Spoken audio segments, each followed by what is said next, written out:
This is Audible. Filthy Score, Book 2 in the Hawkeyes Hockey series. Written by Kenna King. Narrated by Maeve York and Ryan Hudson. Chapter 1. Tessa. Uh-oh. My friend Autumn, and fake girlfriend to the Hawkeyes right-wing Briggs Connolly, elbows me and then smirks. Someone's in trouble. Who, me? I ask, following her gaze to see a familiar, large, brooding, blonde-haired hockey player who just entered the bar. His eyes search the large, dimly lit club from right to left until his gaze catches on mine. Something dark flickers in them as he finds his target and heads directly toward our table from across the room. Lake Powers. Jersey number 12 and left-wing superstar for the Hawkeyes. We're co-workers, I guess you could say, although it rarely feels like it. The word co-workers hints at the idea that Lake and I share some kind of commonality or camaraderie. We don't. He plays a game in front of hundreds of thousands of adoring fans and gets paid millions. Meanwhile, I'm holed up in the belly of the stadium, babysitting a bunch of grown men's social media accounts for 1% of the same pay. He's the talent on the ice, and I handle putting out the media dumpster fires he likes to set ablaze and leave for me to extinguish. That makes me sound a little bitter, but I'm not. I love my job. It's just that Lake and I have massively different roles, and that difference put us at odds the first day I stepped into the Hawkeyes locker room, while Sam Roberts, the general manager, introduced me to the guy. As the PR manager for the Seattle Hawkeyes, it's my job to virtually follow all the players and clean up any media messes they get into, as well as find ways to boost their public image. By doing so, it helps boost the image of the Hawkeyes franchise, too. My stomach flutters at the look in his eyes as he heads straight for our table. I remind myself that irritation is causing this reaction. Lake and I are far from friendly. Figures he'd finally find me. He overheard me tell Penelope a few days ago, during a private conversation between her and me in my office, that my great-uncle taught me to pickpocket one summer when I was a kid. As a magician for a traveling circus, it was part of his shtick, and he was exceptional at it. The audience loved it, and it came in handy for me as a party trick I'd do in college occasionally.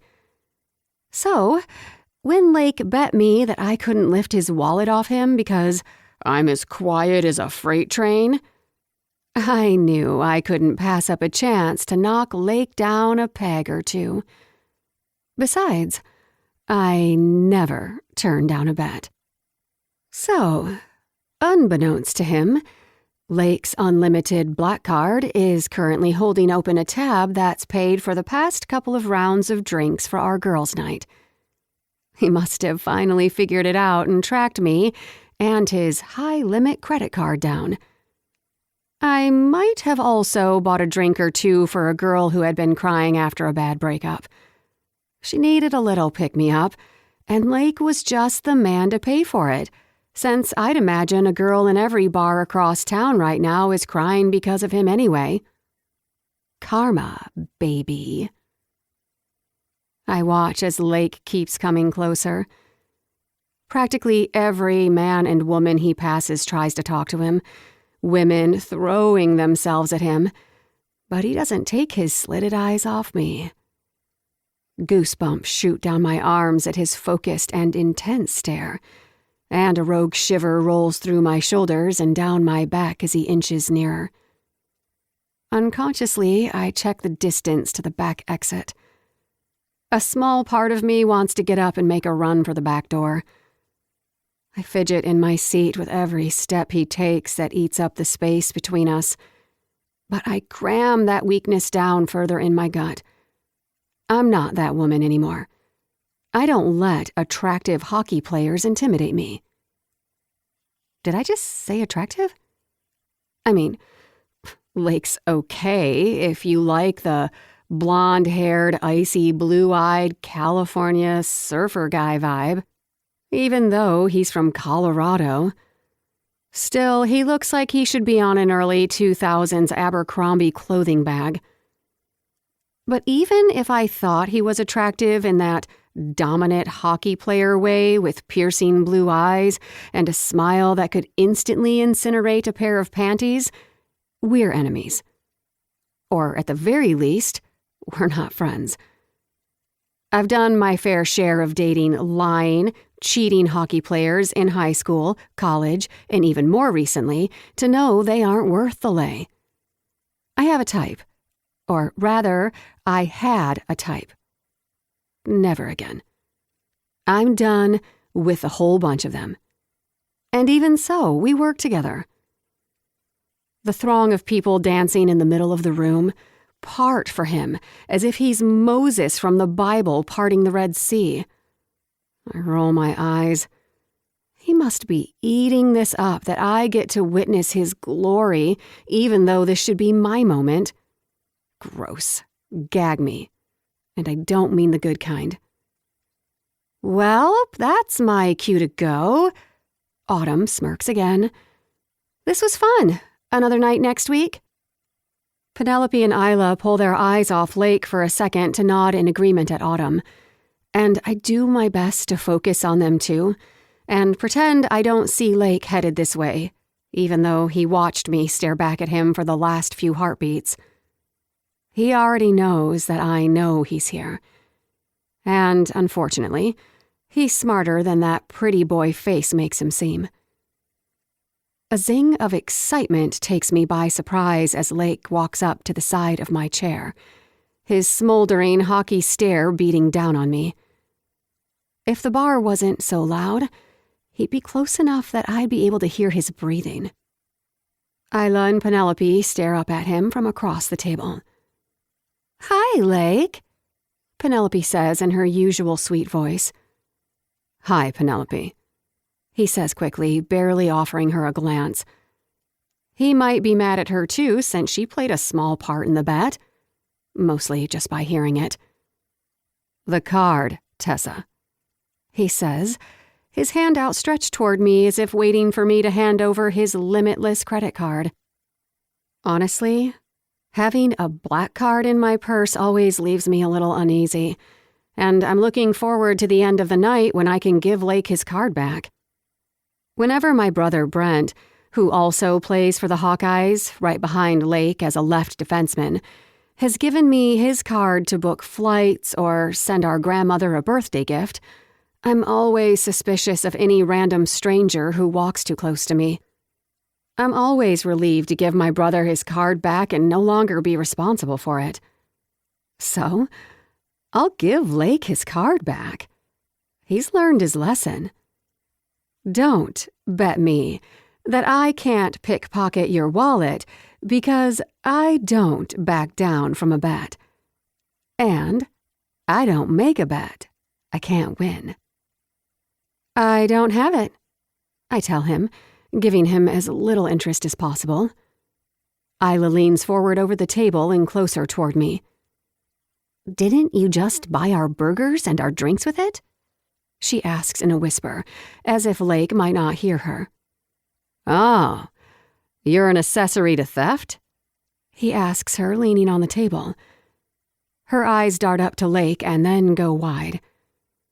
I can already tell from Lake's body language and the glint in his eye that he's enjoying screwing with her. He gets a better reaction from her than he'll get from me. Isla says hesitantly. She gives me a pleading look to save her. The bar stool that I'm sitting on doesn't swivel, so I have to swing my legs to the right in order to face him. I glare up at him, slightly, but not enough to make it seem as though I want to have a long conversation about this. "I told you I'd get your wallet, and I told you that I'd take it on a shopping spree." I say smugly. And this is your idea of a shopping spree? You're spending my money on burgers and booze? He asks with a bit of amusement in his voice. So, what if it is? What did you expect I'd buy? I ask, casually leaning my arm over the chair's backrest and leaning sideways into it as I face Lake. I'm intrigued to find out what he thinks my spending habits would look like. I don't know. Don't women want designer clothes, shoes, handbags, and jewelry? Sure, those things are nice, but I'm more of a laptop, coffee gift card, and random lotions and bath salts kind of girl. I wasn't going to spend tens of thousands of dollars on a new wardrobe with Lake's money. I might have won the bet, but that kind of money would make me feel like I owed him something in return, and I don't want to owe Lake anything. You assumed she would take your card out around town? Penelope asks in surprise, leaning in over the table toward us. She knows me well enough to know I wouldn't spend someone else's money like that, even if it was my wager. I figured she'd probably run up my card $100,000 or more, he says without flinching. Shit, I don't know. I thought I might find a Mercedes G-Wagon out front of the stadium tomorrow with her name on the license plate. $100,000 and a car? I practically shout, my eyes widening at his comment. You think I'd do that? I ask, almost a little insulted that he thinks I'm the kind of person to take advantage of someone else. His eyes settle back on mine again, leaning in closer so we can hear each other over the loud music. It was a bet, and I lost, evidently, and that's what we agreed on, didn't we? He asks, his eyes darting back and forth between mine like he's trying to read me. He sets his hand on the back of my chair, his thumb just barely grazing over my arm as he does. It wasn't on purpose, that I'm sure of, and I shake off the light tingles that surface on my shoulder where he touched me. It's not Lake that has my body reacting this way. Absolutely not. I'd never touch a man with that many miles on him. Or at least not anymore. I've been going through a dry spell lately, having to use my trusty vibrator and porn to get me through, but it's just not the same. However, what else is a girl to do when you're on a permanent hockey dick hiatus, and that's all you meet because you work for a hockey team as the in-house social media manager? Hand to forehead. Dating sites have proven to be a cesspool of men only looking to get their own rocks off with zero care for making sure the female counterpart reaches her final destination as well. It's almost as if they figure they'll never see you again, so why even pretend to care whether or not they can satisfy you?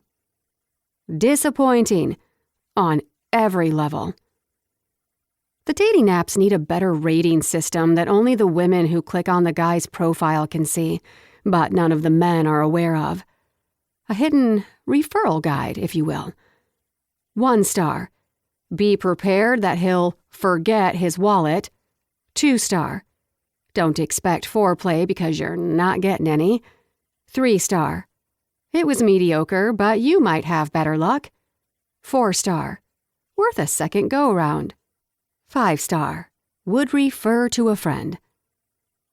I'd never take advantage of you like that, Lake. He looks at me like he's trying to figure me out, like what I just said doesn't fully compute. Then he finally speaks as if he's ready for this conversation to end so he can be back on his way. Okay then. If you don't have it, who does? His thick, raspy voice asks while he surveys the bar. The bartender. He has our tab open. Be a doll, would you, and close it for us? I finally turn in my chair and raise my glass at him, giving him my least give-a-fucks expression. My eyes lock with his, and a devilish smirk stretches across his face. Okay, I lied. He's gorgeous. But so full of himself. I probably just got a venereal disease standing this close to him. How did you find out that she had it? Penelope asks, excitement in her voice, as if she's been waiting patiently for the moment when Lake found out about me winning the bet. I have alerts on my card. It tells me when something gets charged to it, he tells her. And it told you we were here? Isla asks him. It said that there was a $300 charge at this club, but that didn't make sense since my wallet was still in my back pocket. So imagine my surprise when I searched through my wallet to find that my black card was missing, he says, leaning in closer to me again and speaking in my direction. I told you not to take the bet, I remind him. How did you take only the one card? It's usually tucked under several other cards. I never use it. I lifted your wallet, took the card, then returned the wallet right back where it was before. I tell him, pride bursting out of me. His perfect lips pull into another smirk, and I bite down on the inside of my mouth to stop myself from licking my lips. You touched my ass twice? Too good the first time, had to cop another feel? He asks, a twinkle in his eye. Isla and Penelope start snickering on their side of the table. I flash them a serious brow, asking nonverbally, whose side are you on? I turn back to Lake after their snickers die down at my almost glare. I have no interest in your ass, Lake. And, I have to be honest, it was a little doughier than I expected. I lie. I hear Isla just about spit take, and Penelope gasps in amusement. Doughier? Only in the sense that taking a bite out of it would probably be sinfully delicious since I'm on a diet. A hockey player diet. Lake's expression goes flat, but it only takes him a second for him to recover. Like a true professional fuckboy. Is that right? He asks, his left hand still on the back of my chair, and now his right settles on the bar table as he faces me straight on and leans down, his spicy deodorant wafting across my nose. Well, you could have fooled me. Sure seems like you liked it if you touched it twice. That's another bet I'd take if I could prove it. I have no interest in touching Lake's toned professional athlete ass ever again. Hell no. I think you're just trying to deflect from the fact that I won yet another bet. What does that make us? 3-0? Are you feeling emasculated yet? I ask, straightening my spine in my chair to show I'm not backing down. The added length in my posture pushes my mouth closer to his. Not that there is any way I'd kiss him. Not a chance, Tessie, he says, shifting his weight from his left leg to his right. Anytime I feel like that, I look over at the women in my cheering section, or I throw a punch out on the ice at a rival player, and then the whole world rights itself again. Tessie. God, I hate it when he uses that nickname. It's what my brother has called me since I was a kid, and because Lake and my brother are close, both on the ice and off, Lake thinks that gives him license to use it. He knows how mad it makes me, too. That's probably the real reason he uses it. Don't call me Tessie. I've told you at least 100 times, I say, pulling my arm back off the backrest and setting my hands in my lap, my shoulder now farther away from his touch against the chair back. Oh, I'm sorry. He fakes an apology and places a hand on his heart condescendingly. I'd offer to make it right by buying you a drink, but you've already helped yourself to my credit card and bought drinks for the entire bar. I didn't buy drinks for everyone in the bar, but that's not a bad idea, I say, and then lift my hand to flag down the bartender. Lake's fingers wrap around my wrist as he pushes my hand back down. I laugh to deflect from the fact that his touch made my stomach flip. Or maybe I'll get lucky and instead It's the onset of the stomach flu, and not a chemical reaction to his skin on my skin. You have the money, cheapskate. Or have you blown all of your millions already? Buy your fans around, I say, looking over at the crowd of women waiting for Lake to turn around with the hope they can snag his attention. It's always the same thing when I see him at bars, restaurants, and especially outside of the Hawkeyes stadium. Women want Lake, and men want to be Lake's best friend. It's probably a cliché statement, but nothing could be closer to the truth in this case. I've seen it with my own eyes. Lake. Getting the credit card alert earlier today had me shaking my head. I didn't have to guess who had my card when I saw the charge for over $100 at Wally's Burgers and Shakes. It's Tessa's go-to after-club place for food since they're open until 2 o'clock. I only know this since Brent Tomlin, her older brother and the guy who has my back out on the ice, has asked me to drive him to pick her up from the burger joint a small handful of times when he was already a couple of beers in and lived at the Commons apartment building like most of the guys on the team. Now that he's bought a house in suburbia Washington, he doesn't ask me for late-night trips to burger restaurants to pick up his infuriating sister. The second I saw the charge, I realized that Wally's must also be her pregame snack spot too before hitting the clubs.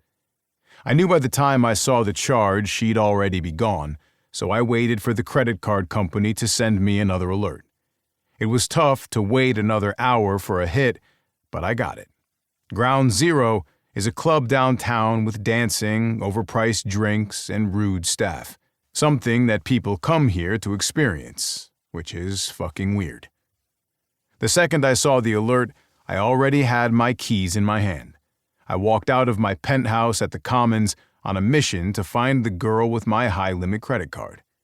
I knew better than to keep it in my wallet, but I've had it in there for over 6 years and have never used it once. I sort of forgot about it. I guess it only takes a small-mouthed little brunette to remind you that nothing is sacred in this world. Of course, she won the bet, but I'm not sure how she did it. I suspect she cheated and went through my locker yesterday during drills. She would have had to figure out the combination to my locker, though. I'm not sure how she could have done that, but the woman is resourceful. She could have spent a hell of a lot more money, and her telling me that she'd never take advantage and spend an exponential amount of my money has me wondering if that's true. Because the majority of women I come into contact with are looking for just that, an unlimited spending lifestyle. My eyes trail over Tessa's face. Her long, dark eyelashes and full lips are still in full view, but it's too dark in the club to get a good view of those eyes. They're usually light in color, like gold, but they turn to a dark amber when she's mad. I bet in the right lighting, I could see the blazing fire in them directed at me. I'm not a cheapskate. My bank account has no trouble handling the tab. I just think it might be bad business for the Hawkeyes' best and most good-looking player to be paying to overserve patrons only to have one of them drive home tonight and wrap their car around a lamppost. Or worse. You'd have a shitstorm on your hands, and I don't want you saddling me with a fake girlfriend like Briggs to fix my reputation. Tessa looks over at Penelope and Isla, and they all share a frown of concern. Do they think I don't know that Briggs and Autumn are faking it? Give me some credit. I'm not the dumb jock they make me out to be. Oh, please. Tessa scoffs, looking back at me. There's no number of fake girlfriends in this world that could save your reputation. You're too far gone, she says, and then pulls her martini to her mouth and takes a sip. If you mean too far gone because my reputation is out of this universe and into another dimension of awesomeness, well, then I'd have to humbly agree with you. Tessa rolls her eyes. Isla isn't sure what to say, probably because we don't know each other well, and Penelope snickers. She's always a good sport and the franchise's unofficial little sister. I know for a fact that any of us on the team would beat the life out of anyone who hurt Penelope Roberts. And her dad, the Hawkeyes' general manager, would expect nothing less from us. He'd also kill any one of us if we ever made a pass at his pretty daughter. "Your head is so big. I can't believe you made it through the door," Tessa says. I've been told that my head is the eighth wonder of the world. Want to see it? I ask, knowing full well that Tessa will tell me to shove my head up my ass, but fuck it. I'm here for whatever she wants to throw at me. I should dislike Tessa for all the shit she's sent my way. All the times I've been sent to our GM, Sam Roberts' office, to answer for not keeping my social media in line with the franchise's family clean image. But I can't help enjoying the banter. "Sure, whip it out. I'm sure the gaggle of women behind you would like to see it. And maybe I'll get lucky and you'll get arrested for public indecency, and the Hawkeyes will drop you for yet another infringement on your contract. Then you can be someone else's problem," Tessa says, and then takes another sip of her girly pink drink. "You'd miss me," I tell her. "Don't bet on it." Chapter 2. Tessa. It's been almost a week since Lake lost our bet and came to find me at Ground Zero, but I haven't had the chance to bump into him in the halls to sport my "I told you so" swagger like I usually do. Lake coming down to confront me at the club, though, making him come all the way out to find me, was a pretty great start. The only real reason I bet anyone in the first place is for bragging rights. Who cares about the spoils? When it comes to betting millionaire hockey players, betting $100 or $1,000 or even a shopping spree barely makes a dent in their bank account. I prefer to go for something these cocky boys don't give up without a fight. Pride. They don't like losing, that's indisputable. With all of their away games lately, the players haven't been around except for a few weekdays for practice, but then they're back on buses or planes to their next game. I hate the hollowness of these walls when they aren't echoing with players. I may give these guys a ton of crap, but at the end of the day, I love my job. It's always something new. There's always a challenge to conquer, and the energy of a pro hockey team is contagious. Plus, I get to watch every home game from the owner's box seats, and I get to work for the same team as my brother. Sure, the last one doesn't always seem like a pro, but I love my brother Brent even if he's a pain in my butt most days. I head to the break room just as I get in for work to make myself a cup of coffee. I didn't have time to stop at Serendipity's coffee shop this morning for a coffee and a sticky bun. The single-serve machine wakes up complaining about needing more water to start. I turn to the sink and fill the plastic reserve with tap water, and then set the container back in place. The machine begins hissing after I fill it, and the water heats. I open the Hawkeye social media account to see what the wide web is discussing about the team that signs my paycheck. And that has also become a real family for Brent and me. Something neither he nor I have really had since our parents passed away in a plane accident when I was in high school. Our dad was flying his little Cessna personal aircraft when it went down in the hills of Southern California, where we grew up. Ever since then, it's been me and Brent. Our grandmother and great-uncle offered to take us in, but Brent had already turned 18 and was considered an adult. Brent didn't want us separated, so he petitioned the courts to be my legal guardian. We've been each other's family ever since. A picture hits me right away. A player that the Hawkeyes account follows was tagged in a photo. An indecent photo.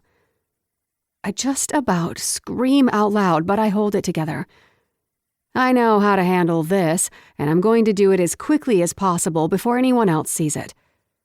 I power walk out of the break room, deciding to come back for my delicious coffee after I handle this nuisance.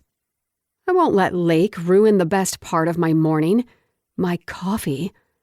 The first few sips should be savored, met with a light breathing exercise and a couple of minutes of meditation before I dive into the day.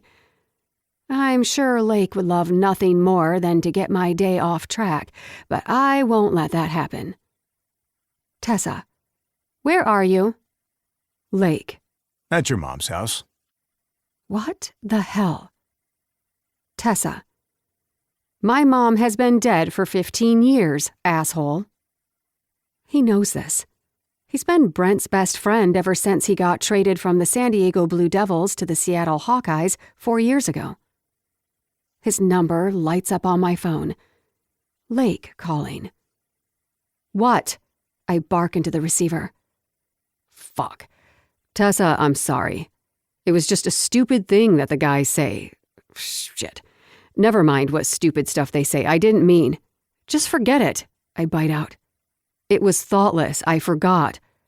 Sometimes I forget that you and Brent had the same parents. I wish he'd just stop apologizing. Or rather, stop talking altogether. Lake, where are you? I ask, not bothering to get into this with him. It's been 15 years since it happened, but I'm not hashing it out with Lake. He's probably the last living soul I'd choose to talk about the most painful thing that has ever happened to me. I don't like talking about my parents' passing with anyone other than Brent, and he and I barely ever discuss it. Neither one of us want to relive it. I'm in the locker room, he finally says. Good, I say as I push through the locker room door, hanging up on him as I enter. Tessa in the house! Hide whatever family jewels you don't want value assessed, I yell out with barely any warning. But who am I kidding? They're a filthy bunch. Every single last one of these men are proud of their packages and would be happy to bear it all. If the shoe was on the other foot, their asses would be canned if they ever walked in on me without warning, so I give it even though they don't care. Lake? I call out. He walks around a corner coming into full view, all the sharp edges of his brawny body still dripping from the shower. I might as well have been dropped in a bathtub of ice-cold water with the way my body shudders and my eyes can't look away. All I see are bulging muscles, damp hair, and a thin white cotton towel wrapped low around the waist of the hottest player in the league. That's per the gossip blogs, not my personal observation. Despite the distraction of G.I. Joe, a special hockey edition action figure standing in front of me, I won't be distracted from the reason for my visit. This online picture has to come down before the public or Phil Carlton sees it. What can I do for you, Tessa? He says, scratching the back of his neck, resulting in his bicep flexing. Dear God, give me the strength not to either throttle this man to death or push him to the ground and straddle him. I avert my eyes from any of his body parts. I'm not going to let Lake and his statuesque body get me off track today. I pull my phone back up, scrolling back to my social media app, and then lift my phone for him to see the half-naked woman on my screen, with Lake's hand plastered to her toned, bronzed butt cheek. He gives a small chuckle as he looks at the screen and then looks back at me. What's wrong with it? He asks, giving me a low brow as if I'm the crazy one. Of course that's his reaction, and he even seems as though he truly doesn't see the issue. She's practically naked and your hand is on her ass, I say, staring back at him through my eyelashes. Naked? No way. She's wearing a tasteful thong thing, he says, struggling to come up with a description for the dental floss-sized strip of material smashed between her globe-shaped rear end.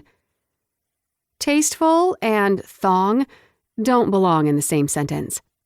I tell him, fluttering my eyelashes in annoyance. We've already been over this. You can't post pictures on your social media with this type of content. Phil Carlton made sure it was in all of your contracts before you signed that the team has full say in what it deems as appropriate image content for a family-friendly franchise and its players. This is not it, I say, pointing at the image. We need big endorsements to keep this building and this team running. I didn't post it, he defends. He pinches his hands on his hips just above the white cotton towel that hangs below the V of his pelvis. I swallow hard, embarrassed at how much saliva has gathered from the image of a half-naked Lake Powers.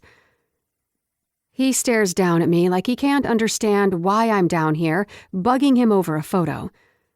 His eyebrows knit together, and his lips purse on the left side of his mouth. The Hawkeyes have already had you doing charity work before.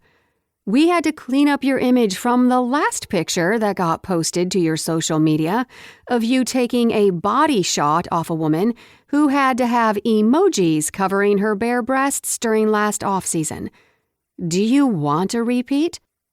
I only had to do the charity work because you suggested it, he says, his eyes narrowing. And you're lucky it was effective. The signed jerseys that they auctioned off to help the local women's shelter worked to bury the story and replace it with a better one. It got people talking about something else and softened your image toward women. It dislodges the idea that you're a womanizer and instead shows that you support them in their darkest hour of need, I tell him, recalling how I sold it to Sam. But it worked, and Lake got a huge endorsement after that. I don't need a softer image, Tessa. I'm a goddamn hockey player, not a dirty politician trying to cover up my past offenses. Who gives a shit if I licked salt off her naked chest and took a lime slice off her? Don't finish that, I snap, throwing up my hand toward his face to shush him. I saw the unedited shots too, I say, shaking my head at the imagery. And who the hell puts a lime near her cooch? Wouldn't that burn like a motherfucker? Lake is a filthy hockey player. Or back when I was a glutton for punishment, he would have been exactly the type of pro athlete I would have been interested in. But I've wised up over the years of dating exactly Lake Powers' type. Lake smirks and then leans into his left leg even further. Shit. Half my fan base probably became bigger fans after those pictures surfaced. But just like this one, I didn't even post the picture. She tagged me in it. Somehow he thinks this gives him a get-out-of-jail-free card. Take it down, Lake. Now, I say, crossing my arms over my chest and tapping the toe of my 4-inch heels. And set your account so that people can't tag you.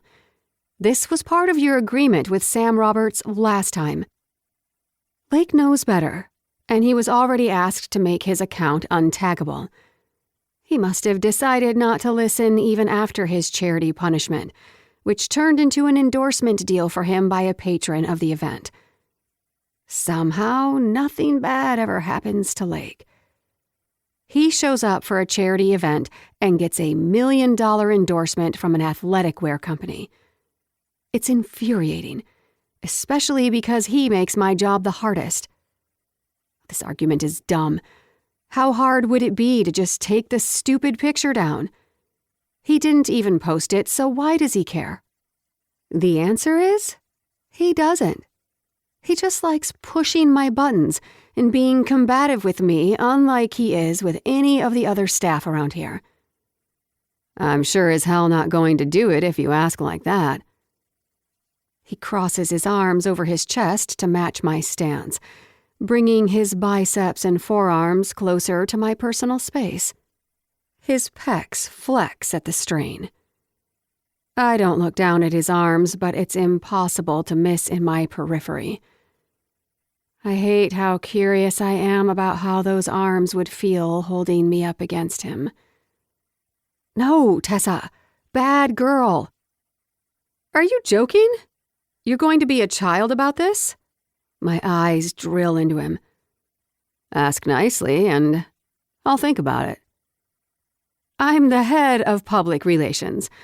I'm telling you that this is bad for your image and for the Hawkeyes. It needs to come down immediately before everyone sees it. I try to reason with him instead, although it's not a promising option. Well, that didn't sound like a please.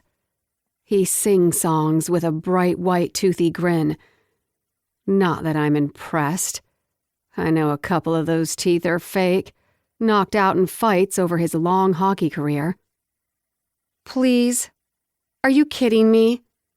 I'm not asking you to move my couch up 3 flights of stairs. I'm telling you that this is going to cause undue issues, and you will bear the brunt of it, I say, unwrapping my crossed arms and planting my hands on my hips. And stop being so confrontational with me. He looks to his right to see if any other hockey players are coming back from the showers. Then I look too. I don't want to end up with a Free Willy epidemic on my hands. If the guys are all taking showers, then this is a bad time for this standoff. But I know there can't be many since morning skate was over an hour ago. When we both see that the coast is clear, we face each other again and Lake shakes his head. I'm not being confrontational. Just say please, Tessa, he says, bending down closer to eye level with me with a challenge in his eyes. I hate the way he's asking me to say please because he's not asking. He's ordering. It's condescending and irritating. I hate that he's demanding such a small price. I should just swallow my pride and say please, but I already decided a year and a half ago when I left San Diego and headed to Seattle that I wouldn't swallow down anything from these hockey players ever again. No more infidelity, no more puck bunnies calling late at night, no more accepting being manipulated and intimidated. No more accepting the bruises left on my arm when he squeezes it too tight when I don't want to play by his rules, or he drank too much after losing a game. You know what? Forget it. I can't wait for Sam to see these, I tell him, waving my cell phone up at my eye level. Just then, Reeve Aja walks by, yanks down Lake's towel, and then keeps walking with a snicker. Lake's towel pools down at his feet. I guess the coast wasn't clear after all. Lake barely reacts, but his hands move to cover his cock. I quickly spin around, giving Lake my back, but not before I get an accidental eyeful of his hockey stick. These guys are known to play pranks on each other, and I guess today I get to witness one. It figures that he'd have a freaking torpedo hanging between his 2 muscular thighs with a nickname like Magic Stick. Is it really too much to ask for Lake Powers to have a micro-penis? Fuck, Aja. You're going to get me an appointment with HR. Lake yells, watching Reeve, who's already halfway toward the lockers by now. Reeve looks over, just now realizing I'm here. How did he miss me? Shit, sorry, Tessa, Reeve says, but laughs anyway and keeps walking. Don't tell Brent I gave you a peep show of the Magic Stick. He might kill me. The Magic Stick. The nickname that the Puck Bunnies have for Lake. I always thought it was a farce, but the rumors might be true now that I've seen it in person. Not that I care. I've been hockey player free for over a year, and I plan to stay that way. Regarding Reeve thinking that Brent would kill him for flashing me Lake's goods, it wouldn't happen. Over the years, I've dated enough of Brent's hockey friends that it doesn't bother him like it did the first time I dated a teammate of his in high school. The kid did get beaten to a pulp the next day at practice, but after that, Brent started ignoring who I was dating. Seemed better that way.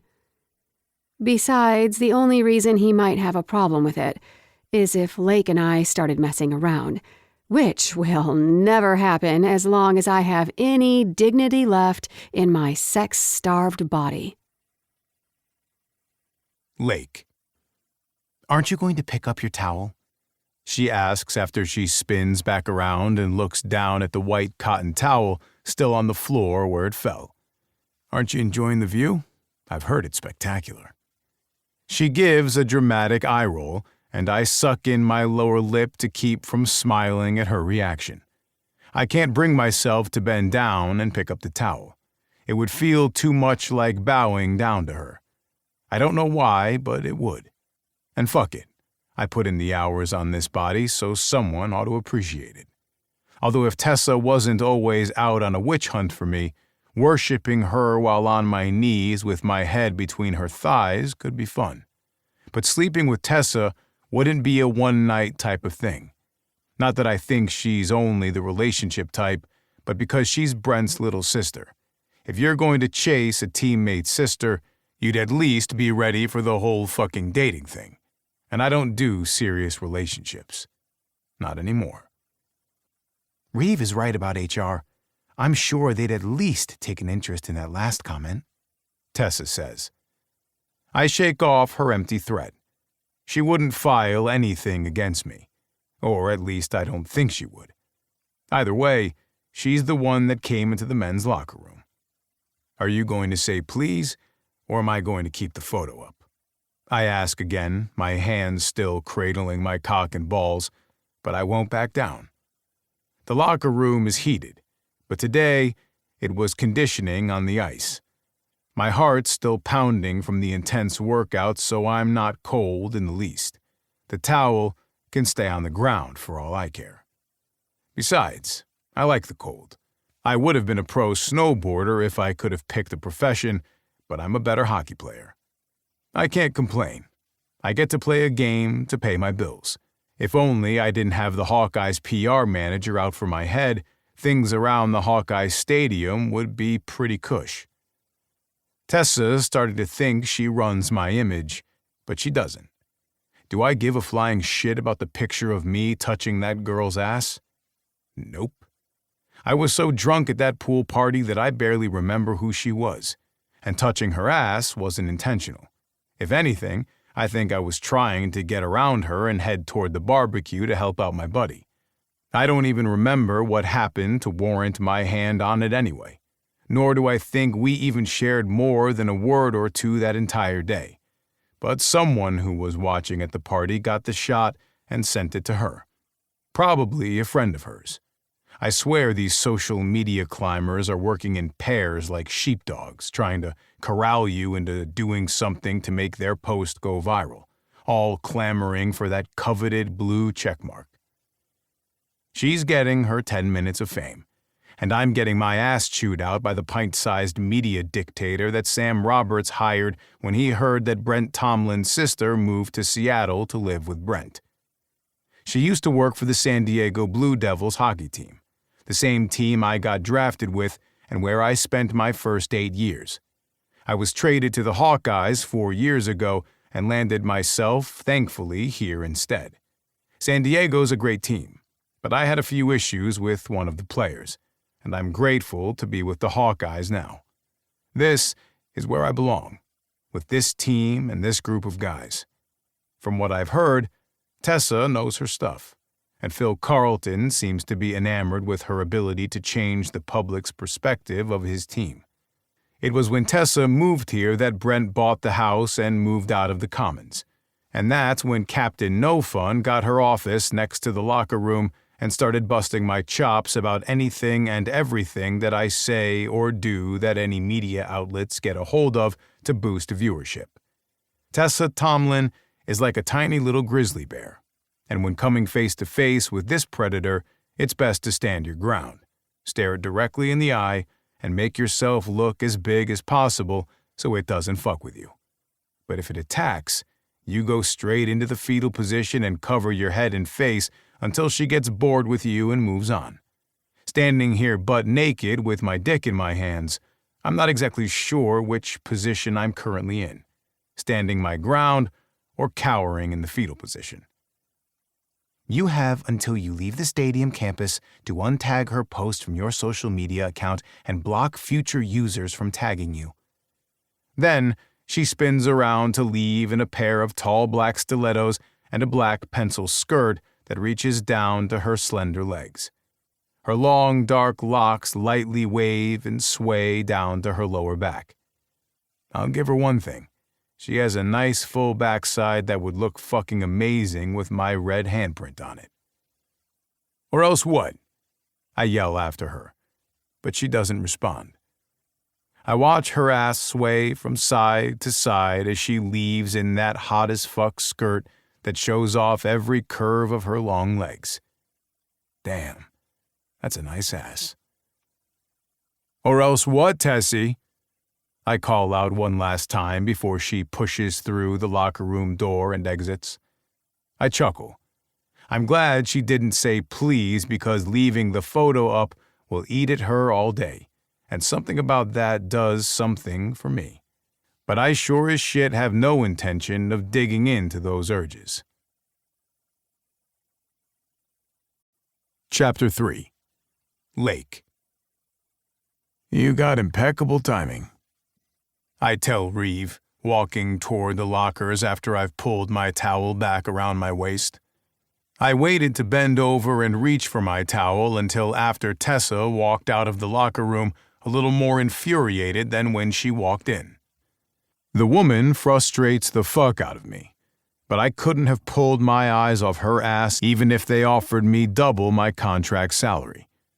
Reeve looks over his shoulder, a white towel still wrapped around his waist and hair wet from the showers. We were the last two to get through stretches with the physical therapist today after practice. Shit, sorry, he says, pulling a t-shirt over his head. I didn't see Tessa in the locker room. Yeah, well, next time, just make sure it isn't someone like Phil Carlton's wife or some shit. I like all those zeros on my contract, I tell him, reaching into my duffel bag and pulling out a t-shirt of my own. And I'd like to keep playing for this team. What was she doing in here anyway? He asks. He reaches into his duffel bag and grabs a pair of boxer briefs, pulling them on under his towel. I don't blame him for taking a little more precaution with a rogue Tessa still in the building. I turn toward my locker and wide open duffel. Her usual shit. He chuckles. You two ever just going to fuck and get it over with? What the hell did he just say? I whip my head to look at him. Jesus, did you hit your head in practice today? Where the hell did that come from? He puts his palms up as a surrender. Never mind, man, I thought it was common knowledge. Forget I said anything. I shake my head. He's lost me. What? Who's common knowledge? Forget it, Lake, he says, pulling on his black sweats and zipping up his duffel bag. He swings the duffel bag over his shoulder and walks over, patting my shoulder. Good luck with that. Then he walks toward the exit. I turn to watch him leave. Reeve, who's common knowledge? I yell out to him. He doesn't answer, and within seconds he's out the locker room door. Fuck and get it over with? What the hell? Tessa.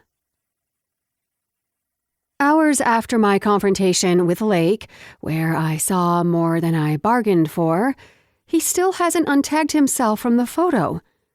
My blood pressure must be through the roof, and no amount of breathing exercises have helped me manage my irritation at the way we left things. Tessa. Lunch at Serendipity's coffee shop. Penelope. I'm free for lunch. Isla. I've got Berkeley, but we're free. I watch as text bubbles from Autumn start coming up. Autumn. Packing to go to Walla Walla with Briggs to see his dad. Tessa. Oh dear, I forgot. Update us when you can. She texted me earlier today to tell me that they were leaving at the last minute to see Briggs' dad, who's really sick. Autumn. Thanks, girls. Penelope. Also, where are you staying? Is this a one-bed situation? Tessa. Oh my God, Penelope, not everything is a romance novel. Autumn. I'm not sure yet, but I just quit my job, so we'll see what happens. Tessa. What? Now you have to meet us for lunch. Isla. You can't drop a bomb like that. Penelope. Knew it. Go get your man. Love ya. An hour later, Penelope comes downstairs to get me so we can meet Isla in Berkeley. She's the 2-year-old little girl Isla nannies for who belongs to another player on the team, Kanan Altman. We pull up to the curb of the quaint little shop, lucky to find a close parking spot. It started drizzling the minute we pulled out of the underground staff parking of the stadium, and now, with the car turned off, the rain makes it virtually impossible without the intermittent wipers to see out of the windshield. We open our doors to climb out and make a dash for the building. I'm envious of Penelope's polka dot rain boots as I try not to sprain my ankle while running in a skirt and heels in the pouring rain. The tiny stone building that houses Serendipity's coffee shop seems almost smashed between 2 other larger brick-built ones. Its bright red apple door and cheery signage beckon you to come in out of the Washington rain and sit a while, enjoying a warm cup of coffee, one of their delicious bakery items, or something on their lunch menu. Although the building looks small from the outside, it's a long building with nooks and crannies for coming here with a group, laptop, or book and getting a warm, snuggly spot to curl up in. When Penelope and I walk into Serendipity's coffee shop, the smell of coffee and freshly baked bread instantly makes me hungry. My tongue jets out to wet my lower lip, and my mouth waters at the faint hint of onion and garlic in the air from the lunch rush. I see Isla and Berkeley have already reserved a table. Berkeley sits with her dark brown curls and high pigtails, a juice box in one hand and a sticky bun on a little plate just for her. Isla smiles and waves us over. We got here as fast as we could, Isla says. What's the emergency? I wouldn't call it an emergency, but I'm about to kill Lake and I'll need a foolproof alibi, I tell her, flopping into one of the other chairs with a dramatic huff. Penelope trails just behind me, but she doesn't sit. She hovers over the table instead. I'll get your order because I can't be an accessory to this conversation. I'm too soft for prison, Penelope teases. Plus, I'm the one who has to notify family if a player gets injured on the ice and gets transported. Or worse. I have no poker voice to speak of. They'd be on to me in a second. I nod in understanding. A hazelnut latte, please, and make it a double. I wish this place made something stronger, like a hot toddy or Bailey's Irish cream, but since they don't, I'll go for the next best thing, a double shot of espresso to keep me wired enough to make it through my day.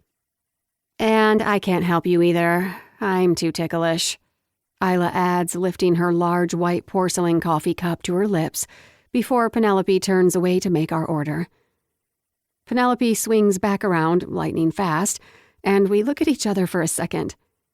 Huh? I ask, looking back at Isla. Isla adjusts the toddler's tablet covered in a Barbie pink foam case, currently playing some alphabet memory song for Berkeley. She's enthralled, unwilling to take her eyes off the screen to make sure the juice box straw makes it to her mouth. I'm just warning you.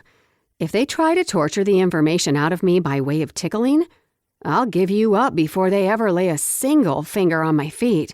That's how bad it is, she says, her eyes on the tablet, still adjusting it.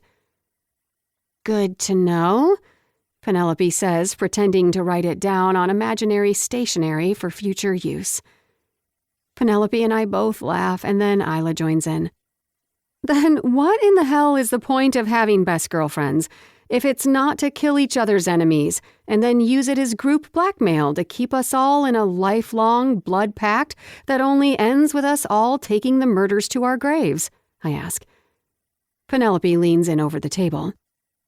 You mean that all of us will take it to our graves except for the last living friend who will write a tell-all book about it, become a best-selling author and get mega rich, and then live out her last best days on a mega yacht near a country with no extradition laws, with her sugar baby boyfriends who are all a quarter of her age? Penelope points out. I knew there was a reason Penelope and I became such fast friends when I started working for the Hawkeyes. We think the same. Wait, who gets to be the last one alive? Isla asks, leaning in now too, seeming interested all of a sudden. How the heck should I know?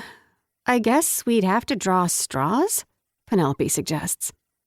I don't think that's how death works, I offer. Do either of you even have someone you'd like offed?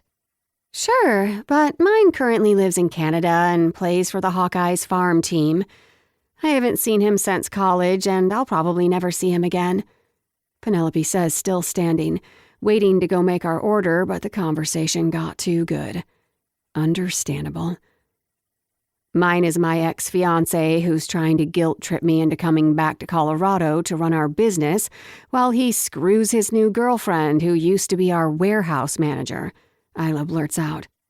Wow, what? I ask, and Penelope instantly pulls a chair back from the table and sits her ass down. There is no way she's leaving now, and I don't blame her. Coffee and sticky rolls be damned. Things just got interesting. It's a long story, and this lunch is about you, Tessa, Isla says, looking over at me. Plus, I don't want to talk about it too much around... Isla nods her head toward Berkeley. Well, since neither of you will reenact the Earl's Got to Die Dixie Chicks music video with me, I guess I'll have to wait for Autumn to get back. She'll do it with me. She's a ride-or-die kind of friend. Thanks for nothing. I tease the two women sitting around the table with me, giggling and shaking their heads. I suppose Lake gets to live another couple of days, Isla says, taking a sip of her coffee that I'm now becoming jealous of. No rush. He'll still be there to snuff out in a couple of days. I mean, it's not as if he's going to somehow get in your good graces all of a sudden, Penelope adds. True. A couple more days will hurt, but it won't kill me. I don't think. I say, and then stand, because I'm going to need coffee and one of their delicious deli cashew chicken salad sandwiches before I dive into what transpired between him and me and the social media pictures. He still hasn't taken the photo down, and now I don't think I have a choice but to go to Sam and tell him what's going on. It feels a lot like I'm having to run to the principal's office and tattle on Lake for doing something naughty at recess. After a good hour of me explaining exactly what happened in the locker room earlier today, while filling my belly with yummy carbs and caffeine, I know what I have to do. Both girls convinced me that going to Sam is the only way to let Lake know I'm serious. I hate that it's come to this. And I hate that I seem to hold zero authority in Lake's eye if he thinks he can just blow me off like he did. Especially since he knows that the players' images are important to Phil Carlton. And when issues like this arise within the team's franchise, Phil and Sam look at me and ask why I haven't remedied the situation. Sooner or later, they're going to see this post and ask why I didn't make sure it got taken down. What am I supposed to tell them? Oh, yeah, about that. Lake doesn't respect my authority and refused to take down the photo after he flashed me his penis and then proceeded to hold his dick in his hands. That'll go over well. Say goodbye to your Christmas bonus this year because Lake is making you look bad and won't let you do your job. Chapter 4. Lake. It's been 24 hours since Tessa came through the locker room like a damn tornado demanding I do whatever she wants. I would have done it if she'd asked nicely, but I'm glad she didn't because I get far more enjoyment from pissing off Tessa than I should. I stand in the large kitchen of the penthouse I rent during the hockey season and dial my agent, putting my phone on speaker as I walk to the commercial-grade stainless steel fridge. The fridge is as wide as it is tall and provides way more refrigerator space than a bachelor like me needs, but it looks cool. I pull the long cylinder stainless steel handle and open the fridge door, reaching inside to grab the steak I've been marinating in a brine of soy sauce, lemon juice, and minced garlic since this morning before practice. "Lake, my favorite client," Josh, my agent, says when he answers the phone. For the money I make him, I probably am. I hear the sound of his chair sliding around on the wood floors of his office and the groaning of the leather chair as he leans back in it. It's the usual way he relaxes in his chair when I come into the office, as if I'm an old buddy instead of a multi-million-dollar client. Like the magic is dead in our professional relationship and he doesn't have to try anymore. "You mean your highest paid client?" I poke. Same thing, isn't it?" He teases back with a chuckle. "So, what'd you call for? I know you're not calling to ask about the wife and kids," he says. The take-home he gets from his percentage of my contract paid him enough to go out on his own 10 years ago and pays for his expensive office and support staff. But that doesn't give him enough credit. He does a good job for me, so I shouldn't complain. I shake my head and smirk, grabbing the plate with the T-bone steak and head for the balcony of my penthouse. I can see the smoke starting to billow out from underneath the barbecue's hood. I had a conversation with a coworker yesterday, and I'm curious about it. It's about something in my contract. "What about your contract?" he asks, a slight edge to his voice. I hear Josh's chair snap back. His reaction time and concern make me feel a little better. I have him alarmed, and I'm happy to hear that when it comes to the potential of a contract dispute, Josh is on alert. It's nothing big, but I'm curious how much control the Hawkeyes have over my media presence. "Whoa, what? Why?" I push open the sliding door with my pinky that I left ajar after I lit the pilot light earlier on the outdoor grill. I hold the plate with the raw steak in one hand and my cell phone in the other, trying to balance everything. The second I walk out onto the balcony, the sound of a drizzly, busy city fills my eardrums. Droplets of rain drum on every surface they can reach, and traffic driving through the puddles and over the wet asphalt amplifies the background noise. I set down the steak on the side table of the grill, then press the side button on my phone to turn up the volume to hear Josh over the sounds of a wet winter in Seattle. Nothing, really. I just got my ass chewed by their PR manager who didn't like a picture I got tagged in. It's nothing big, but she mentioned my contract. "Damn it, I knew I should have fought over that one," Josh says, and I can hear his jaw clench on the other line. "Fought what?" I ask, lifting the barbecue lid and waving out the smoke that rises out of it. It's hot and ready. He sighs dramatically.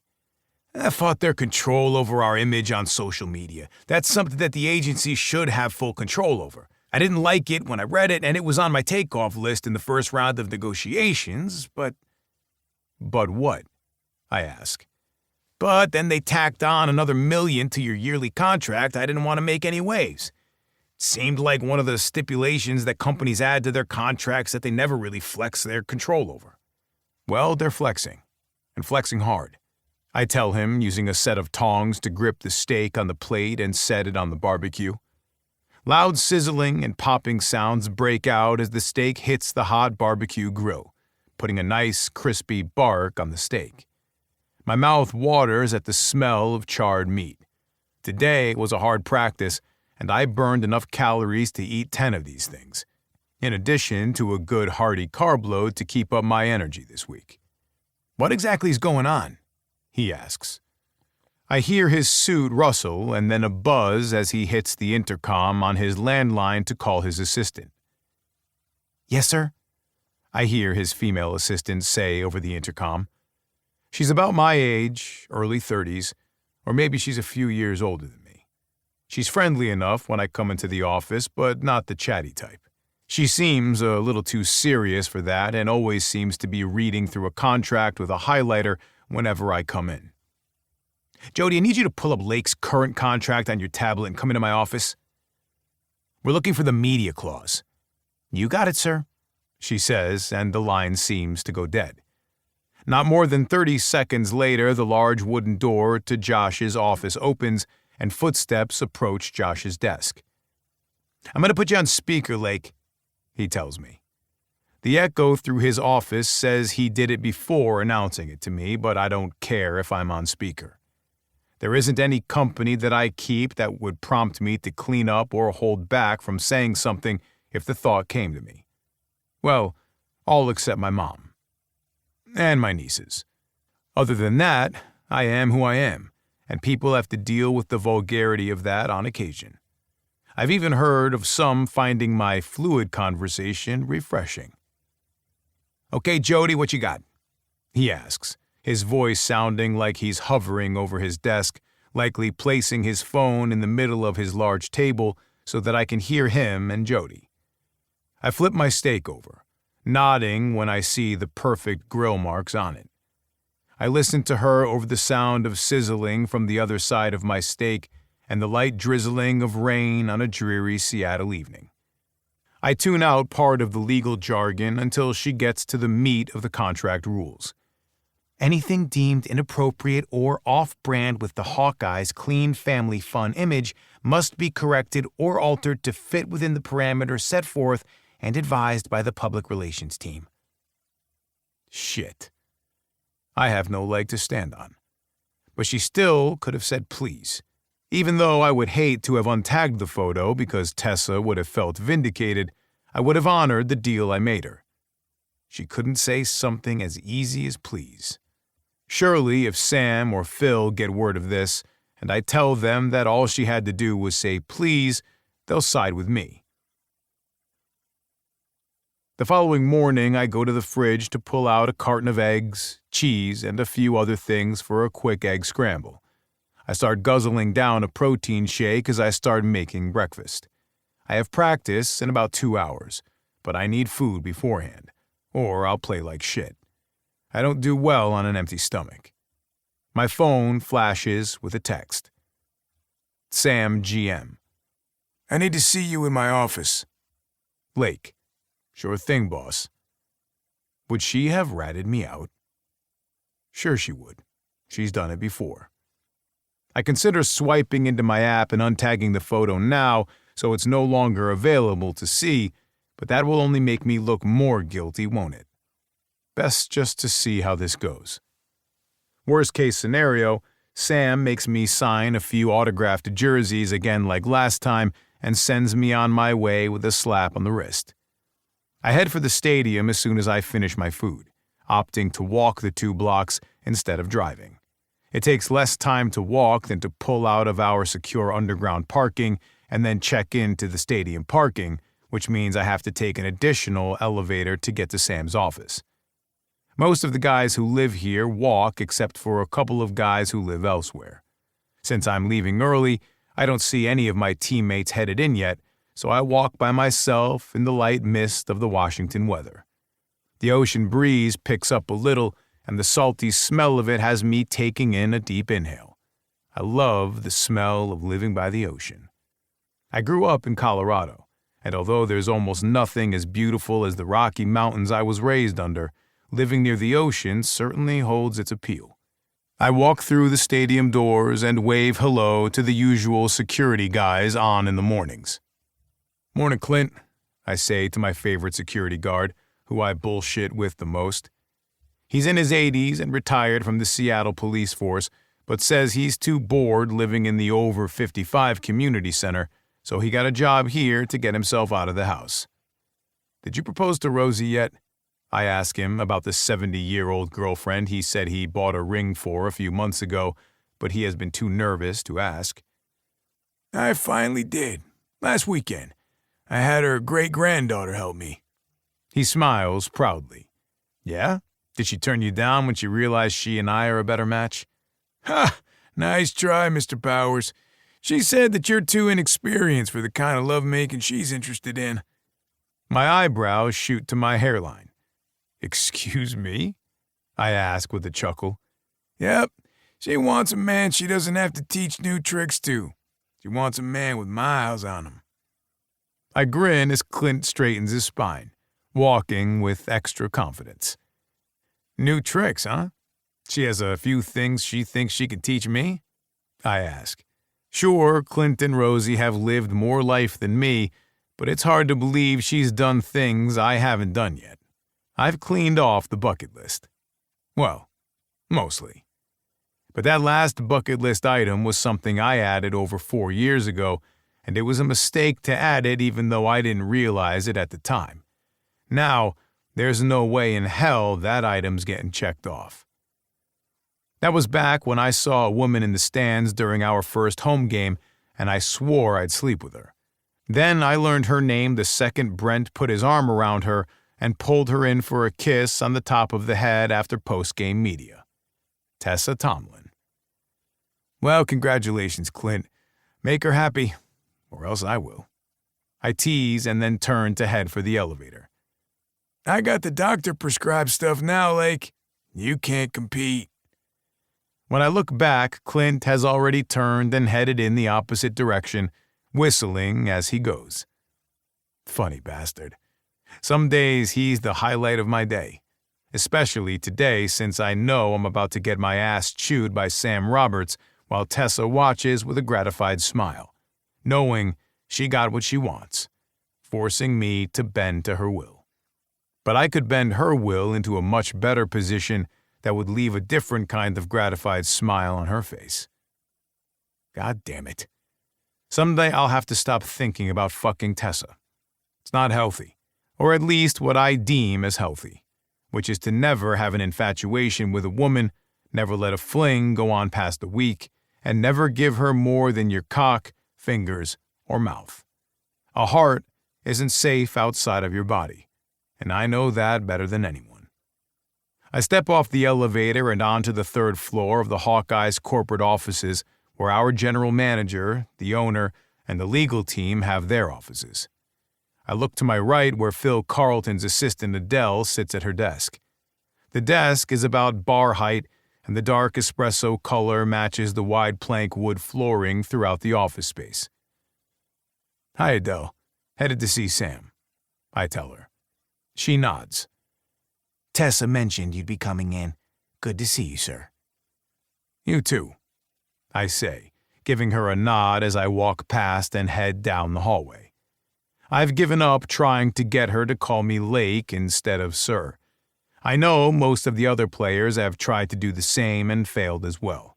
But the fact that she calls Tessa by her first name makes me think Tessa must have broken down the wall. I walk down the hallway. My boots echo against the wooden floors throughout the corridor as I glance over at the shadow boxes filled with the Hawkeyes memorabilia and the retired jerseys that hang on the wall. As I near Sam's office door, I can hear the sound of a female voice. Tessa's. Yep, figures she'd be here too. I walk through the first door that leads into the reception space for Sam's office. Penelope, his assistant and daughter, isn't sitting at her desk.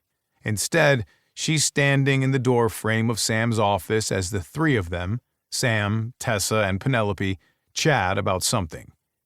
I clear my throat as I walk through the first door and farther into the reception area. Penelope hears me and turns around.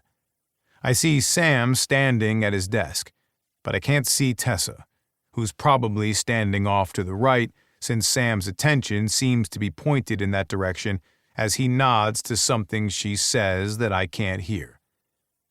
Hi, Lake. They're ready for you. She beams, her long blonde hair in some fancy-looking braid that lies over her shoulder against the turquoise Hawkeyes company-issued polos with a black Hawkeyes logo.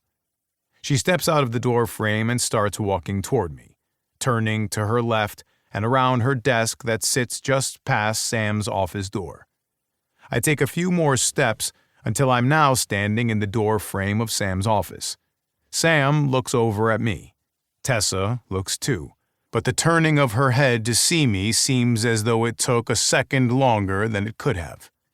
If she didn't want this meeting, she didn't have to rat me out to Sam. She could have just said please, and we could be past this already. I'm sure Sam will see that Tessa is being unprofessional and petty. Lay, come in. Sam says in his typically calm demeanor, his hands resting on his hips, his black Hawkeye's ball cap low on his head, with signs of his hair graying along his ears. Hey, boss, I say. Tessa, I acknowledge. I take the steps necessary to bring myself to the end of his large ebony lacquered desk next to where Tessa stands. She's not sitting, which bodes well for this being a quick conversation and a hand cramp later from all the autographs I'll probably have to sign. He looks at both of us and starts. Lake, I know you've had a long day of practice, along with physical therapy and a long list of other stuff, just like the rest of us. So I'm going to make this short so we can all get on with our day. I nod in response. Maybe this is what Tessa needs to see, that this social media watchdog shit she's pulling isn't important. Find a damn hobby to fill your time. First of all, I want to address the fact that you don't seem to take Tessa's authority in matters of public relations very seriously. Hey, hold on just a minute. But he doesn't. He keeps on going. Do you think the Hawkeyes pay Tessa a salary and give her an arbitrary title just because Phil Carlton likes blowing money? Sam asks. Oh shit. This isn't going the way I thought. No, sir. That's right. He doesn't. And we are all well aware that Phil is courting a big-name sponsor that wants their name in big lights on a pro hockey team stadium. But they don't give a shit which pro team, he says, looking straight at me. However, Phil Carlton cares what team. And so should you. A set of stern, steely blue eyes stares back at me under his Hawkeye's ball cap. I understand, sir. I nod, breaking eye contact to glance over at Tessa, whose eyes just settled on me. She averts her eyes, so I give Sam back my attention. I don't think you do, which is why I'm telling you now, he says. This is the kind of money that gets our stadium a new state-of-the-art locker room and a Ferrari leather seat viewing room to watch reels and go over plays as a team. The kind of money that gets us therapy lap pools, brand new saunas, and cold plunge pools for after practice. I nod again because nothing I can say will help me at this point. The list is longer. But I'm listing the first few things that you would care about because your actions are selfish, so it would seem I should go with the stuff on the list that you would care about for yourself. He says, his usual cool and calm demeanor heated to a level I don't see often. Sam Roberts is a hell of a good general manager, and he's usually on our side when it comes down to the health of the hockey franchise. Even last year, when he made me sign jerseys for the charity to cover up the last social media incident, he barely slapped my hand. It seemed more like a nuisance than anything. My actions were incorrect. I see that now, I say, plunging my hands into my athletic pants. Are you seeing that girl? He asks. Seeing who? My confusion is evident from my scrunched expression. I don't see anyone. The half-naked woman in the picture you were tagged in. No, sir, I'm not. I don't even know who she is, I say honestly. He shakes his head. So why in the hell is this the damn hill you want to die on? He asks, stepping forward toward his desk and hitting his phone to wake it up. I see the tagged photo on Sam's phone from the Hawkeye's social media account. It's not, sir. He looks back up at me, his eyes lock with mine. Untag the woman's photo and make your account untaggable like I asked last time your social media was a problem. This continued issue is a reason Phil could see trading you. We have a player he wants to bring up from the farm team, and we might make a trade to do it. I suggest you prove you're not the ass headed somewhere else. What the hell? They'd trade me for a rookie on the farm team? I pull my hands out of my pockets and take a step toward his desk. Someone's getting traded? My eyes flash to Tessa, but she looks like this is news to her too, although she's doing a better job of hiding her surprise. It's possible, but no decisions have been made yet. Okay, I get it. I'll be on my best behavior. Do you have some posters or jerseys for me to sign before I leave for Colorado next week for vacation? No jersey to sign, Lake. Sweet. I got my ass handed to me, but all in all, this turned out okay.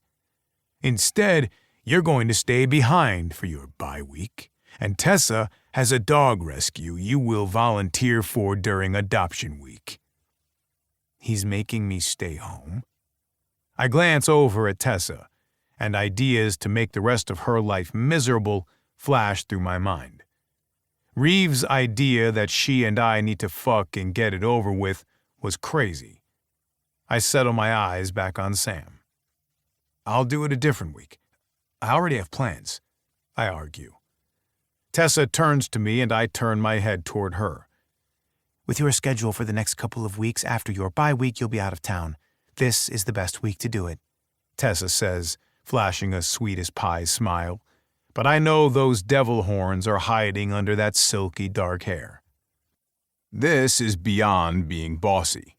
Tessa has crossed a line, but I won't go down without a fight. I'm supposed to go home to Aspen, Colorado to see my family and to finalize some decisions with my cousin Bobby. I can't miss this. Living on the West Coast means I miss out on pretty much everything. I was looking forward to this week. No, more than that. I need this. This is also the time I go back every year for the annual music festival, Snow Days. It's like spring break in Cancun, but colder with a shit ton of snow. I already told one of the event organizers that I'd be there to make an appearance at some of the events. I'm not letting Tessa derail my plans. I have to think of something. Sir, I've already given my word to another charity that I'd be in Aspen to MC one of their events. Not showing up now would look bad on me and, potentially, on the franchise. This is a big event, and the local radio stations have already announced that I'll be there. I tell him. Snow Days is as far from a charitable event as you can get, but I'm still volunteering my time, and it's good exposure for the Hawkeyes. I already agreed to MC the wet t-shirt contest at the festival, and the radio stations have announced my attendance for the event. As long as Tessa and Sam think that this could be bad PR for the franchise, they won't be able to fight me on it. Mr. Roberts, he's trying to wiggle out of this. He'll just keep finding excuses not to do the charity work. She practically whines. So she wants a fight, does she? I am doing charity work, just while on vacation. I tell Sam, trying to play on his soft spot for his players. He's been in our shoes before as a player many years ago, so he understands. Tessa darts her eyes back from me and looks at Sam. As if he's going to do anything on vacation. He's going to blow this whole thing off, she huffs. Well, she's not stupid. I'll give her that. If you're so worried he's going to blow off the charity work, are you planning on staying here during bye week to make sure he does it? Tessa looks at him as if she's not sure whether or not to speak. I wasn't planning on it. I turn toward her, a smile planted on my face and an idea to ruin something of hers too. Really? Where are you going on vacation? I ask. I can see her teeth clench just slightly. She's not happy that I'm asking. Cabo, if you must know, she says, her eyes on Sam and not on me. Cabo, with bikinis and boots and dudes out on the prowl for casual vacation hookup sex. Something about that makes my fists clench, and that feels like a dangerous sign. With who? I spit out, thinking I said that in my head and not out loud. She glares back up at me, dark amber eyes looking like daggers ready to cut me wide open. Someone I used to know from college. That's code word for a dude. If it was a woman, she would have said something like, a good friend from college, but she didn't. What's his name? None of your business, she shoots back. Bingo. Okay, I think we're getting off track here, Sam interjects. I have real work to do, and I want this resolved before you leave my office. How do we settle this? Easy, I say as the perfect solution comes to mind. I go to Colorado and do my charity work, and Tessa comes with me to make sure I do it. Tessa turns to me lightning fast and crosses her arms over her chest. No way, I have plans. Done, Sam says, and then sits back in his seat, glancing at the paperwork in front of him. No doubt what he was working on when Tessa came in this morning and dumped this shit on him. Mr. Roberts, I have non-refundable tickets and someone expecting me, she argues. Ms. Tomlin?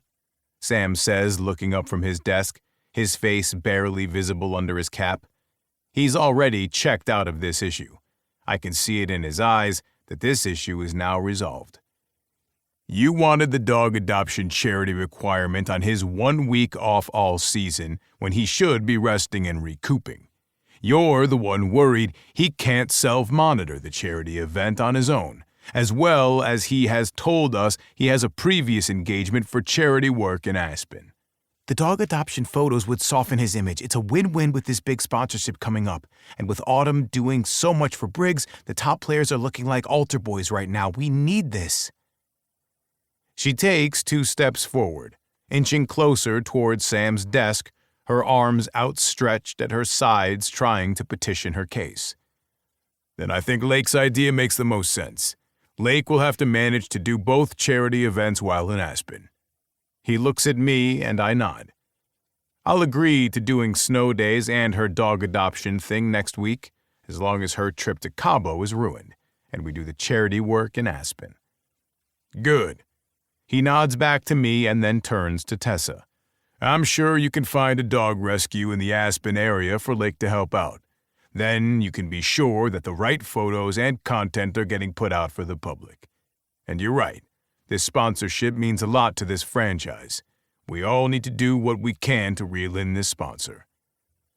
My phone buzzes in my pocket and I pull it out, even though this might not be the best time. But my trip, she pleads. I look down at my phone and see the name flash over my phone. Chelsea calling. Tessa leans slightly toward me, and when she sees the name on my screen, she gives a faint huff of annoyance. I tuck my phone in my back pocket. I'll have to call her back because now isn't a good time. Sam speaks up. Give Penelope the price for the non-refundable expenses, and the Hawkeyes will reimburse you for the lost funds. The Hawkeyes will also fund this entire trip to Aspen to make sure everything goes off without a hitch. As you said, this is important to cleaning up Lake's image and getting us that sponsorship. But, she tries one more time, and I bite back a chuckle. That'll be all, he says without looking back up. Lake, you're about to be late for practice. I look down at my phone. Oh, fuck. I mutter and then rush out of Sam's office and head for the lockers. I wish I could have walked Tessa down to her office and gloated the entire way, but I have some time between practice and physical therapy to rub it in a little. I'll be sure to stop by her office after drills. Now Tessa gets a little taste of her own medicine for trying to ruin my vacation. At least I'll still get to do most of the things I want to do in Aspen, seeing my family and taking part in the festival, and meeting with Bobby and the realtor. Tessa doesn't get to do any. Only a few moments ago, Tessa was looking forward to sand, sun, and the beach with some dude who's probably wanted to bang her since college. But things just changed, and she'll have to cancel on his ass to come with me to snow, ice, and more snow. And the best part? This music festival books out all of the accommodations in town months in advance. Tessa is about to show up to the vacation from hell with no hotel vacancies or rental cars to speak of. But I'll let her figure that out when she gets there. Tessa. How the hell am I being punished for this? None of this seems fair. I send out a text to the girls. Tessa. Plan backfired. Please bring booze. Isla. Oh, no. I'll ask Kanan for a night off. I have a feeling there will be too much cursing and boozing to bring Berkeley. Tessa. Good foresight. Penelope. I left to go down to the copier, and when I got back, you and Lake were already gone. What happened? Penelope. I swear I just saw my dad pull out a whiskey bottle from his bottom drawer and take a swig. I didn't know he had booze in his office. Tessa. Too long of a story to tell via text. Tessa. Side note, I can take the lingerie and bikinis I bought for Cabo back to the store. I'm not getting laid now. Autumn. Holy crap, what did I miss? Briggs and I come home tomorrow. Tell me when and where. Penelope. Okay, girls. My apartment tomorrow night. I'll pick up charcoal face masks. Isla will bring the booze. Autumn, can you do your famous chocolate chip cookies? We'll order in Chinese. Bring your jammies and pillows. We're having a sleepover, girls. Isla. Kanan has poker night at Lake's penthouse tomorrow night, but his mom is in town and said I deserve a girls' night. See you girls tomorrow. Autumn. Yeah, Briggs is going to poker night too. Can't wait to see you all. Chapter 5. Lake. I heard something interesting yesterday, Briggs says, flopping open the pizza box on top of a stack of 8 other boxes. Steam comes billowing out as the smell of pepperoni, spicy sausage, and pizza dough fills my large penthouse kitchen. He grabs half the pie and pulls it onto a plate that can barely contain the contents. Strings of cheese still attached to the rest of the pizza are left behind to be devoured by another hungry hockey player looking to score some cheat meal pizza. Consuming large amounts of complex carbohydrates is high on the dietitian's meal plan for the amount of calories we burn a day, but greasy pizza isn't usually the recommended way to get it. Oh yeah? What's that? I ask, grabbing a beer out of the commercial-grade fridge and popping off the top before taking a long pull of it. I head back toward the large island where Briggs stands while he grabs a handful of chips and takes a large scoop of the 7-layer dip that his fake girlfriend turned real fiancé made for him to bring and plops it on a second plate for himself. Autumn said she's going with Tessa tomorrow to take back a bunch of clothes that she bought for her trip to Cabo because she isn't going anymore. Instead, she's going to Aspen. He smirks, then licks the pizza sauce from his thumb after filling his plates. With you. Brent's eyes flash to mine from far off in the living room. He's sitting at one of the poker tables I set up with his plate of food. Is he pissed about this? I don't know. But from our limited conversations about Tessa, I know that she's dated some of his hockey teammates in the past, and as far as I know, they are all still alive to talk about it. It must not bother him as much as it would bother me if any of my friends tried to date either of my older sisters. I'd do what Autumn's brother did to Briggs, cold cock him in the parking lot of his place of employment when he thought he was safe. That makes a hell of a lot more sense, Riker says, walking up to the island and interjecting himself into the conversation. He grabs a chip and then scoops up some of the homemade 7-layer dip. I had a meeting with Sam earlier today, and Penelope was arguing with the airlines over the phone trying to get Tessa's plane ticket changed from Cabo to Aspen. That sounds like a strange change of itinerary. What the hell is she going to do in Aspen with you? I don't like the feeling of Briggs and Riker standing by the snacks together while I'm getting a look from Brent on the other side of the living room. Even with the casual conversation, I already feel outnumbered, and no one even knows what's going on. Keenan walks into the apartment and catches the end of the conversation. Hold the fuck on. You're taking Tessa to meet your parents? The rest of the guys who weren't listening or were barely interested all turn around and stare back at me. Now I'm outnumbered. This was not what I had in mind. Not all of the players on the team have the same hate-hate relationship that Tessa and I have. Many of them are starting to treat Tessa like they treat Penelope, an unofficial Hawkeye's sister. Not just because she's Brent's little sister, but also because she's helped boost the media attention for a lot of these guys and facilitates endorsement money for them. I'm pretty well alone on an island when it comes to my feelings about Tessa Tomlin.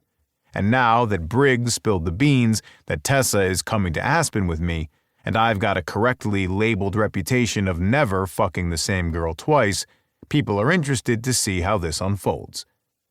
But it won't unfold in any way except that I'm single-handedly giving Tessa a taste of her own medicine. I have no intention of trying anything with Tessa in Aspen. When it comes to dating, no woman could convince me into an exclusive relationship. Not to mention that all the guys in this room have a vague understanding of my history and know that the last time I brought a girl home was 15 years ago. I swore after everything that happened I'd never get that serious about anyone else again. I understand their reactions and the dropped jaws, but they don't know what's going on between Tessa and me. Brent stands up from the poker table and heads my way. The rest of the guys see him, and they all fake having something else important to do and walk out of the kitchen. Traitors. I watch Brent move toward me in the kitchen.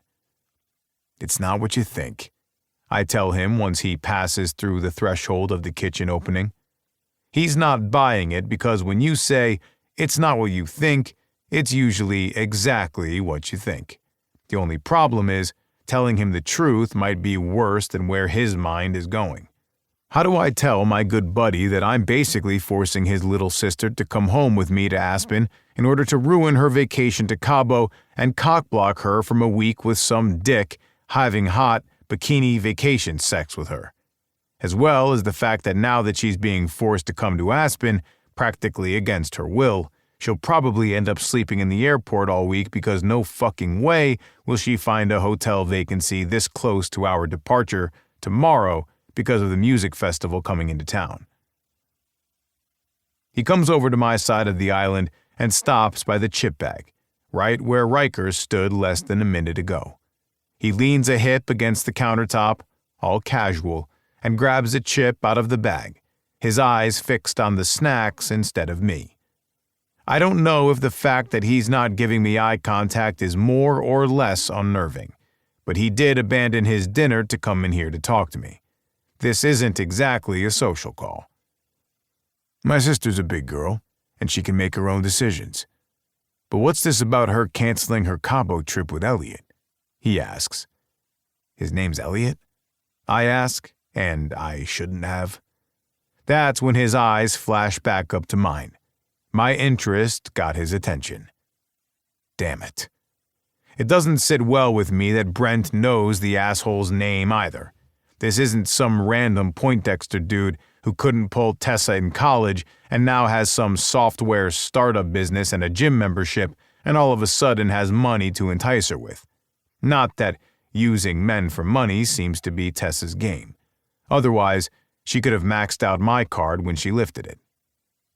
I have to do some charity work in Aspen for some shit Sam wants me to do.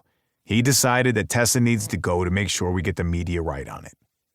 It's not a lie, but it's not 100% accurate either.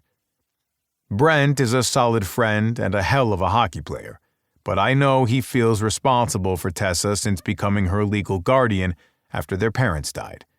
So if I told him my plans are to ruin his sister's week in an effort to scare her away from ever fucking with me again, I don't think it would fly with him.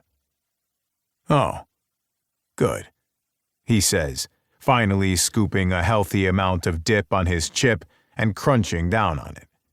I didn't want her to go to Cabo anyway. Elliot's nice enough, but he's a safe choice. I knew it. Now I feel even better about sabotaging her trip. So you're cool with it? I ask. Yeah, he says, grabbing another chip and taking another swipe of the tasty dip. He chews for a second and stares back at me, his eyebrows knitting together. A thought just came to him. Unless I should be concerned about her going to Aspen with you? He asks, mid-scoop and an eyebrow cocked. No, it's just something Sam is making us do together. That's it, I reassure him. She's not staying with you, he asks, grabbing another chip, but his eyes remain locked on mine. I don't need the answer key to score 100% on this pop quiz. I know the correct answer. No, I'm not sure where she's staying, I tell him honestly.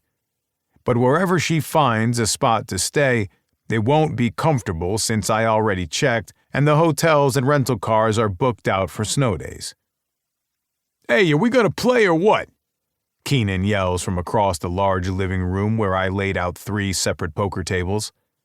The background TV noise of the sports channel and the clanking of beer bottles fill the space around us.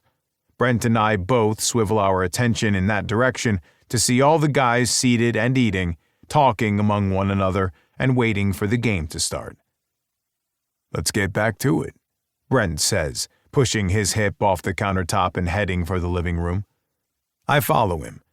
I hope fucking with Tessa isn't worse than actually just fucking Tessa. Brent might be more pissed about the first one. Tessa. What a dickhole, Autumn says. She leans over from where she is on the couch while Penelope sits on the floor painting Autumn's toenails a robin egg blue. Her hair is up in a pink towel with a thick hair conditioning mask, and her face is covered in a black charcoal face paste that is now dried, not allowing her to open her mouth as wide. In fact, all 4 of us look the same with matching pink towels wrapped around our heads and charcoal face masks plastered to our faces. We all sound a little weird now that our face masks have dried, making it a little uncomfortable to get too animated with our facial expressions. I know. Elliot told me to quit and come work for his family, I chuckle. I'd never consider it, but it was sweet that he offered. Working for the man I'm dating would just get too complicated. What if I wanted to quit the job? Or what if I wanted to quit him? Not that we're technically dating. This Cabo trip was supposed to be a chance for us to figure out whether or not now was finally the time to see if being more than friends is viable. Oh yeah, yuck. Working with your significant other is bad news. Don't do it. Isla chips in. Her history with her ex-fiancé is a cautionary tale. I won't, I assure her, leaning onto the couch more and lifting my right foot to admire the pretty coral nail polish that Penelope put on my feet and hands. It looks so good with this tan I've been working on at the tanning salon, so that I'd look good in Cabo. What a pity this golden bronzed skin will be covered up with a parka for all of next week. There goes $100 for the elite month tanning package I bought. I really should send a bill to Lake for reimbursement. You still want to take everything back tomorrow? Autumn asks. Yeah, I don't need $300 worth of lingerie for Lake. The second I let the words out, a flip happens in my stomach as I imagine taking the lingerie with me to Aspen. A startup, corny porno image of me showing up at Lake's home in nothing but a skimpy cosplay costume from the adult store flashes in my imagination. I clamp down my eyes in an effort to wash them of the image, but it takes a minute for the idea to melt away. Are you sure you don't? Penelope asks, wiggling her eyebrows at me. I reach over to the coffee table and grab one of Autumn's cookies off the plate to distract my fingers from fidgeting at the question. Positive. Lake is the last Hawkeyes player I'd ever consider, I say. I take a bite, then pretend to watch the ending to Pitch Perfect 2 that we all voted on. It took us all of the first Pitch Perfect to eat our Chinese takeout, and then most of Pitch Perfect 2 to get our hair and face masks on, along with our toes and fingers painted. Oh, the last player, huh? Autumn says.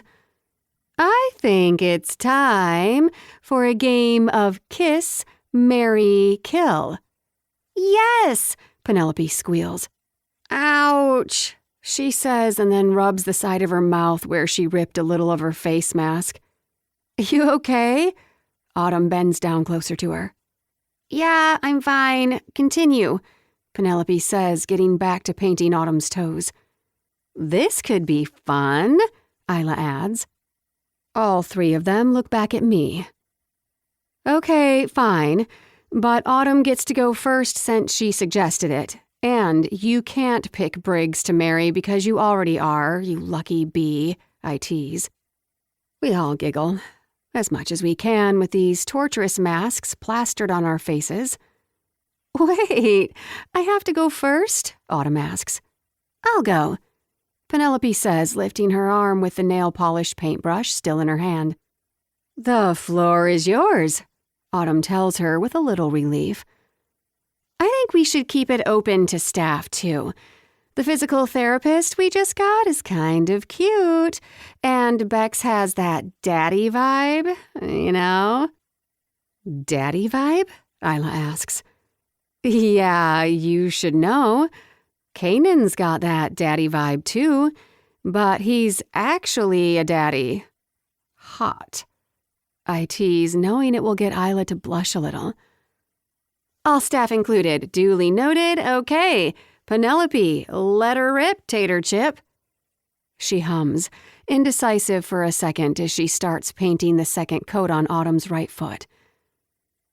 I'm going to go with Mary Reeve, Kiss 7, Kill Bex.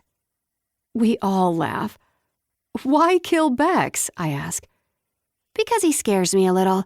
He's so intense and he never smiles. I admire Coach Beck's work ethic, but I get where she's coming from. He can be a bit intimidating. Autumn, you're up, I tell her.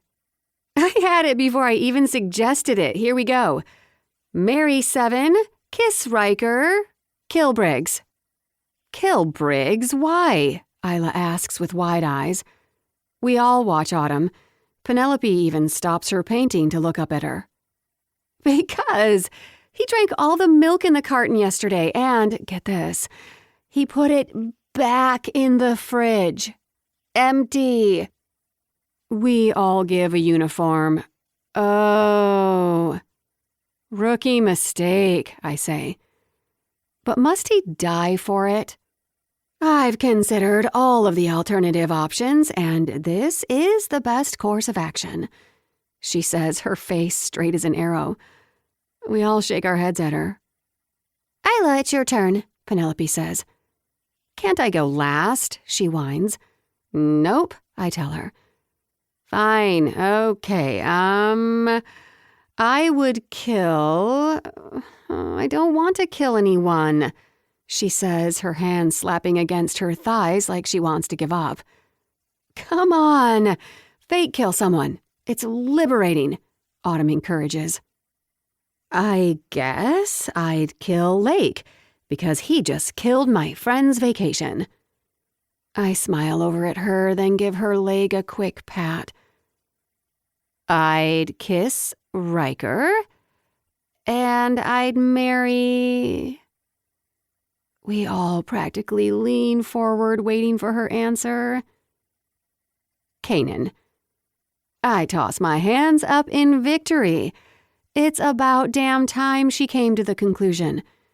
We hoop and holler for a second as Isla's cheeks go bright red. "You're up, Missy."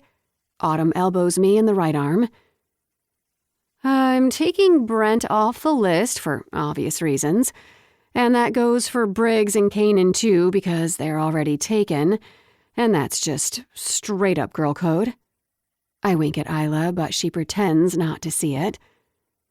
But it's still the same three I would have anyway. I'd marry Riker because he's the team captain and that's sexy. Plus, his jersey number 19 is my lucky number. It's faded. Penelope chokes out a laugh. I'd kiss Coach Bex because of how dominant he is on and off the ice. Even with a 20-year age gap, I bet he'd melt my panties off. And we all know who I'd kill. Lake Powers, because he's just the freaking worst. The alarm goes off on our time for the face masks, and we all stand from the couch. Autumn pulls on Penelope's hand to pull her up off the ground into a standing position. We all head to the kitchen to wash these off. I consider the fact that Lake is only a couple of floors above me right now, and I fight the urge to take the elevator up to the penthouse floor and give him a piece of my mind. But this is girls' night, and you don't fuck with girls' night. Chapter 6. Tessa. I asked Isla and Berkeley to drop me off at the airport earlier this morning for my flight. Brent, Riker, and Seven left yesterday to head for Playa del Carmen, and I wish I could have stashed myself in my brother's suitcase instead. Before he left, he walked into my room while I was packing and gave me one small warning: not to get involved with Lake. He didn't need to waste his breath while sitting on the baby blue duvet covering my king-size bed in the room that he rents me in his mansion. There is 0 chance of Lake and I hooking up. He watches me pack jackets and pants for a freezing Aspen instead of bikinis and sundresses for Cabo. He sits there staring at the contents of my luggage with his left leg up on my bed and his right foot down on the plush off-white carpeting that all the bedrooms in this house have, minus the master, which has the same matching wood floors throughout the rest of the house. He's my best friend, Tessie. So I hate to say this about the guy behind his back, but you can do better than him. A lot better. He says, locking eyes with mine for a second. I hate when people say that. You can do better always feels like a cliche. Like it's not you, it's me. Or you're marriage material. If either of those things were true, wouldn't you do anything you could to keep me? I thought you didn't care who I date. I ask, since he's never stopped me from dating his teammates before. Brent has given parental-type responsibility a wide berth since our parents died. Even though maybe he should have been stricter. He's always let me get away with murder, and I think it's because he feels bad that I was so young when they died. He's played the brother role so he doesn't try to fill my parents' shoes. He was just a kid himself at 18, trying to raise another kid. He let me date asshole hockey players and kept his thoughts to himself. He let me pick one of the biggest party schools for college because I promised him that I'd still get good grades and that I would be smart about where and with whom I partied with, and he paid my tuition without a lecture. I don't. But if you're going to date one of them, date Seven or Reeve. Neither of them are the equivalent to an overused, never sanitized subway seat. Oh, gross. You're one to talk. Giving him my little sister's snark, I finished folding a sweater and place it in my luggage. Yeah, well, I'm not trying to pull someone as put together and smart as you, and Lake shouldn't be either. He's not in the right headspace. I think that was a compliment, but also, Lake isn't in the right headspace? What does that mean? He's not in the right headspace, I ask. Brent looks down at the carpet on the other side of the bed where he's sitting and blinks a few times as he considers his next words. I don't know much about it. I just know that he had a traumatic event years back that made him the way he is. My eyebrows scrunch together as I look back at him. The way he is? I ask. That's as cryptic as it gets. That's all I know. He doesn't talk about it, and I don't ask. Until this very moment, I've never given a shit about Lake's swinging door policy. I just don't want to see you get hurt. You've been through enough. I head for my walk-in closet and pull out the biggest down jacket I own, then walk back to my luggage and cram it in with a little resentment toward its fluffy feathers.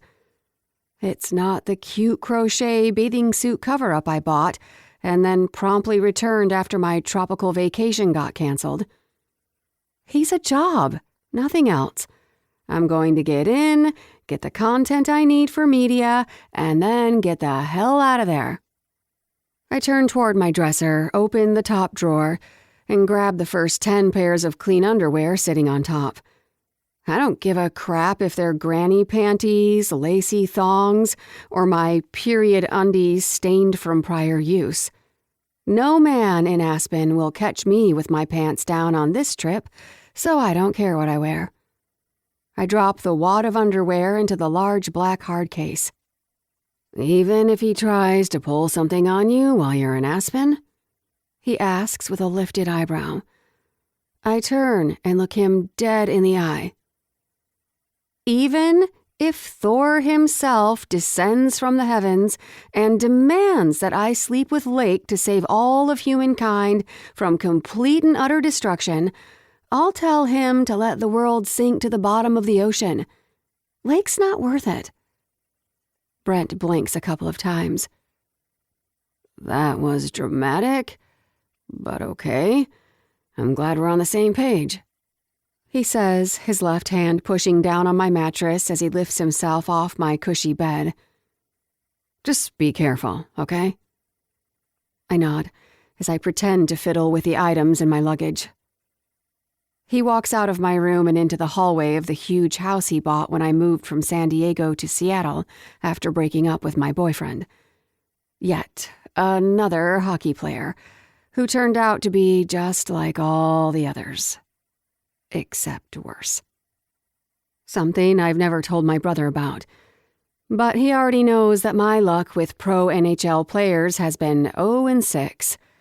A losing streak of depressing proportions. The flight to Aspen, all 4 legs of it, since changing my ticket from Cabo to Aspen, has been a complete shit show, and even worse than I could ever have imagined. I ended up in the middle seat, next to the lavatory on the first flight, which contained a passenger who had eaten either Mexican food or something very spicy before takeoff that did not agree with them. During the second flight, I got a window seat, which would have been nice if I wasn't stuck next to a handsy old man who seemed to continue to bump into my boob every time he put his tray table away. Over a dozen times. On my third flight, I ended up in an aisle seat, but the stewardess rammed the drink cart into the back of my elbow only 30 minutes into the flight. I figured I'd have luck on flight 4, but wouldn't you know that I'd get stuck next to a sweet little baby who turned to me and puked on my shirt during takeoff. I could have endured it all. I could have painted a smile on my face and called it just one long shit day that won't repeat itself tomorrow. I could have. Until I stood at the baggage carousel for over an hour, waiting as every last piece of luggage was taken off the moving conveyor. My luggage isn't here. I want to break down in tears, but I won't. At least not in front of the conveyor belts in the middle of an airport at almost 11 o'clock at night. And who knows, since I basically flew across this entire continent, Maybe my luggage decided to take a more direct route and has been waiting for me for half a day. I'm not usually a glass half full kind of girl, although I wouldn't consider myself a Debbie Downer either. But I put on my best Penelope Roberts optimism and head for the luggage counter. "Hello," I say with a half-hearted smile, when the attendant doesn't even bother to acknowledge me as he continues to stare at his computer screen, clicking away. He's barely an inch taller than me, slender with short brown hair, thin lips, and lackluster chocolate brown eyes. The skin peeking out from his thick navy blue airline hoodie is paler than most people in Seattle. "Luggage tag?" He practically barks, rolling his eyes. What?" "Do you have your luggage tag?" He asks slowly, as if I'm not smart enough to understand him. What an ass. I didn't do shit to him. "Oh, yeah, I think so," I say, reaching inside my purse for my wallet. I started in Seattle and I have 4 layovers, so hopefully it's just sitting in the back. I tell him while digging for my wallet that has my luggage tags tucked inside, where I put them when they handed them to me in Seattle. Motherfucker. My wallet. Where the hell is my wallet? Then it dawns on me. Absolute dread and irritation coat my throat, almost making it hard to speak, but also making me want to scream and throw something. I left it after picking up some snacks and earplugs on the last leg of my journey. Puke-covered with no luggage and now no wallet. I just about decide to throw in the towel and call Sam to tell him I quit. He can take his adult babysitting job and shove it. This isn't worth it anymore, and Lake wins. An overreaction? Maybe. But right now, that would feel pretty damn incredible compared to how I feel. Instead, I take a cleansing breath and remember that Sam didn't do this, and he's not the enemy. Lake is. And I should go straight to his house and TP it tonight. Except I have no wallet, and therefore no money to buy said teepee. Nor am I sure how I would get there, considering Penelope couldn't find a single car rental in this town. Luckily, the one thing I do have is my rideshare app, which is connected to my bank account. At the very least, I'll be able to pay to get myself a ride to the only motel Penelope could get me. The attendant at the counter starts tapping his toe, or at least it sounds like he is, as he watches me continue digging through my bag, as though my wallet is suddenly going to do a Houdini trick and reappear out of nowhere. No such luck. Shit. I left my wallet back in the Dallas airport. "You started in Seattle? Why did they route you through Dallas?" he asks. It's a long story. "You know what?" he says, putting his palm up to stop me. "I'm off in 15 minutes and I don't actually care. What's your last name and the flight number that you just got off?" Wow, this guy. I look around to see if there is any supervisor-looking person around, but I don't see another soul. The airport looks closed down for the night. No outbound flights left for takeoff. I give him my last boarding pass, which has all of my information on it, and he begins typing away instantly. No doubt, hoping to get me out of his sights. He makes a long sighing noise as if I am the biggest nuisance to his sad little decrepit life. "Your luggage is stuck in Salt Lake City." My first leg. "And all flights are currently grounded due to a snowstorm you just missed." Just my luck again. I could have been stuck in a snowstorm in Salt Lake City instead of stuck in Aspen with Lake. A far better option. I rub my index finger gently across my right eyebrow, trying to keep myself from a nervous breakdown. Breathe, Tessa. Crap. What does that mean? It will get here sometime tomorrow, right? It's a snowstorm. I'm not God, he says, typing quickly on his computer screen again. And thank the powers that be for that, because I can't imagine how shitty the world would be if you were the one in charge. I understand that, but I just opened a claim for you and your information is in here.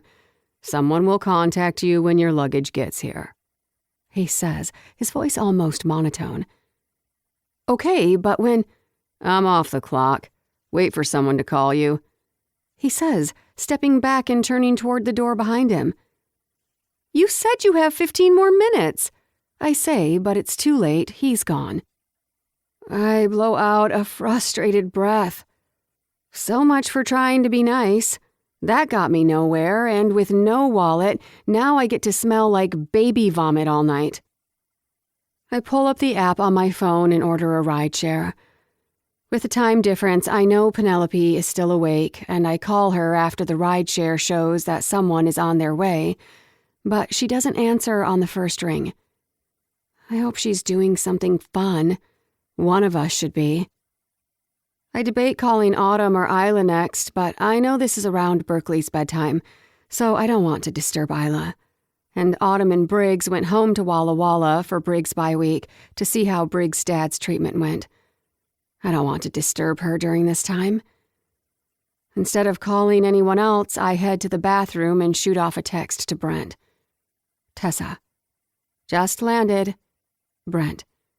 Text me again when you get to your hotel. How's Playa del Carmen?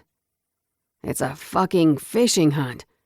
Riker's trying to convince me to go in on a suite down the road at one of the all-inclusive resorts with a lazy river. What I wouldn't give for a lazy river right about now. Tessa. Didn't Renly tell you his place down there was a fishing hut? Seven Renly, a.k.a. Lucky to the fans, has a house, or rather a fishing hut in Playa del Carmen. My brother and Riker invited themselves down to Seven's little getaway spot in Mexico to do a little fishing during their bye-week. What I wouldn't give to be in a fishing hut on the warm beaches of Mexico instead of here.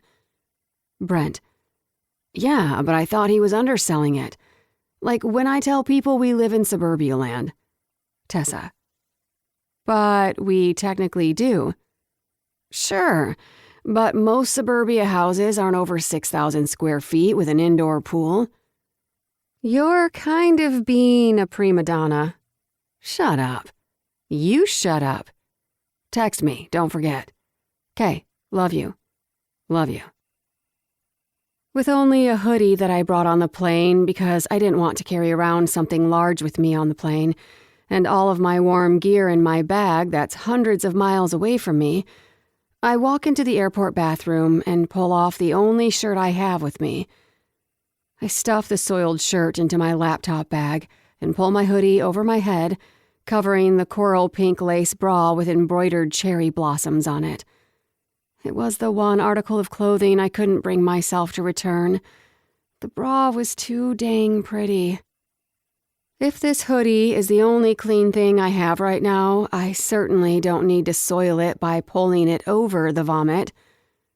Hopefully there is a laundromat at this motel, although Penelope said that it was showing 2 stars and mixed reviews. Just what I need to top off my night. I'm not that bougie. I don't need 5 stars, but a solid 3+ star would have been nice. I stand outside the airport as I watch the last of the passengers from my flight embracing people coming by to pick them up. Everyone seems so happy to see one another. I cross my arms over one another and rub each side to try to warm my upper arms. I watch my breath as billows of steam from my hot mouth push out away from me and into the cold, late January night in Colorado. My mind wanders unsupervised to what Lake is doing right now. Probably sitting in his massive mansion, having a raging party with all his friends and half-naked women in every corner of the house. Why my mind goes straight to there being an active game of naked Twister in the middle of his huge living room, which I've never seen and I'm making up in my head, is beyond me. The point is, Lake probably isn't standing out in the cold with only a single hoodie to keep warm, a soiled shirt covered in formula stuffed in his laptop bag, and a purse void of any actual funds to buy anything. I check my app again, and the driver from the rideshare is only a few minutes away. A call comes through. Autumn calling. Hello? I ask, a little nervous she's calling to give me bad news. I hate that that's where my mind goes, but with Briggs' dad's health, I'm not sure what to expect. Maybe that's what happens when you lose your parents so young. You barely remember a time in your life when you lived in a world with false security, thinking that nothing bad will happen to you, that everything will work itself out because there was a time in your life when the worst thing actually happened, and nothing ever truly righted itself back after that. Hi, she says. What's wrong? I say, my voice on edge. What? Nothing. Everything's fine here. The doctors are really happy with Mr. Conley's progress so far. I just wanted to call and see how your flight went. Phew, I blow out of breath. Thank God. Good, you scared me. It seemed late for you to be calling. I thought something happened, I tell her, my eyes fixed on the red tail lights of the last car pulling off the curb. I'm sorry. I didn't mean to worry you. Did you make it to Aspen? Yeah, I guess you could say that. It was an absolute shit show. I also have no wallet and no luggage, I tell her, trying to keep my teeth from chattering in the cold.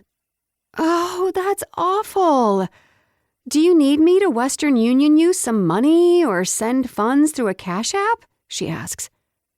That's sweet, but I'm sure there's a bank here where I can pull funds out tomorrow, I tell her, even though I also don't have a driver's license to prove identification, and no one knows me here at these banks to vouch for me like they would at home at the bank I frequent. If you need something tonight, I'm sure Lake can help too. He's somewhere in town, right? You mean the man I've been daydreaming about murdering in his sleep for the past 16 hours of flight time? Hell no. I'm not asking him for anything, I say, my eyebrows scrunching together and a deep frown forming across my lips. I see the lights of the only vehicle left headed my way. That must be my rideshare. I run my free left hand up and down my right bicep to warm it. Hopefully this driver has the heat on blast. It's his fault that this is happening. You're supposed to be in Cabo getting wined and dined. And poked from behind, I know, I tell her. I hear Autumn start giggling. That's not what I was going to say. Just because it rhymes doesn't mean it works in this scenario. Your giggles suggested it worked just fine, I say to make my point. She attempts to clear the giggles from her throat. Okay, well, moving on. Has Elliot said anything since you last talked to him? Yup, he said he wants a rain check. He asked me to see if my boss will give me next week off to go to Cabo with him before he has to crack down on signing some new talent for endorsements. Well, that sounds promising, right? The cute guy whose family owns one of the biggest athletic shoe brands in the world. And major bonus points, he isn't a hockey player. You had me at isn't a hockey player. We both chuckle. Autumn had her struggles with Briggs in the beginning when they were fake dating, so she knows a thing or two about it, and now they're happily engaged. Well, this stupid assignment will be over in a week. Perk up, Buttercup. Phil Carlton is going to worship the ground you walk on when you get lake powers looking like a shiny copper penny. Then you can ride off into the sunset with the billionaire heir. I don't care about his $1 billion family money. I just want what I was promised. A beach vacation with hot sex and a guy who cares enough about me to want to take me there. Now, because of Lake, I'm not getting either. Yeah, we'll see. I was just hoping to dust off the cobwebs down there while getting a real tan. Elliot offered me both. But hey, I have to go. My ride is here. I like Elliot, but I'm not 100% sure how much yet. I don't want to lead him on, especially since his company is in negotiations with Lake's agent to get him to endorse their sports gear. I was open to heading to Cabo for a fun weekend, but I've been concerned that Elliot might want more than that from the beginning. And then it gets me thinking, maybe Elliot is exactly what I need. Okay, Autumn says. I'll call you tomorrow to hear about how Mr. Conley is doing, I tell her. Sure thing. Talk tomorrow. Bye. Bye. My rideshare arrives and I open the back passenger door and slide in. I can't see his face since he's in the driver's seat and staring back at his cell phone app. He lists off the motel address to confirm my destination. Are you sure this is where you're staying? He asks. Yep, I say, looking down at my screen to verify the address Penelope gave me. Are you sure it's not a different motel? Nope, it's the Royal Inn outside of town.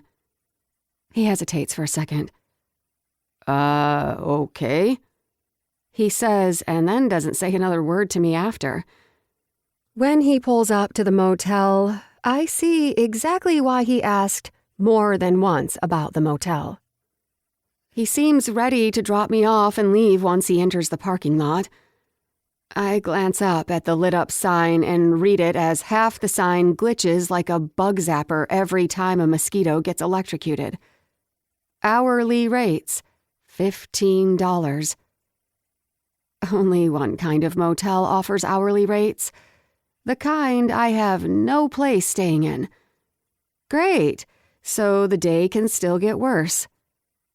Okay, this is the last time I'm going to ask.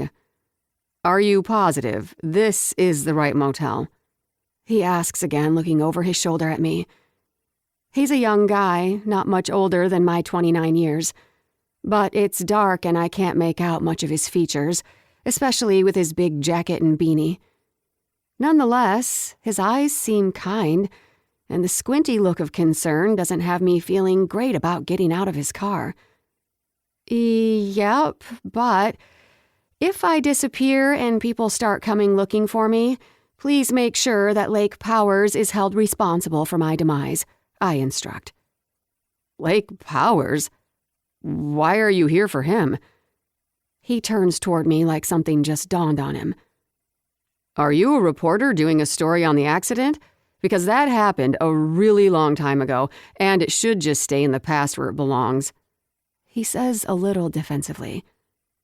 Accident? What accident? But I don't know this guy, and my job is to make Lake look good, not stir up questions and old drama. Absolutely not. I work for the team. Oh, I see. He nods. Well, I don't really like leaving you here, but there's not much I can do if you refuse to try somewhere else, and I think everything is booked up because I've been moving people all day into hotels around town. He shrugs. But there's a women's shelter nearby, and it might be safer than here. I'll be okay, I tell him, not loving the idea of either option. But I'm here now, and there's a door and a lock on this place, plus 24-hour surveillance and someone always manning the check-in desk. You have my information, so call if you need me to come back and get you. I wouldn't consider this place unsafe, just gross. So get to your room, and I wouldn't open your door until morning light, and you'll be fine. So reassuring. Great, thanks. I tell him, then open the door to climb out. Looking left to right, I wait to see if any sketchy people are lurking around. Luckily, no one is in sight. It's too damn cold to be outdoors. Armed with my purse, heavy laptop bag, and my pickpocketing skills, I grip my phone in my hand and remember that little tidbit I learned on social media. If you push down on all of the side buttons at once, your phone will dial 911. Right? Shoot. I wish I'd paid more attention to that little phone hack. Lake. When I pull into my driveway, I see my middle sister Harmony and my two nieces, Sadie and Lana, waiting at my front door with balloons in one hand and a homemade banner they're hanging onto at opposite sides that reads, "Welcome home, Uncle Lake." I've been waiting all month to wrap my arms around these two sweet little girls since I left after visiting for Christmas. I'm not home enough, and that hits me when I'm barely in the driveway of my house and I already feel like the real me is starting to charge back to 100%. The physical exertion of what I do isn't even a quarter of the energy spent. It's all the other bullshit. I'd skate for free. Out on the stadium, ice is where all my past mistakes can't get to me. My oldest sister Chelsea picked me up from the airport, so I hop out of the passenger side of her car and race up the paved jet black driveway. I sail up the pebbled concrete staircase that leads up to the 3-story house with a double wooden entry door I bought in this gated community. I also bought the house next door for my sister Chelsea and her girls to live in. I might be the youngest brother, but protecting my sister and my nieces is my top priority, and I want Chelsea and the girls close. They watch over my house during the season when I'm living in Seattle, so it works out. I paid off my sister Harmony's house too, which is farther down the drive, and purchased a house for my parents on this same street. They could have purchased their own homes with the lucrative women's clothing store in town that they own together, but it felt good to do it. Now that my parents are retired, their house just sits empty most of the time anyway. They probably stay in Seattle in my penthouse to see my home games more than they stay in the mansion I bought them down the street. "Did you girls make this sign for me?" I ask, pulling them in for a big group hug. We stayed up all night, Uncle Lake, Lana says with her 2 missing front teeth. Lana is 6 while Sadie is 8. Even though I've sworn to never get married, thus never planning to have kids of my own, coming home to these two gives me a quick glimpse into what that would feel like, racing home on my days off to be with my own family. I shake the idea loose. I made a promise to myself that I'd never consider a life like that again. Do you like it? Sadie asks. Do I like it? I love it, I say, squeezing them a little tighter. We never get to come to your games like Nana and Papa do and make you a sign, so we wanted to make you one for coming home, Lana says. Sounds like we need to convince your mom to bring you to a game soon, huh? Yes, they both squeal. After a delicious, home-cooked meal at my sister's house next door, I head back to my place, up the small cobblestone walkway that I had installed by a landscaper for easy access between the two houses through a side entrance. I thought I would enjoy knowing that Tessa might be having a hard time finding a place to stay tonight. Initially, the idea of her sleeping in the airport entertained my thirst for revenge. But now, as the sun sets, the idea of her out there and me not completely sure if she's safe is making it hard not to text her to make sure she landed somewhere in one of the downtown hotels. The thought came to me after my last beer while catching up with Chelsea and Harmony out on the deck of Chelsea's house, and I've been avoiding it for the past 30 minutes. I walk through the side door of my house that opens up into the massive kitchen, even bigger than the penthouse kitchen I have in Seattle. The temptation to text her is building. Fuck it. I'm doing it. Lake. Did you find a place to stay? Ice Queen. Yup. Relief hits me instantly, but I'm a little annoyed she didn't volunteer more information. Lake. Oh yeah, where? Ice Queen. The Royal Inn. No. Hell no. There's no way she can stay at the pay-by-the-hour motel. but maybe there's more than one motel with a similar name. Lake. Outside of town? Ice Queen. How many Royal Inns can there be? God damn it. This should feel good. This should be the payback I wanted. But all I feel is this building need coursing through my veins to get her out of that place as fast as I can. My feet are practically moving on their own, heading straight for the garage, and they won't stop until I'm standing at Tessa's motel room door. I don't even bother to respond. I just grab my keys off the key rack and head for my 6-car garage.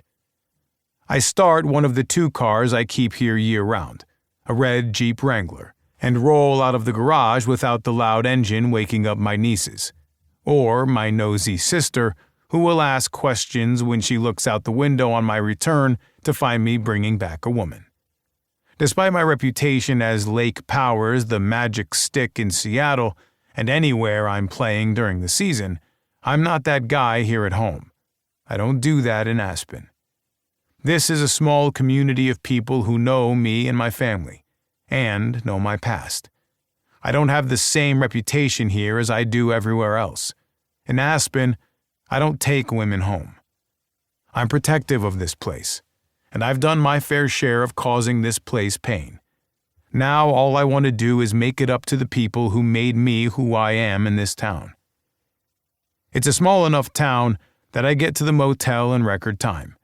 The guy at the front desk gives up Tessa's location easily, and that pisses me off even more. What would have happened if I had been a stalker or something? I'm feeling more vindicated for showing up unannounced. She can't stay here. She's not safe. Chapter 7.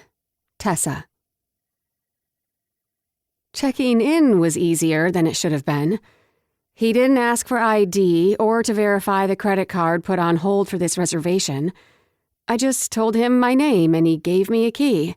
That simple.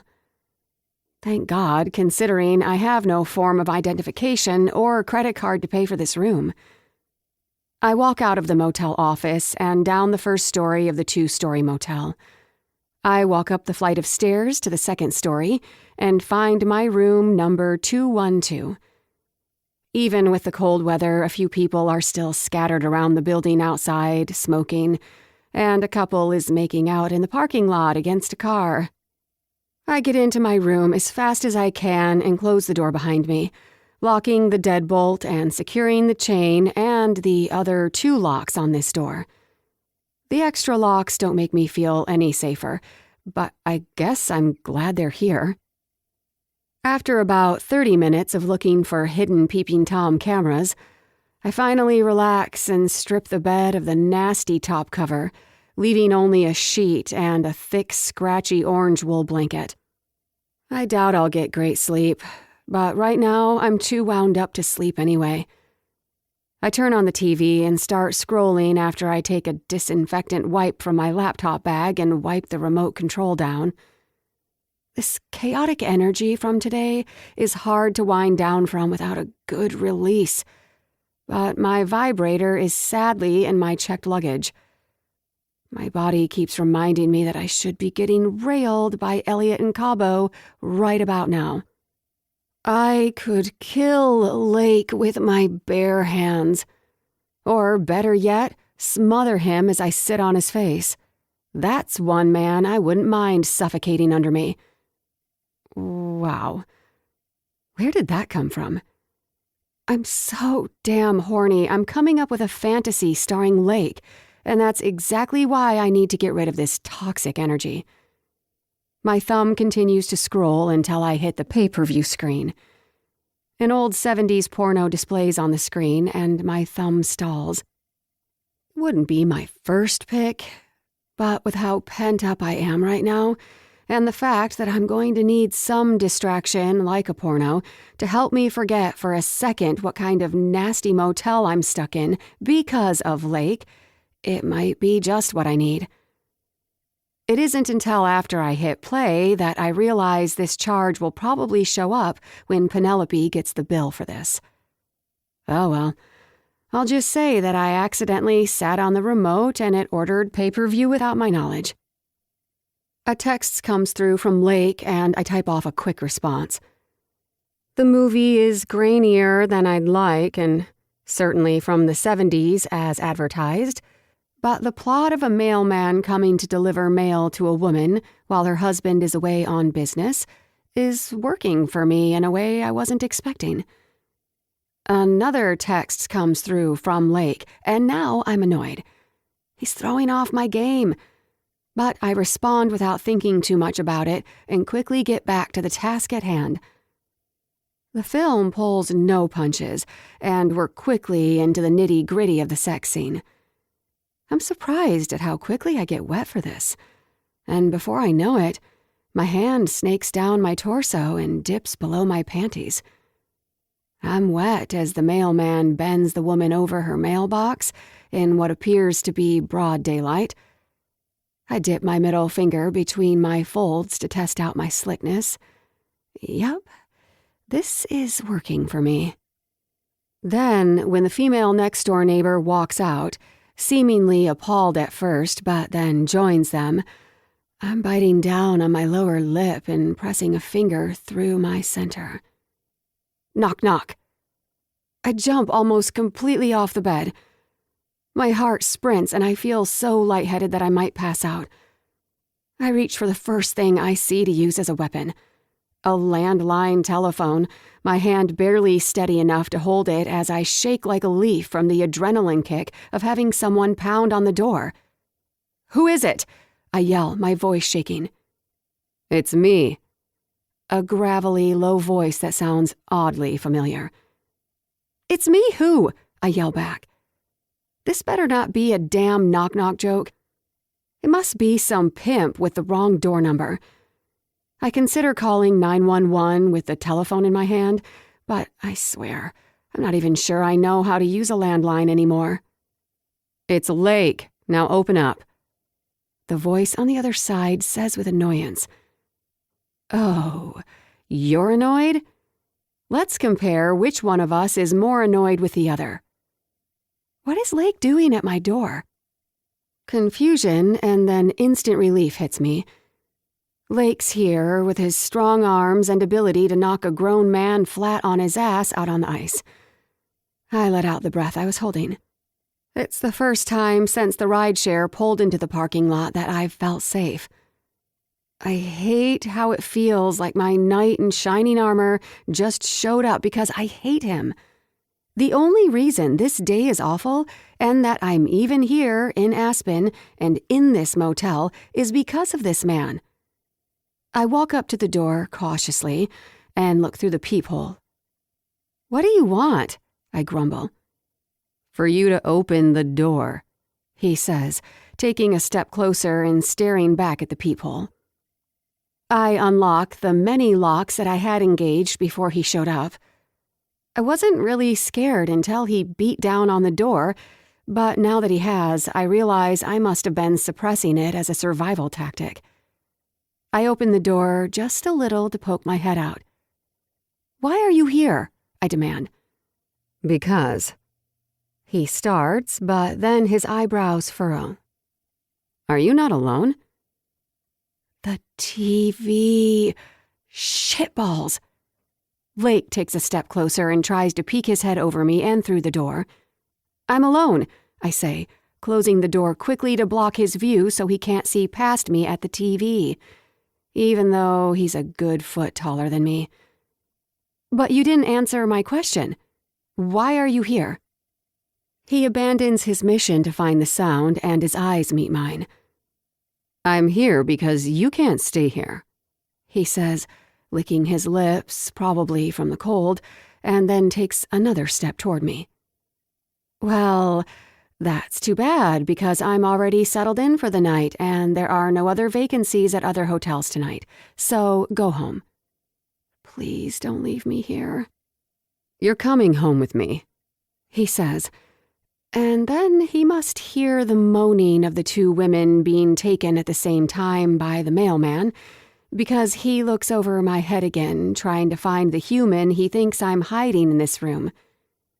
He pushes up on his tiptoes and glances over my head past the door. "Are you watching porn?" he asks, his eyes twinkling with the idea that he caught me in the act. "What? How dare you barge in here and make accusations?" I bark. Lake pushes the door, and I wasn't ready for it. The door swings open as I tumble one step backward along with it. Lake's quick reflexes instantly wrap a protective arm around me to keep me from falling. I guess his speed is useful for more than just ice hockey. He barely looks down at me secured in his arm, as if catching falling women comes second nature and doesn't faze him in the least. Charming. Instead, his eyes glue to the dated TV located at the back left corner of the room. "Holy fuck. You are." He beams like a kid who just found the Christmas gift stash his parents were hiding. With the mixture of the porno, my buzzing center from the scare of Lake banging on the door, and the fact that there's a bed within 3 feet of us, the temptation to knock Lake down on the bed and straddle him and use his body to get rid of the female version of blue balls is ever growing. I need to make a move now, one way or the other. Thankfully, the cringe-worthy duvet lying on the ground and the burnt orange scratchy blanket acting as the only barrier between me and God only knows what stains on the mattress sober up any ideas of wanting to get naked. "Get out! Get out! Get out!" I yell, pulling myself out of his arm and shooing him backward with my hands, my entire body getting into the rhythm. His eyes abandon the TV and stare down at me next. "You dirty little girl," he smirks. "Never mind, I'm moving in," he says, trying to sidestep around me and head for the bed. "Lake, I'm going to kill you if you don't leave right now." He chuckles a little like he knows how mortified I am that he caught me in this situation. I'm not mortified that he knows I watch porn, but because he caught me in a pay-by-the-hour motel, not only watching porn, but masturbating to a film our parents could have watched years before either of us were ever conceived. Something about the entire ordeal is just a little too embarrassing for me, and I need him the hell out of here. Knight in shining armor, my ass. Wish he never knocked on this door. "Okay, fine. I'll leave, but you're coming with me." He steps back toward the open motel room door, and then steps outside into the second-story corridor. "No, I'm not. I'm fine here," I huff, crossing my arms in an attempt to create a barrier that will keep him out in case he changes his mind and barges back into my motel room. Both of our attentions dart over to an older man with a graying beard and a woman half his age walking up the stairs. He's barely able to walk straight, seemingly drunk off his ass. He has his arm wrapped around her, and she tries to keep him upright while she's dressed in less than I would wear to the beach, let alone wear in almost freezing temperatures. "So, how much did you say for one go?" the man asks her in a drunken stupor. I barely make out his words with how much he slurs them. "Just the tip, or the whole thing?" Lake's eyes jet back to mine. "You're leaving with me, now." I nod this time. I know when I've been beaten. The woman fumbles with his room key, and they finally disappear into the motel room as Lake takes a step forward, almost as if to block the opening of my door so no one has access without going through him first. My heart squeezes at his protective stance at my door. I've never seen this side of Lake, the protective side. I guess that's not totally true. He's a fiercely loyal and protective teammate on the ice. I've just never seen him be this protective with a woman, especially not with me. "Okay, I'll meet you downstairs," I tell him, Not that I have much to grab besides my cell phone, purse, and laptop bag. His eyes finally break away from the closed door to his left as we listen for the neighbor's door to lock and the chain to engage. Then his eyes lock onto mine, and the intensity of the way he's looking at me, I've only seen during game day. A set of shivers cascade down my spine, leaving goosebumps on my arms and legs. Like hell I'm leaving you here. I'll wait, he says, crossing his arms over his chest, making a stand and continuing to block the door with his imposingly large frame. I hate that I feel safer with him looking so menacing at my door. I hate that I like that he's staying until I'm ready. I hate that with all the men I've ever dated in my life, none of them would have stayed and waited. They all would have gone downstairs and sat in the car, not considering for a second the kind of danger I could be in, or the inappropriate scenarios that I could be exposed to by being in this motel. They'd probably just head downstairs, climb into their vehicles, and use the time to secretly talk with other women behind my back. Lake wouldn't be any different. I have to remind myself of that fact. He has a worse reputation than any of the men I've dated. I mean, for goodness sake, his nickname is Magic Stick among the Puck Bunnies. So he's a little more protective than the others. That doesn't mean he'd be loyal if he ever actually decided to date anyone instead of one-night stands. Word on the street is that he hasn't dated a woman in over 15 years, so loyalty toward a monogamous relationship is not currently in practice. These facts are a moot point anyway, because he and I are co-workers and enemies, and I am on a strict, no hockey player dating diet, and Lake is off the menu.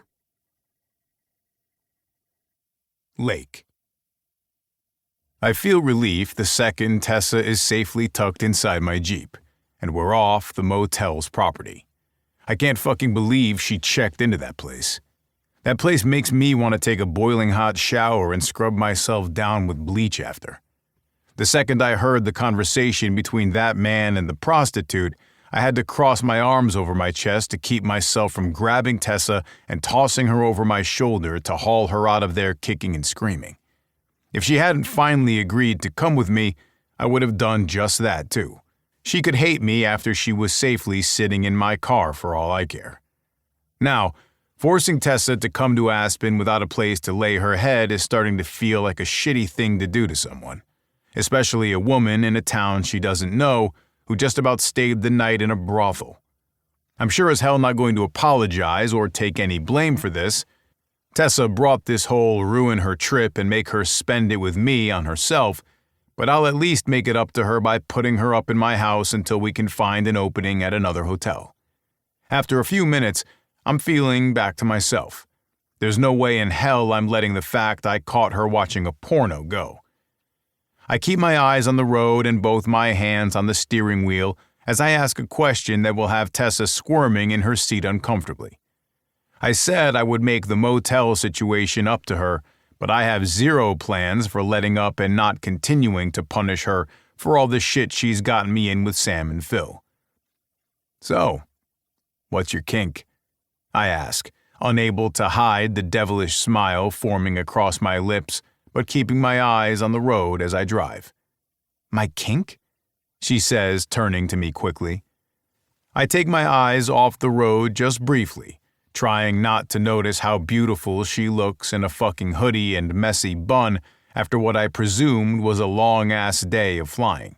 And is it me, or does she smell like sour milk? Still, she's naturally beautiful, not like the made-up women I see every day. Porn, Tessie, what's your kink?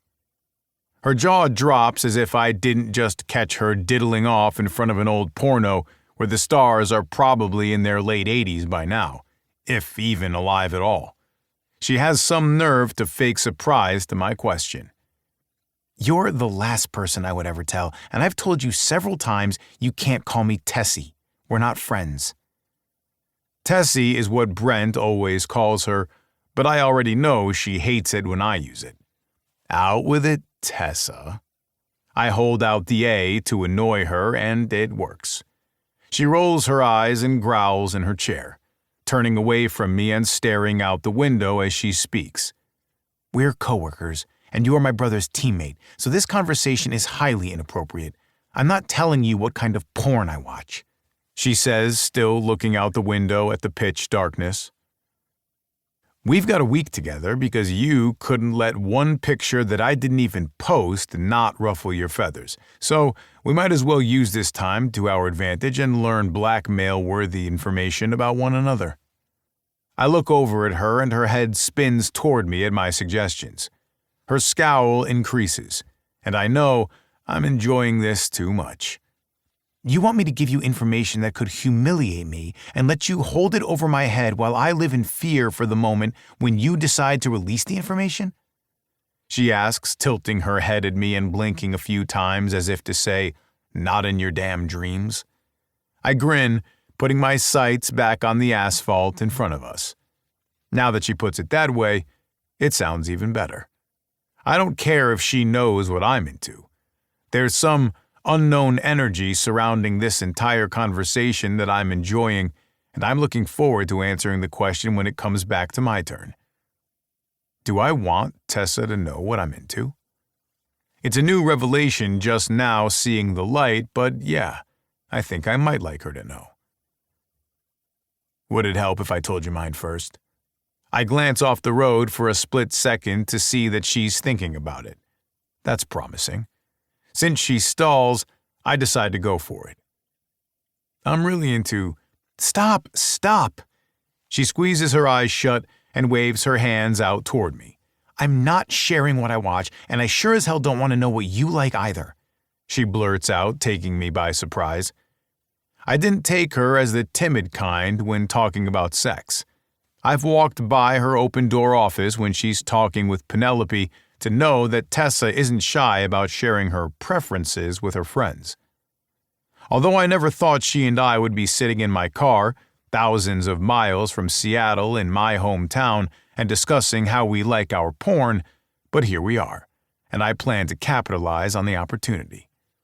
I'm unsubscribing from this conversation. How do I opt out of future correspondence? She asks, her eyes forced onto the road and not looking at me at all. You can't. This trip binds us for life, I tease. In my peripheral, I can see her stare back at me for a second and she doesn't seem amused. I shouldn't find that fucking cute, but damn me, I do.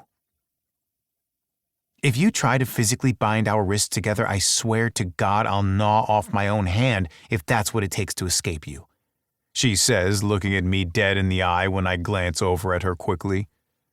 That's a first. I've never suggested a form of bondage to a woman and had her not offer up herself for me to do whatever I want with her. Ouch, that hurt my feelings. And here I was thinking we were close to drafting a treaty between us. I did save you from an STD-infested motel room, I remind her. You're delusional. We hate each other. And besides, she says, pulling her left leg up a little like she just realized she sat in something disgusting. This seat is probably covered in STDs left behind from pantyless puck bunnies from days past. She grimaces. I take my eyes off the road and glance down quickly at the spot where she's lifted her leg off the Jeep's red leather captain's chair. The Jeep was the first purchase I made when I moved back to Aspen after moving away for a while. And then I tricked it out with as many extra safety features as I could. I lifted it, added a full steel brush guard on the front, and studded tires. I can feel her eyes on me as she watches me react. I look back up and meet her eyes, and then I center my vision back on the road ahead before I speak. There's never been a puck bunny in this rig. There's never been a non-blood-related female in the Jeep. Ever. I tell her, scanning the road in front of us, grateful it's a clear night with a bright moon lighting the way, peeking through the massive, jagged mountain range of the Rocky Mountains. The roads are free of snow and ice. The temperatures have been too uncharacteristically warm for it to snow, but the forecast is calling for it soon. Ha! She yells as if she doesn't believe me. What a load. You think I'd buy that? I keep myself level and calm, but my hands tighten around the steering wheel. I don't like that she thinks I'd straight up lie to her face. I'm many things, but a liar isn't one of them. Have I ever given you a reason to believe I won't tell you the truth? I ask. She goes quiet for a second. In my peripheral vision, I can see her turn from me and stare out at the moon in front of us. No, not you, I guess. She takes a deep sigh. But someone like you. Perfect. I get to fight against the stigma of the asshole players before me. The hockey player? I say, remembering overhearing Tessa tell Penelope in her office once that Tessa won't date hockey players anymore. Her face stretches as she flashes me a look like she thinks I might know more than I do. I don't know anything, but now I'm curious. We're not all the same, you know. I tell her, my eyes back on the road. I've heard that before, she says, almost under her breath. But not from me. I add quickly in an attempt to separate myself from whatever dick treated her so badly that she's taken it out on me. She pulls her purse onto her lap as if ignoring my rebuttal and plucks a small pink chapstick tube from it. She slathers on the strawberry flavor. The cab in the Jeep fills with a sweet, fruity fragrance. Does it matter? She asks, dropping her chapstick back in her purse and then turning to look out at the dark mountains only illuminated by the moon, her arms crossing over her chest like a sulking teenager. It does if we want to be friends. God damn it, now she's got me trying to be friends. I'm not looking to date her, and I've never had to worry about being friend-zoned my whole life, but still, that isn't something I'd usually say if Tessa wasn't stonewalling me. Friends? She asks with a chuckle to her voice like my comment was a joke. Now I sort of feel like a chump for my choice of words, but I need to find some way in, and if friendship is my Trojan horse, then so be it. Being at war with the Hawkeyes public relations manager isn't doing me any favors. It pretty much stands for pain in my rectum. We're on the same team. Shouldn't we be at least friendly? We're enemies, Lake. Enemies? That's the second time she's said that. Yeah, maybe I didn't give her the warmest of welcomes the day she got the job at the Hawkeyes. I never thought we'd end up having to see each other more than a couple times a year back when she was only Brent's sister who lived in San Diego. We are? I ask, glancing over at her quickly, one eyebrow cocked in question. Of course we are, she says, tossing up her hands like she's done with me. How many concussions have you had because the evidence is starting to show? Have we had our issues? Hell yeah. Do I hate Tessa? Hate's a strong word. However, if she got fired and I was only connected to her by way of Brent's little sister, I'd like her a lot more. But either way, we're on this trip together, and now she's coming to stay at my house. I can't exactly ignore her while we are cohabitating, and my sister and nieces are about to meet her and see the way I treat her. Oh shit. My nieces. I ease the steering wheel to the right and pull off the road onto the shoulder slowly. What are you doing? She asks nervously, gripping the oh shit handle above her window on the ceiling of the Jeep. The shoulder turns from asphalt to mud from the heavy rainfall over the last few weeks. Even with the way I ease off to the side of the road, the air freshener swings erratically back and forth while the beams of the Jeep's lights shine into the pitch-dark wooded area out in front of us. The heat from the Jeep rises off the hood and billows on the cold January night. I look over at her and lean over the armrest a bit to get her attention. I want to forge a truce. A truce? She asks, leaning farther away from me as I encroach in her space. I see her right hand down by her knee as it flattens. She's ready to slap me if I try anything funny, and I want to laugh at the absurdity of the situation I find myself in. I've never incited a strong feeling in a woman to want to hit me for trying to kiss her. Sure, I've been slapped plenty when they decided I misled them when I said one night only, and they chose to believe instead that I led them on. But not at the start of things heating. Not that I plan to kiss Tessa anyway. I need her on my side for what I'm about to ask her for next. Yeah, I say. After the shitty 16-hour flight, the baby puke, the lost luggage, the lost wallet, and the motel, she asks, still trying to plaster herself against the Jeep's passenger door to stay as far away from me as possible. You lost your luggage and your wallet? I ask, but she only stares back at me.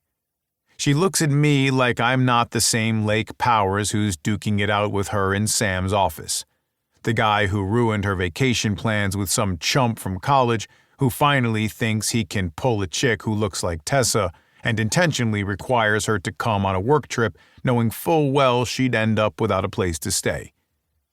I get her skepticism to the truce. However, the 16-hour flight, the baby puke, which now makes sense from the smell, the luggage and the missing wallet, which I only am now hearing about, none of those things are my fault. I can't take credit for Murphy's Law hitting Tessa on one fateful day. Even though I'm screwing up your vacation and making you do charity work, she asks with even more suspicion.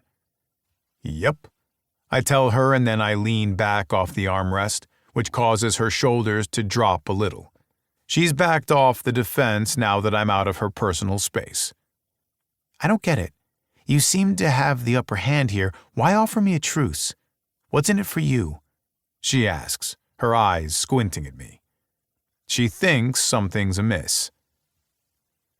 I'd love to get past this part without giving this all away, but Tessa won't agree without a thorough explanation, and Tessa has a pretty accurate bullshit meter.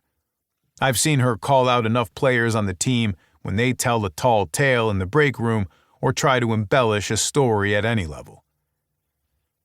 Did I ever tell you that I have 2 older sisters? She says, looking down at the floorboards of the Jeep, trying to pull up a memory. I think your mom mentioned it once. When did Tessa meet my parents? My mom told you? When?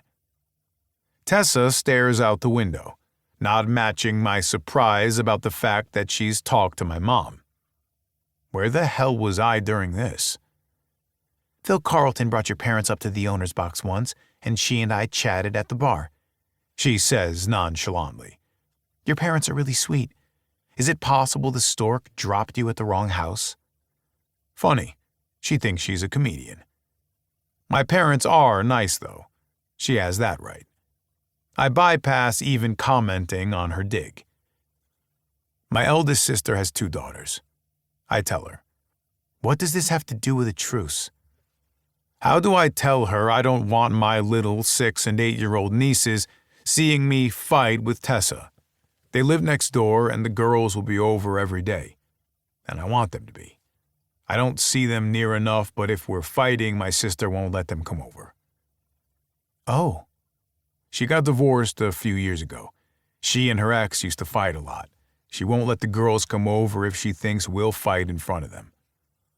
The girls have never seen me interact with women besides my sisters, mother, and female friends from Aspen that I grew up with. You'll stop making this trip a living hell if I agree to pretend to be nice to you, she asks. I meant being nice to each other, but whatever. I'll take it. Sure. Yeah. She thinks for a second. What the hell does she have to think about? This is good for both of us. Okay, I agree to your terms, she says, putting out her hand for us to shake on it. I put my hand in hers, and we seal the deal. Her hand feels soft and small in mine. I don't think I've ever touched her hand before. I turn back to the steering wheel, put the Jeep back in drive, and pull back onto the highway. This isn't how my sinister plan to teach Tessa a lesson was supposed to go, but I might like this scenario better. I have you scheduled for 2 days at the local dog rescue at the end of this week," she informs me. "Okay," I say simply.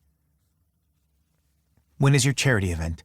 I have calls to make this week with players, but I'll make sure to be there to get photos for social media." Shit. I didn't consider how tough it would be to keep her from finding out about snow days now that she's in town and staying at my house. "Don't worry about it. Do your work instead.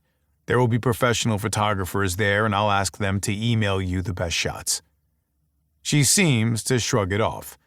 Maybe she's too tired to fight me on this, but I can't expect nosy Tessa not to try to pry again. I'll have to think of a better excuse in case she asks again. Chapter 8. Tessa. Lake drives up a long, winding road through tall trees covered in snow that must have fallen a few days ago, since the roads are wet and muddy but clear of snow. The high moon shines down on the wet asphalt, giving a reflection that we'll never catch, no matter how fast Lake drives. I sit on the passenger side, staring out the window, while soft music plays from the radio station that's been playing in the background since I got in with Lake back at the motel. His cinnamon apple car freshener bobs and sways with the road's condition and gives a nice seasonal smell to the beautiful scenery out in front of me. It's so beautiful here.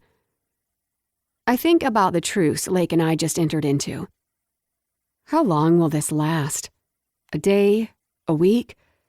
It can't possibly last past the day we leave here.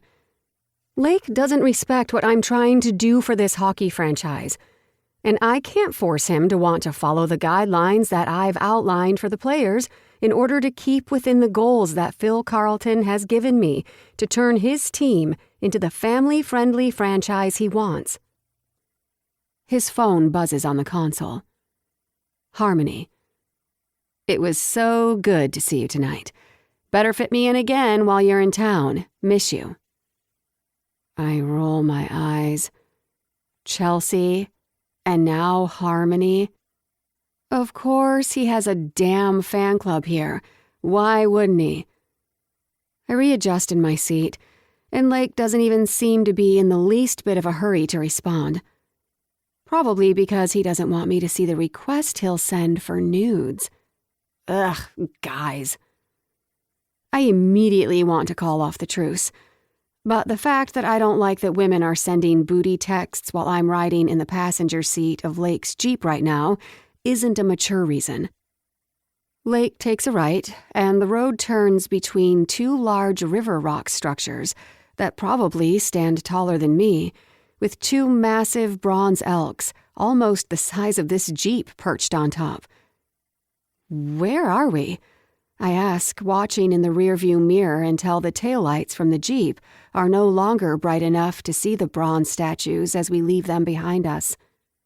"My house is in this subdivision," he tells me, keeping his eyes on the road.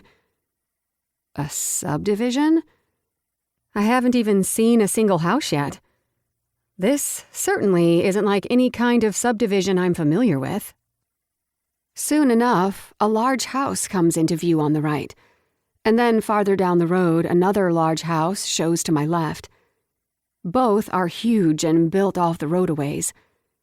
Both were built to look more like a ski lodge than a house, with large wood beams along with 2-story, floor-to-ceiling windows. Lake continues to drive a little farther up the road, until finally he slows and takes another right down a private drive. We pull up to a massive house. Garden spotlights shine up against the house in the darkness of the night falling all around it. The warm amber lighting from the spotlights makes the mansion look as though it's glowing and so inviting. The house features 2 stories and a walkout basement, making the house 3 stories altogether. Its massive windows and 2 gigantic solid wood doors give it grandeur.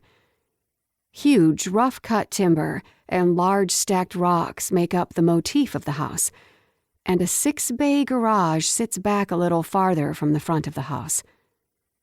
Lake hits a button on the garage door opener, and the first bay door lifts. He points to the house on his left.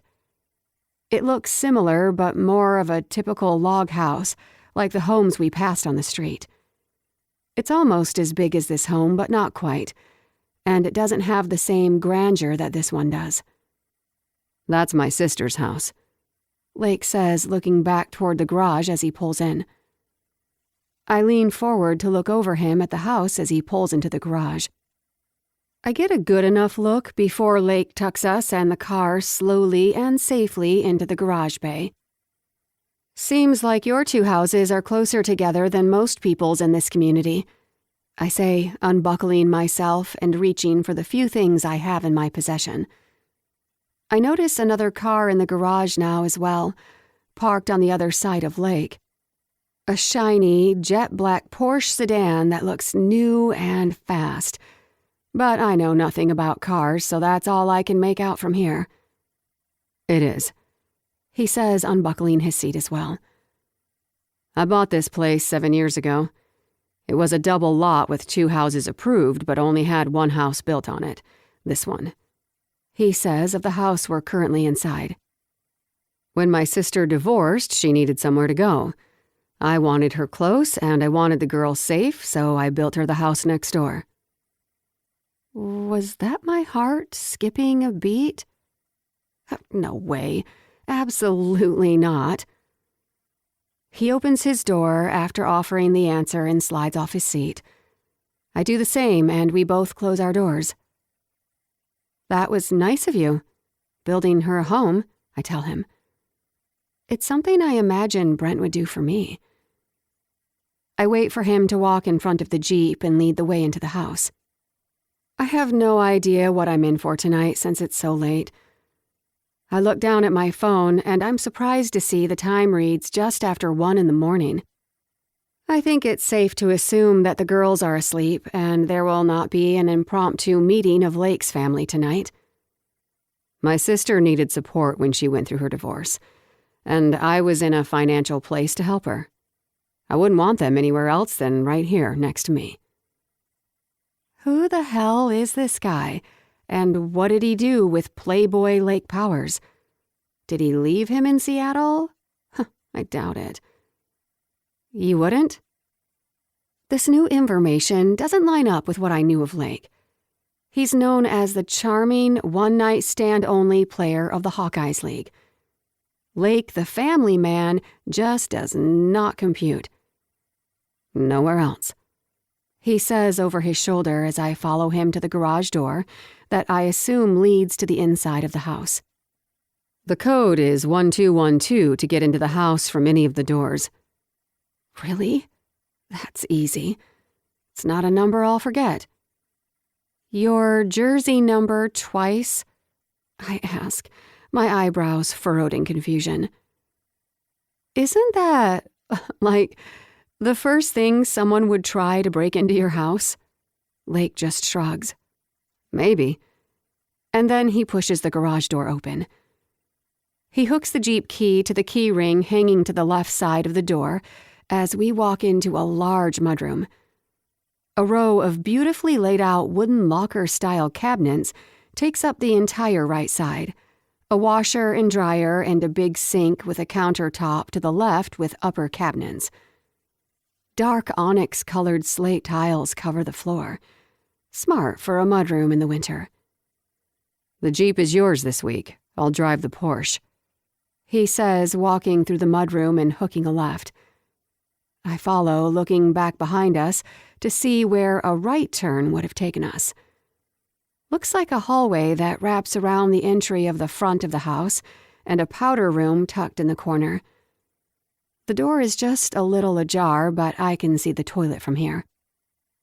I turn my head to stare at the back of Lake's wide shoulders and follow him until the hallway opens up into the great room.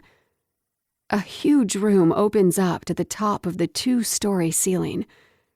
A floor-to-ceiling river rock fireplace takes over most of the wall to the left of the room.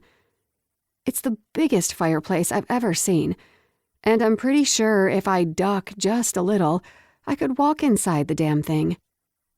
A big screen TV is mounted to the right of the fireplace, and a U-shaped couch that could probably seat 20 faces the fireplace and TV. A baby grand sits against the right side of the vast living room. Beyond it, large glass windows display the stunning scenery outside of this mansion, with the moon casting down blue light like a halo on everything it touches. Wow, I whisper. It's a good view, huh? That's why I bought the house. You can see the Colorado River and the Rocky Mountains from here. Lake says proudly. It's breathtaking, I say, completely mesmerized by the stunning view in front of me. I want to run to the big windows and smash my hands against the glass and stare out at the mountains, trees, and river. But it's late, and Lake already took time to come all the way out to get me from that motel. I'll never admit it, but I'm relieved he showed up and refused to let me stay. Even if it's 100% his fault that I ended up there to begin with. Lake gives me a small elbow nudge. Come on. It'll be easier to see everything in the morning. You've had a long day and we both need some sleep. Come with me and I'll get you something to sleep in that's not covered in baby puke. He chuckles. The reminder of the past 24 hours breaks me from my spell.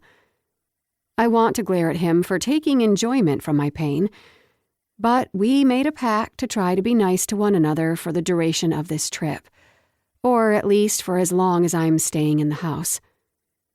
Instead, I turn and follow him.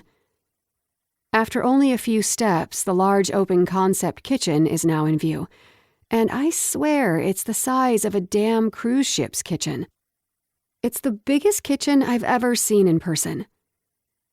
Who even cooks in this thing? You'd get lost in here. I do, he says, looking back over his shoulder at me as I continue to follow him. I stop in front of the kitchen for a second. I pull out my phone to take a quick snapshot and fire the photo off to Autumn. I know it's after 1 a.m, but no one will appreciate this more than her. She must still be awake because I hear my phone buzz as Lake leads me farther away, headed for a flight of stairs. Autumn. Oh my God! Who do I have to marry for that? Tessa. Lake Powers? Autumn. Never mind, not worth it. My instant reaction is to disagree with her, and not because I want the kitchen. I stop dead in my tracks. There is no way I just had that thought. I must be delusional from lack of sleep. That could be it. Or this thinner air up here in the mountains is keeping my brain from working properly. Sure, that's it. Tessa. Totally. Could you even imagine? An absolute nightmare. Okay, that might be overselling it, but it's fine. She's probably half asleep anyway. You okay over there? Lake asks. I look up from my phone to see that he's over 10 feet ahead of me. Yeah, just fine. I tell him, tucking my phone into my back pocket and taking steps to catch up with him. We both climb the stairs to the second story, and he leads me down the hallway. The high ceilings carry up even to the second story, and I love the open feeling of it. The walls are mostly comprised of drywall with river rock or rough-cut lumber as an accent. The deep gray colors of the walls have burnt orange and indigo blue accents around the house. The color palette is masculine, but the beauty of the place this house is set in gives it a feminine touch, like it's touched by Mother Nature. I don't know, it just works. Large pieces of artwork hang in every room that we've walked past. Pictures painted of the large elk, buffalo, the Rocky Mountains, and Native American paintings. The artwork here is incredible, I tell him, nearing the top of the staircase. They're good, right? I commissioned a local artist to do everything for me. I told him to come into the house and make as many pieces as he wanted, whatever size, whatever theme. I just wanted it to feel like Aspen. And this is what he came up with? I ask. Lake nods. What do you think? It's worth every penny. The artwork makes the house, I say. I agree, Lake says. He turns back to make sure I'm right behind him, and then turns left to head down the hall. A large painting down the hallway catches my eye. A giant canvas against the right side of the hallway. It takes my breath away. It's a painting of a Native American woman, cloaked in off-white furs and leathers. Tresses of her dark hair drift over her face as the wind sweeps over her. She's holding a bundled baby in her arms wrapped in furs. You can't see the baby's face, only a tiny bit of its short, black baby curls. But she holds the infant protectively as the deepness of her eyes stares back at you. Chills run over my arms and down my spine. I've never been moved by a painting before, but I can't stop looking at her. There's something about the strength of her, the idea of this land being her home where she raises her children, and the peaceful views of Aspen and the quiet serenity. I've never felt this way before. Almost a kinship to a place so quickly. The drive up to Lake's house was so peaceful, and his home is so inviting. San Diego, where Brent and I grew up, is sunny and warm, but vacant in a way I can't describe. Maybe it's because that's the place where we lost our parents, lost our family. I can't be sure. And Seattle is busy. People tell you that you get used to the dreary rain, but that still hasn't happened to me. I'm beginning to think after a year and a half that those people lied to either me or themselves. Is it weird to want to feel a sense of closeness to a painting? Why is this feeling of wanting to follow in her footsteps and raise a child in this place rising out of nowhere?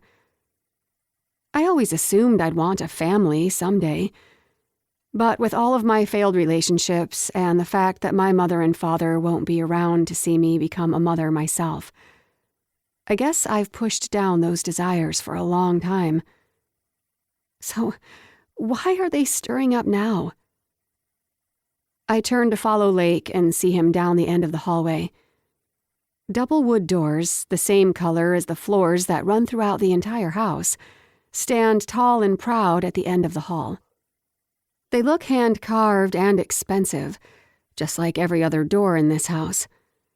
Their protective stance makes it seem as though they protect the contents of the primary bedroom beyond it. We walk down the hall, and I take note of 3 additional single doors that match the thick-cut master bedroom doors. He opens the door and walks through. I hesitate for a second, but he doesn't turn around to see it. I'm a grown-ass woman who can certainly walk through another man's bedroom, especially a man I'm not even fond of. The truth is, I'm not worried about Lake. It's me I have to be concerned about. I'm the woman who has a type. Hot hockey players. And now, not only am I alone in a room with one of the hottest players in the league, but my body is primed for release. Lake might have foiled my plans to get laid out all week in Mexico by the billionaire heir to the Copeland athletic brand, but my body doesn't seem to know the difference between Cabo, Mexico, and Aspen, Colorado. She is ready for action and horny as hell. And the man walking in front of me has a reputation that suggests he knows exactly what to do with my body and how to pull multiple orgasms from it. I try to coach my body to suck it up as I walk through Lake's bedroom, but I swear to God, his Fiji deodorant that he wears daily smells like a tropical vacation, like coconut and palm trees with a dash of spicy cinnamon. My body is completely confused as to why I'm not already jumping his bones. Cinnamon. More like sin, a man. and hooking up with Lake would be nothing short of sinful. Lake's bedroom continues the medium stained wide plank flooring.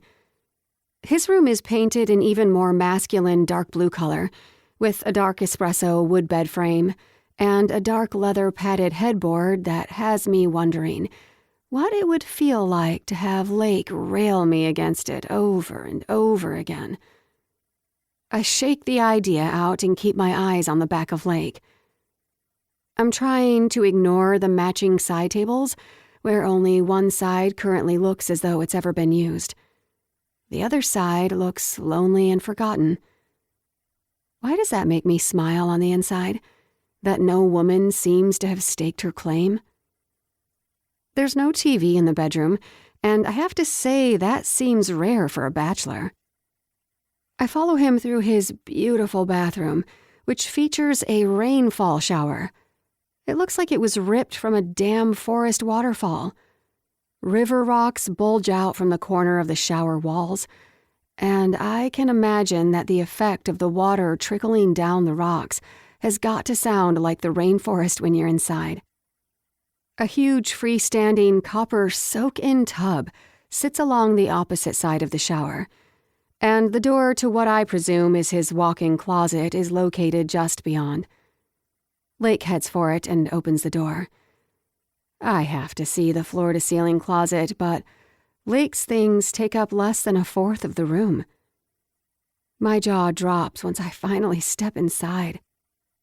It's a huge room with an enormous island in the middle for accessories. The closet is as big as the room I have at Brent's house in Seattle, and I can't imagine having this much space for everything. Are you planning on filling this thing up one day? I tease, looking around at everything. No, he says simply, with a stern look on his face, but doesn't give any more. Oh, I say, looking back at him, but then avert my eyes when his warning look tells me to not ask any follow-up questions. That's not like him. He's always sporting a cocky smirk or a charm-your-panties-off smile. He shakes off whatever has come over him. Whatever he was feeling, it's obvious he didn't want to show me that part of him. Lake walks over to the back corner where most of his things are and reaches into a drawer. I almost cringe when I wonder if he has a drawer of outfits for women to wear who stay over. Maybe even leftover stuff that a puck bunny or two left behind. I groan at the idea, but he's too far away to hear me. If he hands me that, the treaty is over. I'm ripping it up, burning it, and then dancing on its ashes. Here, I don't have anything your size. You're too tiny to wear anything I own, but these should fit. He says, and then hands me what looks like his middle school gym shirt and matching shorts. Did he keep these? Is he the sentimental type? I would never have pegged him as such. But there's one thing I can't let go, and my heart is galloping a mile a minute. Did you just call me tiny?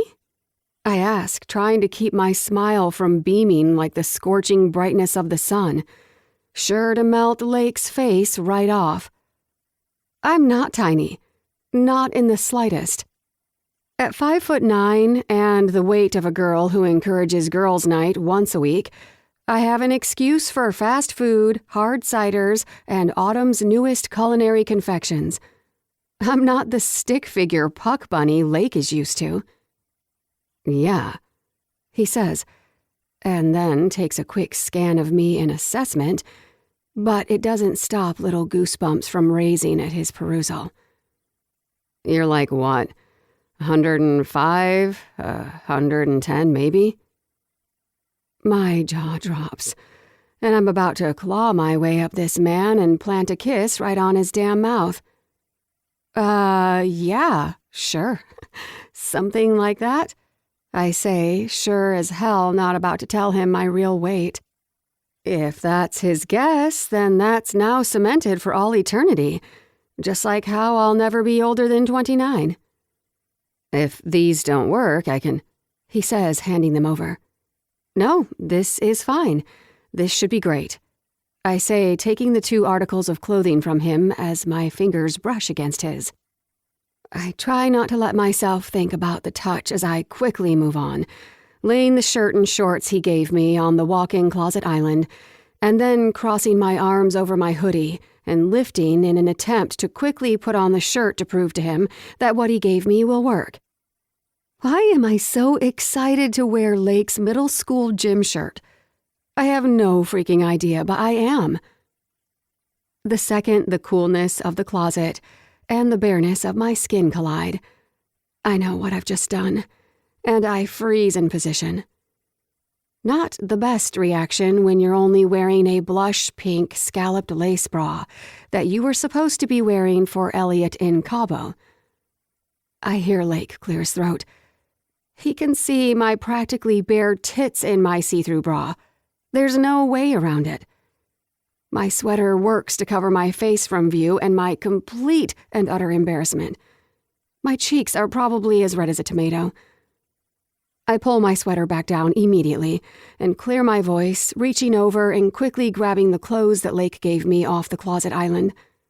I need to get out of here and bury my head in a pillow to scream. Okay, well, thanks for this, I say. I make the mistake of looking back up at Lake before I turn around and run out of the closet. He's still staring at my chest, even though my sweater is back over my breasts. Then his eyes reach back up to mine, and I can see his pupils have dilated, and an almost savage look creeps over his face. The look of pure desire. And now I know I need to move. Get out of this room before you end up under him. I'm going to head for bed, I say, starting to back up. Lake takes a step toward me. Here, I haven't shown you where your room is yet. Let me take you. No. I shake out my free hand, the one without the gym clothes in it.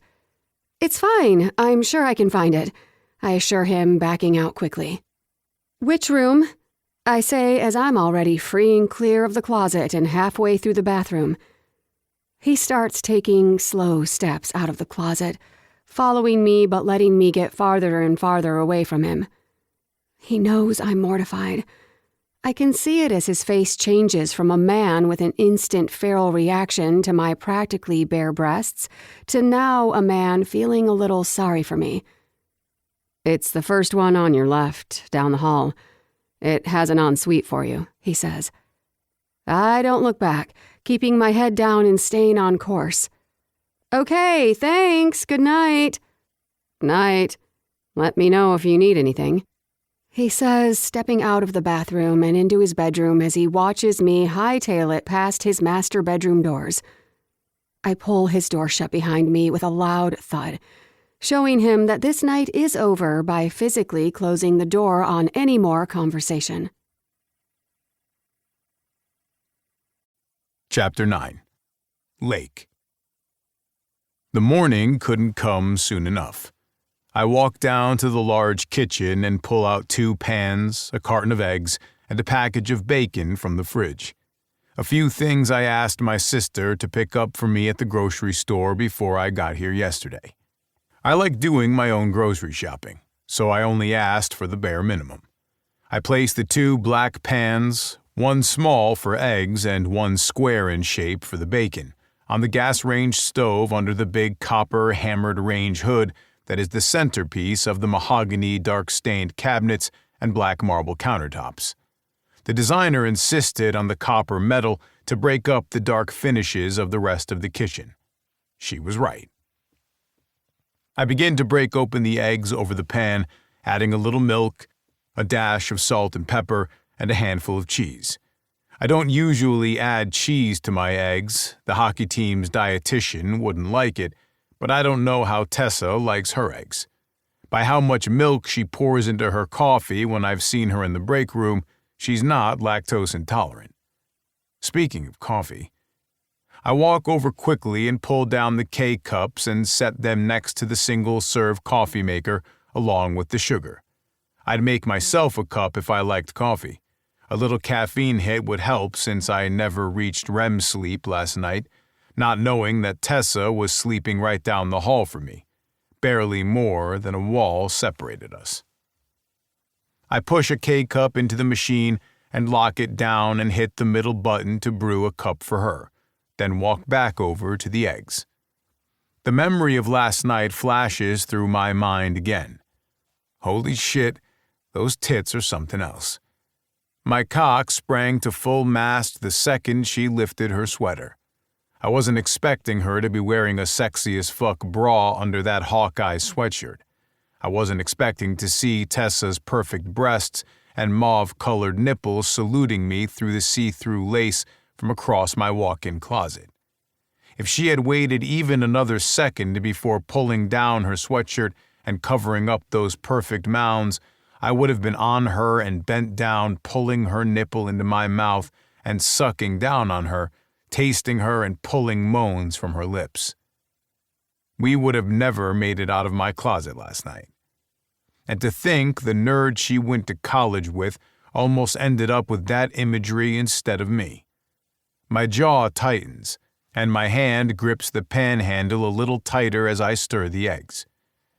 I ended up flipping the comforter off me before 5 o'clock, finally giving in to the fact that I wasn't going to sleep with Tessa's nipples dancing around behind my eyelids and this boner I couldn't seem to shake.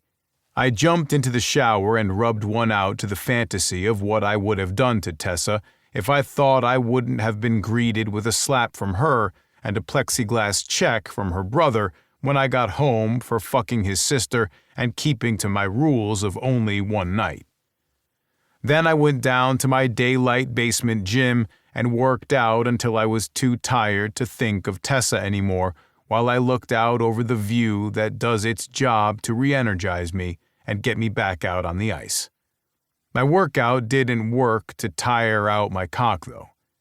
While taking a second shower in the downstairs gym, my cock just stared back up at me, letting me know that this weird infatuation with Tessa isn't going anywhere anytime soon. I should just fuck her and get it over with like Reeves said, but I know that's a bad idea. First, because I don't think she'll let me anywhere near her, and second, I'm not convinced one time with her will work based on the fact that my cock still doesn't feel sated after yanking off to the thought of her twice. Finally, I hear the sound of a heavy door opening on the second floor. It's faint since this place is practically soundproof. I hold my breath and listen closely, willing the bacon sizzle to shut the fuck up, but it doesn't listen. Soon, I hear the telling signs of a small, beautiful human with a great rack making her way down the staircase from the second floor. I don't look behind me when I hear Tessa enter the kitchen. I let out a small sigh that the wait to be back in her presence is over. What the fuck is wrong with me? You hungry? I ask, flipping the 6 strips of marbled bacon in the flat pan.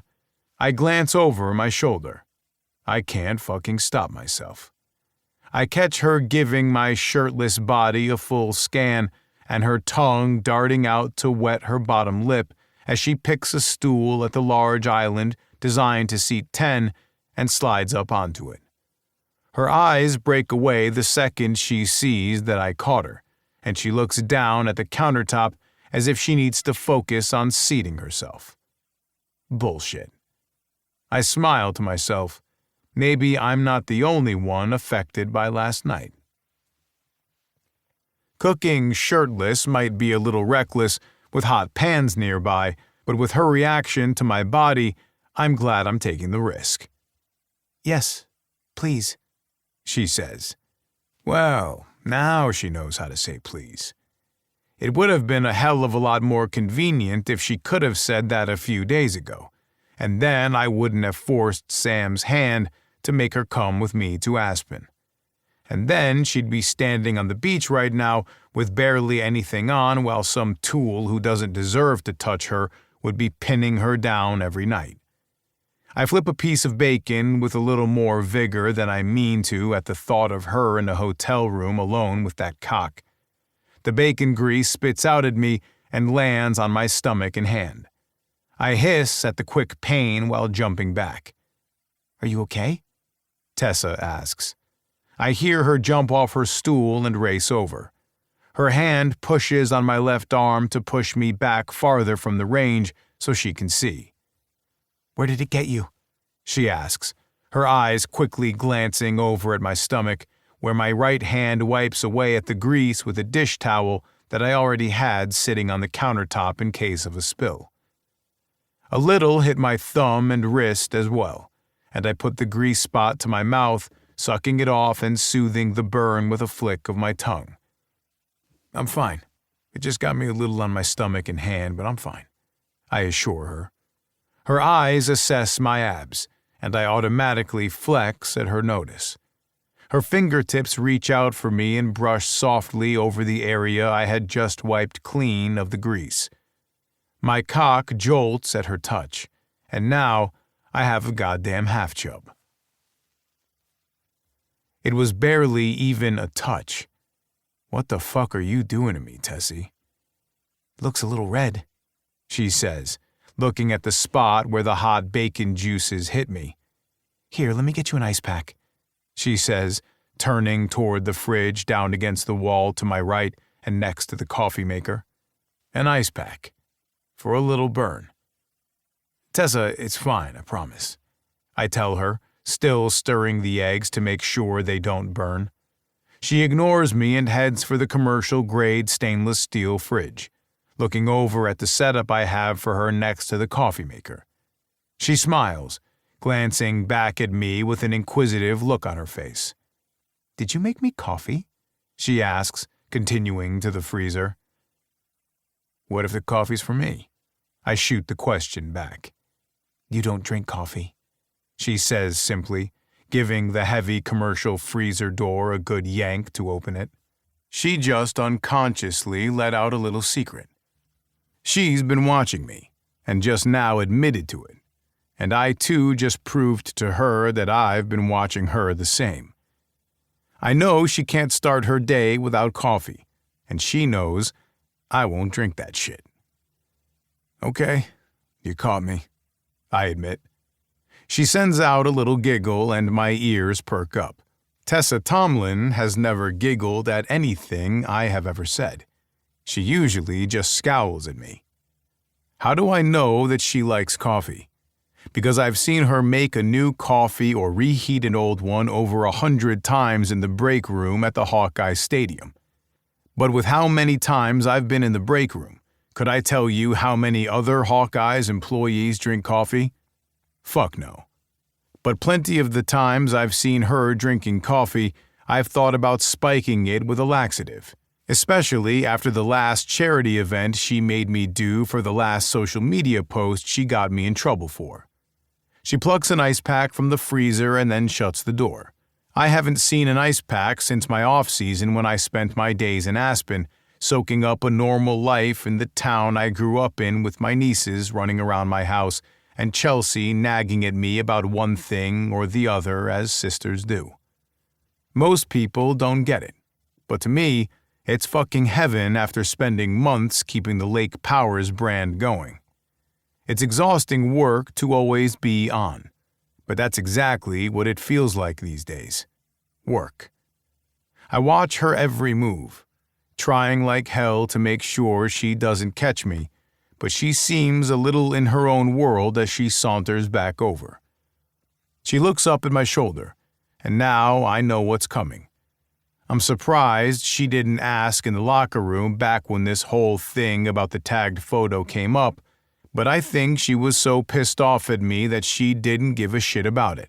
Or maybe she was too busy admiring my cock when Reeve yanked down my towel. Where did that come from? She asks, pointing at the scar over my left pec. This is the last thing I want to fucking talk about.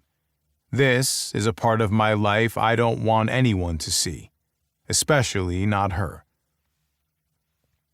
It's nothing, I say, and then toss the long hand towel over my shoulder, covering up most of the scar, and then move closer to the range to cut her out and busy myself with moving the bacon off the pan and onto a plate with paper towels to soak up the leftover grease.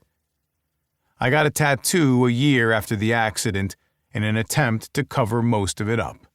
You can't see it from far away, or in the dark with the ink covering its long, jagged outline.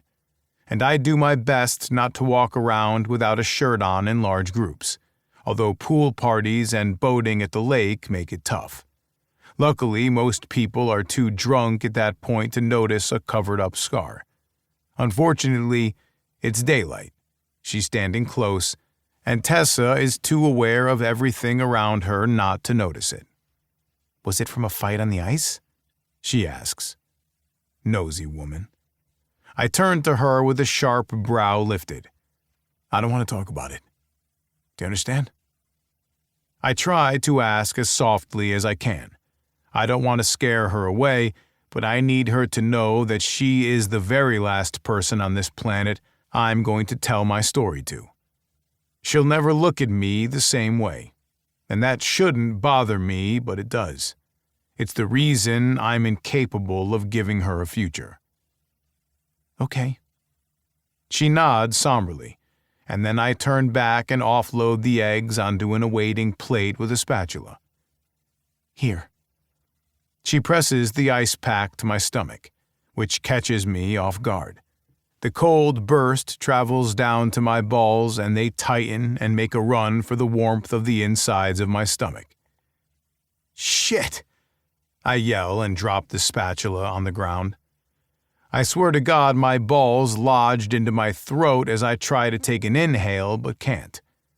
Tessa jumps at my raised voice and then bends down quickly to recover the spatula. Just then, the side door to the kitchen opens. My sister, probably. I look over the island countertop and smile as she walks in, but then remember that I didn't tell her I brought a woman home. I've never brought a woman home to this house, and I can't imagine what my sister's reaction will be. But I'm about to find out. I want to hold Tessa's head down as she bends over in front of me to retrieve the falling spatula so that my sister doesn't see her, and I can shoo Chelsea off. But God damn it, the imagery of holding Tessa's head down has my cock hardening. Fuck. Instead, Tessa straightens up quickly at the sound of our morning guest, not to be confused with my morning wood, which won't fucking die. And Tessa's eyes widen as she sees my sister standing in the kitchen side door. My sister looks like a kid who just walked in on her mom and dad doing the dirty on the family kitchen dinner table. Her cheeks turn pink and her jaw drops open. Oh, I didn't know you had... My sister stutters as she immediately starts backing up toward the door, giving the top half of Tessa a quick scan. She can see that Tessa is in my old gym shirt, and I'm sure she's making instant assumptions. I can hear my niece's chipper voices as they come up the walkway along the house, headed for the door. My sister barricades the side door, using her arms and body to block the view of my house from my nieces as they try to enter. Chelsea, it's not what you think. I tell her, taking a step toward her and then remembering I'm shirtless with an erection and Tessa's wearing my clothes to sleep in. Okay, I'll admit, it looks bad. Damn it. I hope she won't stop the girls from coming over here now. Mama, let us in, Sadie yells, banging against the door. We want to see Uncle Lake. We made him pictures, Lana wails. I swear, Chelsea, nothing's going on. We work together. I tell her, covering up my insatiable hard-on. That's not helping, buddy. I take a couple of steps back and move to cover myself up behind the island. I didn't tell my sister about the fact that I tricked a woman from work to come out to Aspen so I could teach her a lesson. She wouldn't have been happy with me about it, and I figured I could keep my two worlds separate, the way I have been for years. If Tessa had found a safe place to stay, I might have pulled it off. In hindsight, I realize I set myself up for this. Mom! The girls scream in unison. Tessa looks at me, reading the situation. He's telling the truth. We work together and we can't stand each other, she adds. That's not what we discussed, I whisper to her. Tessa throws up her hands as if she's done helping me if I can't be grateful for her trying to bail me out. Then why are you here? Chelsea asks Tessa. Because I was staying at the Royal Inn. Oh, God. My sister cuts her off and looks over at me as if to say, Could you imagine this pretty little thing spending the night in that filth? Yeah, I know. I confirm my sister's nonverbal comment. So? Tessa looks back up at me to her left. Your brother came and got me last night and let me stay here. She looks back at Chelsea. And my clothes are taking a separate holiday in Salt Lake City where the airlines left them, so I had to wear your brother's clothes last night. Oh, my sister says, taking one more glance over Tessa's outfit. Do you need something to wear until your stuff gets here? She asks, finally moving aside just slightly as my nieces see their opening and bum rush through the small gap my sister gives them. They both immediately jump up on a stool at the island, allowing me to stay safely tucked behind it, and slap pieces of white printer paper with drawings that look slightly like one big blob holding hands with two other smaller blobs. Luckily, with my sister and nieces in my kitchen, my cock has gotten the message that it's not going to get any action with Tessa and is dying a quick death. Thank fuck. Tessa, these are my nieces, Sadie and Lana, and my sister Chelsea, I tell her. The second I say the name Chelsea, Tessa's eyes jet up to mine. I smirk down at her. Turns out that look in Sam's office might have been what I thought it was after all. She wasn't happy that an unknown woman was texting me. I like that she thought it was some puck bunny from Aspen. I also like that she was wrong. But most of all, I like that she was jealous. Tessa. Now that the issues with Lake's sister are diffused, and I know Chelsea isn't some woman who will be coming over late at night to keep me up while Lake thrusts her against his headboard, I walk over to the coffee machine while Lake fawns over the pictures his nieces drew for him. This isn't the first time I've seen Lake with kids. He's always been good with them whenever I see him interact with them during player signings, meet and greets, and any time a kid stops him and asks for a selfie outside of the stadium. But that's his job. Kid fans turn into adult fans, and every fan makes the team and the company Lake endorses money, so it's job security. Even still, my ovaries twitch at the sight of him with them. Seeing him with his nieces is completely different and completely the same. He's just as sweet, just as patient, just as interested in conversing with them, whether they are a fan he doesn't know or a sweet little girl who he shares DNA with. My heart pumps a little faster as I watch Lake leaning over the island, his elbows and forearms propped against the countertop, taking on part of his weight, his right ankle crossed over the back of his left as he listens intently to the girls, who fill any possible silence with jibber-jabber. Lake doesn't even bother to try to slide in a word edgewise. He just leans in with a genuine smile across his lips as the girls tell him all about the drawings they made for him, Sadie's piano recital, and Lana's dance camp. I look over at the forgotten breakfast, realizing that he's too enthralled with the girls to remember to eat. I slide my coffee cup into the microwave to heat it a little, since it's no longer piping hot like I like it, and then I walk over and dish up Lake a plate. In my peripheral, I see Chelsea watching me, and then she wanders over to me while I add eggs and bacon to Lake's plate. "So, you work for the Hawkeyes?" she asks. I glance up quickly at her to make eye contact and then focus back on the food I'm scooping up for him. Yeah, I'm the public relations manager. I'm in charge of making sure the franchise and the players' media presence looks good. And I deal with letting media outlets know what questions they can and can't ask in pre- and post-game interviews. I see Lake glance at us for a quick second and then focus on the girls. I walk over to the fridge and pull on the thick stainless steel handle. I grab the ketchup bottle from the side door of the refrigerator. I know he has a strict diet, but who can eat eggs without ketchup? I walk back over to the plate and squeeze a circle blob of ketchup for him to dip his egg in the condiment if he wants to. Isn't bye week usually a vacation week for the team? Did you pull the short straw having to follow my brother out here or something? She asks with a glint in her eye as the idea amuses her. Short straw? There's nothing short about Lake's straw, but pulling on it is the last thing I plan to do. Something like that, I say, giving side-eye to Lake when he turns and gives me a cocky smirk. Punk.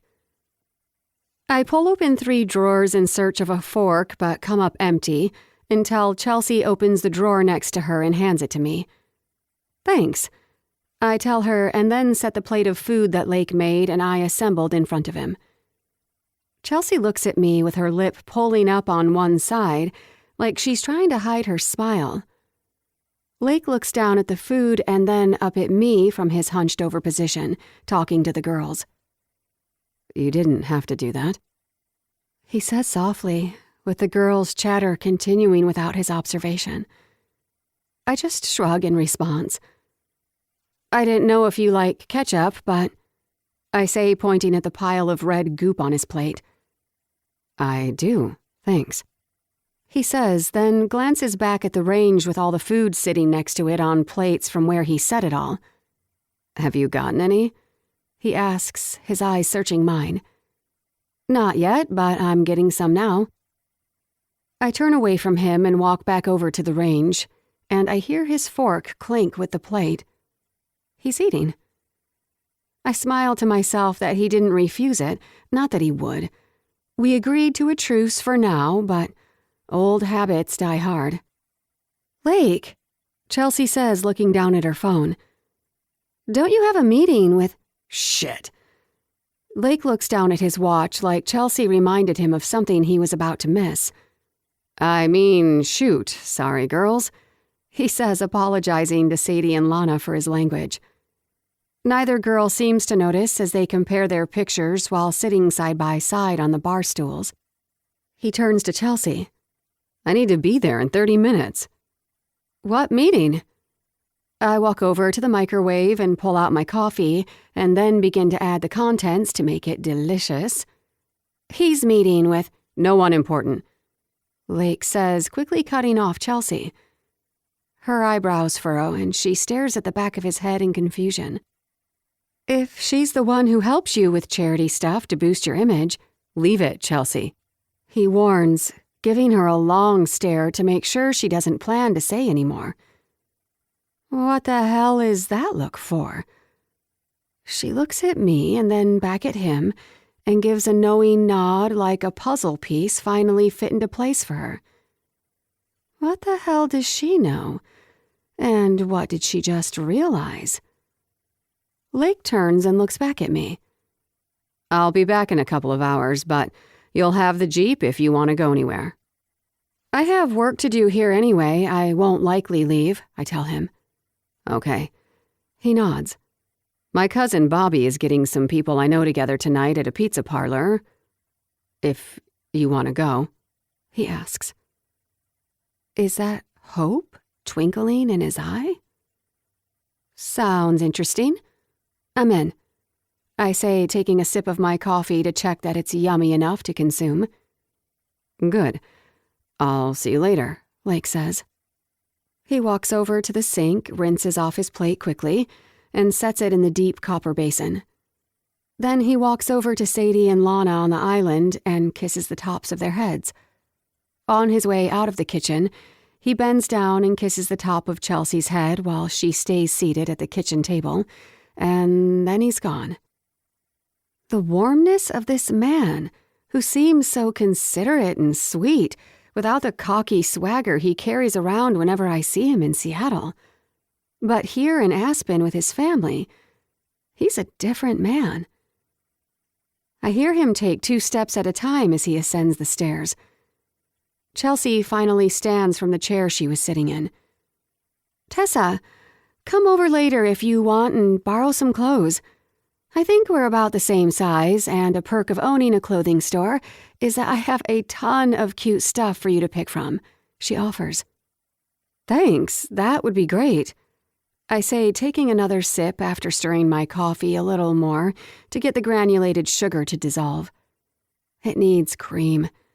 Milk isn't cutting the acid of the coffee, but it will do until we go into town and I can stop at the grocery store. "Come on, girls, let's go back to the house," Chelsea tells Sadie and Lana. After Chelsea and the girls leave, I find the laptop bag that I set in the mudroom last night and carry it to the table. Then I pull out the card with the phone number and claim number the airline employee gave me last night, and I dial the number. "Thank you for traveling with us. If you're looking to locate your lost luggage, please press 1 to be routed to our automated system." Great. Not a real person. I press 1 and follow the prompts. "We've located your luggage using the claim number you provided," the automated voice says. "Your luggage doesn't have a set date of arrival at this time due to weather conditions. Please contact your local airport for further assistance. Thank you. Goodbye." And the system hangs up on me. Are you kidding me? "You suck," I yell at the phone when loud footsteps echo down the staircase and through the hallway.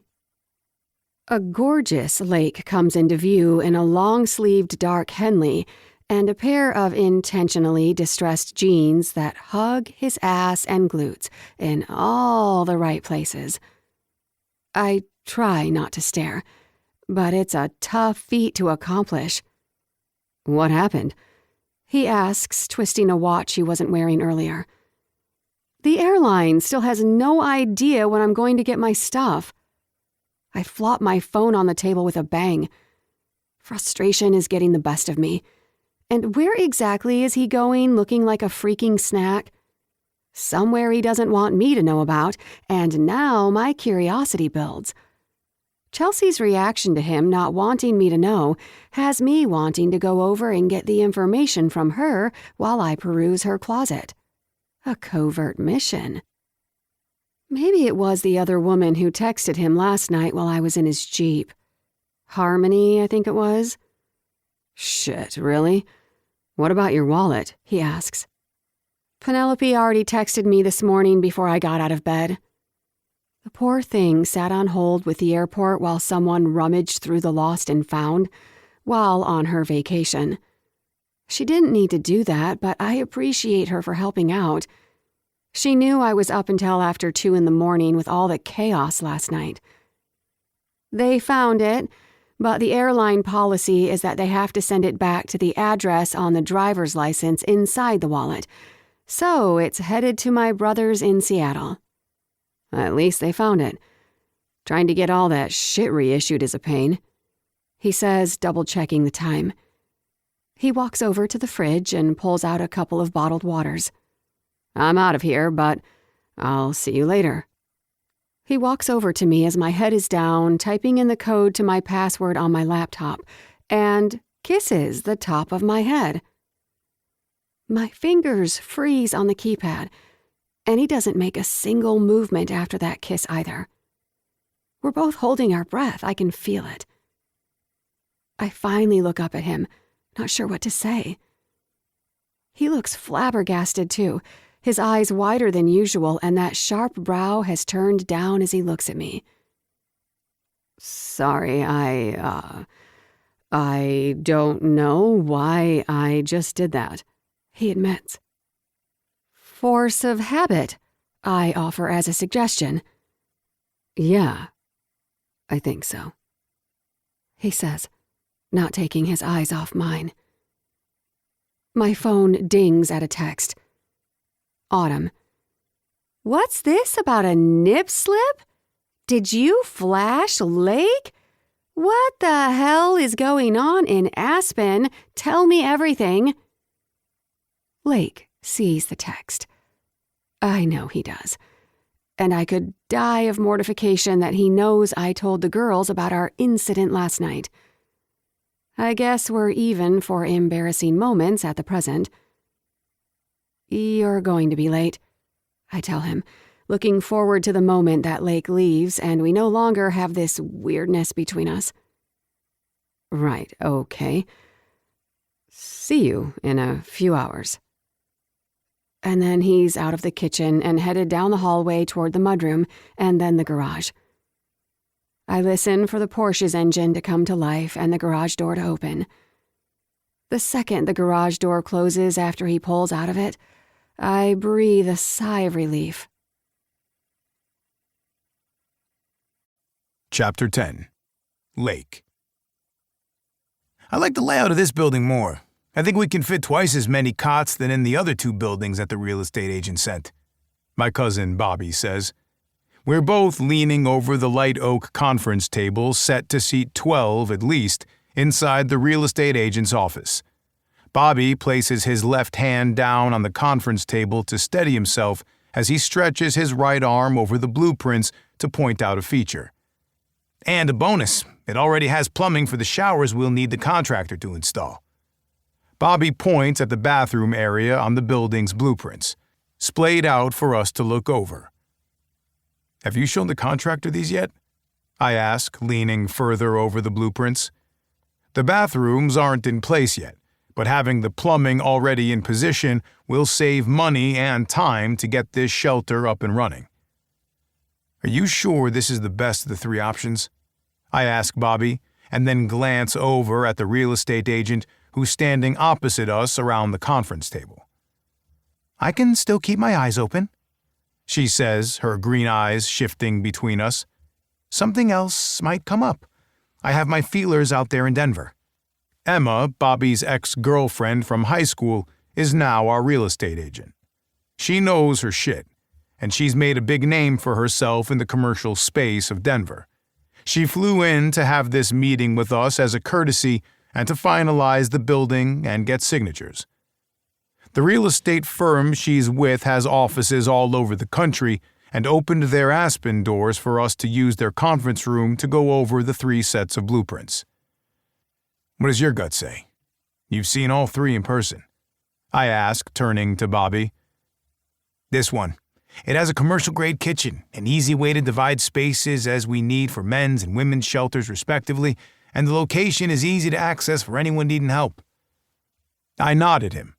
After going over each building and its pro-con list, I think Bobby's right. Okay, well, do whatever you need to do to make this happen. You have my approval to move forward. I look at both of them and turn to Bobby. I'm heading out. You can take it from here? Sure thing. I'll see you tonight at Rock House. He's referring to the local pizza and brew restaurant that we frequent when I'm home. They have good food, good beer on tap, and plenty of pool tables and large-screen TVs with all the games playing. What more could a guy want? Just a heads up, it might get crowded tonight. Word got out that you're home. Bobby tells me with a crooked frown like he knows I won't like it, but not much can soil my good mood right now. I'm not sure if it's finally seeing the fruits of our labor coming to fruition with the buying of a building to start the largest shelter we've committed to thus far, or if it's the pain-in-the-ass woman currently hanging out at my kitchen table texting the girls about what happened last night. Not that anything did. But she sure as hell thought it was something if Autumn heard from someone else about the nip slip.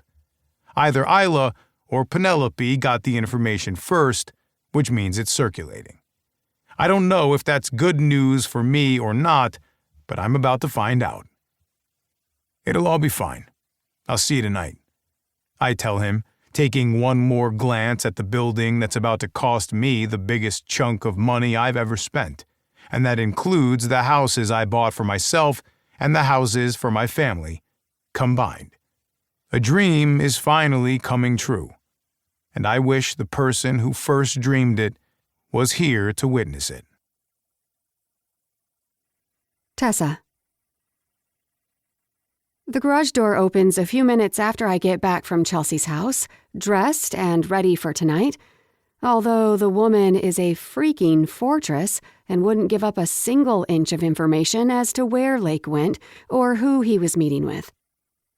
I hear the sound of a vehicle rev its engine as it pulls into the garage bay. Likely, it's a Porsche with a handsome hockey player inside, a hockey player I've sworn to myself I'll never touch. As the garage door closes, I wait impatiently for the heavy door to the mudroom to open. When it does, I jump slightly and then shake my head at myself. How embarrassing. I'm glad Lake can't see me right now. "Tessa, you here?"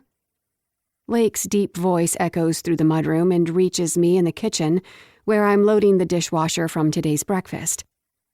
The clanking of dishes fills the background noise. I meant to have it done already, but with the pre-scheduled meeting with players over the internet and then going over to Chelsea's, I didn't have time. "Yeah, I'm in the kitchen," I say back. Soon, Lake's footsteps get close enough that I see him emerge from the hallway. "You look nice," he says, giving my outfit a full top-to-bottom scan. "Did you go over to my sister's?" It's the first time he's seen me in something other than his childhood gym wear since last night. "Yep. She let me borrow this outfit, a pair of pajamas and some clothes for tomorrow. Hopefully my stuff will be here by then," I say. Otherwise, at this point, they might as well send my stuff back to Seattle. I'll be home before I even get my luggage. "Grab whatever you're going to need for dinner tonight. We're leaving." He turns toward the hallway and walks back out of the kitchen, leaving me behind. "Wait, what?" I ask, bending down quickly, slamming the dishwasher closed, hitting the cycle button, and then heading for the kitchen table. I grab my phone off the kitchen table. It's the only thing I'll need besides the shoes that I took off by the side door when I came back from Chelsea's. I chase him down the hallway, his calm steps allowing me to catch up. "I'm taking you shopping. Looks like you're going to get that shopping spree we bet on after all." His voice echoes through the large house. I follow him until we reach the mudroom, and he grabs the keys back off the keychain. "Oh, we are going." "A shopping spree? I don't need that." He doesn't answer as he opens the door to the garage and heads out without me. I'm about to miss my ride. I run to my shoes and slip them on. I have no idea why he's in such a damn rush.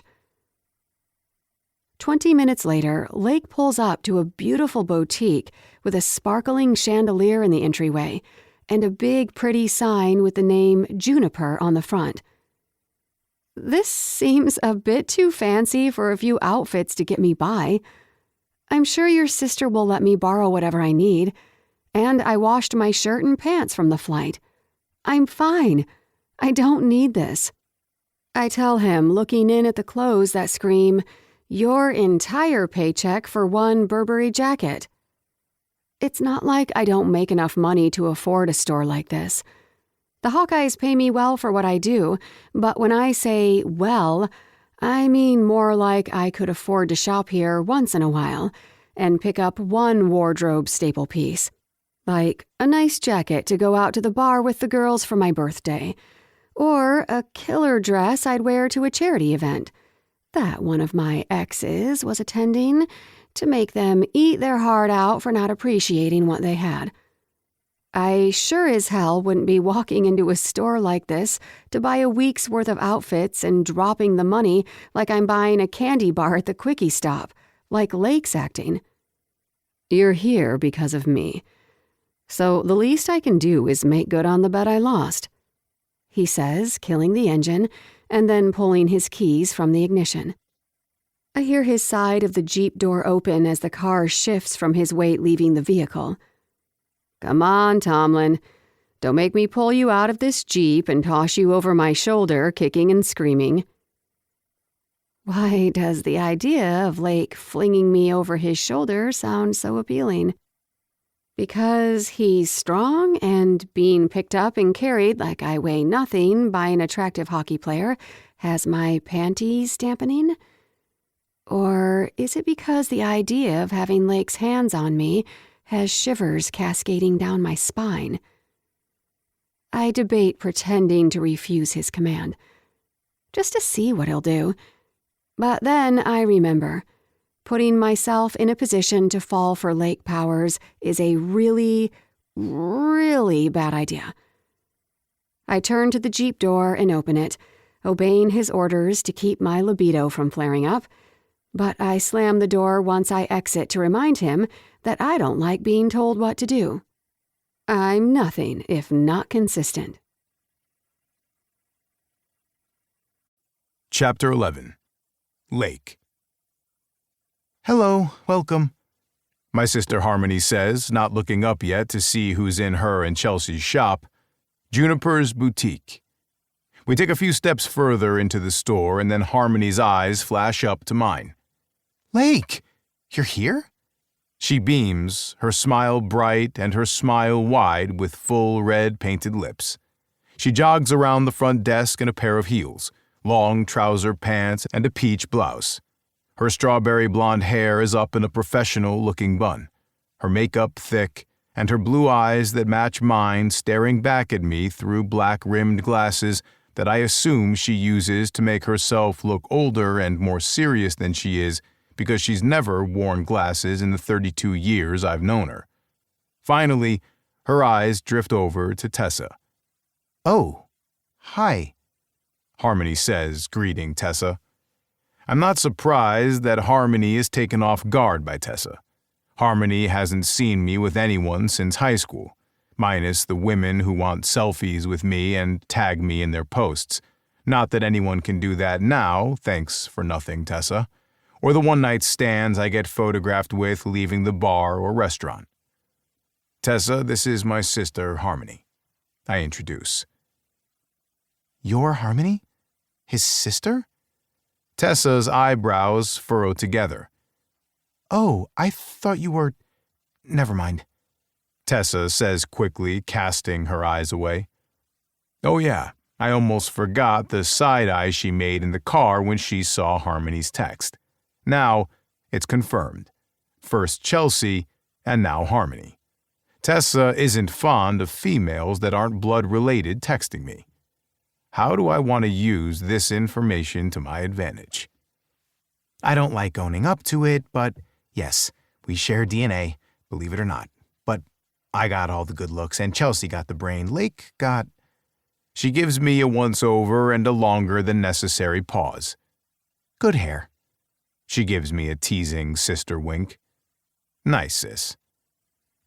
"Is this your shop? It's beautiful," Tessa says as her eyes glimmer at anything that sparkles. I knew she'd like this place. Even if she says she doesn't want to spend my money, I have a plan to get around that. Tessa isn't leaving here without at least a week's worth of clothing to get her through this trip. I might have meant to torture her a little, but I didn't plan for her to be without her luggage. "Thanks, we just did some renovations." Harmony beams, looking around the shop she and Chelsea have put a lot of work into since taking it over years ago after our mom retired and our parents started traveling. I take a fresh look at the place. They had a contractor come in and do several things after I returned to Seattle before the start of this season. Rows of long-sleeved shirts start on the first row that lines up from the front of the small store and runs to the back wall. Next are jackets, then long-sleeve dresses, and then the right wall is decorated with dark-stained shelves that display jeans from different designer brands. Accessories like shoes and purses have their shelving along the back wall, and to the left are dressing rooms. Then she turns back to us. "What can I help you two with?" She asks me and then looks at Tessa. We are, after all, standing in a woman's boutique with zero men's clothing. Tessa pipes up. My luggage is throwing a tantrum and decided to stay in Salt Lake City. It's mad because it thinks it should be soaking up the sunshine," Tessa says, looking around the shop. "which means I am without clothing due to this guy." Tessa tosses a thumb in my direction. Harmony chuckles at Tessa's bluntness and flashes a wide-eyed look at me, like, "Where did you pick up this girl?" and "I like her." it figures Harmony would like her. "A tantrum? Where are your clothes supposed to be?" Harmony asks with a little snicker. "Cabo," Tessa says with an eye roll meant for me. Harmony's eyebrows furrow quickly. "Then why in the hell did you come to Aspen? It's freezing here." Tessa glares up at me. "Lake forced me here against my will," she says with a straight face. I give an uncomfortable chuckle, trying to diffuse the fact that Tessa just made me sound like I kidnapped her. Harmony's eyes dart between Tessa and me. "He did." She's my middle sister who has known me since my birth, yet she's well on her way to believing Tessa's story. "Come on." No, I didn't. I shake out my hands at Harmony to dissolve whatever misconceptions are forming. This small town is the perfect size for gossip to move at rapid speed, and since the other shop assistant is clearly eavesdropping from where she's neatening the jeans, I need to bury this tall tale. As if my reputation around here isn't bad enough to have kept me away for years. I probably wouldn't have come back if Bobby hadn't finally convinced me, and Chelsea hadn't needed me during her divorce from Sadie and Lana's dad. "I wouldn't peg Lake for the kidnapping type, but I've been waiting for Mom to get a call from Sam Roberts that you were abducted by a crazed female fan and locked in a basement dungeon for weeks on end. Forced to watch replays of all of your games since you were a young kid while she brushes your hair." Jesus Christ. Harmony's always been the sister with the sick sense of humor. It's probably why we get along so well. I'm not as protective of her as I am of Chelsea, because Harmony can dish it out with the best of them. Although, I think it might be a good time for my sister to stop watching those crime shows. That's some fucked up imagery, sis, I tell her. "Not as fucked up as some of the things I've seen women write about you in the comment section of those fan blogs I've stumbled upon," she says, giving me a sideways look. I look over to see Tessa's scrunched facial expression at what my sister just said. I need to get this thing turned around. And fast. Here, I tell her, pulling out my wallet and handing Harmony my black card. "What's this?" Harmony asks, looking down at the card and flipping it over once to see both sides. It's me paying off old debts for a bet I lost, I say, nodding at the card. Tessa shifts her weight from side to side and huffs, angling her body away from our conversation like she doesn't want any part of this. She can buy anything she wants, one day only, I tell Harmony. "Anything she wants?" Harmony's eyebrows rise to almost her hairline. In my periphery, Tessa shakes her head in disagreement, but at least she's not making a verbal disagreement anymore. Anything she wants, I repeat and nod. I look out of the large shop windows to see the bright neon open sign for a coffee shop across the street and a window red marker that says free Wi-Fi. Bobby sent me the quote that the contractor already worked up. Making these changes will bring everything up to code and earn us sign-off from the city to accommodate the number of people we want to shelter on any night. I need to look at it and give Bobby the second approval from me that he's waiting for. The sooner we close on this place and get the contractor in there, the sooner we can have the location available to start helping people. My mind drifts to Shauna for a minute until Tessa clears her throat. "This is unnecessary." "Psh, don't look a gift horse in the mouth," Harmony says, swiping Tessa's words away with her hand.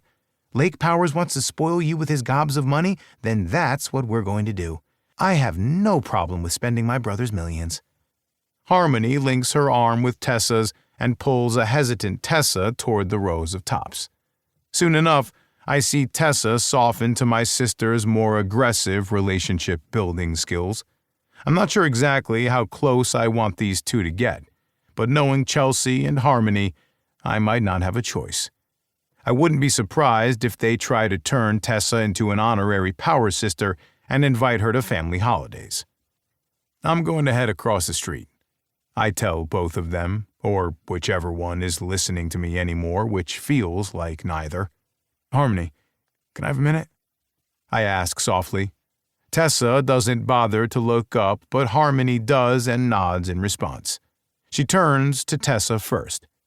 Here, start looking through this rack and pull whatever you like. Harmony waves a hand at the other saleswoman across the store to signal her to come over. We'll start a changing room for you, she tells Tessa, and then turns to head in my direction. Anything else you need to tell me about your Stockholm Syndrome girlfriend? Harmony says, jutting out her hip and placing a hand on it as if impatient that I'm taking her from her life's work. Just that she won't buy anything if she can get away with it. I check to make sure Tessa isn't listening. She's not.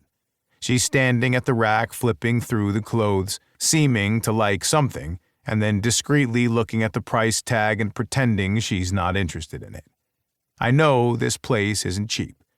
It affords to give several members of my family a good living, along with a handful of employees. I know it will cost a small fortune, but I don't care. And the more she refuses it and turns away expensive items, the more I want to buy out the whole damn store for her. I have to say, Tessa not wanting to spend your money is highly unusual. I've never seen a woman come into this boutique with her boyfriend's money and not go hog wild. She looks back at Tessa and then back at me, her face seeming like she wants to ask what the hell is wrong with her. Damned if I know. But fuck am I becoming increasingly curious about it. I think to correct her assumption about our dating status, she's made the reference twice now that we're together, but I don't want to get into it with Harmony. The less anyone knows, the better. Probably. I'm tired of people knowing my business. That's why I spend my free time in Aspen instead of Seattle. I want a break from the paparazzi and everything else that comes with the fame and reputation of being Lake Powers, a pro player on and off the ice. I look up to make sure Tessa isn't reading my lips. The other saleswoman is holding up a shirt against Tessa and nodding as they discuss something. Color, size, I'm not sure, and I don't care, as long as she buys something. I need to make good on our last bet. I don't want her to think she can wiggle out of hers should I ever win one of our bets. And damn it, my odds may look bad, but I won't lose the next one. She's not going to make your job easy, so stash all the stuff that looks good on her and charge my card for whatever you think she should have. Whatever I think she should have? Harmony's smile widens. Chelsea and I have a sales quota we wanted to hit this quarter, she hints. Then knock it out of the park. Can you drop the bags by my house after you close up tonight? And whatever you do, don't tell Tessa about it. I tell Harmony and then turn around quickly when I see Tessa notice that I haven't left yet. I almost turn back and warn Harmony not to say anything about Shauna to Tessa, but even bringing up her name to Harmony, who was her best friend in high school, just feels uncomfortable. I exit the full glass door to the boutique, the bell chiming again when I walk out. I cross the concrete sidewalk and then check up and down the 2-lane road that takes you through town. When an opening comes between cars, I bolt for the other sidewalk and the coffee shop perched on the other side. I walk through the door of the little cafe. The smell of strong, dark roast coffee and muffins fills the air instantly, and I take a deep inhale. I don't drink coffee, but it smells like someone I know, and the second I realize how addicted I am to her smell, the alarm bells go off. I need to get my head back on straight. Forcing Tessa on this trip was a bad idea, but there's nothing I can do about it now. I have to stay the course and keep my ever-growing desire for her to myself until I can suppress it with one-night stands back in Seattle. No way in hell I'm living out that reputation here. I order a bagel and a bottled water, and then take a seat at the long wood bar-like seating that runs along the front window of the cafe so you can stare out at the passerby.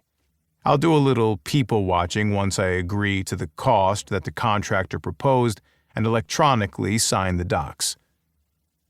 The glare of the afternoon sun makes it hard to see Tessa in the back of the store, but as Harmony leads her around to different spots, I get little glimpses of her as I scroll through the contractor's contract and quote, "If I could focus on anything other than Tessa, that would be great." Tessa. I think we've got a good idea at this point of what you like, Harmony says, and the saleswoman helping us nods in agreement. Let's get you back to the changing room and we'll just start feeding you things we think you'll like. Oh, okay, I tell her. I'm not completely comfortable with the idea of them handing me something before I see the price tag. What if I fall in love with it? Harmony is already leading me toward the wall with 4 floor-to-ceiling built glossy white changing rooms. The structure almost looks like it's made of acrylic and keeps with her modern take. The dark stained woods mix with crystal chandeliers and white acrylic changing rooms. It's a gorgeous boutique. Lake's sisters have done a great job. I walk through the first door to find a decent-sized room.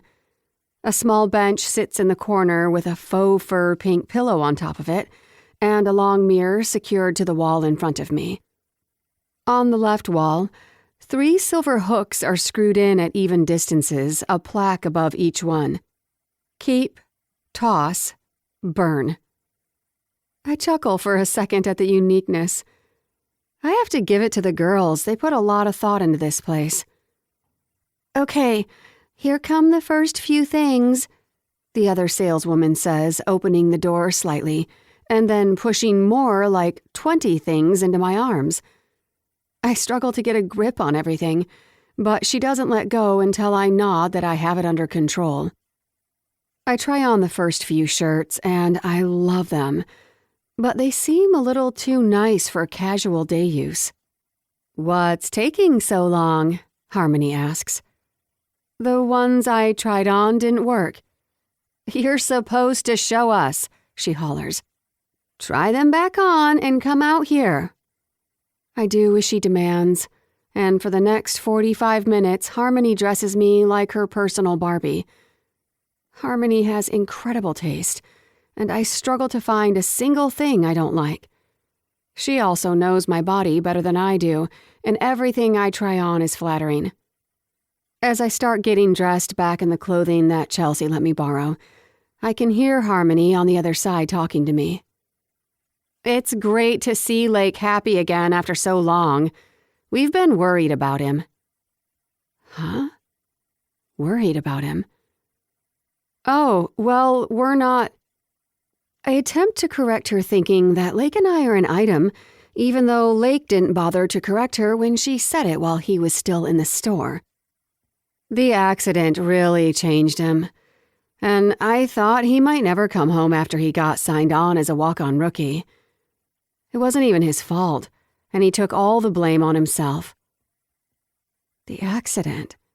Not his fault. The scars along his left shoulder and pec come to mind. He was in an accident, and before he made it to the NHL. "The accident?" I ask, opening the door and peering out at her. She freezes, like she just said something horribly wrong. "I thought maybe you already..." "You know what? Forget I said anything. We're just all happy he's home, that's all." Harmony backtracks quickly with a plastered-on smile. She takes the shirt and pants I agreed to let Lake purchase for me, and then moves to the cashier's island in the middle of the store. "I'll just ring this up and have you and Lake on your way," she says across the store. I grab my phone off the acrylic bench, tuck it in my back pocket, and head straight for her. What accident made Lake not want to return to Aspen? Harmony doesn't look back up at me as she scans the clothing tags into the system. I'm sorry I said anything. Please don't tell Lake I mentioned it. I don't want him to be mad at me. She says, her eyes reaching up to mine with a plea in her puppy dog eyes. I'm stuck now. She asked me not to say anything to Lake, so how am I supposed to ask the question without bringing up Harmony? Lake won't tell me. Harmony won't tell me. But I know someone who will sing like a jailbird. The internet. I know I don't have time to look it up right now. I'll have to wait to do my great detective work when I'm alone in my room. Then the thought dawns on me. This must have been the thing Brent mentioned that he doesn't know the details about. Does Penelope know? Maybe I have other resources. But if they don't know and I start bringing up information that Lake doesn't want out in the open, could that cause a greater backlash against me? Likely. And right now, Lake and I are getting along. Kind of. Please, don't tell him I said anything. Harmony begs again when I don't answer. I nod, and my eyes catch on the other saleswoman who is looking over at us with concern that she might be in trouble too. Holy crap. Does everyone know about this accident but me? I won't say anything, I promise, I assure her. Okay, thank you, Harmony says, handing me the bag of items and Lake's card.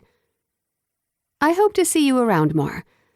He may not believe this, but he deserves to be happy again. What? I want to ask so badly. Why does she have to be so freaking cryptic? I'm not sure if I'll be able to wait until tonight in my room to internet stalk Lake, but I have to. I'm not sure what I'm about to find, but it doesn't feel like something I should read about at a pizza parlor with a bunch of his friends nearby. I spin around and head for the door, my head feeling fuzzy and unsure about what I just learned, or rather didn't learn, and how I'm going to handle the next few hours with my phone burning a hole in my pocket. Chapter 12. Lake. The second Tessa walked out of the boutique, she seemed different.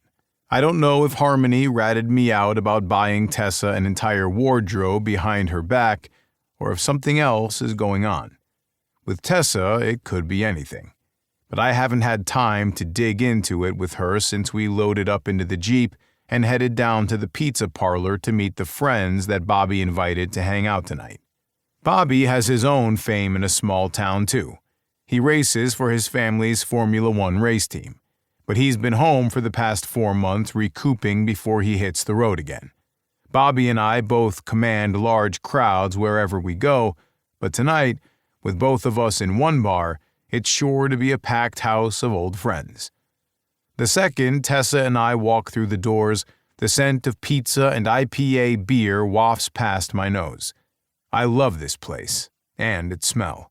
It's been here since I was a kid, but it's been through a massive remodel and new ownership now that Aspen continues to grow in popularity as a ski resort destination.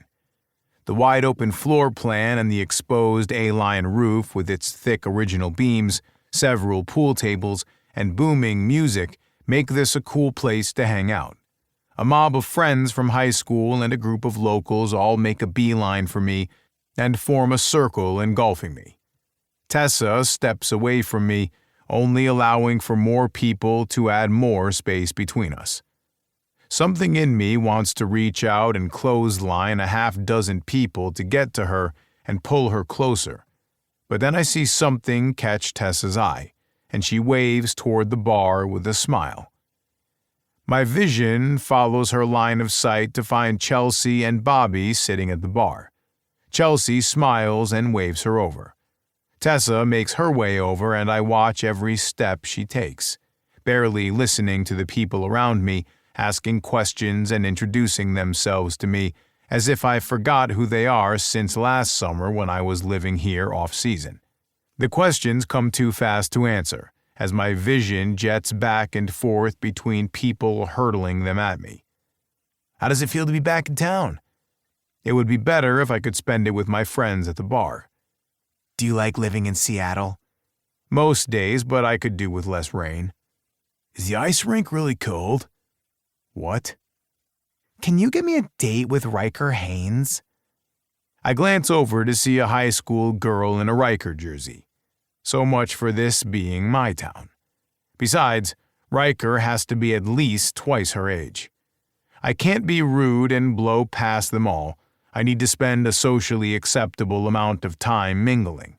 After all, they came here to see me. But the timer in my head starts ticking down until I can safely exit this mob and head to the bar to insert myself into the conversation. My curiosity gets the best of me again, and I glance over to where Tessa is at the bar. I watch as my sister, who's sitting with Tessa to her right, introduces our cousin Bobby on Tessa's left. I don't like the smile that crosses Bobby's face when he reaches over and shakes Tessa's hand. So help me if that motherfucker tries to pick up my girl. Wow. What? My girl. Shit, I mean, this girl. I run my hands through my hair trying to get a handle on how complicated things are getting. My feet itch to run toward the bar and wedge myself into their conversation, to make sure they both know I'm still here, as if somehow I'm a contender still in the game. But I'm not. I can't do long-term relationships. I promised I'd never be happy with anyone else. I take selfies with fans and sign shirts, hats, a power bill. I hope that doesn't put me on the hook for it. Whatever. My agent will take care of it. I sign anything they ask me to sign. When I look back up, I find my sister is gone, probably in the restroom, and Bobby is now in my sister's spot, turned on the bar stool with his knees pointed toward Tessa, who is still facing the bar but laughing at something he said. Her eyes find one of the large TVs mounted in the top right-hand corner of the bar, and it just so happens that the announcer is talking about my old team and the team she used to work for, the San Diego Blue Devils. Her shoulders shrug together like she's grimacing, but since her back is to me, I can't be sure. And then she excuses herself, slipping off the bar stool, and heads for the bathroom. My eyes dart up to the TV to see what could have been the matter. I know she left the team in a hurry, but everyone in management was always cool with me and most of the group, aside from one player I shared a few choice words with. He even shoved me once in practice. I could have beat the shit out of that punk-ass kid, but I restrained myself. I don't get in fights with teammates. And at the time, I figured Sinclair was just young and cocky. He'd grow out of it. He didn't. Bobby watches Tessa leave, and I feel my fists clench as he surveys her backside, though I can't blame him. I have no reason to be pissed off that he's admiring Tessa. Fuck. Someone should, since the only thing I can offer her is a one-night stand. Bobby scans the room and then sees me staring at him, no doubt noticing the deep scowl on my face. He jumps off the bar stool and takes long steps, headed in my direction, his long neck beer bottle in one hand, his other dug deep in his blue jeans. He's wearing a black athletic brand hoodie and a thick down vest over top. He passes by the 5 pool tables all lined up next to the bar, with 3 of the pool tables already in use, and then weaves through round tables laid out in the large space. The echo of voices fills the pizza parlor, along with the sound of sports games playing on large TVs mounted against the large ducting that fills the restaurant with heat. With the temperature starting to drop back down again, a storm is supposed to hit us in another couple of days. Lake, got a minute? He says, walking up. Yeah, sure. Hold on, I tell him. The crowd sees Bobby, giving me my first opportunity for an out. I slip between a wall of people to my right and out of the claustrophobic mob pit. I'm honored to have people wanting to come see me, and wish me well and a kick-ass season, I do appreciate them. Bobby reaches me and the group finally disperses, a few people lingering close by for when they see their opening again. Thanks for that, I tell him. Bobby looks over at the people still walking away, finding a pool table to play at or a table to sit at. No problem, he says, taking a sip of his beer. I got your approval for the changes and sent them off to the contractor. He'll work with the real estate agent until the property closes, and then he'll get to work. Perfect, I say simply. The sooner this thing gets up and running, the better. Then I can finally say that Bobby and I delivered on what we set out to do. So, Tessa, Bobby says, his eyes locked on mine. He's serious, but Bobby has that way of looking casual about everything. I guess that's what you get for having nerves of steel, driving a tin box at 220 miles per hour. Yeah, what about her? I ask. I dart a glance toward the bathrooms to see if she's exited yet, but she hasn't. I figured with how you described her that she'd be covered in dragon scales or have claws for fingernails. Doesn't she? I tease. He shakes his head, the right side of his lip turning up, and he takes another swig of his beer. You seeing the same thing I am, right? I know you said you hate her and brought her here to punish her, but she's a goddamn smoke show. Shit. Maybe I shouldn't have told him about intentionally ruining her vacation. He told me it was a shit plan to begin with, and it turns out he was right. I wish now I had listened. That's just her daytime human disguise as a normal woman. It unzips in the back, I tell him. He snickers at my stupid comment about Tessa being a large reptile under her skin, but the idea of unzipping anything off Tessa stays with me for a minute. I can practically feel the cool metal zipper between my thumb and my index finger as I roll the zipper down her back and the teeth come undone, exposing her bare back. The soft curvature of her spine, the two small dimples that I imagine are there just above her ass cheeks. That brings me to my next question. How exactly do you know where her zipper is? He says, an eyebrow cocked. None of your damn business, I tease again. So she's giving you the cold shoulder now since you kept to your one-night stand rule with her? He asks, watching me carefully. No. Fuck no, I haven't touched her, I say. Not that I don't want to. Shit, I've wanted to since I added her to my bucket list 4 years ago. The first night I played a home game in Seattle and saw her in the stands. I didn't know she was Brent's sister at the time, not until I walked out of the post-game interviews and saw her standing in the hallway. I thought it was fate that she had come to find me, right up until Brent pushed past me and hugged her, thanking her for flying in from San Diego to see him play. I don't add puck bunnies to a bucket list, but Tessa was different. She is different. And I knew it from the bottom of an ice rink with 30 pounds of hockey gear and a face mask to distract me. The bucket list item. Take that girl to dinner and listen to anything and everything she's willing to tell me for as long as she's willing to talk. Did I plan on fucking her after? Hell yeah. Because I wanted to know everything there is to know about Tessa Tomlin, including how she sounds when she comes. Then I found out that she's my new teammate's little sister, and that option closed, especially now that she works for our team. You mind if I ask her out then? He asks. What am I supposed to say to that? Hell no, stay the fuck away from her even though you and I both know that I swore I'd never date anyone seriously again, but I'm keeping Tessa anyway even though I can never make her happy. This is the first time in my life that I've wanted to lie to a buddy and tell them I'm fucking someone who I'm not just so that I can pull the bro code and he can't touch her. But I have to fight the urge to do it. Shit, yeah, I don't care, man. I tell him, lying to us both.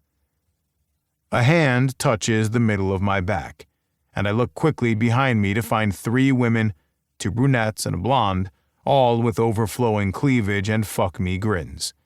Their makeup is overdone, and their expectations for tonight are way too high. I don't fuck in Aspen. If this had been a week ago and I was back in Seattle looking for a nameless, faceless woman to add to my one-night-only rule, I'd maybe consider it. But the snarky pain in my ass who's sitting alone at the bar is the only thing that has my attention. I stare at her backside as she sits there sipping on her drink. I don't break my stare as I give him the green light. Knock yourself out. Her gaze drifts back up to the TV. I can't see her face with her back to me, but I can see the subtle headshake that she's not happy the Blue Devils are still being talked about. Thanks, man. He pats my shoulder and takes another swig of his beer like he needs liquid courage, and then heads for the girl we both want. What the fuck is wrong with me? The air is thinner up here. That's what it is. As soon as we get back to Seattle, it'll all go back to normal. It has to. Chapter 13. Tessa. I thought the break to the bathroom would be enough time for the sports newscaster to move on to a new story or a new team. Must be a slow news week. I take a long drink of the Midori sour that the guy made up for me. It's usually a little too sweet for me, but they make all of their sweet and sour mix in-house, so I knew I had to give it a go. It's freaking delicious in its short glass with hot pink sugar around the rim and a metal skewer with 3 blueberries as the garnish. And so is the smell of the yummy pizzas getting baked in the massive stone pizza oven that sits just within view of the customers so they can watch the pizzas bake from anywhere in the large open dining room. I already put in my order for a meat lover's pizza with extra cheese and put it on Lake's tab, along with a drink. He didn't have a tab open when I first sat down, but he sure as heck does now, and it's going to be a doozy because I'm starving and everything on the menu looks amazing. A San Diego Blue Devils team picture of the man I despise comes up on the TV. Noah Sinclair. Bobby takes a seat again next to me while Chelsea seems to have been stopped by a friend, chatting in the corner by the booth seating against the left wall. I could use a distraction from the man I left San Diego to avoid, to start a new life that wouldn't result in me bumping into him daily. So, you've heard of me? I ask, turning away from the TV toward Bobby. I saw him walking back from talking to Lake, and I can only imagine what Lake told his cousin about me. Heard of you? He asks, leaning an arm over the thick wooden countertop of the bar. Yeah, I say, licking a little of the sugared rim of my drink. Bobby watches intently as my tongue darts out. Oops. You seemed like you already knew my name when Chelsea introduced us. I'm guessing you've heard of me from Lake. That can't be good news for me, I say, glancing over my shoulder at Lake, who I catch watching us. It's the 3rd time my vision has traveled to find Lake in this room, only to catch him already watching me. I grin inwardly at the thought that Lake is keeping tabs on me, as if he truly wants to know where I am. Does it matter that much to him? And why? Nah. All I've heard is that you're good at your job and you're keeping Lake in check, he says. But I don't believe him. He's covering for Lake. Although, what would be the benefit of him coming clean and telling me all the dirty laundry of what Lake truly thinks of me behind my back? I doubt it would make our working relationship any more bearable. Plus, I like a strong woman who can knock a pro hockey player around a little bit, he says, a sparkle in his eye. Oh, do you? I smirk. He shrugs and then holds up his empty beer when the bartender looks our way. The bartender nods that he'll get Bobby a new one. So, you're here because of Lake, He leans in over the bar top. He might not have the instant sex appeal that Lake does, but he still has the boy next door look down pat. And that single dimple to the right of his smile is really cute. I'm sure as a race car driver, he cleans up just fine, too. Yep, Lake is job security for me. He's that bad, huh? I just give him a side-eye look and he laughs, with a full, beautiful smile and stunning emerald eyes. I don't know what version of Lake he lets you see, but based on what you're telling me, it's not the real one. That surprises me. It's fine. We only work together. I have to deal with him from 9 to 5, and then I get to clock out. I say, swirling my drink, and then pull one of the blueberries off with my teeth. Yum. They're soaked in some kind of liquor, and it's really good.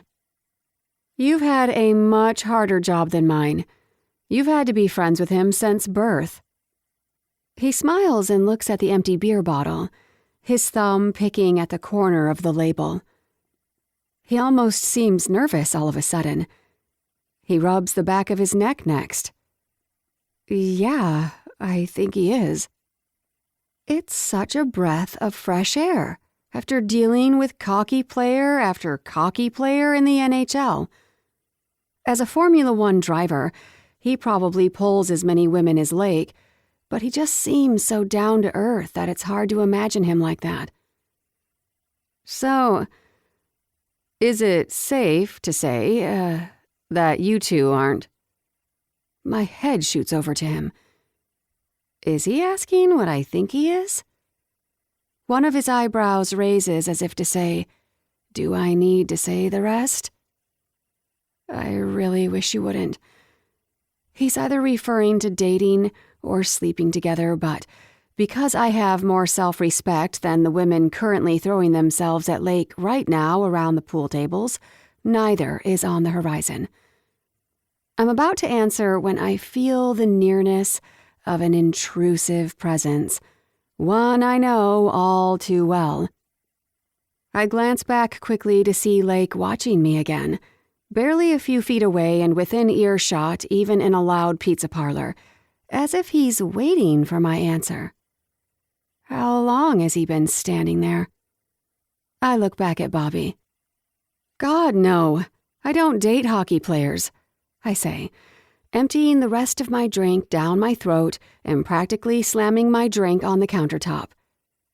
That was a little dramatic, but he didn't seem to take note, and with Lake listening in to this conversation, I need something to keep me from telling him to buzz off and go back to the women interested in him hovering over them. Bobby seems intrigued by the statement of facts that I just dropped on him. As in, you haven't ever dated them, or? As in, I've dated them in the past and will never date another one for as long as I live, I proclaim. I see Lake fidget slightly behind me after I say it. That bad, huh? I shrug. I don't want to get into the emotional and physical roller coaster of my last relationship, which was one too many of the same brand of bad men. This one just so happened to cross a line that none of the others had, and after I got free, I promised myself I'd never fall for the muscles and the hockey stick again. It never leads to a happily ever after. Okay, he nods. Well, now that I know I'm not stepping on Lake's toes, and I'm not a hockey player, he winks. Would it be okay for me to ask to take you out? I know you're not here for long, but you have to eat, right? Lake takes a half a step closer. Does it make him uncomfortable? I'm only here for a few more days, and I have no other reason to come back to Aspen after this, and he drives race cars for a living with an 8-month schedule that's far worse than a hockey player's season. I know what he's angling for, And even though I could go for some skin on skin after such a long drought, having a one-night stand with a coworker's cousin while on a work trip with him seems too weird for me. I should be honest with you. I'm not interested in a random hookup, I say, nibbling down on my lower lip. He is cute, and I hate to pass on the opportunity. Shit. Sorry. He scratches the side of his neck quickly. I didn't mean. I just meant I'm only asking about dinner. I didn't assume anything else. I just thought it would be nice to get to know you a little more in a different setting. And I travel to Seattle a few times a year. If I'm not half as mean as Lake, maybe I could call you when I'm in town. If we hit it off, that is. I laugh when he suggests Lake is mean. He's funny, and he took the pressure off instantly when I mentioned that I'm not interested in a one-night stand. Ah, communication. How lovely. And how rare. See, this is what I need. Not those meatheads whose toxic overusage of steroids built their muscles but shrank their brains, along with their balls. Maybe that's why some of them are so damn cranky. Lake is still standing behind us, and I wonder if he's ever planning on interjecting into the conversation or just eavesdropping like a creeper. Chapter 14. Lake. I should be a good cousin and a good friend and let Bobby shoot his shot with the Ice Queen. But fuck it, I don't care at this point. I've had worse odds, like when I scored 2 goals skating with a sprained wrist in the playoffs for San Diego years ago, before the Hawkeyes offered a shit ton of money for me and a trade of a couple of their players. I was happy to be off that team. Another teammate and I weren't getting along very well. He was a prick, and I was just about done with his shit. Then I got traded with a massive pay raise and a team who are like family to me now. Room for one more? I ask, walking up between them on the bar stools, but before Bobby can say anything, I ram in next to him, which causes him to practically slide off the bar stool. We're wedged together 3 deep against the bar as I attempt to become a physical wall between them. The hell, Lake? Bobby grumbles. Quit your whining, you're fine, I say under my breath to him. Order for Tessa? A young server says, standing at the order pickup at the far end of the kitchen. Tessa gets up from the bar stool. Here, I'll come with you in case you need someone to carry it. I move back from the bar, preparing to walk with her. Hey, looks like Chelsea got us a booth, Bobby says, slipping off his bar stool as well. I look over and my sister is waving us all to come sit with her. I'll grab my pizza and be over in a minute. Should I order a pitcher of beer? Tessa asks Bobby, and not me. Sure, want me to get it though? Your hands will be full. We got it, I interject quickly. You better go sit by Chelsea to hold your spot. Bobby's eyebrows knit together. I get it doesn't take 2 people to hold a booth, but it's the only excuse I have. Wave me over if you need help, he tells her, and then heads for Chelsea in the booth. Over her shoulder, she sends me a downturned eyebrow like she doesn't know why I do that. I've finally got Tessa alone for a minute, and I'm not planning on wasting it, even if I'll look like an idiot carrying back a tiny personal-sized pizza for her that she could easily do without my help. I follow her closely as she walks up to the counter. Order for Tessa? She asks the kid who called it out, waiting for them to hand her the order. Do you want any Parmesan cheese or ranch for dipping? The server asks, handing her the family-size meat lover's pizza she ordered. The large pizza is enough to feed all 4 of us. Sure, can I have a little of each? That would be great, thanks. You ordered that entire pizza for you? I ask in surprise. No, I ordered it for us, when I thought you were going to be nice. Now I wish I hadn't. She frowns. Where did you get the money? I ask. I put it on your tab. My wallet is on its way back to Seattle, remember? Right. I know. I say. I pull my wallet from my back pocket and slide my black card out of its spot, handing it to Tessa. Here, take this. I tell her, taking the pizza from her so she doesn't have to carry it. It's still piping hot. She grips the card and looks down at it. This is your black card. I'm not taking this. She refuses, handing it back to me. Yes, you are, I demand. What if I lose it? She asks, trying to make up an excuse for me not to trust her with it, but that's not going to work either. I get text notifications when something gets charged to it. I'll just cancel it, and the credit card company will reverse the charges. I explain, looking beyond her at the server gathering the things she requested. I don't need the card, Lake, she says, slapping the card and her palm against my right pec. Her fingertips' blazing heat reaches just beyond the edge of the cold metal card, and I swear I can feel the blueprint of her fingertips against my skin through my shirt. I look down at her, the hot pizza balancing on my left hand, and lift my right hand to wrap around her wrist, gently but firm enough to anchor her there, keeping her from pulling her touch away from me. Her bright eyes flash up to mine. I can feel her heart beating rapidly through the pulse point on her wrist. It matches the same rapid heartbeat of mine. Keep the card, Tessa. I'll be gone all day tomorrow, and I want to know that you can get whatever you need. I finally break from the stern, demanding stance I usually have with her. It never fucking works. Instead, this time I plead with her to put my mind at ease. I don't want the Royal Inn incident happening again where she's out of choices. I don't want her without clothes or anything else. My card can get her out of trouble if she needs it. I don't want to carry it on me, but you can leave it at the house in case I need it. She's meeting me halfway, although her eyes turn to slits for a brief second like she thinks something's up with me not fighting her, but instead begging her. Where are you going? She starts to slide her hand down my pec, leaving the card against me.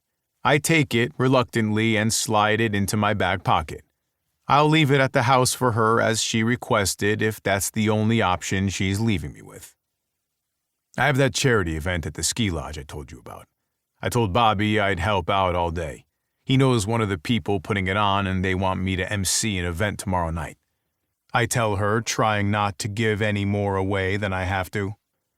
I look just beyond Tessa to find a small group of old friends from school watching us. I wish I could scoop her up and haul her back to my house in the mountains and have this conversation all to ourselves. But I have to stay a little longer. I can't leave before we've even eaten after Bobby keeps trying to ease me back into this community. Oh, right. The blessed charity event that you absolutely could not miss, and that's why I'm here instead of sitting in salt-filtered crystal blue water, poolside, drinking Mai Tais and gaining a stunning bronzed glow, while I get rubbed down with tanning oils by the hot lifeguard on duty. She says, scowling at me and popping a hip out. What is this charity even for? She asks, but I see the server walking back to us. Saved by Parmesan. Here you go, miss, the server says. Wow, Lake Powers! The kid, no more than 17, says to me through his braces. You're a legend. Thanks. That means a lot, I tell him genuinely.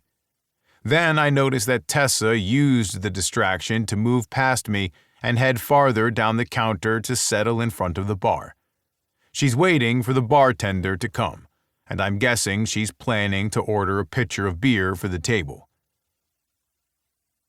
You can head to the booth and start eating if you want. It's fine. I'll stay with you. I have something I want to discuss anyway. I tell her, laying down my plans. What can I get you? The bartender asks. A pitcher of whatever you think is best and 4 glasses, she asks. I turn to the bartender. Make it 3 glasses, I correct. She looks at me with a side tilt. I don't drink if I'm driving. She turns to me, her left arm still resting on the bar top as she faces me straight on. Okay, you have my full attention. What would you like to discuss? The Adoption Day charity that you scheduled for the end of the trip. I tell her, setting the large pizza down on the bar top, not because it's heavy, but because I want my full focus on her for what I say next. What about it? She asks, her guard up as I can see her shoulders tense in defense, and her eyes glaze over like she already wants to be over with the conversation. Does she think I'm going to wiggle my way loose of this event? Not in the least. Now I have a good reason to look forward to the day after tomorrow. You need to call the charity back and let them know that we'll only be there for a day. I'll have all the animals adopted by dinner. She rolls her eyes. You think you can get all 300 animals adopted in one day? Not a chance. She turns back toward the bar, shifting her weight away from me like she's closing off herself to this conversation. I'm losing her. I need to spark her interest and go for the kill. Want to put a wager on it? My lips pull into a lopsided smirk when she spins back to me instantly. Gotcha. What kind of wager? She asks, a flicker of a spark in her eyes. Fuck, do I have this girl's number or what? I hold back the chuckle, wanting to bubble out at how easy it was to bring her back around. But I hold it in. She'll think I'm being a cocky asshole, and she has no idea just how much I'm about to be. I bet that I can get every single animal adopted in one day. I say, my hand gripping the rough-cut wood bar top. I can't help myself as I lean in a little closer. Tessa's soft, fruity smell of strawberries and a touch of coffee filling my lungs. I don't know if it's her shampoo or her lotion, but it's the perfect concoction to hook me in. I'm not sure if my mouth is watering from the smell of the pizza or the delicious plan I have for her when I win this bet. You have over 1 million followers on your platform, and they're all psychos. All you'd have to do is set up a kissing booth inside the shelter, and you'd be handing out puppies like bottled waters in the Sahara Desert, Tessa says, glancing over at the bartender who's still filling the pitcher of beer on tap. No social media, then. I won't touch it, I offer. Tessa whips a look back at me.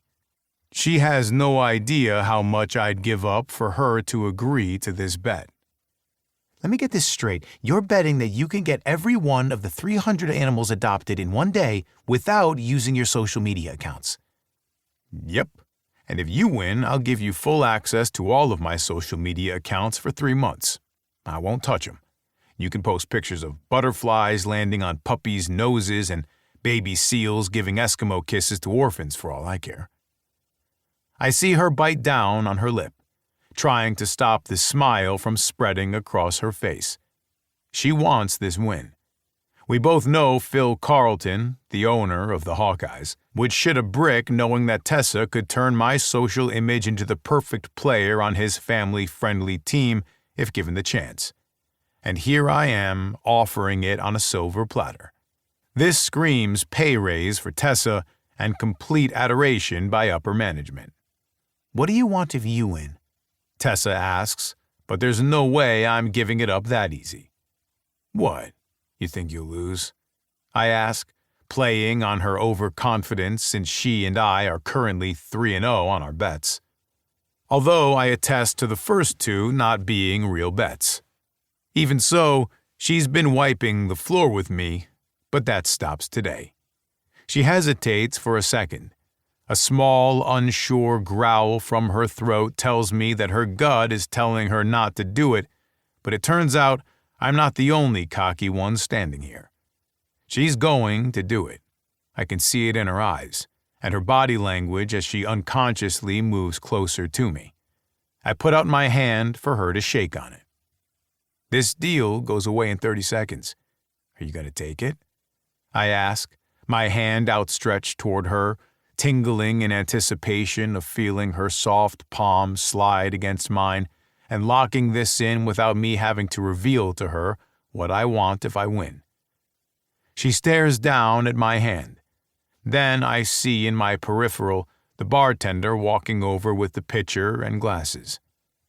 I pull my card back out of my back pocket and shove my card toward him to pay for the beer.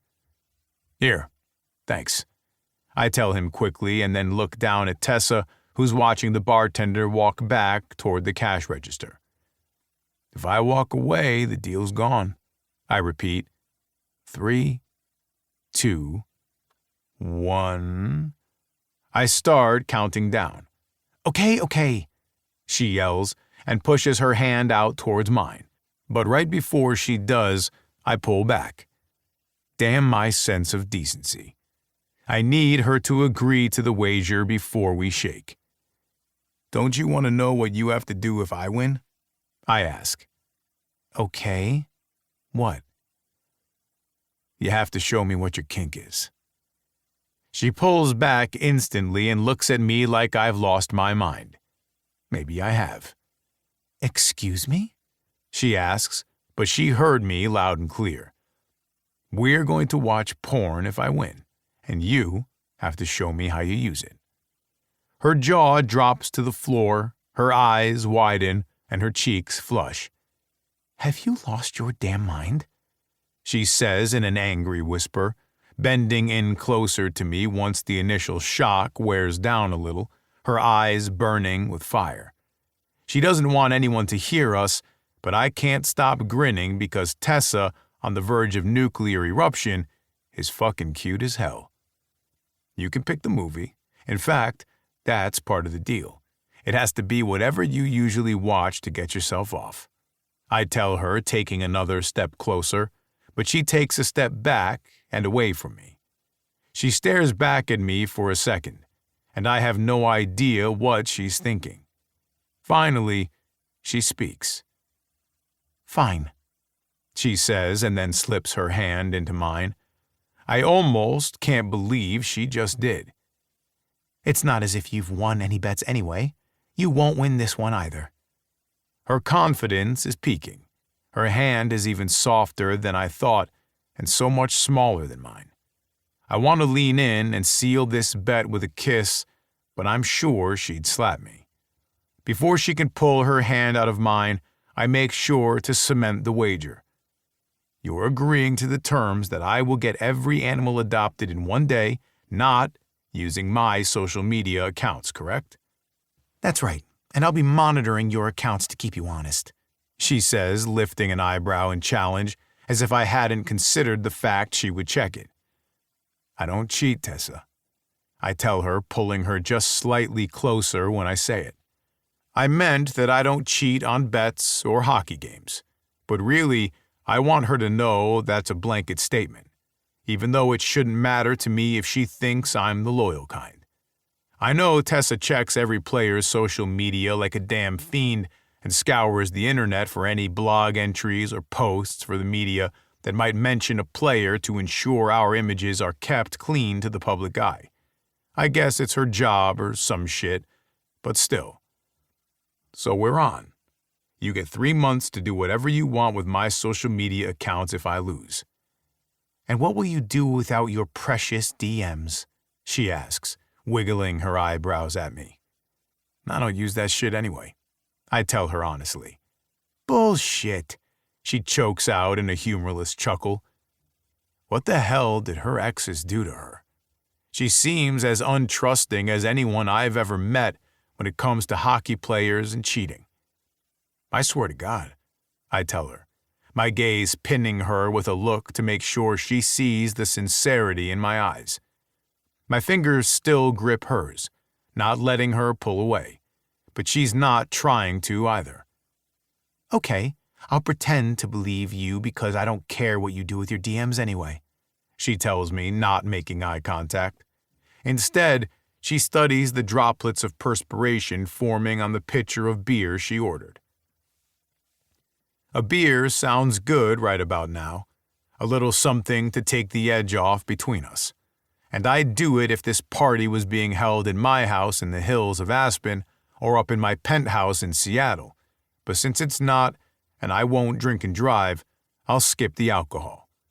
It's a hard and fast rule, and with Tessa as my passenger, I'd never risk her safety like that.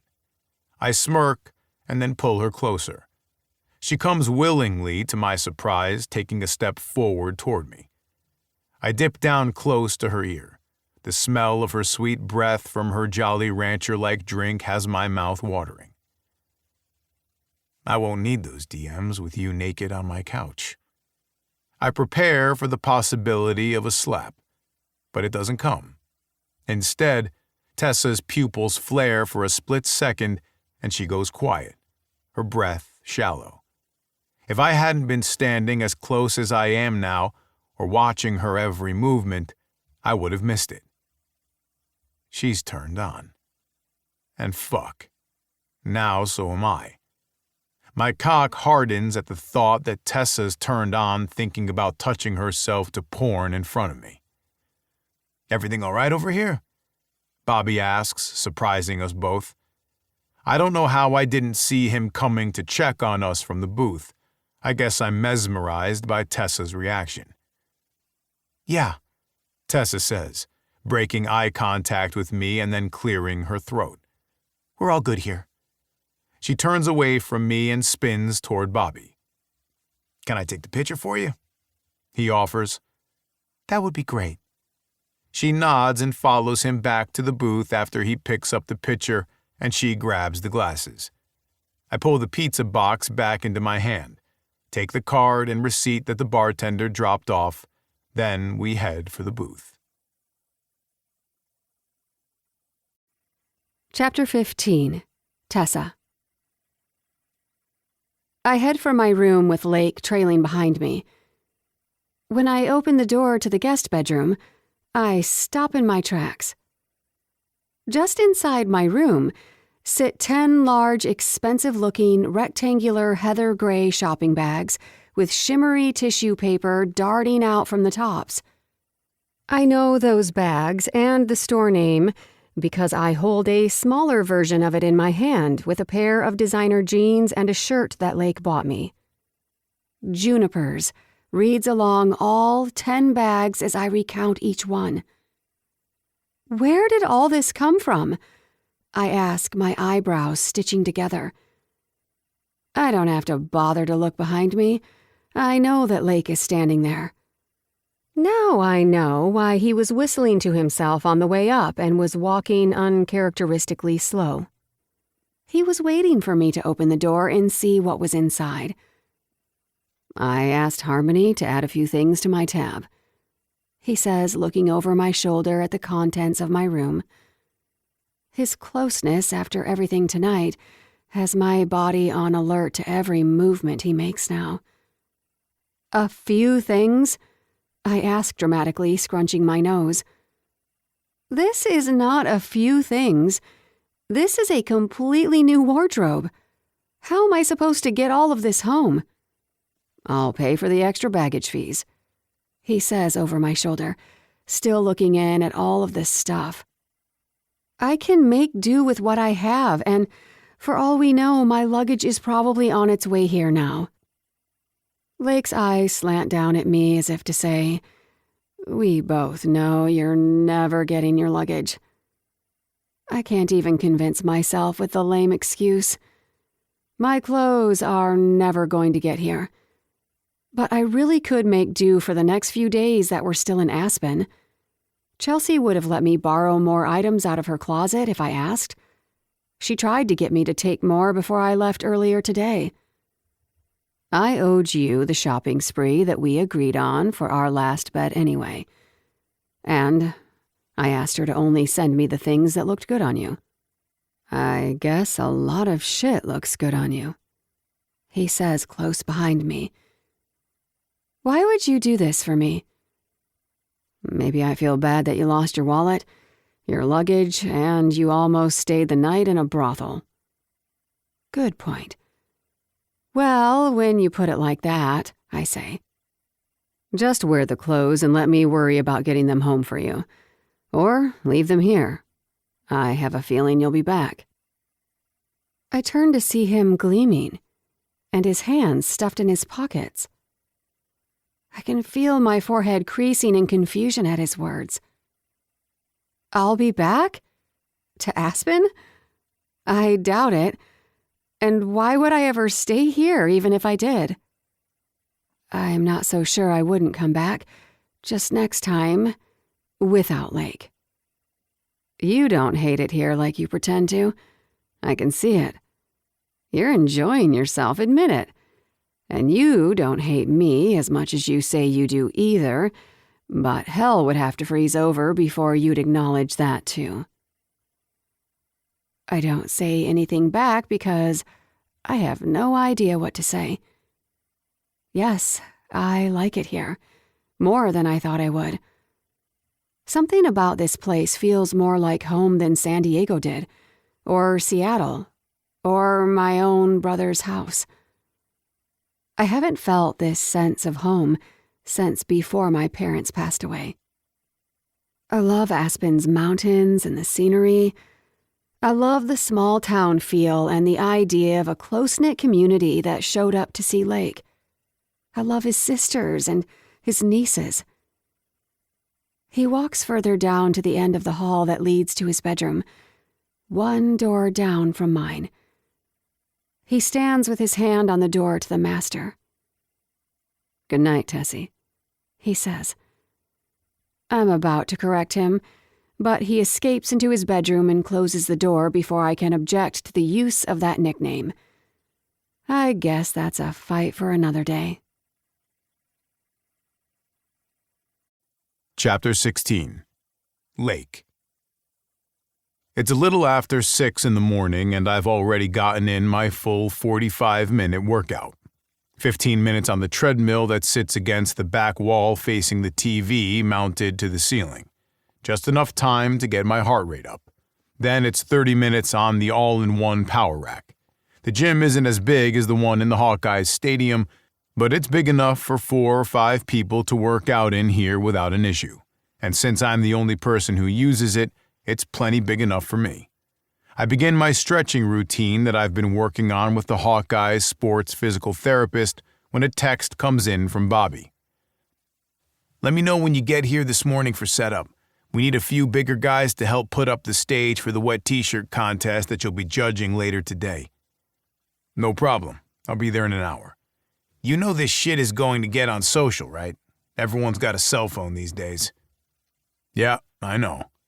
"And Tessa is going to be cool with this? Because the quarterback from Denver will be here for the festival. We can ask him to fill in for you." "Fuck that. Tessa isn't my boss." I texted almost more to remind myself than to inform him. A few minutes go by with no text, but the bubbles keep popping up like he's either writing a novel or he keeps changing his mind on what he's going to say. "What does she think you're doing today?" Fucker. Figures he thinks I pussed out and told Tessa some lie not to get my ass chewed. Tessa doesn't scare me. Mostly. "I told you, she's here instead of Cabo because I told my boss that I had a previous charity engagement to attend to. This is it." "You fucked up her trip to paradise so you could come to this? You're cold-hearted, man. Even I kind of want to kick you in the dick for that." "Why? It's for a good cause. I'm sure whatever college-age girl up there who wins the wet t-shirt contest will apply her winnings to her schooling. It's practically a scholarship program." "You're fucked up, man. You know that, right?" I'm tempted to send him a middle finger emoji, but he's sort of right. So instead, I ignore it. I stand up off the floor where I was stretching out my glutes and then push my phone into my pocket. I pick up the blue yoga mat that I was stretching on, roll it up, and walk over to tuck it back in the corner of my home gym, between the treadmill and the floor-to-ceiling wall mirrors on one whole side. When I make it back up to the main floor of the house, I set off for the kitchen, wondering if Tessa is up yet with that morning scowl that's typical even when I see her in the mornings at the hockey stadium. I always thought that the saying that seems to get printed on t-shirts and coffee mugs was a joke, an exaggeration that mostly women think is funny. Coffee before talkie, or some ridiculous thing like that. But now that I've met Tessa, I'm a believer that some people do have a true codependency on the caffeinated shitwater. Give me an energy drink any day over that crap. I walk through the kitchen and try to ignore the fact that I'm a little disappointed that Tessa isn't in the kitchen yet. I hold my breath for a second to listen for the little pitter-pattering feet of Tessa in the upstairs bedroom. Her room is situated just above the entry of the kitchen on the second floor, and her ensuite bathroom is somewhere above the fridge. If she's up, I'd hear her moving around a little, but there doesn't seem to be any movement yet. I head for the fridge and open it up. I already know what I'm going to find. Nothing. The small amount of groceries Chelsea picked up for me before I got here have since been eaten. I meant to go shopping yesterday, but with everything going on, I got distracted. We still have milk, a banana, and a bagel, and thank God, we still have coffee. Otherwise, the fire-breathing dragon would probably burn down my house the minute she came down the stairs and realized she couldn't get her fix. I pull out the small blue and white container of cream cheese from the fridge and set it on the island. Then I head for the pantry that's mostly desolate besides a few canned goods that are likely expired, a massive bag of white rice that Chelsea bought for me last summer when I was living here, and the last bagel that sits all alone on one of the 4 evenly hung white wire shelves lining the inside of the pantry from the door to the back wall. This would make for a great pantry if you had a family of 15, but for a guy who only lives here during the off-season, it's overkill. I shut the pantry door behind me and walk over to the back countertop, near the range and coffee maker, and bend down to pull the toaster out of the wooden cabinets. I set the toaster on the granite countertop, plugging it into the outlet situated behind it against the wall. Pulling the bagel apart, I separate the top half and bottom half and then pop the top half into the toaster, leaving the other half for Tessa. Within seconds, I can smell the sweet aroma of crisping bread and onion from the everything bagel seasoning. My bagel finally pops up, and that's when I hear the sound of the toilet above the fridge flush. She's awake. I don't like the flutters of anticipation in my stomach at the idea that my sparring partner will be down at any moment, ready and willing to go another round of giving each other shit. I smile to myself as I turn toward the toaster and pull out the top half of the bagel. It's hot to the touch, but my fingers are calloused enough from gripping a hockey stick for so many years that it doesn't bother me to pull out the hunk of delicious carbs. Tessa's footsteps echo as she comes down the staircase, and it has my senses on alert, attempting to assess the exact spatial distance between us and counting down the seconds when she and I will be back in proximity to each other once again. Will she walk into the kitchen and give me a salty morning greeting right out of the gates? Or will she ease in by at least pretending not to be the sour morning person I already know she is? I pick up my bagel and turn toward the kitchen opening, leaning my ass against the countertop, my right ankle crossed over my left. My left hand grips the rounded edge of the cold marble countertop as my right holds the bagel up to my mouth and I sink my teeth into the lightly crunchy but mostly soft bread. "Good morning," I say, the second that an already scowling Tessa comes into view as she trudges into the kitchen. Her long dark brown hair up in a high ponytail, swishing behind her. "What's so good about it?" she fires back. Yep, Tessa Tomlin is in the building. "Nothing, with that attitude," I say, adjusting my ass still pressed against the countertop, and then take another bite of the toasted goodness in my hand. She doesn't even bother to look up at me as she enters the kitchen and heads towards me, crossing the entry of the kitchen and then weaving around the island to where the coffee maker sits behind me against the dark stone backsplash. She passes by the large commercial fridge and then finally looks up at me. "I need coffee," she says, squaring up with me and setting those mesmerizing golden eyes on me. Are they copper in color or honey? I don't know, but if I thought she'd let me, I'd cup her jaw in both of my hands and pull her face closer to mine, bending down to get level with her shorter height and spend a minute or two looking a little closer at them to determine. Are you going to move? She asks impatiently, looking back at me through her dark mascara-coated lashes, her lips drawing a harsh, straight line. No smile in sight. She leans to her right to look past me at the coffee maker I'm unintentionally blocking for her use, then points at it. You're in the way, she says, her voice still a little raspy from sleep, and a frown starting to form on her strawberry chapstick-covered lips. Why the fuck is a sleepy voice sexy? I have no damn idea. Nothing about the way Tessa intrigues me makes any damn sense. But there it is. Maybe because it means I had Tessa Tomlin sleeping under my roof last night, right down the hall from me. There's a slight glow to her lips, and a faint smell of strawberries from her chapstick. Suddenly, my lips feel unusually chapped, and an idea pops into my head to bend down and kiss her to get some of that sweet lip balm on my mouth. Chapped lips should be a sin, and with her taking pictures tomorrow at the animal adoption event, I need to look my best. Although I know better than to try, I wouldn't put it past Tessa to clock me if I got any closer than we are right now.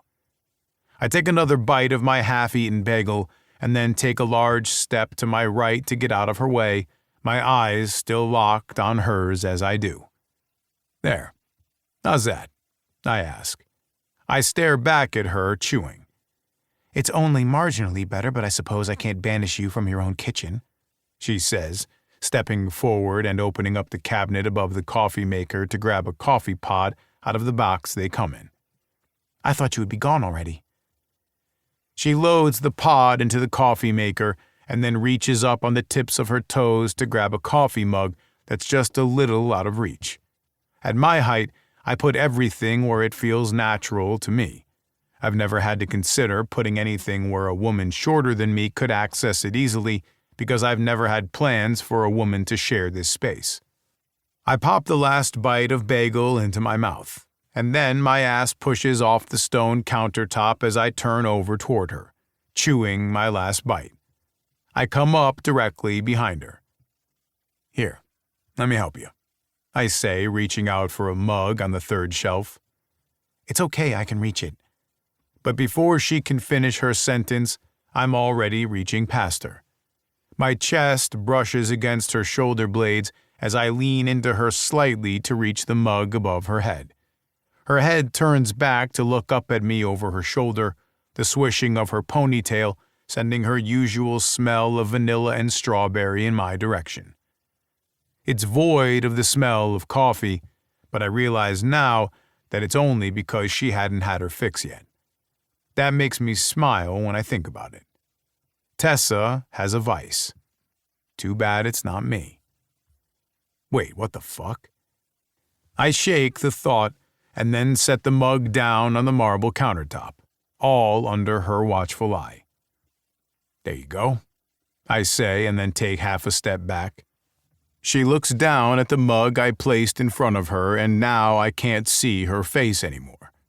I can't read her thoughts as she stares down at the mug for a moment and then picks it up by the handle and loads it under the coffee maker's pour spout. Thanks, she mutters ungratefully. No problem. Happy to help, I tell her. She still doesn't look back in my direction as her perfectly manicured, bright coral index finger selects the medium cup size on the machine. And then the thing hisses to life as it begins to brew. She huffs in response to me. I know why she's still mad at me. Those bright painted fingers weren't meant for Aspen in the snow. They were painted for a wild trip to Mexico to drink too much, dance half-dressed on a table in some distant Mexican bar, and lie topless on the beach with a rich asshole who thinks he's getting Tessa. Relief hits me that Tessa is here with me instead of on some sandy beach with him. I turn and pick up the bottom half of the bagel I left for Tessa so she would have something to eat this morning, along with the last banana. I'm leaving in a few minutes and can grab something on the way to help set up for the festival today, whereas I know Tessa said she has virtual meetings with more players from the team to see how she and Autumn can help beef up their public image.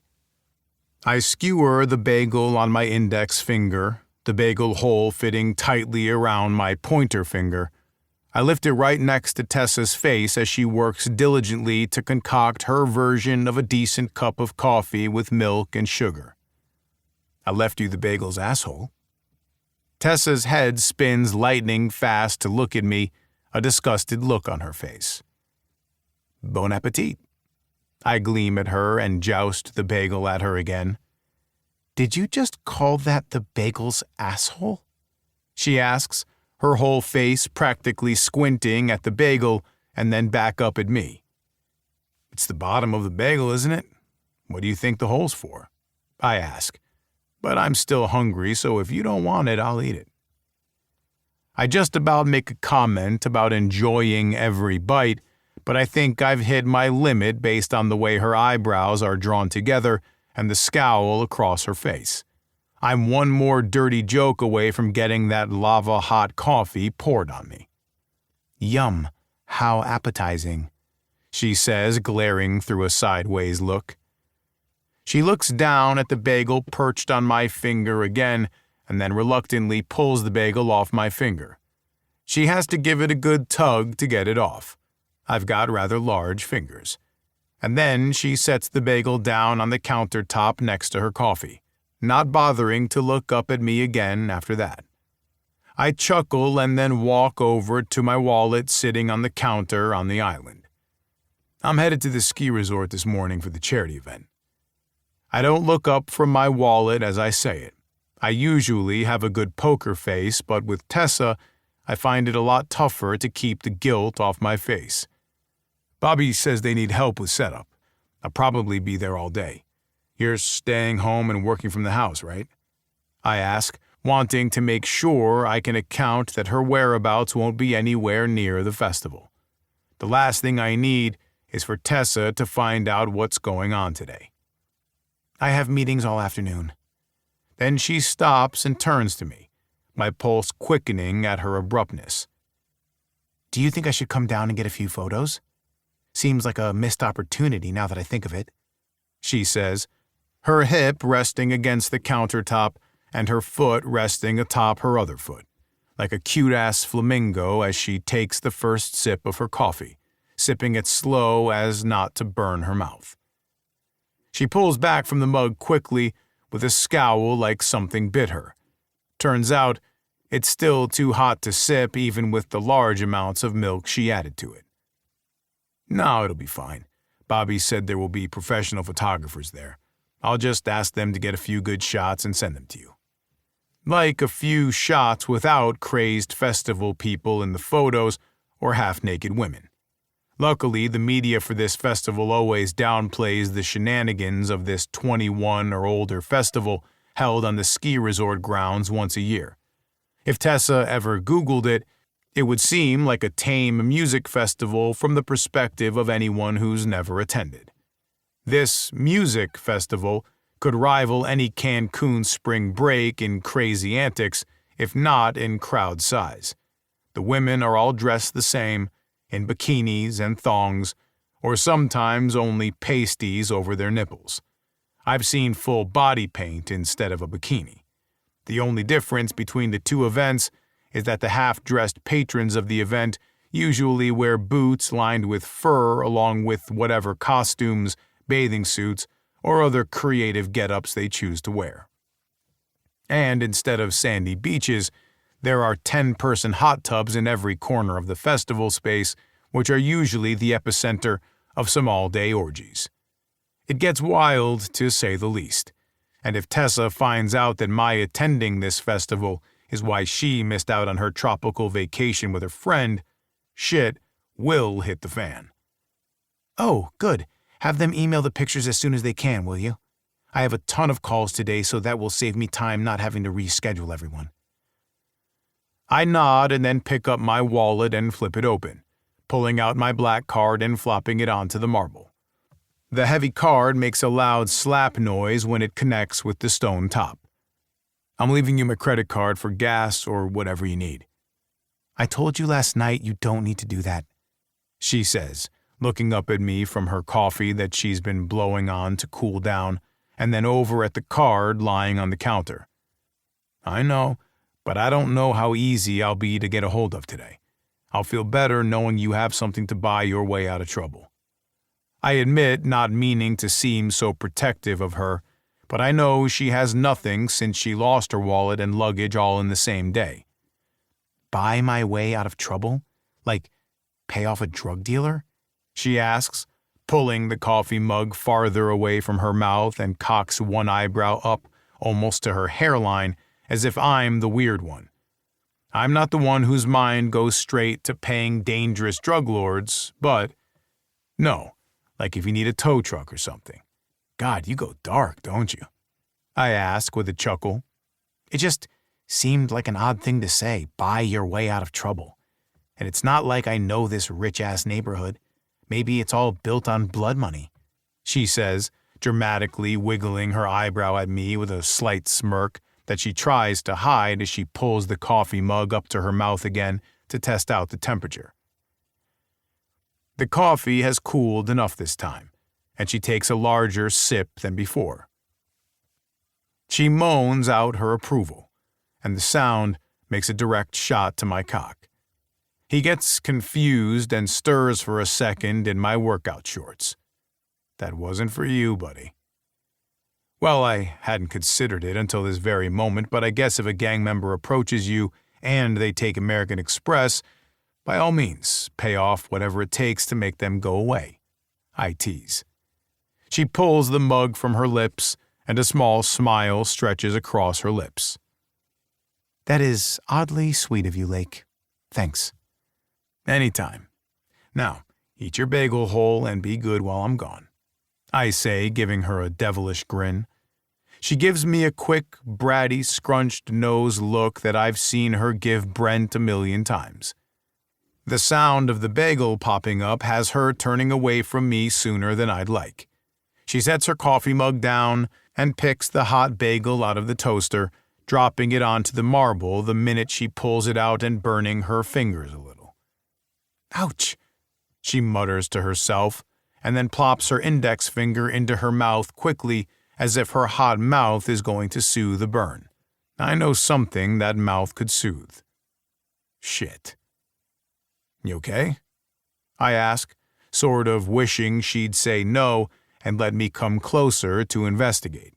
But she nods that she's fine and moves on quickly, opening up the cabinet and reaching for a small plate.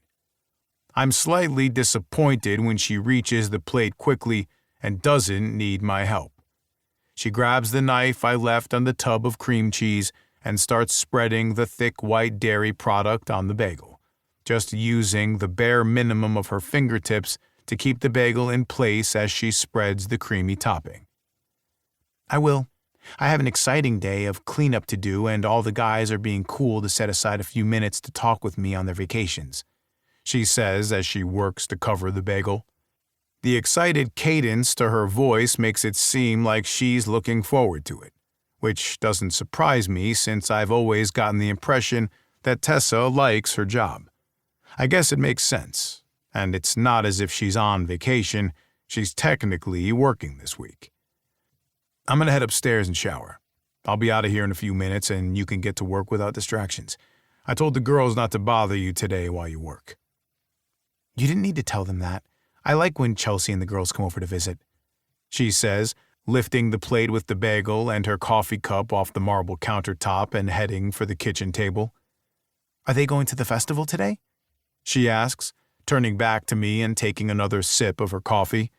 Turns out a few sips of caffeine really does put Tessa in a better mood. I take note of that for another day. Bring Tessa a coffee before delivering her bad news. Duly noted. No, I say quickly, and then spin around and head for the hallway. I don't need her asking any more questions. I can feel Tessa's eyes on the back of my head as I retreat, my long legs increasing the distance between us at a rapid pace.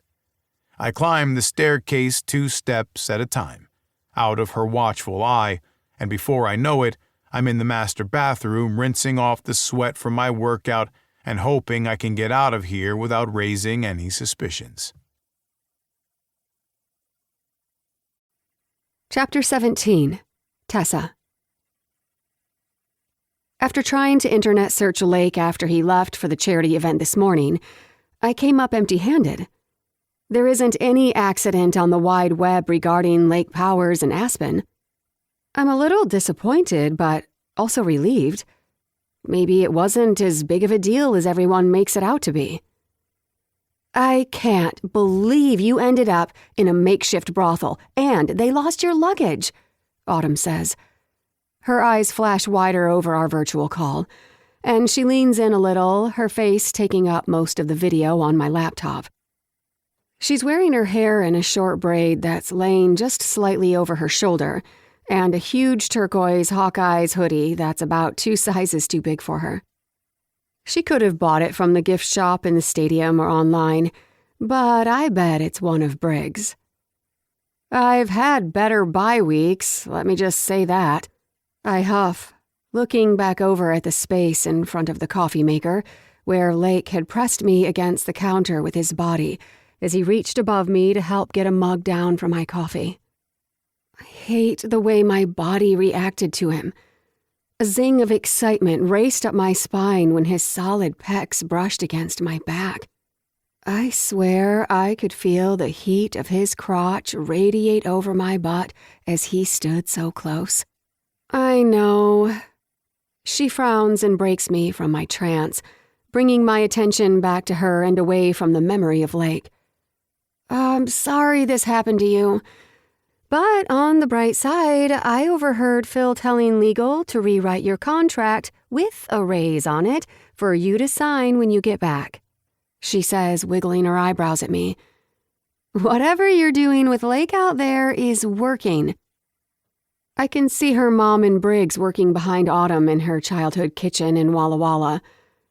They're both working diligently, slathering multiple pieces of bread in the background as Autumn sits at the kitchen table that's been turned into a makeshift office for the duration of our bi-week vacation. They're spending their time in the town they both grew up in, only 4 hours from Seattle, to spend time with Briggs' dad while he gets treatment. It looks like they're making sandwiches for lunch.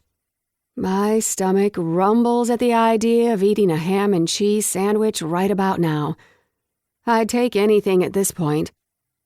After spending the entire day returning emails and getting through virtual meetings with several of the players on the Hawkeyes roster to discuss plans to get them a boost in media coverage, I've worked up an appetite. I already know there isn't anything in the fridge, so no point in looking. And unless I take the black card Lake left for me, we won't have any food for dinner tonight or breakfast tomorrow morning. I started my day with a cup of coffee that I doctored up with a good amount of milk and a heaping scoop of sugar. Probably more like 1/4 of a cup, if I'm being honest. I ate the last banana that was sitting next to the fridge, and reluctantly ate the bottom half of the last bagel that Lake split with me, after I slathered it in the minuscule amount of cream cheese that I could scrape out of its tiny white and blue plastic tub. It's not as if the bagel wasn't delicious, it was. I love a good everything bagel. It's the way he offered it to me when I came downstairs after I showered and got ready for my virtual face-to-face meetings that turned a sweet gesture, us sharing the last bagel, into a cringe-worthy breakfast with every bite. Now I'll never look at another bagel hole the same way. I look back over at the black card sitting next to the coffee maker where Lake left it for me. We haven't even gotten through the charity animal adoption yet. Once I get through that tomorrow, I'll feel better about my chances of getting that raise. Lake is too much of a wild card to count on any raise. I'm tempted to tell her about the bet Lake and I entered into. But I'm too embarrassed to tell anyone that I shook, knowing the terms of the bet if he won. The chances he'll win are slim, especially since he can't use his media account. But the confidence Lake has that he's going to win has me unsure about me winning this new bet and coming out, once again, the undefeated champ. This might be the first time I lose to Lake Powers, and his wager has me torn. It's inappropriate on every single level, but my sex-deprived body disagrees. I won't admit this to anyone, but a small part of me feels a thrill at the idea of Lake winning the bet. "You've got this in the bag. You're going to nail this, and even Phil is sure of it," Autumn says, looking over her shoulder back at the kitchen. "Hey, lunch is ready. I have to go, but I'll see you back in the office in a few days, and we can go over all the players and our plans for each one when you get back." "Yeah, I think that's a good plan. I'll chat with you later. Tell Briggs I say hi." "I will." She smiles back at me. "Tell Lake not to be a royal pain in the ass." "I do. Every day. But he doesn't listen," I tell her. She snickers. "Good luck tomorrow." "Thanks, bye." I wave and then she does too. I click the end call button and then the screen disappears, showing the screensaver I put on my computer a couple of months ago of a stock photo of Cabo when I made plans with Elliot. I look over at the large kitchen windows to see little bits of snow fluttering down and wonder how I ended up here instead of on the white sandy beaches with Elliot. I walk over to the island where Lake left his credit card and pick it up. I walk it over to my purse and zip it into an inside pocket. Without a wallet, it's the safest place for an unlimited spend card. I hate having it on me. Too much responsibility. But it's the only money I have right now, and I need to eat. I push my cell phone into my back pocket, sling my purse over my shoulder, and head for the mudroom. It's time for some grocery shopping before my stomach goes rogue on me and starts eating my vital organs. Pushing a cart through the store, my first objective is to get the staple items: coffee, coffee creamer, eggs, and milk. I head for the refrigerator section at the back of the store when I see the knowing bluish hue of the large commercial refrigerators beckoning me from between the cereal and the toilet paper aisle. When I get to the back of the store, I reach for the black-framed refrigerator door, debating the dozen options for an item as simple as milk. People seem to have their preferences, and it seems most people like drinking the milk they grew up with. 1%, 2%, non-fat, whole, lactose-free. The list has grown even more to other kinds like soy, almond, and other plant-based. I pull the door open to reach for the coffee creamer, while I debate what type of milk Lake would like since I can't remember what he had stocked that I drank most of in my coffee. I was too busy scowling at its lack of fat and sugar to properly douse my coffee. "Tessa!" I hear a little girl yell. I turn immediately to see Lake's nieces headed straight for me, Chelsea in tow farther down the toilet paper aisle. "Girls!" I yell back, crouching down low enough for them to get their little arms around my neck for a hug. "What are you three up to?" I ask, looking down at them and then up at Chelsea as she approaches. "I just picked them up from school," Chelsea tells me. "Yeah, and we want to swim in the heated pool when we get back, but Uncle Lake said you're working," Lana says up to me, her eyes pleading for something she hasn't asked for yet. "Lana, that's not how we ask." "Are you still working? Can we come over and swim?" "Pretty please," Sadie says, folding her hands like a prayer and gives me big puppy dog eyes. "Of course you can. I'd love for you to come over and hang out with me. I was getting lonely at the house all alone." "Really?" they both say in unison. I would love it, I assure them. Your uncle is at the charity event all day today, so we'll have the house to ourselves. Charity event?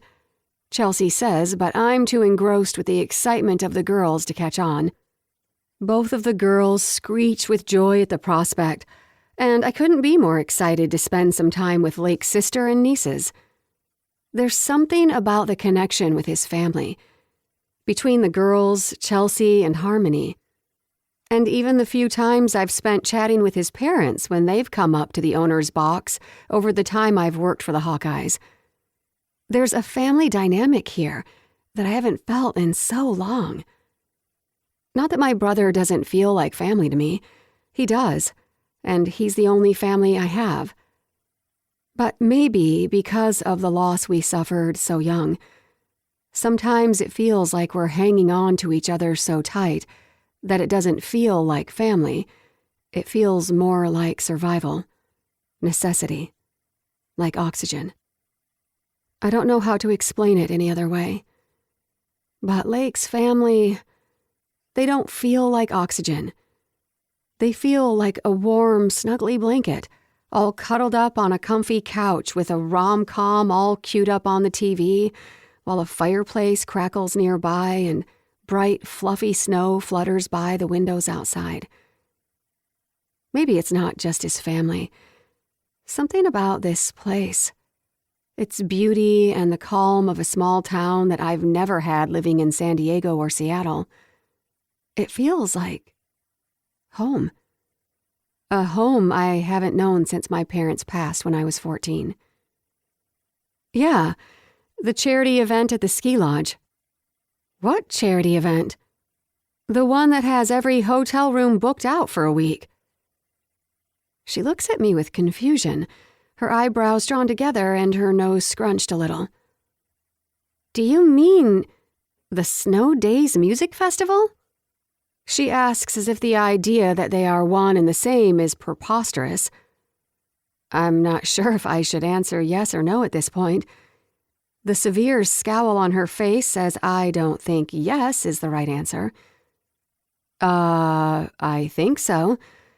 He told our boss that he had a charity event this week, and that's why he couldn't stay in town to do his charity work in Seattle.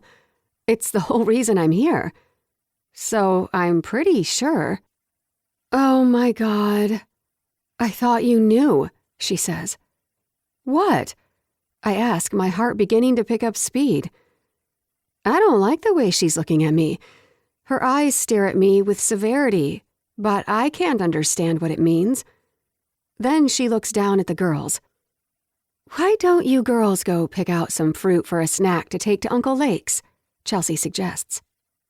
The produce aisle isn't far, and we can see them from here. But I don't think the fact that Chelsea's trying to move the girls out of earshot of us bodes well for whatever she's about to tell me. It's not a charity event, Tessa. It's a pared-down Coachella, with less clothing, if that's even possible. They have clothing-optional hot tubs set up in every corner of the place. It's an adult-only event. I can't even speak. I just stare back at her like I'm frozen at this moment. I don't think I even blink for a full minute. She stands there watching me and realizes I'm shocked into silence. Not a usual response for me. I mean, it's fun when you're in college. My eyebrows stitch together as she almost takes me down memory lane, and then she bails on the idea when she sees it's about to go over like a lead balloon. You know what? Never mind. I gave up Cabo. For this? I say out loud, my eyes breaking from hers, and search over the laminate flooring of the grocery store as if somehow they will give me the answers that only Lake can. Like, what in the ever-loving hell did I ever do to him to possess him to do something like this to me? Suddenly, the idea of having a blood pact with my girlfriends is starting to sound good. I was kidding with the girls back in Seattle about killing off Lake, but now? cutting his brakes seems completely warranted. You gave up Cabo? What? Why? Because I need to clean up Lake's image so we can land a huge sponsor for the franchise. They're offering millions just to get their name on the stadium. And Lake convinced my boss to let him do the charity in Aspen instead of Seattle because he said he already committed to another charity. Oh, well then. You're really not going to like this, she says and then shifts her weight, moving her cart a little out of the way, and steps closer, checking to make sure the girls can't hear her. Bobby told me that the event asked Lake to come out to MC the wet t-shirt contest today. That's what he went to help set up for this morning. I can't help the words that come spilling from my mouth. That motherfucker, I say, at least low enough for the girls not to hear it. I'd say so. She nods, crossing her arms over her chest, and pops a hip out as her weight shifts. I have to go, I say, pulling my purse out of the top basket of the shopping cart designed for small children to sit. Where are you going? She asks, spinning around to watch me speed walk down the toilet paper aisle. To kill your brother, I say over my shoulder, loud enough for the entire grocery store to hear me. Okay, good luck. Let me know if you need a hand stashing the body, she yells after me. Yep. I knew I liked her. Chapter 18. Tessa. It takes me almost an hour to drive 10 miles to the ski lodge and then find a parking spot a mile away with all of the traffic, but I finally get here. I have no idea what I'm going to do or if the tickets are sold out and I can't even get in, but I'll jump a fence if I have to. I'll risk getting arrested to find Lake. I want to say I can't believe he did this, but really, I can. I walk up to the ticket booth and see that they still have day passes available for today. There's no way in hell I'm using Lake's card, since I already know from the day I pickpocketed him that he has alerts on his phone. The last thing I need is for him to get tipped off that I'm here. I want the element of surprise. From their sign, it says I can buy online. I already canceled all my cards to be on the safe side, so I call my brother. Hey, sis, how's it? I need you to buy me a ticket and send the confirmation email to my phone. Good to hear from you, too. Now, Brent, please, it's an emergency. I say, my voice urgent. Okay. Text me a link to what you want me to buy. But are you okay? You don't sound okay. He asks carefully. I love my protective brother, but right now I just need him to hurry. I'm fine, I promise. I'll text you the website. I tell him, pulling up the website and sending him the URL to the exact place for him to place his order. He might end up looking more into the event after the fact, but I'll deal with him later. Right now, I just need to gain access to Lake. Thanks, love you, I say, and then hang up on him.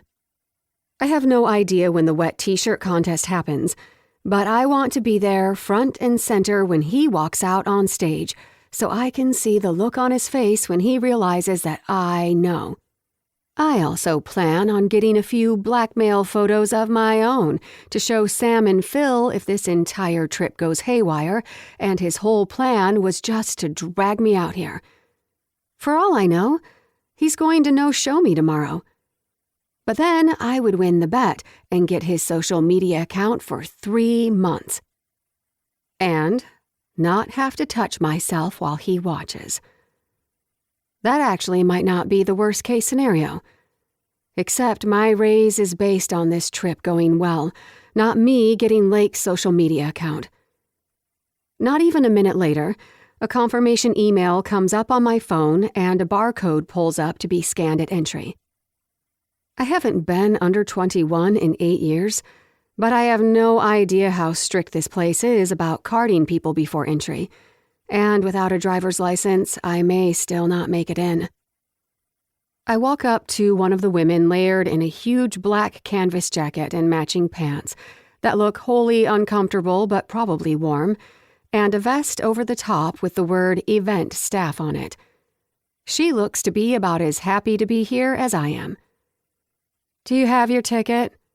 the woman asks me, void of a smile or any interest. She looks freezing and miserable from being out here all day, I would guess. The end of her nose is red from the cold and her cheeks are pink.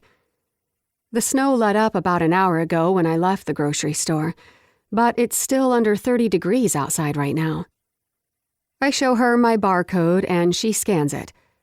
She still doesn't offer up a smile at my quick answer to her question in the way of my scannable ticket. Her scan reader beeps and then goes green.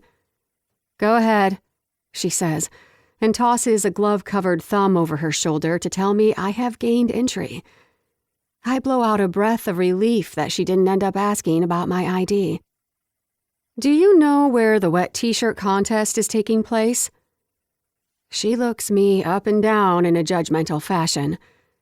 She and I are easily the most dressed individuals at this festival, based on the scantily dressed individuals I see coming in and out of the event gates.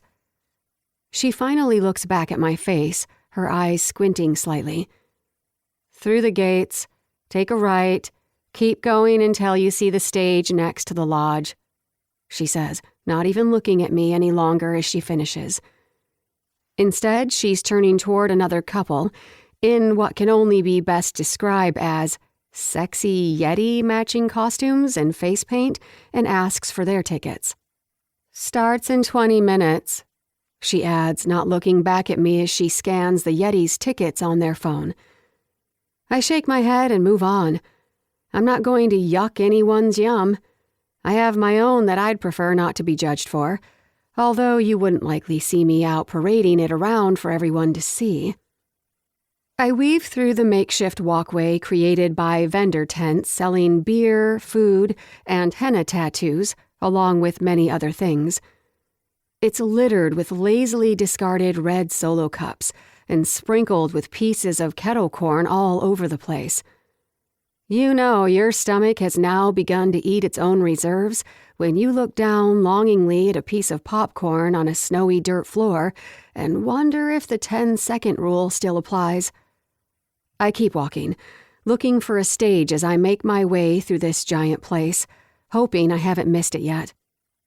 I want to be at the very front of the stage when he walks out, so I need to get there as soon as possible. Then I see it. The massive lodge first, but then my eyes trail down to the left side of the building to find a temporary stage. It's large and music is already playing through the giant black speakers on either side of the platform.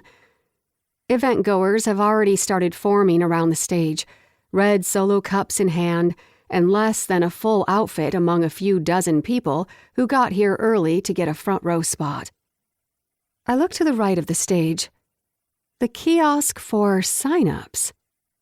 One woman is still signing what I'm guessing is the waiver form, and I don't even think as I walk up behind her.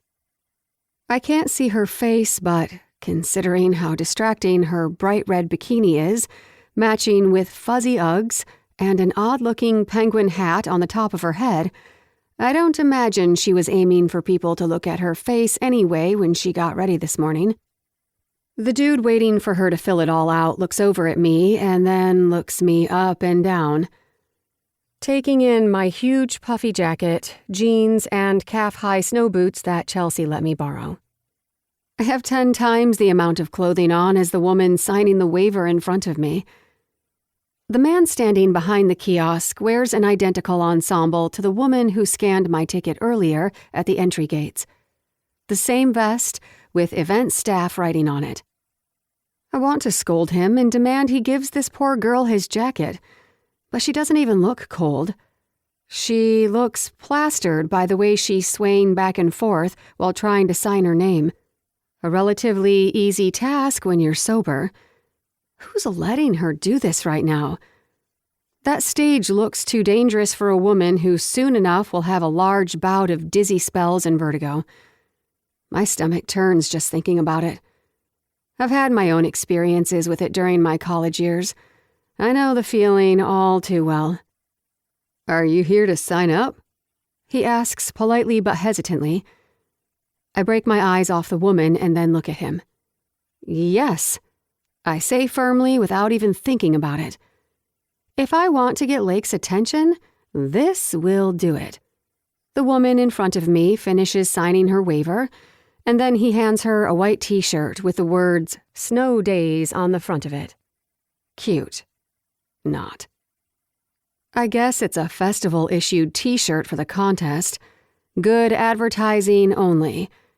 These pictures will end up on social media and Lake's face along with it. Then the animal shelter charity will be all for nothing. I need to get to him and stop this.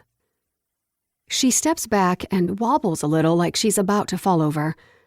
I outstretch my arms to catch her, and the guy behind the kiosk leans over the table, attempting to reach out for her too, but then she regains her footing and turns to head toward the stage, not even noticing me. Originally, I figured she's a few shots in, but now looking at her, she must be half a bottle. He and I both look at each other like we should say something about her, but neither of us does. I'm probably going to need a drink for this too. Here's the form to fill out. Releasing Snow Days or the ski lodge of any liability relating to photographs taken by anyone in the crowd or the event staff, and any liability if you fall off the stage or slip on ice, that sort of thing. He shrugs from the cold and then rubs his hands together after he passes me a wooden clipboard and a gray pen with a Snow Days logo on it. Well, they're well branded. I'll give them kudos for that. Got it, I say, bending down over the table to complete the paperwork. It's a $1,000 cash prize if the crowd selects you as the contestant with the nicest... He stops himself the second I look up. Is he getting shy about exactly what his job entails all of a sudden? Strange timing. Yeah, I know how this works. Not my first time, I admit. I had my crazy days, especially in college with my girlfriends. I mean, I went to school in San Diego, one of the top-ranked party schools in the country. His eyebrow shoots up quickly and then his lips purse. Oh, okay, he says. I didn't realize there was a prize for this. That's some luck for once. That money will help get me home when I turn rubber out of this place the second I tell Lake where to cram it. I can't fly out of here because I have no ID. It's currently sitting in Seattle with my wallet, so I'll have to ask Chelsea or Harmony to help me rent a car. Or I'll have to take a bus.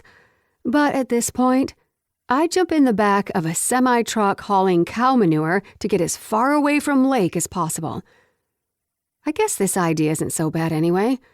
$1,000 would get me pretty far on a charter bus, and I don't think I have to show ID for that. I'll have to look into it. The last thing I want to do is call Penelope or Brent and ask them for money. I'll have to admit to bailing early. I'm at least 7 or 8 years older than the barely 21-year-old woman who was in front of me, but my tits are fabulous. I've got a shot at winning this. Here's the white t-shirt that must be worn without a bra to win. I look to my left where he places it on the table and nod as I keep filling out the paperwork. I finish the paperwork quickly and then push it back to him. I scoop the shirt up off the table. Where do I go now? I ask. He points at a door to the right of the stage. It's an enclosed space, unlike the stage that's open to the elements. It's a portion of the building still attached to the ski lodge. It looks like an add-on designed for the maintenance department. It's not as pretty as the lodge with rough-cut logs and siding. This part of the building is 2 stories of concrete. Such a lackluster design, if you ask me, but I guess large amounts of snowfall require heavy-duty construction. Hang out in there until they call you out. There's a place to change, and it's heated until you have to walk out on stage. Lake Powers is emceeing today. He winks at me as if hearing Lake's name should make me swoon. Make me want to clench my fists is more like it. That's what I'm betting on. I tell him and flash him a fake smile and turn to walk away. Tessa? I hear a voice behind me near the kiosk. I look back to find Bobby standing next to the guy who just signed me up. He's dressed in a snowboard jacket and snow pants, the appropriate gear for this event. Someone should send out a memo. What are you doing? Bobby asks, his forehead scrunched slightly as he looks at the white t-shirt in my hand. Looking for an easy grand, you? I ask, my face blank as I stare back at him, trying not to give away how mad I am. After all, he isn't the one who dragged me here under false pretenses, ruining my first true vacation in forever. I'm helping out at this event. Does Lake know you're here? He asks with a poker face. I can't tell if he knows that Lake wasn't completely honest with me or not. He's about to find out, I huff. He nods with a grin. Something about the way he looks back at me tells me he knows this isn't good news for Lake, and he finds it amusing. At least someone's getting entertainment from this. Do you snowboard? I ask, even though I know my time to get changed is dwindling. But he's the only one I've seen in this crowd of people who looks like they belong at a ski resort. Yeah, I'm gonna hit the slope after I help out with this last event for the day. Do you? He asks, his lips turning up on one side in a smile like he's happy I asked. No, but I've always wanted to learn, I admit. He nods, crossing his arms, and stares out at the empty stage for a second. Well, he says, seeming to consider his next words, and then locks his eyes back on mine. I'll be around later if you'd like a private lesson, he offers. Why does Bobby have to be Lake's cousin? Why couldn't he be some cute guy who I bumped into at a coffee shop or met in line at some concert? I'd take you up on that, but I'm leaving after this. I just came by to tell Lake. I say with a scowl meant for Lake, not Bobby. His cute, lopsided smile flattens out a little, and he gives a tight-lipped nod. Oh, that's too bad. It was nice meeting you, Tessa, he says. Let me know if you need anything. If you have lake repellent handy, I'll buy your entire supply. Fresh out, unfortunately. He gives a soft chuckle. Just my luck. I smirk back and then turn around to head for the building. Hey, Tessa, Bobby says. I stop and spin back around. Yeah, I ask. Bobby pushes his hands deep into the pockets of his snowboard pants. Lake's not a bad guy. I thought he wanted to take me out. So why is he defending Lake now? Okay. He's the way he is because he doesn't think he deserves to be happy. First Harmony with this excuse, and now Bobby.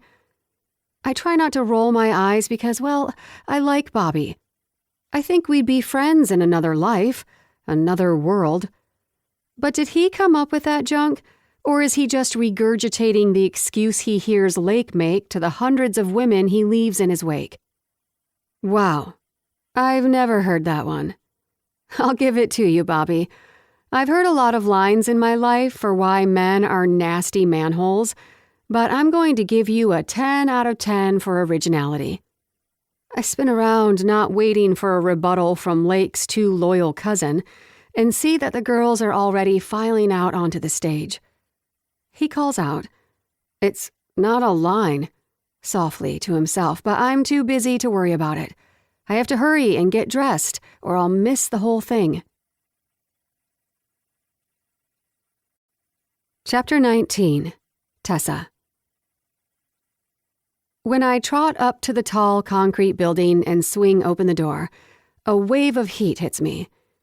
The building is heated, thank God, and it's warm in here. No other contestants are sitting around on the bottom floor. They all must have walked up to the second story. I find a little changing spot, which feels silly, considering everyone within view of the stage will be able to see our breasts. What's the point of modesty while changing into a barely there white t-shirt?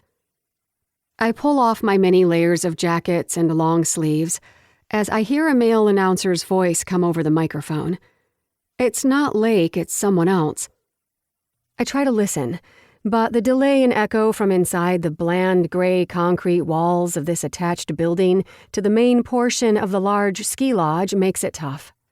However, I can't miss when the announcer finally calls out the name Lake Powers and the crowd erupts. I get my shirt in place and still feel overdressed in a pair of designer jeans and boots, but the point is not how I'm dressed. The main point is to catch Lake in action. I make sure my phone is in my back pocket to ensure I get a few shots of him at his charity event. I'm sure Sam will find this interesting. Finally, I hear Lake's voice come over the speaker, and I know I'm out of time. I rush out behind the changing room and haul butt up the staircase toward the second floor, where the contestants are walking out on stage. The warm building is somewhat cooler on the second floor, with a large overhead door similar to a large garage door that is wide open for people on stage to flow in and out of it. But it's not bad if the winter breeze isn't blowing through. A cold whip of wind flies past me. Cool bits of wet weather cling to the tiny hairs on my arm, and I fold my forearms over each other to keep me warmer. My nipples are hardening into an uncomfortable state as I glance out onto the stage, hidden behind the protective walls of the building. I see 6 women in varying stages of drunkenness standing in a line, waving back at the crowd, dancing in place, or swaying to the music playing over the loud speakers as they stand on the stage facing out. All 6 of them turn to send flirtatious smiles at Lake to their left. He's standing at the end of the stage and, a good 10 feet from them, near where the control station table is sitting and where the music is probably streaming from. I take out my phone and start taking a few shots that I can show Sam of the charity event that Lake couldn't miss. Once I've taken enough pictures to show as evidence, I slide my phone back into my pocket. Lake looks hot as hell in a pair of dark wash jeans, black boots, and a long black pea coat with a collar flared up against his neck, the buttons undone as if the cold barely registers with him. Why is that so freaking attractive? Guys that don't seem to notice freezing temperatures? Oh, right. Because I have a thing for players who make their living on a block of ice. I really should consider hypnosis just like some people do to quit smoking. Maybe they could help me eliminate my own nasty habit. Hot hockey players. His ashy blonde hair is styled in that slightly disheveled way that I don't want to admit always looks so damn sexy on him. He smiles back at them and then faces the crowd and gives a small wave. I don't like the flash of jealousy that bubbles up in my belly. I hate this man, more than ever for what he did to me. There is no way I would wish him on my worst enemy. So being jealous of a group of women who he'd only ever give one night and then toss them aside like a used napkin doesn't make sense. It's cold out here, folks, so let's get this event on the road, the announcer standing next to Lake says. Can we get the guys with the buckets of water out here? He asks toward whoever is in charge of the actual water. From the corner of my eye, I see Bobby come from the back of the stage near Lake.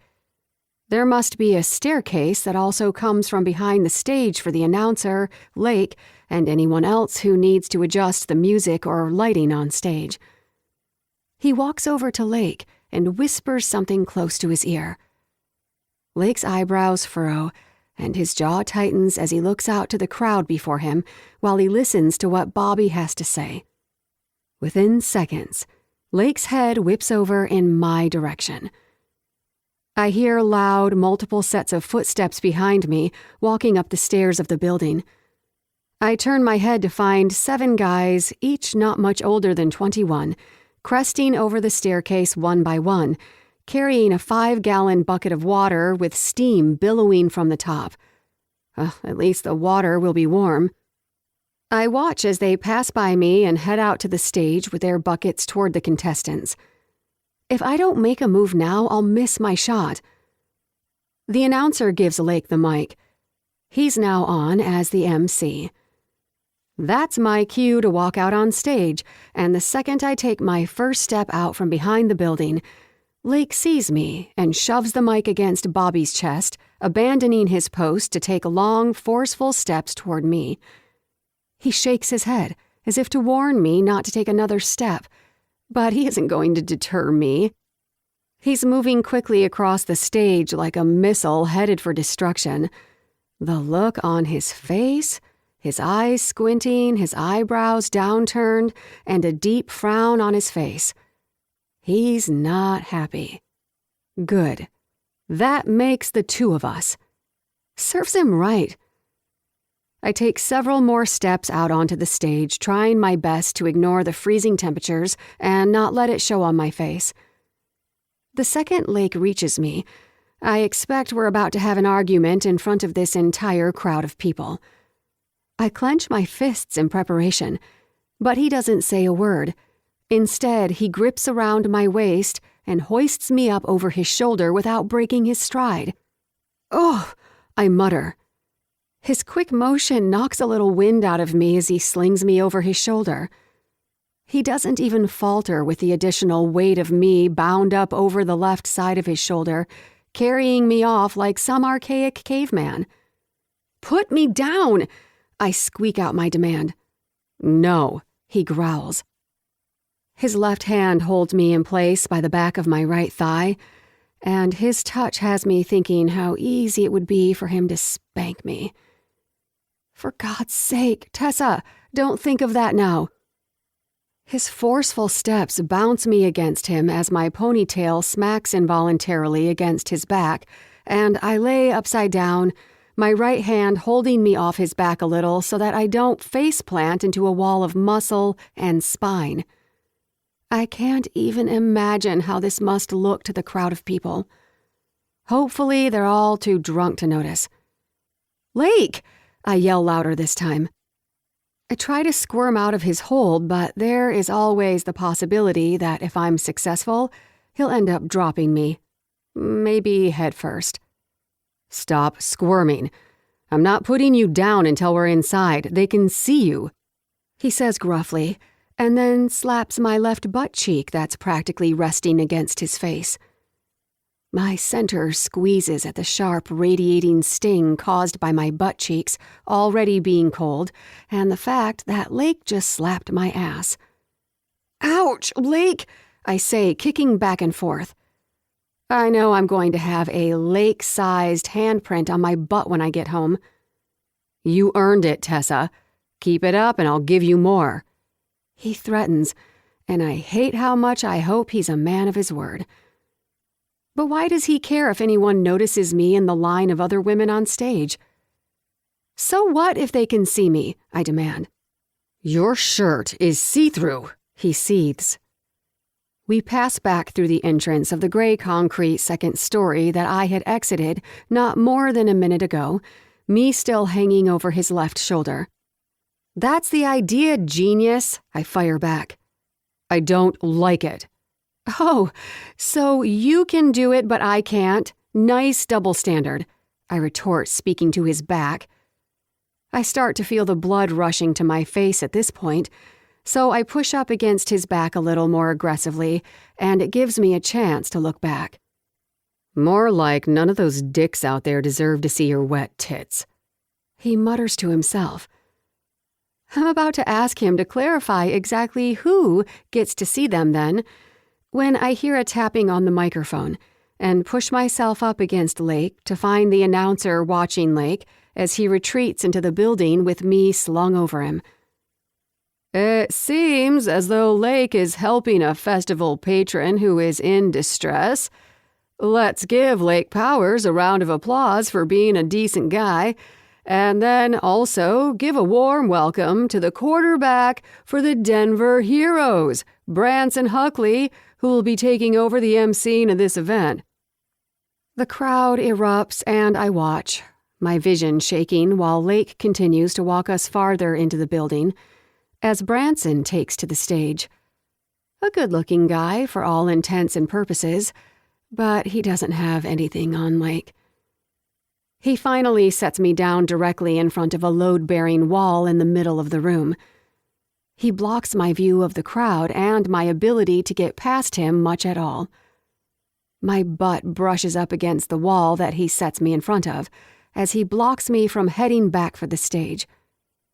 I peek past him at the opening, where I can still see the stage and the contestants, but it's too dark in here for anyone to see us all that well from the outside.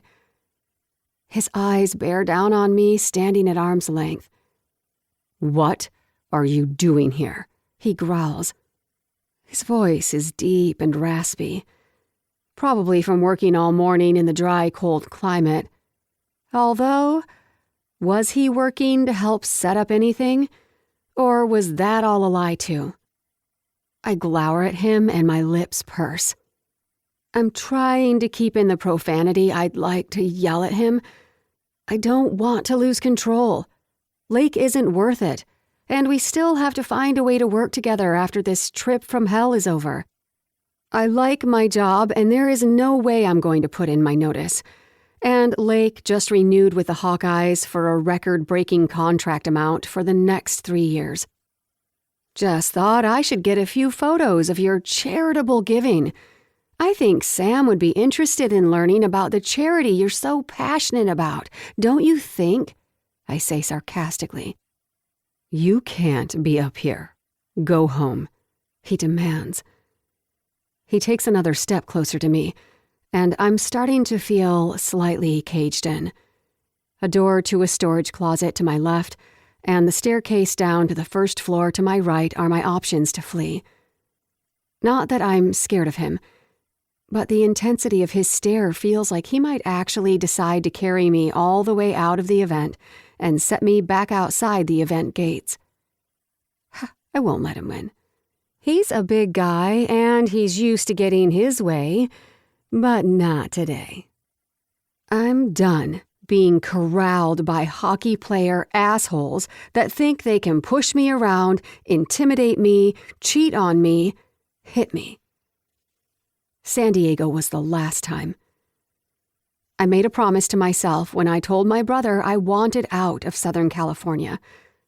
I didn't tell him the gory details, just that I needed some new scenery and was done working for the San Diego Blue Devils hockey franchise, where I held the same job that I now hold with the Hawkeyes. He hates the Blue Devils, so he was more than happy to poach me and bring me to Seattle. Sam and Phil were happy too. Ironically, it's the same team that Lake played for before being traded to the Hawkeyes 4 years ago. I started working for the Blue Devils a few months after Lake left, so I was lucky enough not to have had to work with him back then, too. Brent told me to come live with him and got me a job with the Hawkeyes. I left my old life behind and never looked back. Lake is the last man who I'll let take me back there again. No more hockey players. Never again. I have just as much right to be out here as any other person on this stage, I argue, glancing past him at the 6 women still on the stage.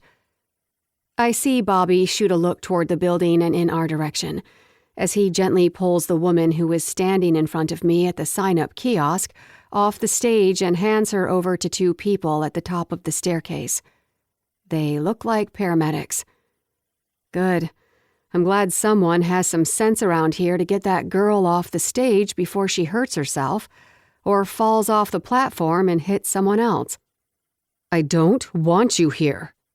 He snarls, his eyes darting down to my nipples poking through the white t-shirt, and the color of my areolas showing through the thin, light fabric. Good thing I don't give a shit what you want, I say, turning up my nose at him. I might as well not be wearing a shirt at all. He can see everything. When his eyes reach back up to mine, I can see the arousal in his dilated pupils. He lets out a breath that tickles the baby hairs around my face that have come loose from my ponytail over the course of the day. Heat flashes low in my belly at his reaction and his intense stare, warming the apex between my thighs that's been neglected by a man for far too long. Too bad Lake Powers is the last man getting anywhere near my aching center. He can stare all he wants. He's already seen my nipples when I took off my hoodie in his walk-in closet the night he brought me back to his house, after I ended up in a sex motel because of him. The memory of what he's done to me and my canceled vacation comes flooding back, hardening my heart to him again. I wish I can say that it also dries up my dampening excitement, but of course it doesn't. I'm as wet as ever, which just pisses me off more. Off in the distance, I hear the announcer give the instruction for the buckets of water to be splashed on the contestants. And then, a second later, I hear the shrieks and then the giggles that follow as the women on stage all get drenched. The quarterback comes over the microphone to facilitate the voting for which woman will win the wet t-shirt contest. And then I'm brought back to remembering why I'm here, who forced me here, and the fact that if I hadn't shown up, Lake would be out there helping vote on the best rack on stage. I hope he got an eye full of my breasts because it's the last time he'll ever see them. I'll make sure of it this time. I try to sidestep and walk past him, back out toward the stage to get in line with the other 5 women, with one fewer participant who Bobby is hopefully taking to some well-padded drunk tank to rest it off. Lake's hand reaches out and grips my right arm, stopping my progress. It's not an aggressive hold like I experienced too many times from my ex. It's solid and steadfast, but there's also something protective in it, just like the owner of the hand wrapped around me. The same man who made sure to leave me half the bagel and the last banana to make sure I didn't go hungry, and who took me to his sister's shop and bought me practically an entire year's worth of clothing. If you think I'm going to let any of those assholes out there see you dripping wet with your tits out for them to ogle, you're crazy. He says, his voice gravelly and low. I try to speak, but I can't. Did he just say ogle? His hand is warm against my bare skin, and even though the sharp bite from the cold has riddled my body in goosebumps ever since I stepped out onto the stage in only a t-shirt and a pair of jeans and boots, it's the shivers from being in his grasp that has me painfully aware of what Lake Powers' presence does to me. What is wrong with you? I demand, a little breathless. He takes another step, the tips of his boots butting up against mine. I told you, Tessa, I'm not letting anyone see what should belong to me. He winces slightly, like he didn't mean to say that out loud. What should belong to you, Lake? I jab, pushing my hands against his chest, but he doesn't budge. I don't belong to anyone. Least of all, a one-night-stand-only hockey player manhole who's a relationship pariah and who's responsible for my missing luggage, lost wallet, and all the other myriad of bad luck I've had over the last week. My challenge to his unfinished statement should have him retreating, but instead of moving back, he gets closer, leaning in, embracing his left hand against the wall behind me, above the right side of my head, his jaw clenching as his eyes hood. His mouth opens just slightly, and as he glances down at my jaw, his right hand comes up softly and brushes over it as gently as a feather. Should I show you what should belong to me, Tessie? He whispers, our noses so close they can almost touch. His eyes zero in on me, and I know that I'm not getting out of here unkissed. When I don't respond, he wraps his right hand around the base of my skull and his left around my waist, and then drops his mouth to mine, pushing my body up against the concrete wall with his own.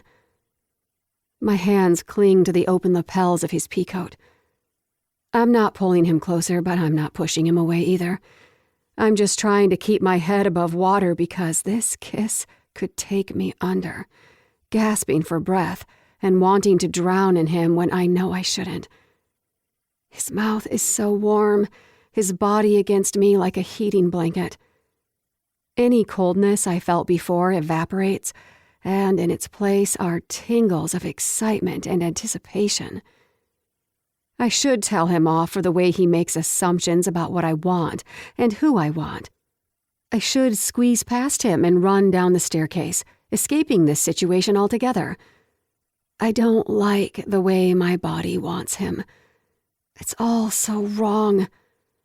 It reminds me of exactly who I'm kissing. I have to do something.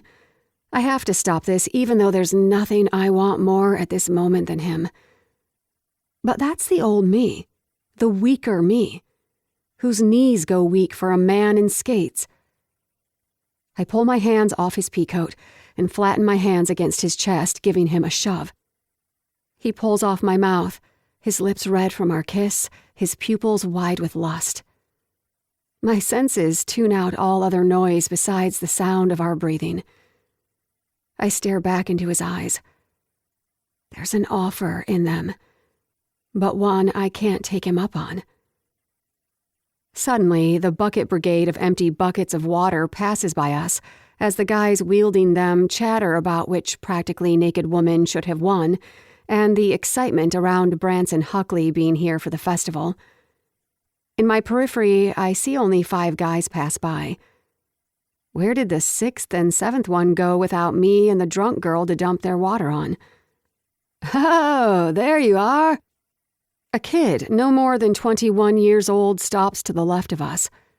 I barely even look at him before he pulls back his full bucket and douses me with water just like the women on stage. I let out a yelp as the water hits me harder than I expect, and I stumble back into the wall, the lukewarm water soaking me from top to bottom. The top of my head and my back are the only things that don't get drenched. Oh my God! I say, my arms outstretched to the sides as I look down to find my white t-shirt is now wet, as it was intended to be. But I'm no $1,000 richer and closer to getting a ticket out of here. You fucking idiot! Lake growls and turns to the guy shoving him. The surprised bucket-carrying jerk slips on the water, his feet coming fully up over his head as his back hits the floor before anything else.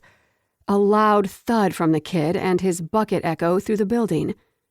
Shit, I'm sorry, the guy chokes out, lying flat on his back.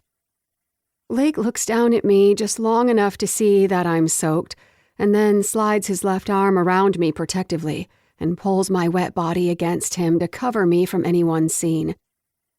Don't you ever touch her again, or I'll beat the living fuck out of you. Do you understand? The guy looks terrified, sprawled out on the ground. He can't be more than 21 or 22, a whole decade younger than Lake. Too young to die for his stupidity under the hands of the Hawkeyes' left-wing superstar. The kid nods. I'm so sorry, Mr. Powers. I thought she was a contestant. He stutters while trying to get to his feet, and then turns toward the staircase and practically throws himself down the steps to get away from a pissed-off Lake as fast as possible, and then scampers off. Lake looks back down at me, pulling away from me just enough to see that my shirt is completely wet and completely see-through. Shit, he mutters, his tongue darting out to lick his lips. You look cold, he whispers, his eyes fixed on my hardening nipples. I am. My teeth chatter. I feel cold in some places, and warm in others as his eyes darken with arousal, as his eyes drift over me. Then here, let me warm you up, he says, and without warning, he bends down and nuzzles into my breast, his hands gripping my hips and pulling me against him, his mouth dipping down and latching onto my left breast, sucking down on me instantly. Oh, I moan out in instant gratification. My hands wrap around the back of his neck, holding him closer to me. This is a bad idea. Anyone can see us. But there is no part of me that can say no to him. His tongue is swirling around my cold nub, and with every flick of it, he's warming every inch of me. He pulls me into his arms, tightening them around me, and then lifts me, my thighs instinctively wrapping around his waist. I can still faintly hear the competition still going on, so I know no one will be headed this way for a second, but even if they were, I wouldn't tell Lake to stop. Not yet. With my eyelids fluttering closed to focus on the feeling of him, I can't see much, but I feel Lake's body jerk toward the left, and I hear the broom closet door open. Lake pulls me off the wall, his mouth still suctioned against me, and walks us both into the closet, closing the door behind us. Where the fuck is the lock? I hear him mutter against my left breast as he feels around the door for a way to lock us in here so no one catches us. I don't know. I don't care. I tell him, too blinded by need at this moment to take a second to make sure no one interrupts us. Me either. I just want to take care of you, he says, abandoning the front of the broom closet and heads for the only bare space of wall. It's warmer in here, but my skin is still cool from the once lukewarm water turned ice cold. The feeling of his warm mouth against my cold skin, and the way his tongue swirls around my hard nub. I wish I could deny him the satisfaction of knowing he's making me feel this good, but I can't control it. I let out a whimper that I can't hold back.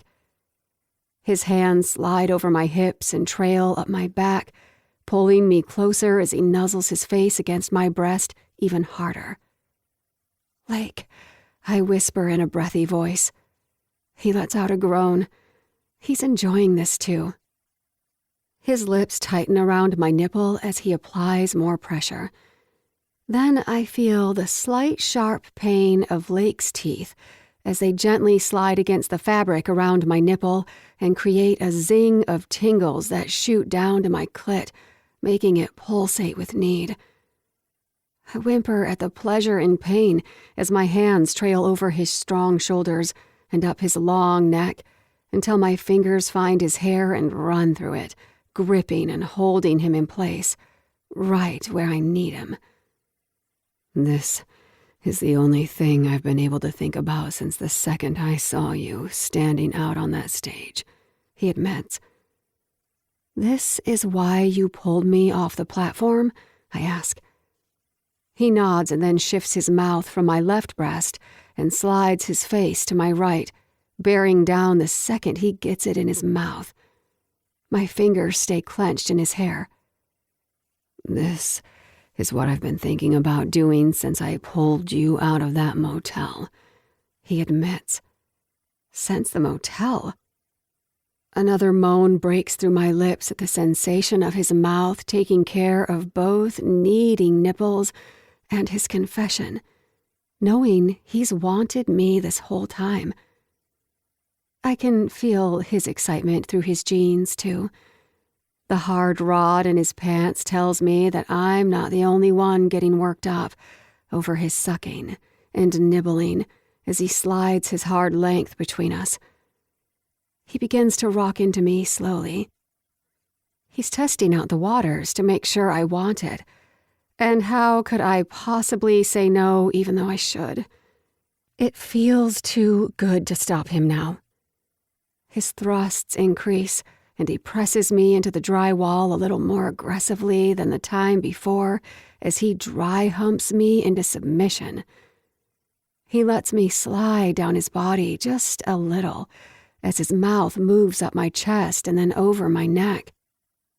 He kisses and sucks his way up my body until his lips press against my jaw, and before I can register it, his mouth is on mine again. He's kissing me and I'm kissing him back. His full lips on me are soft but dominating. His tongue licks a line over my lips and I open in response, letting him taste me like I'm dying for him to. Our mouths lock as our tongues dip and dive into one another's. Lake nibbles down on my lip, and I whimper again at the sharp sting of it. "You like that?" he asks, wolfishly, his voice deep and low. "Yes," I admit, my voice not more than a breathy whisper. There's a short silence as he continues to thrust against me, controlling my mouth and making me wetter as his bulge rubs me harder. Then, finally, he speaks again. "Are you on birth control?" he says, his voice laboring slightly as he increases speed and pressure against me. What?" I'm not sure how to answer. I'm a sexually active woman, even if I haven't been as of recently, and I still like to keep my affairs in order should the moment arise, but sex with Lake is out of the question. Sex with any hockey player is off the menu, and he already knows this. Not to mention that I'm not interested in a one-night stand with Lake, and that's all he offers women. Yeah, but I don't have a condom on me," he says without offering any other explanation, keeping his perfect rhythm. "Okay."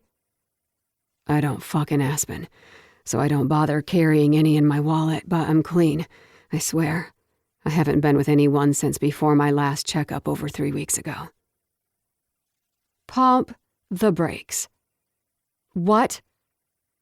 I have so many questions. For starters, why don't you have sex in Aspen? Are you related to all the women in this small town or something? And why haven't you had sex in over 3 weeks when I know you have women throwing themselves at you nightly? And why are you offering me unprotected sex in a broom closet when you know I won't sleep with hockey players anyway, least of all without a condom? I need to put an end to this. It's getting out of hand. Fantasy be damned. This just isn't worth it. I think we got a little carried away, I say, reluctantly pulling my fingers out of his blonde hair.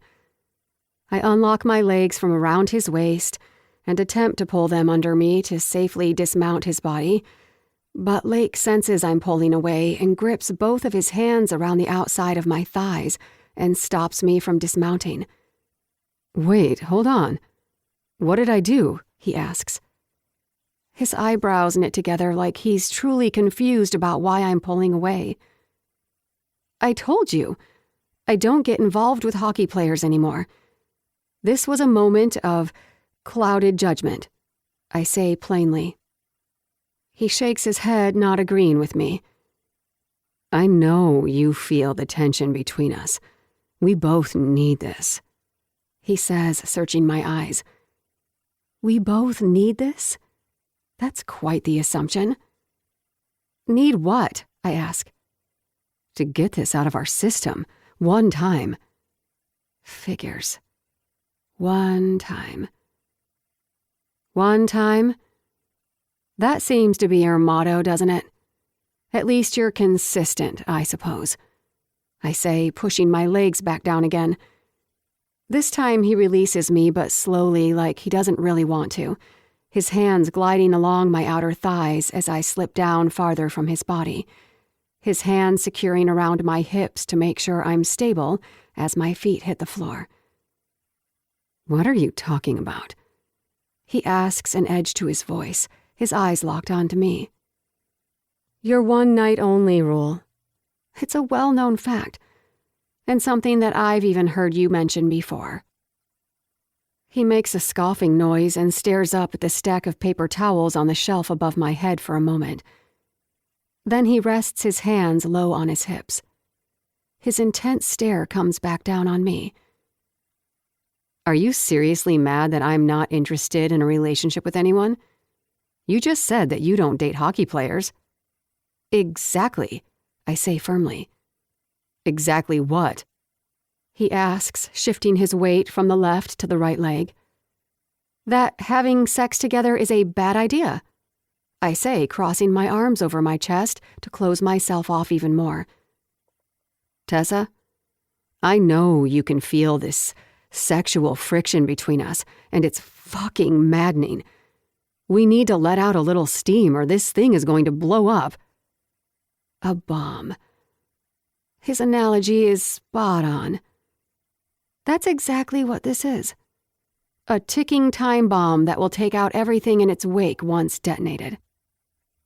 I don't feel the same way. Liar, he says, watching me. Once is all we need. I know you need this as bad as I do.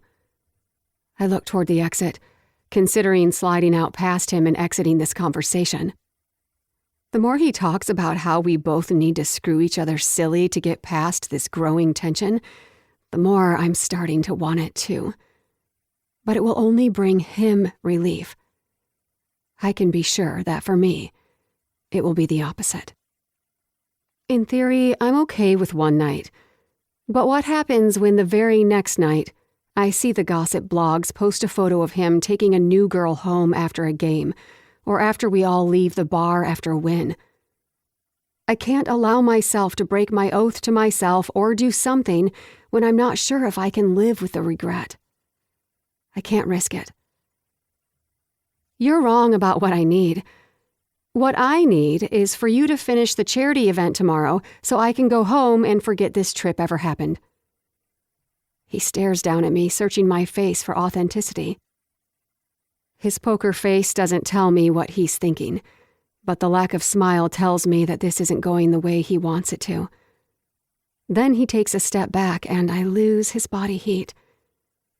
It's not cold in the broom closet like it was outside, but a chill still runs over me as he retreats from the stand he tried to make. I hear the jiggling of a metal handle and I jump a little in surprise, my heart skipping a beat. Lake steps closer to me and slides his left hand around me, making sure to cover my see-through shirt with his body as his head turns toward the intruder. My hands grip onto him to keep my breasts hidden behind him. The storage door opens, and the janitor is standing there in a pair of overalls, a puffy jacket, and a wool beanie. He jumps a little when he sees us. He wasn't expecting two people to be inside. "Oh, sorry," he says, seeing us inside. He pulls the door back against himself when he realizes that there's more than just rolls of toilet paper and bleach behind the door. "I was just getting a mop. I'll come back," he tells us and then backs up. No, I stop him. The presence of another person will keep me from changing my mind. "I was just leaving," I tell him, squeezing past Lake and quickly covering my see-through top with my folded arms, making a quick exit past the janitor and out the door. "Wait, take my coat," Lake yells from the closet, but I'm already halfway down the stairs and headed for my jacket I left on the first floor. I hear Bobby stop Lake, giving me the extra time to escape down the stairs and out of the building. Chapter 20. Lake. I walk out of the broom closet, tempted to chase after Tessa, but I know that won't help things. I know I'm not the only one feeling this. I could feel her damp heat through her jeans as I rocked into her against the concrete wall. She wanted what I was offering her no matter what she says. However, offering her unprotected sex wasn't my best move. What I told her is true, though. I don't bring condoms to Aspen. This is my hometown, and after the accident that happened the week after I got recruited to the San Diego Blue Devils, I don't want to cause this town any more grief. I poke my head out from the broom closet, after the janitor left it open, grabbing his mop and speeding out of there after Tessa left. The women from the contest are all now inside, covered in navy blue towels with the Snowy Days logo on them, getting selfies with Denver's QB. Everyone seems to be in a good mood and distracted. Bobby snaps a few shots for everyone and then spots me. I step out of the closet and head for the staircase. hoping no one stops me for photos. I'm not in the best mood, and I still have a boner that didn't get the memo that Tessa rejected us and fled our joint space to get away from me. "Lake," Bobby says at the top of the stairs behind me, his steps slapping through the water that's still present from where that kid dumped 5 gallons over Tessa. I don't stop my descent down the staircase because I don't want to get pulled into the group upstairs. If I make eye contact with anyone from the contest or event staff, I'll feel obligated to head back up and make an appearance. Right now, I need to wrap my head around what just happened between Tessa and me, and also what didn't happen. "Hey, Lake, hold up, man," Bobby says again as soon as I clear the bottom of the stairs. I turn right toward the large gray steel door with an illuminated exit sign above it. I glance around for Tessa, just in case I get lucky and she had a change of heart, realizing that leaving like that was dramatic, but there is no sign of her. "Yeah, what?" I say over my shoulder toward him. "Can you stop a minute?" he asks, jogging behind me to catch up. I stop, and he just about runs into the back of me. I turn halfway around, still eyeing the door. I need to get out of here. Go for a drive, or, I don't know, something. I can still smell Tessa's strawberry lip balm in my mouth and her vanilla essence on my shirt. She's all over me, and nowhere near me all at the same time. "What is it?" I ask, tucking my hands in my pocket to keep my clenching fists from being obvious. I'm not mad at him, I'm mad at myself. I handled that situation with Tessa as poorly as I could have, but I'm not used to having to try. I'm not used to being turned down either. It's not a good excuse, it's just the only one I have. "What happened with Tessa? I saw you carry her off stage. The announcer froze, but Branson Huckley was close by, so I tossed him on stage in your place." My eyes cast down to the concrete floor. I feel bad that I put them out like that. It wasn't professional of me, but when I saw Tessa step out on the platform, all I could see was red. And the only thought I had was, get her somewhere safe and warm where no one but you can see her. "Shit. I'm sorry, Bobby," I tell him, running a hand through my hair. The memory of Tessa's hands running through it a minute ago and the sounds she made for me echo through my head. I shake them loose. "I didn't mean to flake like that. I pull my hands out of my pockets and outstretch them flat toward him as if my lame excuse is all I have to offer for my poor professionalism. "You tossed her over your shoulder and hauled ass off stage in 2 seconds flat. I think you know exactly what you were thinking. And if you don't, I sure as hell do." A slight uptick to one side of his mouth forms. "Christ. She drives me fucking insane," I say, wiping my hands over my face. "I brought her here to teach her a lesson, but it feels like I'm the one getting the brunt of it." He chuckles. "It was a shit plan to begin with, and now that I've met her, I know you never stood a chance." "A chance to make her miserable? I still have time." "Nah, man." He shakes his head and smiles. "But you'll figure it out. You headed back home to find her?" he asks, looking past me out the exit door window as if he's looking to see if she's still around, too.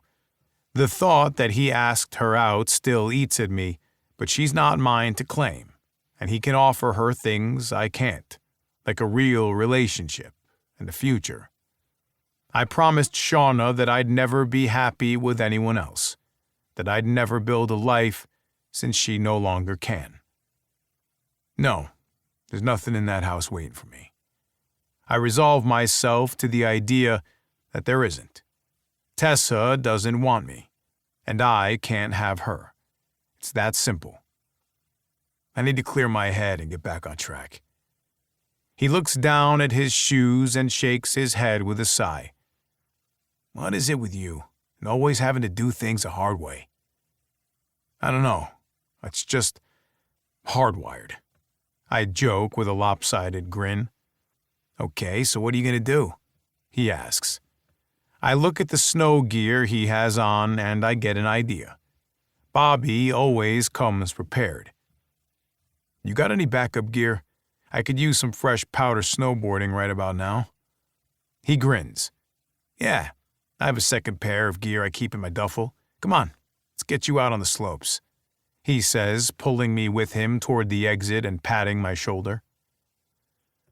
In another 30 minutes, I'm dressed in Bobby's backups with a snowboard from the rental shop, and I'm sitting on the lift, hoping that this little R&R of shredding down a mountainside will seal back up what broke loose on the stage and in that closet. I hope, at least for Tessa's sake, I can get this back under control. I don't want to be the asshole who hurts her again. It's almost 11 o'clock when I get home. Bobby went home after a couple of hours, but I stayed into the night, riding when the ski lodge turned on music and disco lights off the top story. It was all lost on me because the only thing I could think about was how in the hell am I going to keep my hands off Tessa now that I know what it feels like to kiss her, to have her thighs squeeze around my waist, to hear her moan her pleasure against my ear, and twirl her tongue against mine. This magnetic draw I felt toward her over the past 4 years since I stupidly added her to my bucket list before knowing that she's Brent Tomlin's little sister has to be severed. I've done a damn good job of keeping Tessa at arm's length ever since. Always making her job harder has worked to make sure Tessa despises me. At first, it worked. I started disliking her because she couldn't stand me, and my social media account and media coverage where I did everything wrong and kept her running to put out fires. Then, soon enough, I started getting off on the way she hates me. I started living for the moments that she'd storm in looking for me to chew me a new one. It's the only time I could get her to focus her attention 100% on me while still keeping her at arm's length. It's the only time I could stare down into those warm, fiery eyes and feel her heat. I got too close this time. That's why the bet is so smart. No physical touch, no penetration, no promise of anything more. I walk through the mudroom door and hit the garage door button. I hear the sound of the garage door engage as it slowly closes, and then I close the door to the house behind me and lock it. I turn left and hang up my keys, then kick off my boots, seeing Tessa's boots laying in more disarray than usual. I can already imagine Tessa walking in a few hours before me and yanking off her boots angrily, cursing me as she did. I walk through the mudroom and then down the hall, passing the massive, empty living room, wishing for some reason that Tessa was out here, reading a book on the U-shaped couch with the fireplace roaring. I know better than to want that. I already made my game plan on the snowy mountain as I skied more slopes than I have in years. I headed toward the kitchen, which has a small light that I keep on all night in case I need to come down for a glass of water or something. Another bout of disappointment hits when she's not in there either. Not that I thought she would be. I pass by without entering and head up the staircase gently since my impromptu snowboard session will mean I'll probably have jello legs tomorrow. I'm in good shape, and I put in a lot of time skating on the ice, but snowboarding uses different muscles, and I spent more hours on the slopes than I ever do on any given day on the ice. Tomorrow, standing on concrete floors all day helping with the adoption day at the pound isn't going to be pretty, to put it lightly. But if everything goes the way I plan, tomorrow will serve the bigger purpose of permanently getting Tessa-inspired fantasies out of my shower time. Sore hamstrings, calves, and glutes for one day is worth it to save me from blue balls for another 4 years. When I reach the top of the stairs, I walk down the second-story hallway, headed for my room. My eyes are glued on the guest bedroom Tessa is staying in. I assumed she'd be asleep this late, but a small blue illumination glows under the door. She's got to be on her phone or tablet. There's no TV in her room. Maybe clearing the air is a good idea. I could apologize for dragging her out to Aspen for a wet t-shirt contest, although I would have easily canceled that. I didn't care about it. It was all to make Tessa give up her Cabo trip. I inhale and then knock on her door lightly. "Tessa?" I say softly. "You awake?" No answer. "Hey, Tessie," I say again. "You in there?"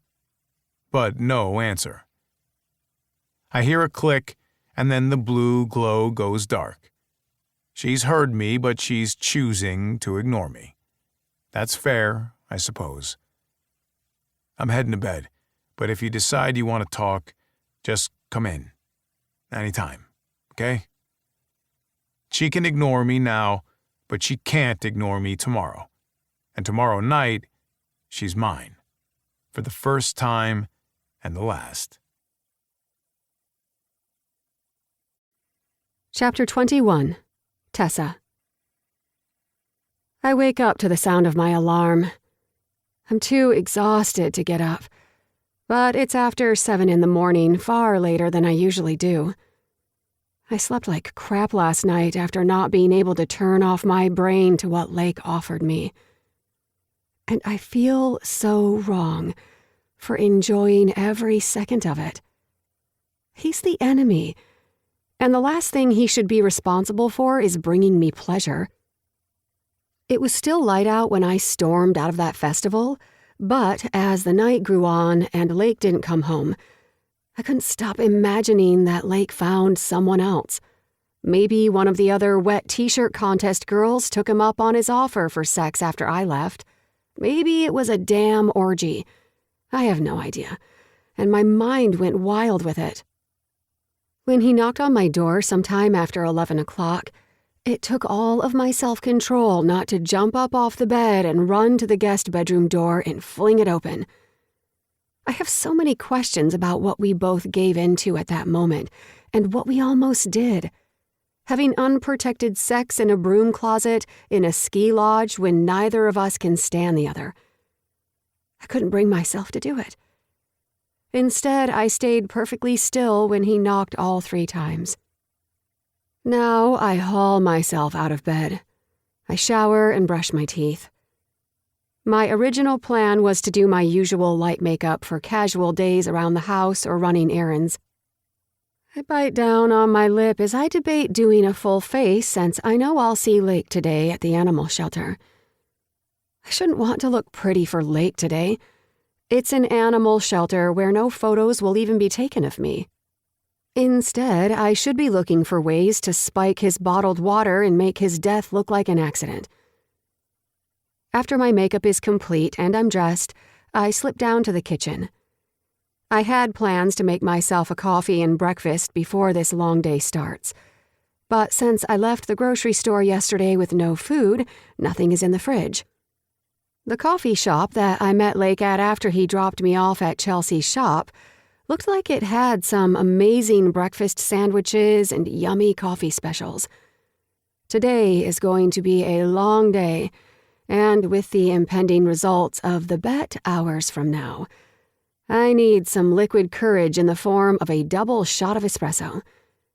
Actually, I'll need a triple this morning, and an egg and bacon croissant breakfast sandwich. To go. My mouth begins to water. I check my phone, and sure enough, if I leave right now, I can make it to the coffee shop and still make it to the animal shelter with time to spare. I grab my laptop bag off the kitchen table first, and then pull the keys for the Jeep off the hanging rack, and then shut and lock the mudroom door as I leave. My thoughts of yesterday plague me as I drive. What happened to Lake last night? And what happened to him this morning? Did he go again to his ultra-secret morning appointment he's had almost every day since we've been here? The one he doesn't want to tell me about? I pass by the grocery store on my way into town to the coffee shop, But just before I get there, I notice a black Porsche parked in the parking lot of an older-looking building. The building is large but lacks much in the way of signage except for a sign that says, Women's Shelter near the door. I don't know this town well enough, so I have no idea how many black Porsches there are in this town. In Seattle, that car is a dime a dozen. I slow down a bit since no one is driving behind me until I come up to a sandwich board. Hot breakfast from 6 to 9 a.m. All are welcome. It's a woman's shelter at night and a soup kitchen during the day? It must be since they're serving food while the people standing in line are holding backpacks and sleeping bags. Is this where Lake has been coming every morning to volunteer? No way. Not possible. That Porsche must belong to someone else, or Lake is in a different building. I find a parking spot on the curb and pull in, cutting the engine and then slowly slipping out. I have no idea what I'm going to find at this point. Lake is usually very giving of his time and money whenever Penelope puts out sign-up sheets for giving back through the Hawkeyes brand. He was the first to sign up for Skating with Kids for our last fundraiser, and he's always up for signing things to give out for silent auctions when we get requests from nonprofits asking the team for items. But volunteering at a soup kitchen day after day? It just doesn't make any sense. I walk around the Jeep and to the concrete walkway that runs along many storefronts along the busy street that leads into town. I eye the sandwich board and then look down at my phone for the time. There's only 30 minutes left for the hot breakfast, and I have no idea if Lake is even helping or if he will still be here this late. I walk up to the solid door with a small window at the top of it. I push up on my tiptoes and, to my surprise, I see Lake in a Henley and an athletic brand baseball cap, one with zero affiliation with the Hawkeyes or any company he endorses. He's not standing behind the buffet line, though. He's sitting with someone, his hand on their shoulder like he's trying to console them or encourage them. I'm not sure which. I step back as I hear someone approaching behind me wanting to enter the building. "Oh, sorry," I tell them. "Go on in." The older woman with a small cane smiles up at me as I open the door for her to enter, using the door to shield me in case Lake spots me. What the hell is he doing here? Why is he giving up so much of his time? And why in God's name am I just now hearing about this? We could have gone this route instead of the pet adoption, and we'd already be on our way home. I wouldn't even have had to come at all. I want to follow the elderly woman into the building and demand that Lake explains this all to me. But will he be pissed that I showed up here? Will he think I followed him here like a creeper? I need him to show up and do the pet adoption. The best option is to let this go and not tell him I know until after we get through the adoption event today.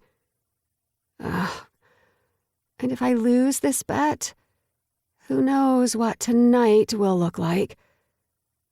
My stomach does a somersault at the thought of what Lake wants if he wins the bet. I back away from the door farther and turn to leave. There's a reason that Lake didn't want me to know about this, and I wonder if that meeting he had a few days ago was regarding this too. I'm all over the possibilities while I get back in the Jeep and head for the coffee shop. I only have 20 minutes to get my food and coffee, eat it, and get to the animal shelter. Lake. Aw, he's so cute. Hold him up and I'll get a picture. One of the women from the wet t-shirt contest says as I pick up one of the golden retriever puppies from the litter. I'm sitting on the ground, crisscross applesauce with the 4 women I bribed to show up today. I hold up the little bundle of yellow fur and pose with him for a shot. Perfect, she says, not looking up at me as she works to write a caption. Who's cuter, Vote now, the blonde says, her fingers doing the work quickly. How about this one? Another contestant from yesterday says, handing me what looks to be a 1 or 2 year old brindle wiener dog. Her fingers start working overtime as she captions the photo on her social media. Come down and adopt a wiener. She and the 3 other women I convinced to come down here to help spread the news about this event with their social media accounts all giggle.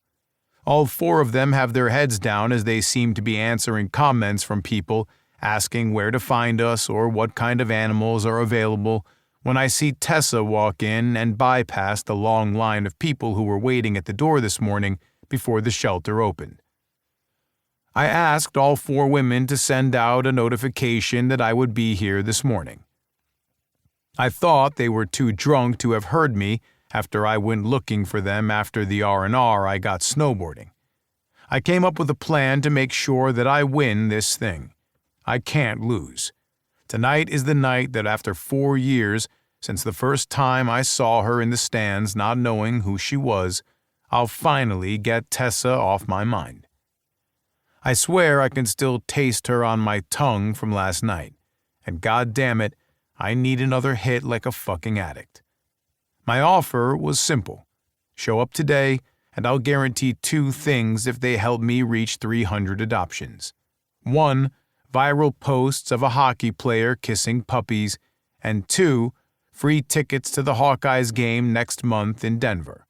Plus, I'll introduce them to a few of the single guys on the team because I have no interest in puck bunnies at the moment.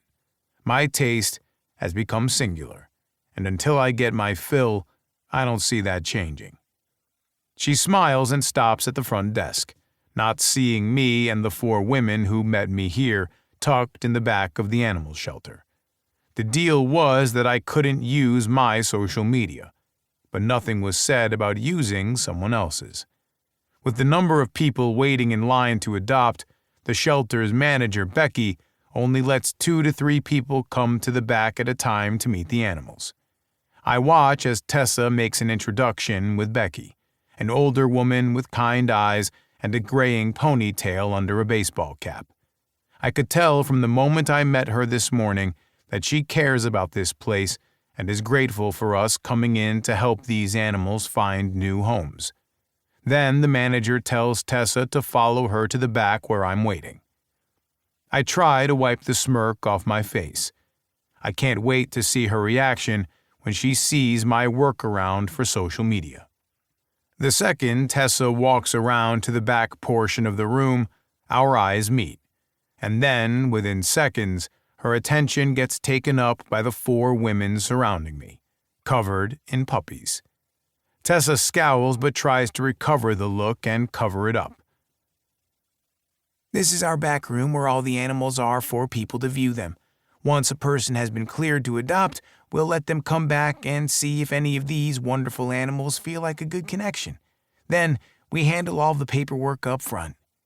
Becky details for Tessa. Tessa turns to Becky, giving her back to me intentionally. This all looks great.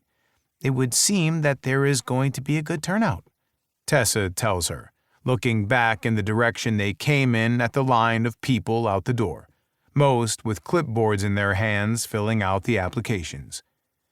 I have every reason to believe we're going to hit our goal. Becky practically squeals with delight. Oh, okay, what's the goal?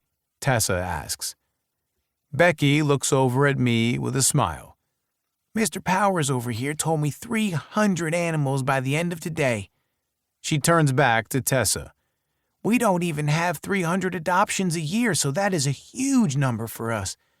I already called a couple of the shelters in the counties over, and they're bussing over more animals that need homes. Her eyes twinkle back at Tessa. Tessa's head spins to look over her shoulder, and her eyes dart straight to mine. Her honey golden eyes turn dark amber, and I can't stop my cock from stirring. Can I have a minute alone, please? She tells me, her eyes pinned on me. That's fine. It's the only place I want them to be anyway. Mad, happy, turned on, I don't care. I just always want her eyes on me. Yeah, I say. I'll leave you to it. They're very busy in the front and they could use a hand. Could you use me too? Tessa asks her. She's not going to be back here with me. I don't like that at all.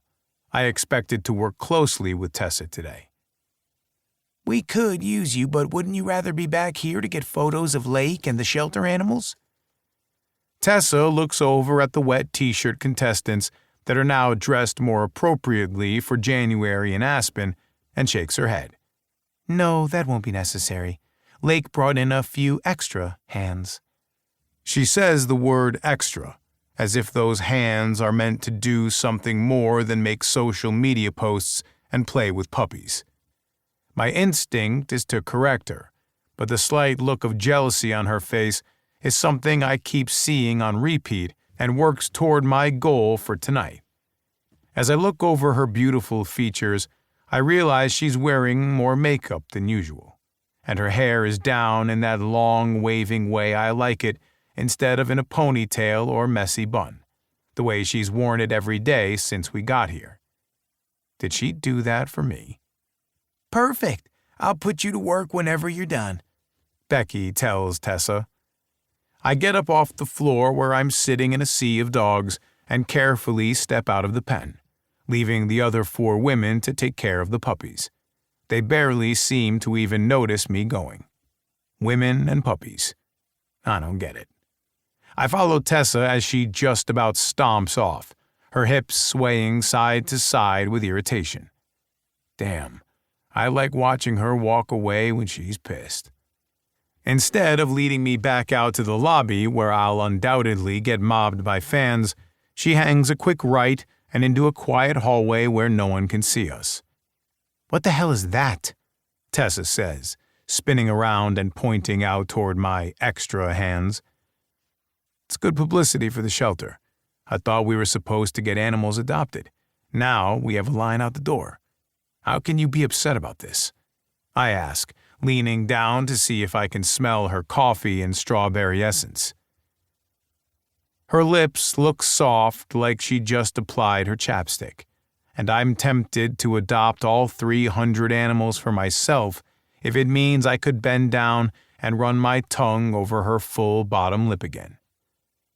Do you think I'm going to buy that? You're cheating, she angrily whispers at me, her eyes glaring behind me to make sure no one listens to our conversation. I'm not cheating. I'm not using my social media. The girls are only posting to their accounts. It just so happens that their posts are going viral. I say, inching closer to her. I wouldn't have agreed to this bet if I had known that you're capable of cheating. What did you have to offer them last night? A ride on the magic stick? She asks, her words dripping with jealousy. Are you kidding? I ask. If she only knew that there is no one I want more than I want her. Do you think I'm an idiot?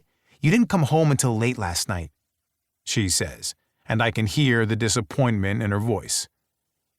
That's what you thought I was doing last night? I ask. She turns her body slightly away from me to block me out. No, just forget it, she says, looking away like she's feeling self-conscious. I'm not going to forget it, I tell her, catching her line of vision. I was snowboarding. That's it. I asked them to come and offered to introduce them to some hockey players if they showed up for a game. I sure as hell didn't give them or anyone else a ride on the magic stick last night, or any night that we've been here. It's none of my business even if you did, she says, her eyes cast down to her shoes. I can see it in her body language. She's trying to pretend she doesn't care who I'm with or who texts me, but she does. Okay, so then why are your cheeks red? I ask.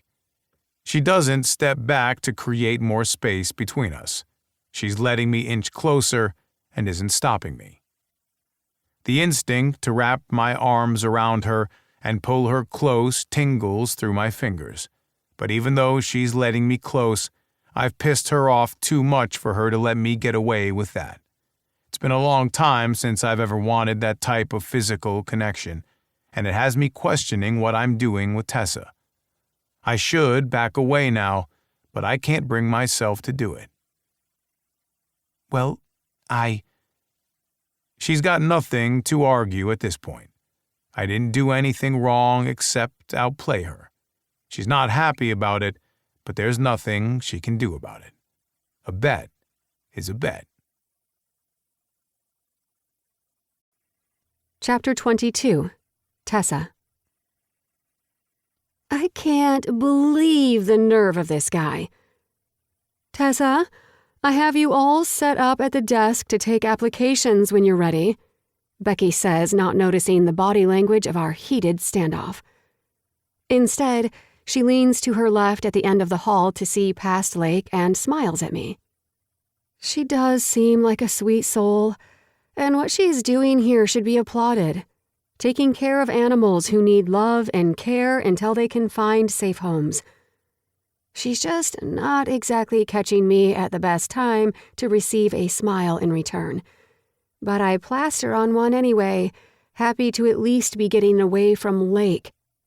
This isn't over, I say under my breath to him as I walk around him and back out to the hall. He spins around and follows me. I sure as hell hope not. I can almost hear the smirk in his reply, and I'm tempted to stop dead in my tracks and trip him up by letting him run into me. But then we'd have to touch, and right now, after seeing the girls from yesterday's contest here this morning, I have zero interest in having any physical contact with him, ever. I walk over to the front desk to two other younger women dressed in t-shirts with the shelter's name on the front. They must work here or volunteer. They're handing out clipboards with paperwork and receiving filled-out paperwork faster than their arms can handle. The manager and I jump in, and I grab a huge stack of clipboards with new applications on them. I start walking down the long line of people that stretches out the door and out the glass double-door front entrance of the building. The crowd now wraps around the side of the building, and luckily the snow has stopped and a little sunshine is peeking through the clouds, or we'd lose them all. Wait, shouldn't I want to lose them? I'm stuck in the dilemma of wanting this to be a huge success with big media attention that my bosses will see back at home, and wanting Lake to fail. Or at least hit 299 adoptions. The longer this crowded line gets, the more likely Lake is to win. I hear the chatter of people in line, mostly female, shocker, and mostly in their early to mid-20s, a few years younger than me. But there are also a handful of guys in Powers number 12 jerseys. Can you believe we're going to meet Lake Powers? I'm going to grab his ass. Do we get selfies with Lake and the animal we adopt? Actually, that's a great idea for exposure, because that could turn into a huge social media reach if we get a hashtag going. My brain won't turn off all the ways we could use this to our benefit, as people physically pull clipboards out of my hands as I walk past. This puts me in an uncomfortable position, because the more I encourage this, the more likely I'll end up on Lake's couch with my own fingers between my thighs while he watches. I start heading back toward the entry of the building to get more clipboards when someone reaches out. A dainty hand with blue nail polish gently wraps around my bicep to stop me. I look over to find a small group of teenage girls with braids in all varied starting points on their heads and big puffy jackets with fur along the rim all huddled together. Yes? Is Lake Powers, left wing for the Hawkeyes, really in there? The leader of their pack asks me, her eyebrows lifted in question. Several people all turn to look at me too, wondering the same question. Yep, and he's holding a teacup chihuahua. A uniform "aww" breaks out among the group. Is that wiener dog I saw in that girl's story still available for adoption? Someone calls out from the crowd, but I can't determine its exact location as I search through the sea of people. Which wiener? Someone else tosses out as a joke. I'll adopt them both. I'll be Lake Power's mommy. Another woman calls out. The crowd erupts with laughter. I snicker to myself as I turn back toward my original destination of the glass doors of the shelter. I walk through the doors and up the long line of people waiting inside. I seek out the hockey player in the back room and catch Lake helping one of the male shelter employees put out kibble for the animals and fill their water bowls. The women he brought seem more interested in reapplying lipstick or scrolling through their feeds when I survey the entire scene. This part of Lake is still new to me. Volunteering at the women's shelter this morning, and now helping the staff with their daily tasks when he doesn't need to do anything but snap a few photos with the animals. I swing around the front desk to grab more clipboards, but there aren't any left. Can we set up a photo op with Lake for every person who adopts an animal before they leave, and ask them to post it to their social media with the same hashtag? If these people are local, it's more likely we can get more people to come in and adopt the animals, I tell Becky. That's a great idea. She looks back at the two girls as they're busy getting through the paperwork that continues to get handed in at an alarming rate. Let's make sure no one leaves without a selfie. They both nod, one pulling applications off the clipboards and reloading them, while the other seems to be tallying off the animals already adopted. What's the number, girls? Becky asks. 51. The girl tallying up the numbers says back. The manager walks up to a whiteboard hanging behind the oak front desk and writes the number up on the board. 51. That's a good start, she says, pushing the cap back on the dry erase marker. My stomach flips when I look at the number. 300 seems more attainable now that we're down 1/6 of the total goal. I get back to handing out applications, occasionally looking back to see Lake talking with people looking at animals to adopt, and taking selfies with people who have found their match. When Lake isn't looking, I snap a few candid shots with him and some of the animals and post them up on the Hawkeyes website and social media accounts. A couple of hours later, the crowd still hasn't dwindled, and the manager keeps updating the number every half hour. At least one other shelter has shown up with both animals for adoption, and a few more helping hands for the front desk and the back, helping prospective families find their perfect match, whether it's a dog, cat, or even a few potbelly pigs. I watch as she walks back to the whiteboard after helping a family find a sweet 3-year-old beagle. The little girl whose family adopted the beagle beams from ear to ear as she leads her new best friend out of the door by his leash. Becky reaches for the black dry erase marker. The temptation to knock the dry erase marker out of her hand so that she can't increase the number is strong, but I fight it. I pretend not to care as I watch through the corner of my eye while she swipes the old number away and changes it. 134. Ugh. But the number of people walking in has to slow down. It just has to. My attention catches on something in the back room, and I turn to find Lake looking at the number change. Then his eyes settle on mine, focused and determined with a slight glint in them. I divert my attention back down to sliding a new application into the clipboard and slipping a pen under the metal flap. Then I walk back down the line of people waiting, armed with 10 new sparkly applications. Lake offers to order lunch for the employees and volunteers. We each alternate taking 15 minutes to scarf down the food, everyone agreeing to take a short lunch since we have so many people here to adopt. But Lake never takes his lunch. I come back out of the break room, having taken the last lunch spot to make sure that everyone who was here before me got their lunch. And then I look back up at the whiteboard. 242. My heart lodges into my throat. It's only been 6 hours since this place has opened. How is that possible? Lake walks out to the main lobby and everyone standing in line almost hyperventilates.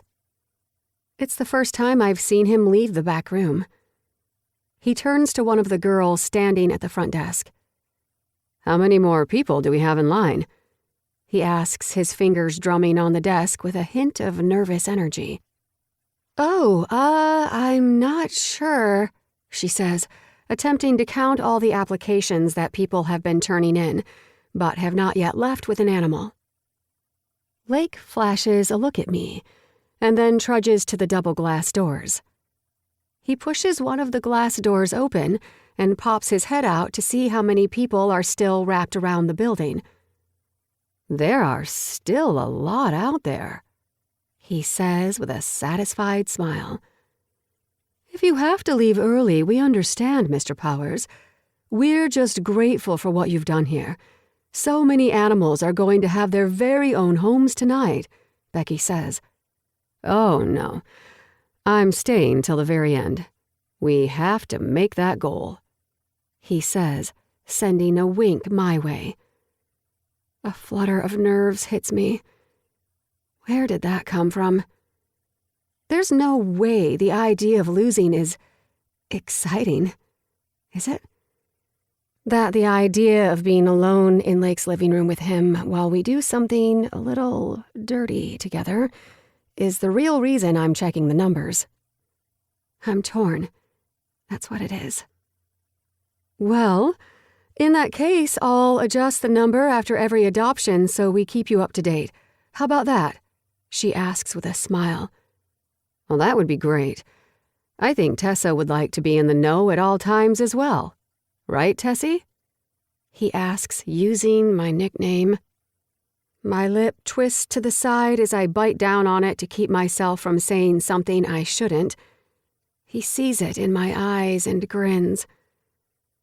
We all get back to our tasks, and Becky becomes a permanent fixture of the whiteboard, standing in solitude with a black dry erase marker, the fingers of her left hand now black with marker all over them from continually wiping off an old number in favor of an updated one. With each minute that passes, a new person or family walks out with an adopted animal and a smile on their face. I don't dare to look up. I can't take the ever-turning sensation in my stomach, as I know the numbers are climbing faster and faster. The gap between how many animals have been adopted and the goal of 300 is closing, quickly.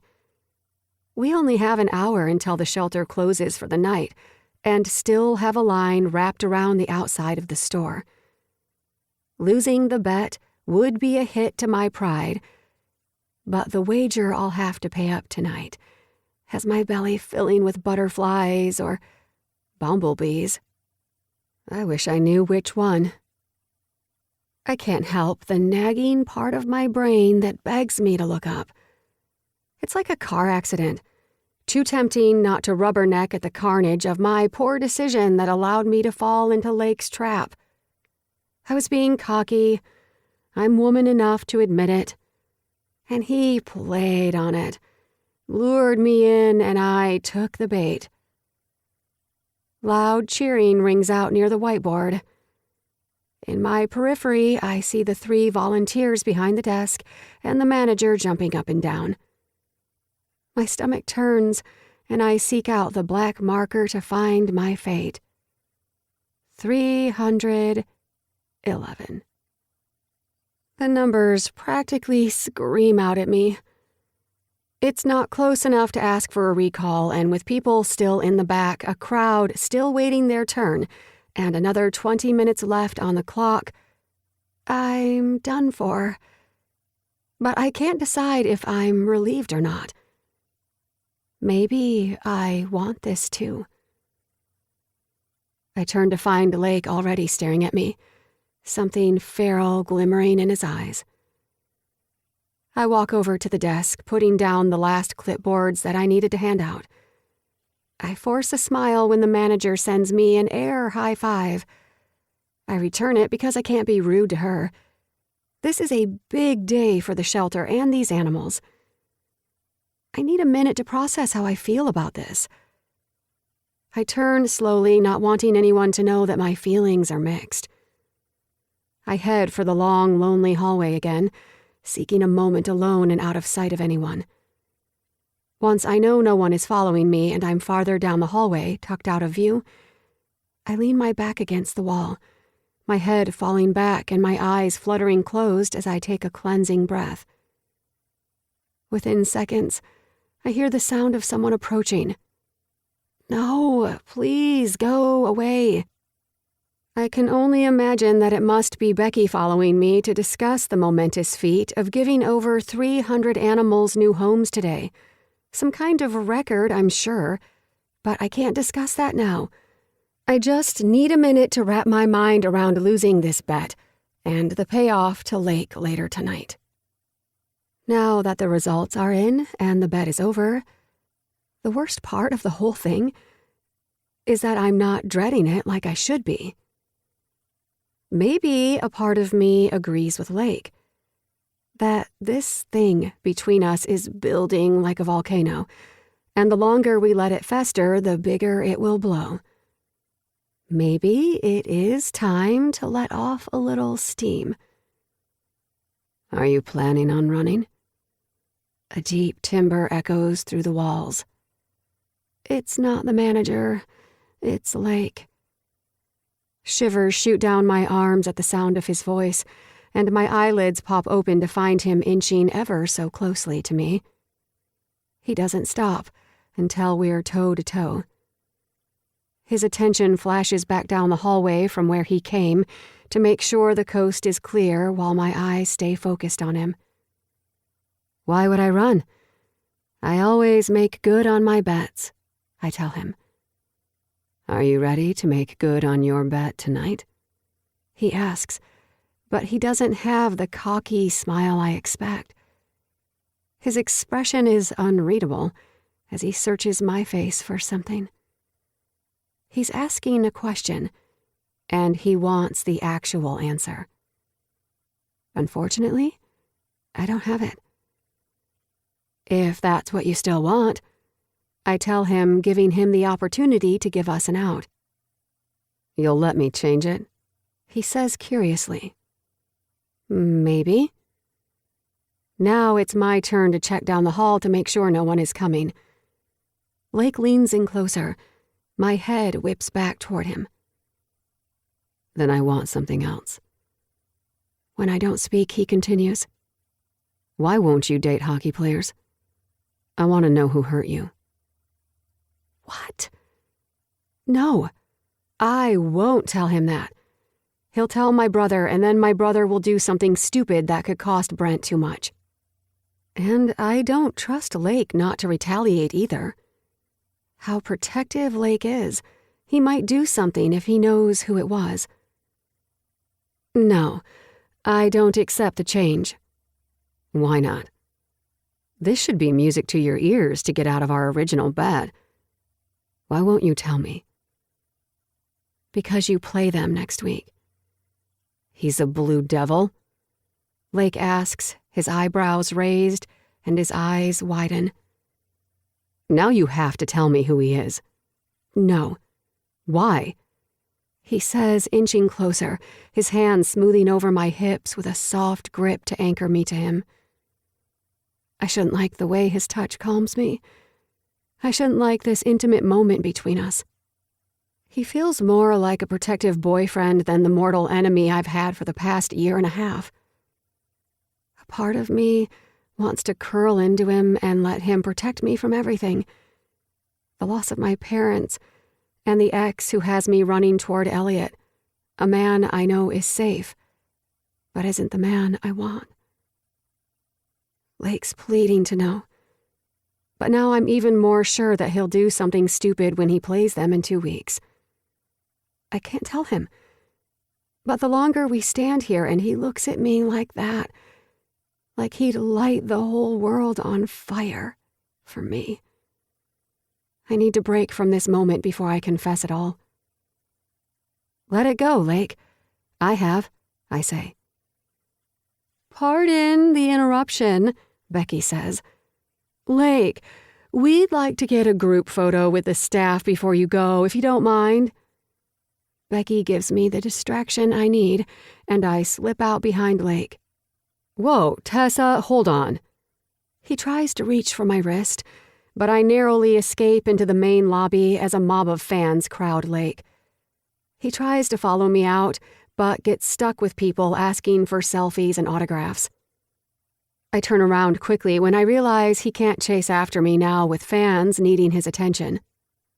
It gives me just enough time to snap a few photos of Lake, surrounded by the animal shelter volunteers that I'll post on the official team social account. Then I call, I'll see you back at the house, and scurry out the door and into the Jeep.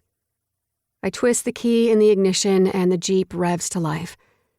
Within minutes, I pull out of the parking lot, and I watch in my rearview mirror as Lake finally makes it out to the curb of the shelter, panting from trying to make it through the crowd and sporting a frown.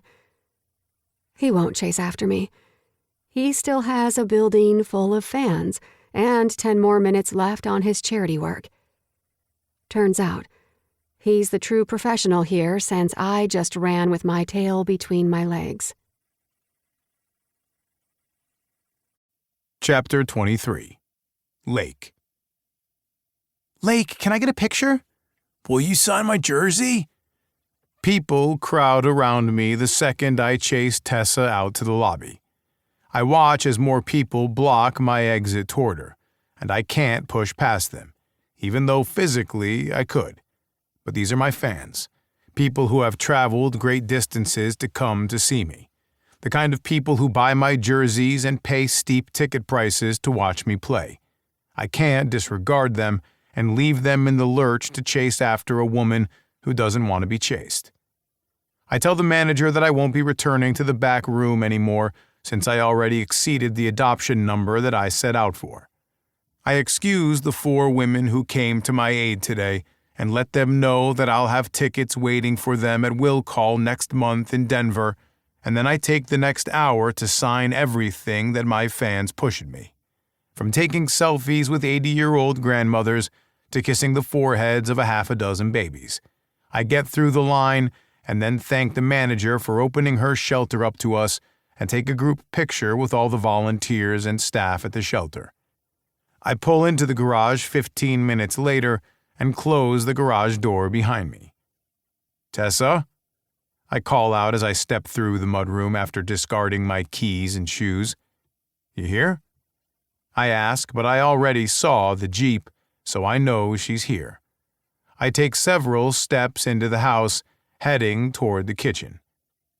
Tessa? The hallway begins to open into the living room with every step I take. In here. I hear her voice almost monotone and void of interest. I take the last few steps until I'm standing in the opening of the great room, the large windows showing a picturesque view of Aspen outside my house. The sun starts to set behind the mountains. I shift my attention to the left to find the large TV on and Tessa's head peeking up over the far side of the U-shaped couch. I can only see her from the top of her head to her chin as I step into the giant living room. With every step I take, Tessa's beautiful face becomes closer and her reserved expression doesn't give me much to go on. I have no idea what she's thinking right now. She almost seems as though she's come to terms with her fate. That's not what I was hoping for when I made this bet. I wanted her to realize how badly she wants this too, but instead, her eyes are void of that amber fire, and I'd give anything to get it back. I round the couch and then stop dead in my tracks when I see Tessa's full body, laid out on the far end of the couch, is sprawled out for my view. She's in nothing but the blush-colored bra she wore when I brought her home and flashed me in my walk-in closet. Hugged tight against her curvy hips is a matching blush thong. My cock instantly gets a semi at the vision in front of me. She's a fucking knockout. Not that I thought she wouldn't be. She's a wet dream in a down jacket and a pair of jeans, or even in the business attire she wears to work with those fuck-me heels. Anything Tessa wears has had me imagining taking it all off her for the past 4 years. It's been an excruciating wait to get here, and I tried like hell to do anything to put a bigger gap between us, but it didn't hold. "What are you doing?" I ask, trying to force down a swallow. She caught me off guard. I'll give her that. "Making good on my loss," she says with a sultrier voice than she probably meant. Or maybe I'm imagining it because everything about her is sexy. I hate that she used the word loss, as if only one of us is benefiting from tonight. I have to believe that deep down she knows this is mutually beneficial. "I told you, you don't have to do this. Just give me a name. You don't even have to tell me what he did." She shakes her head as I walk around to the middle of the couch, headed toward her. My vision glides over the see-through material of her bra that gives me an almost completely unobstructed view of those dark peach-colored nipples that are hard in the coolness of the room, and her matching thong that has my eyes pinned to the soft curves where the cleft between her thighs starts.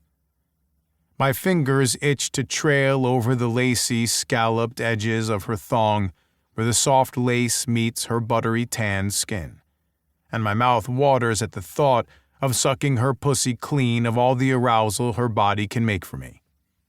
I know that tan skin isn't meant for me. She spent hours under the UVA rays of a tanning bed for another man, but I won't let that stop me from using it tonight to feed my craving. "Stop," Tessa says, holding up her hand, her full breast jiggling a little at her abrupt movement. "Don't come any closer. That wasn't part of the deal." I stop as requested, halfway down to the other side of the couch toward her. "What wasn't part of the deal?" I ask. "You touching me. That wasn't part of it," she clarifies, her palm still outstretched. "How did you know I planned to touch you?" Her hand falls on her left thigh, and I'm envious of her fingertips getting to touch that silky smooth skin. Her eyes search back and forth between mine. "I can see it in your eyes," she says, reading me like a book. "You were planning on doing more than watching." Nope, not a book. The woman has telepathy. But I know what we bet. I wouldn't have taken it past that unless she let me. "You can watch from over there," she says, pointing at the opposite side of the couch. I smirk at her and then turn around toward the way I came, walking back over to where she banished me. "Just remember, I gave you an out," I remind her.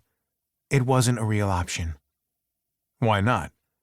"Because you would have done something stupid to him, losing the Hawkeyes their shot at the Stanley Cup." "Is the Stanley Cup really the thing you're worried about?" I ask, grabbing the remote control off the coffee table as I go. She shrugs, keeping her eyes on the black screen of the TV that hasn't been turned on yet. I discreetly unbutton the top of my jeans to give my hardening erection some growing room. He doesn't fit in my jeans once he expands to full length. I keep walking until my shins hit the couch and then lift my left leg to flop onto the couch with my right foot still on the ground, still fully clothed. There's a silence on her end once I settle in, and it has me curious as to what's going on in that brain of hers. I turn my head to find her giving my body a full scan as I lay on the couch. When our eyes meet, I see the stunning golden hue of Tessa's irises. I make a vow to myself here and now. I'll do anything to keep that color in her eyes when she looks at me. Chapter 24. Tessa. "Can you take off your clothes?" I ask. I scan Lake across the couch from me, fully dressed with his jeans unbuttoned and an impressive bulge running from the crotch of his jeans up to the very top of his waistband. I have a feeling that if he lifts his shirt up, I'll see a significant amount of his tip peeking out to greet me. I'm unsure of Lake's length in inches, but I know I've never been with a man whose erection supersedes the top of his jeans before. My core squeezes at the sight of him, but I do my best to seem unfazed. I'll follow through with the bet because I lost, even if I think it was rigged. I'll do this one last thing, and then I'm out of here. I'll pack my minimal clothes into my laptop bag and hitchhike if I have to, and then I'll spend the entire trip back planning how I'll get even. You want me naked? He asks, jumping up off the couch quickly and pulling his shirt off. And there it is. The crown of Lake's cock pushing past the top of his jeans. He looks as hard as steel. Well, I'm laying here with practically nothing on and you're dressed for a blizzard, I tell him. He scoffs. If you think this is what I'd wear, then you've never had to dress for a blizzard before, but I'm not complaining. He says, unzipping his pants and then pushes them down to the floor, his cock only covered by his boxer briefs that might as well not even be there. I can see everything through the thin material. I'll take it all off if you want, he says, hooking his thumbs through the last shred of clothing he has on, his underwear. No, I say, waving out a hand at him. Seeing him completely uncovered would probably be my breaking point, and I would no longer be able to stay on my side of the living room. I'd be straddling him on his side of the couch in seconds, lowering myself on his length to finally feel the filling of a real man inside me after so many months of lackluster silicone toys that only barely scratch the surface. I need the stretch from his erection, with the bulging that runs along the length. I need his body heat warming me from the inside. I need to squeeze his thick cock when I climax. I need to feel him pulsate inside me when he comes loose and rails into me to chase his own. He stops for a second and then pulls his thumbs out of his waistband. He sees me bite down on my lower lip just slightly at the thought of skipping the porn and going for what I really want, even though I know better. A one-night stand will only leave me wanting more. Are you sure? Because I'm more than happy to lay naked for your viewing pleasure if it helps you get off. Or, even better yet, I could come over there and warm you up while you watch, he says, standing tall and proud, and oh, so cocky, just like the filthy player he is. That was my mistake. Licking my lips let him see that I'm not unaffected, even though I did a good job to start, but I couldn't follow through. Those glacier blue eyes unravel my self-control. There is no way I'm letting him come any closer than the other side of the couch. The last thing I need is Lake warming me, whatever that entails. That won't be necessary. Keep your boxers on, lay down, and shut up, I demand, breaking eye contact and staring back at the blank screen of the TV, trying my hardest to stay still in my seat and not race to him and collide in a heap of need. This is what's gotten me in trouble in the past. Not looking before I leap into the arms of a hockey player. Luckily, I've spent the best part of a year and a half watching Lake, and I know exactly what pitfalls await me if I ever dared. The biggest one? An empty bed in the morning, and then a career-long sentence of misery watching Lake take home endless one-night stands. I can't. I won't.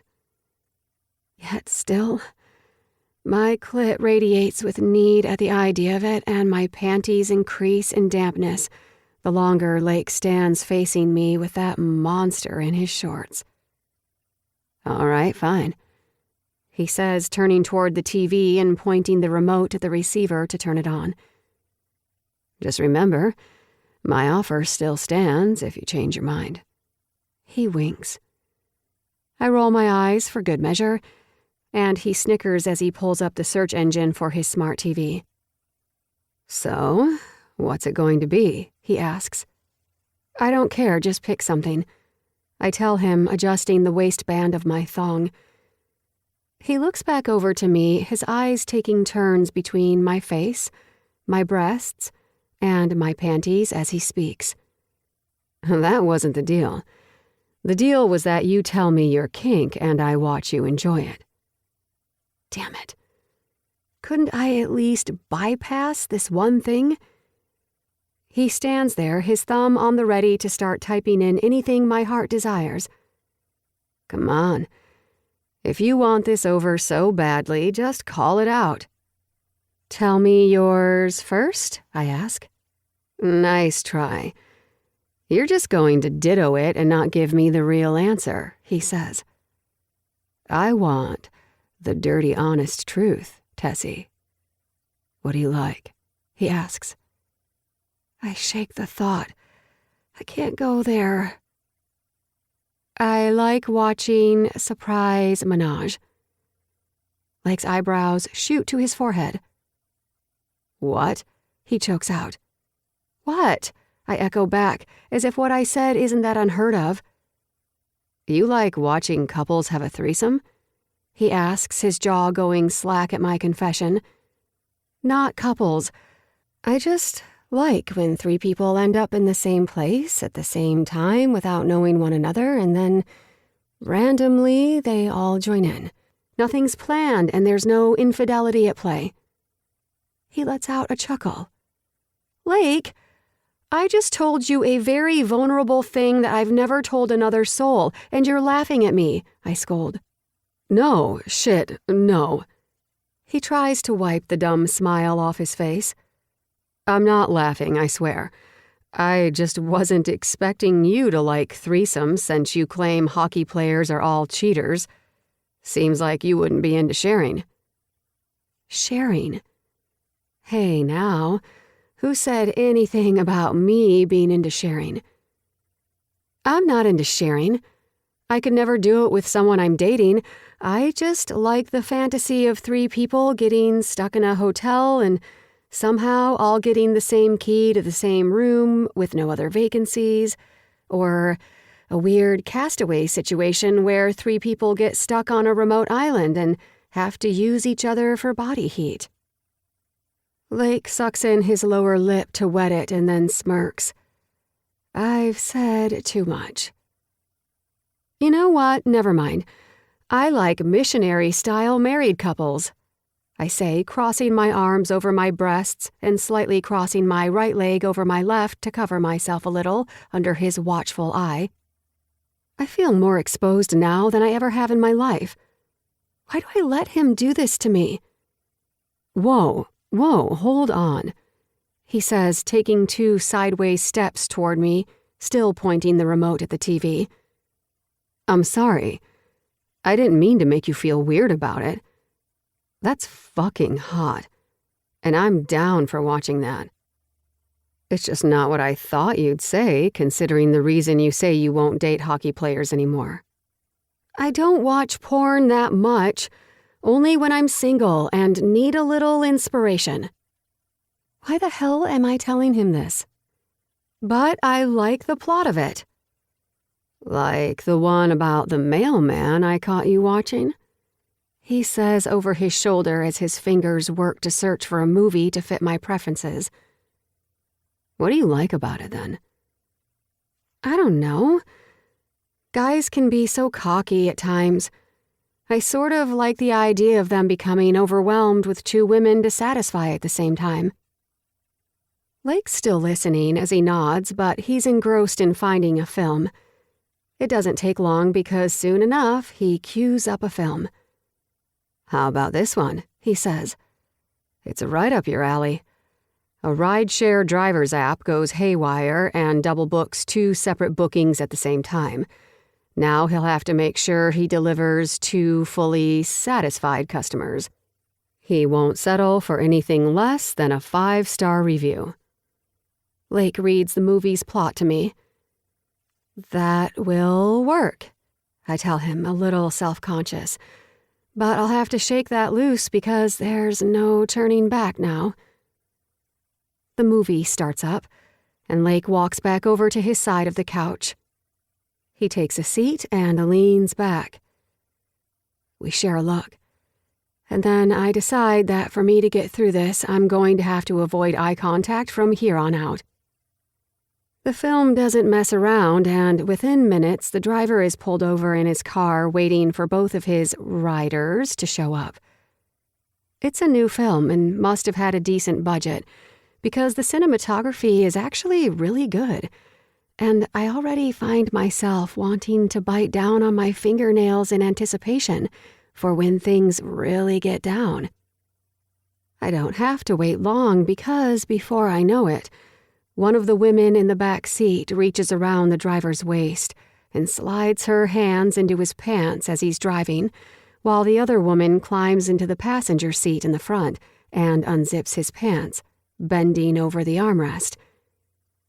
My right hand begins to smooth over my belly, and my fingertips duck under the waistband of my thong as I bite down softly on the inside of my cheek to keep back the moan that wants to slip past my lips.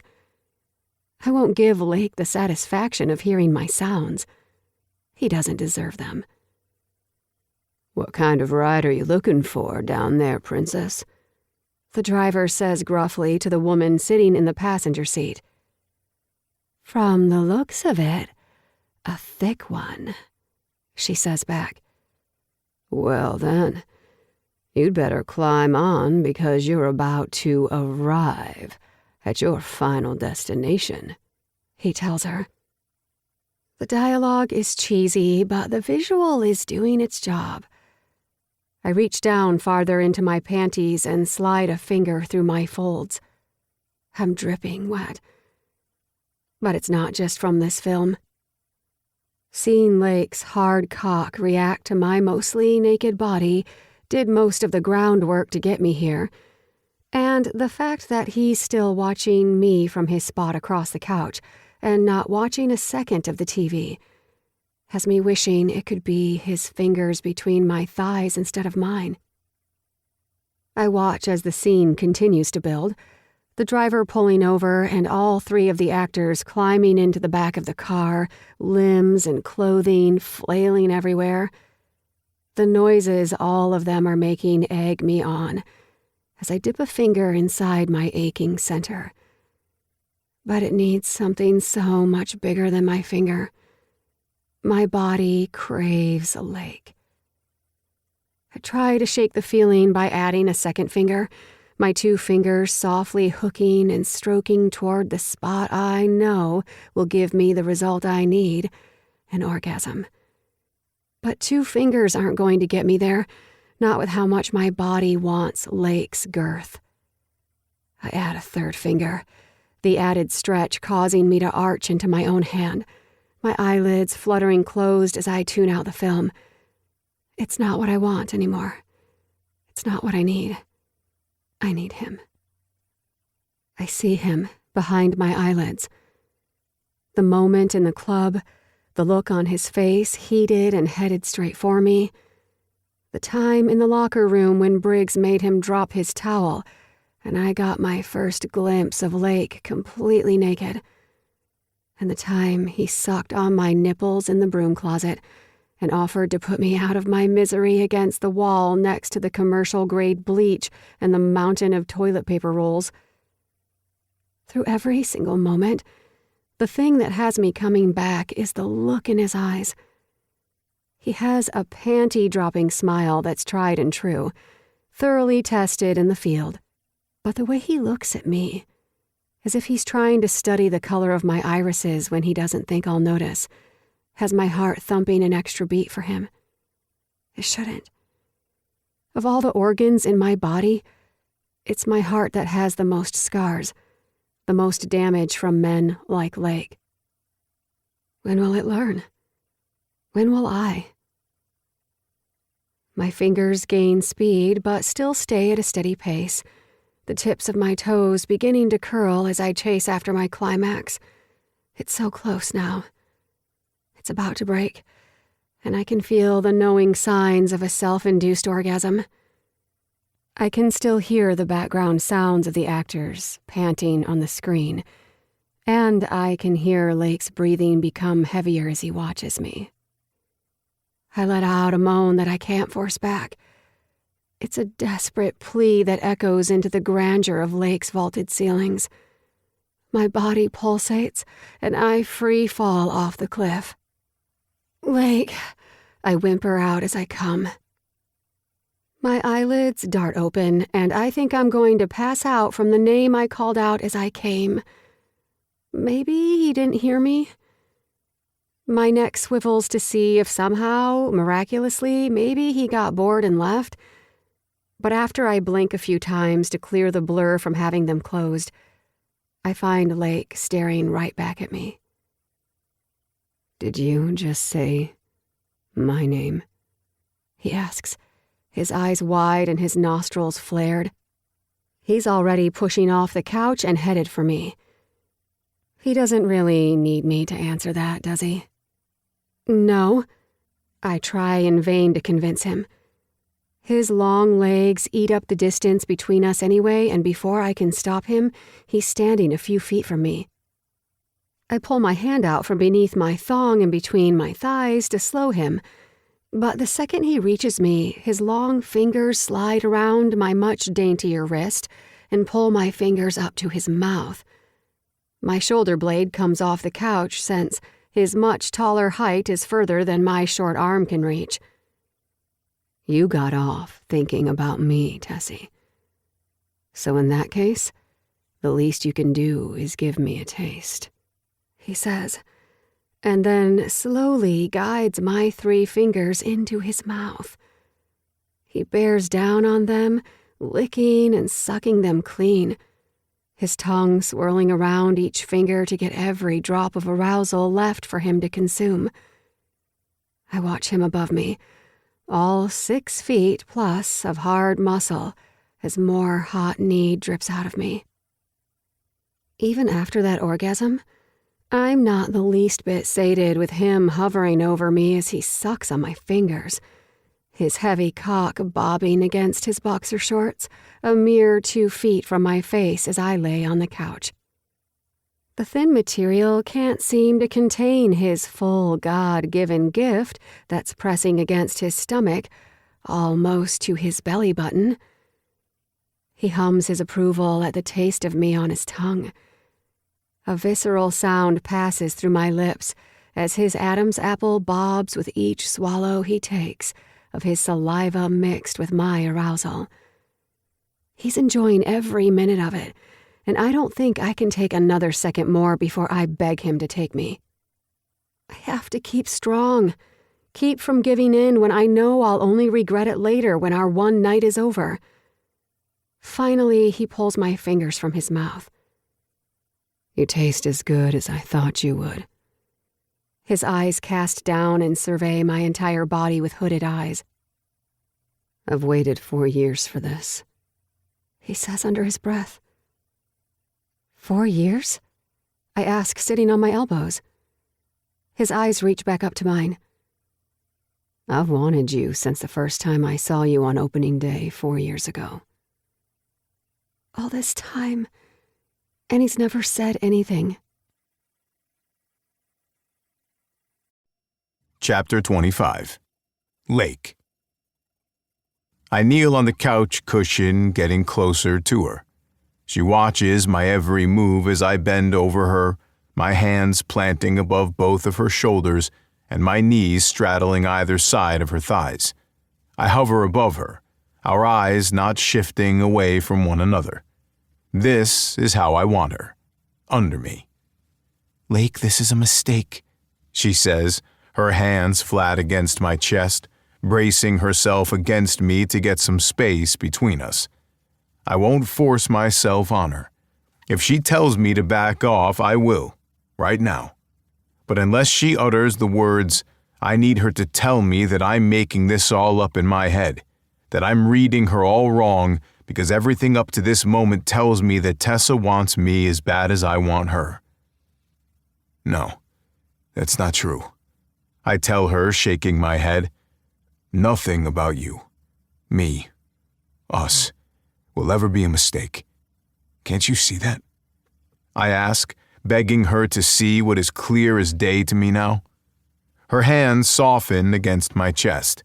She's not pushing back anymore, but the pressure of her fingertips still warm my bare chest. Her amber-colored eyes reach up to mine, her eyebrows stitched together. She wasn't expecting me to say that. This might be the first time Tessa doesn't know what to say, and I'm going to take advantage of it. I'll do anything you ask of me. Anything at all. Just please, don't ask me to leave. I plead. This is it. This is all the fight I have left. I can't push her to see it. I can't force her to want me back or be willing to see where this goes. She has to want this too. She just keeps staring back at me without uttering a word. I need to know what she's thinking. I need this woman who has no filter and no lack of vocabulary to put me in my place when she deems it necessary. I need her to speak so I can start breathing again. Please say something, Tessie. Anything. I beg, leaning closer. This might be the last moment she lets me be this close after what just happened on this couch a moment ago. She sucks in her bottom lip slowly as she stares back at me, still without a word being uttered. I barely catch the subtle move, but when her full lip slips slowly out behind her bright white teeth, my eyes divert from hers and land on her sweet, wet mouth. Lake? Yeah. Kiss me. Finally. That's the green light I've been waiting for. I move my left knee between her thighs, coaxing them to open wide for me so that I can slip between them.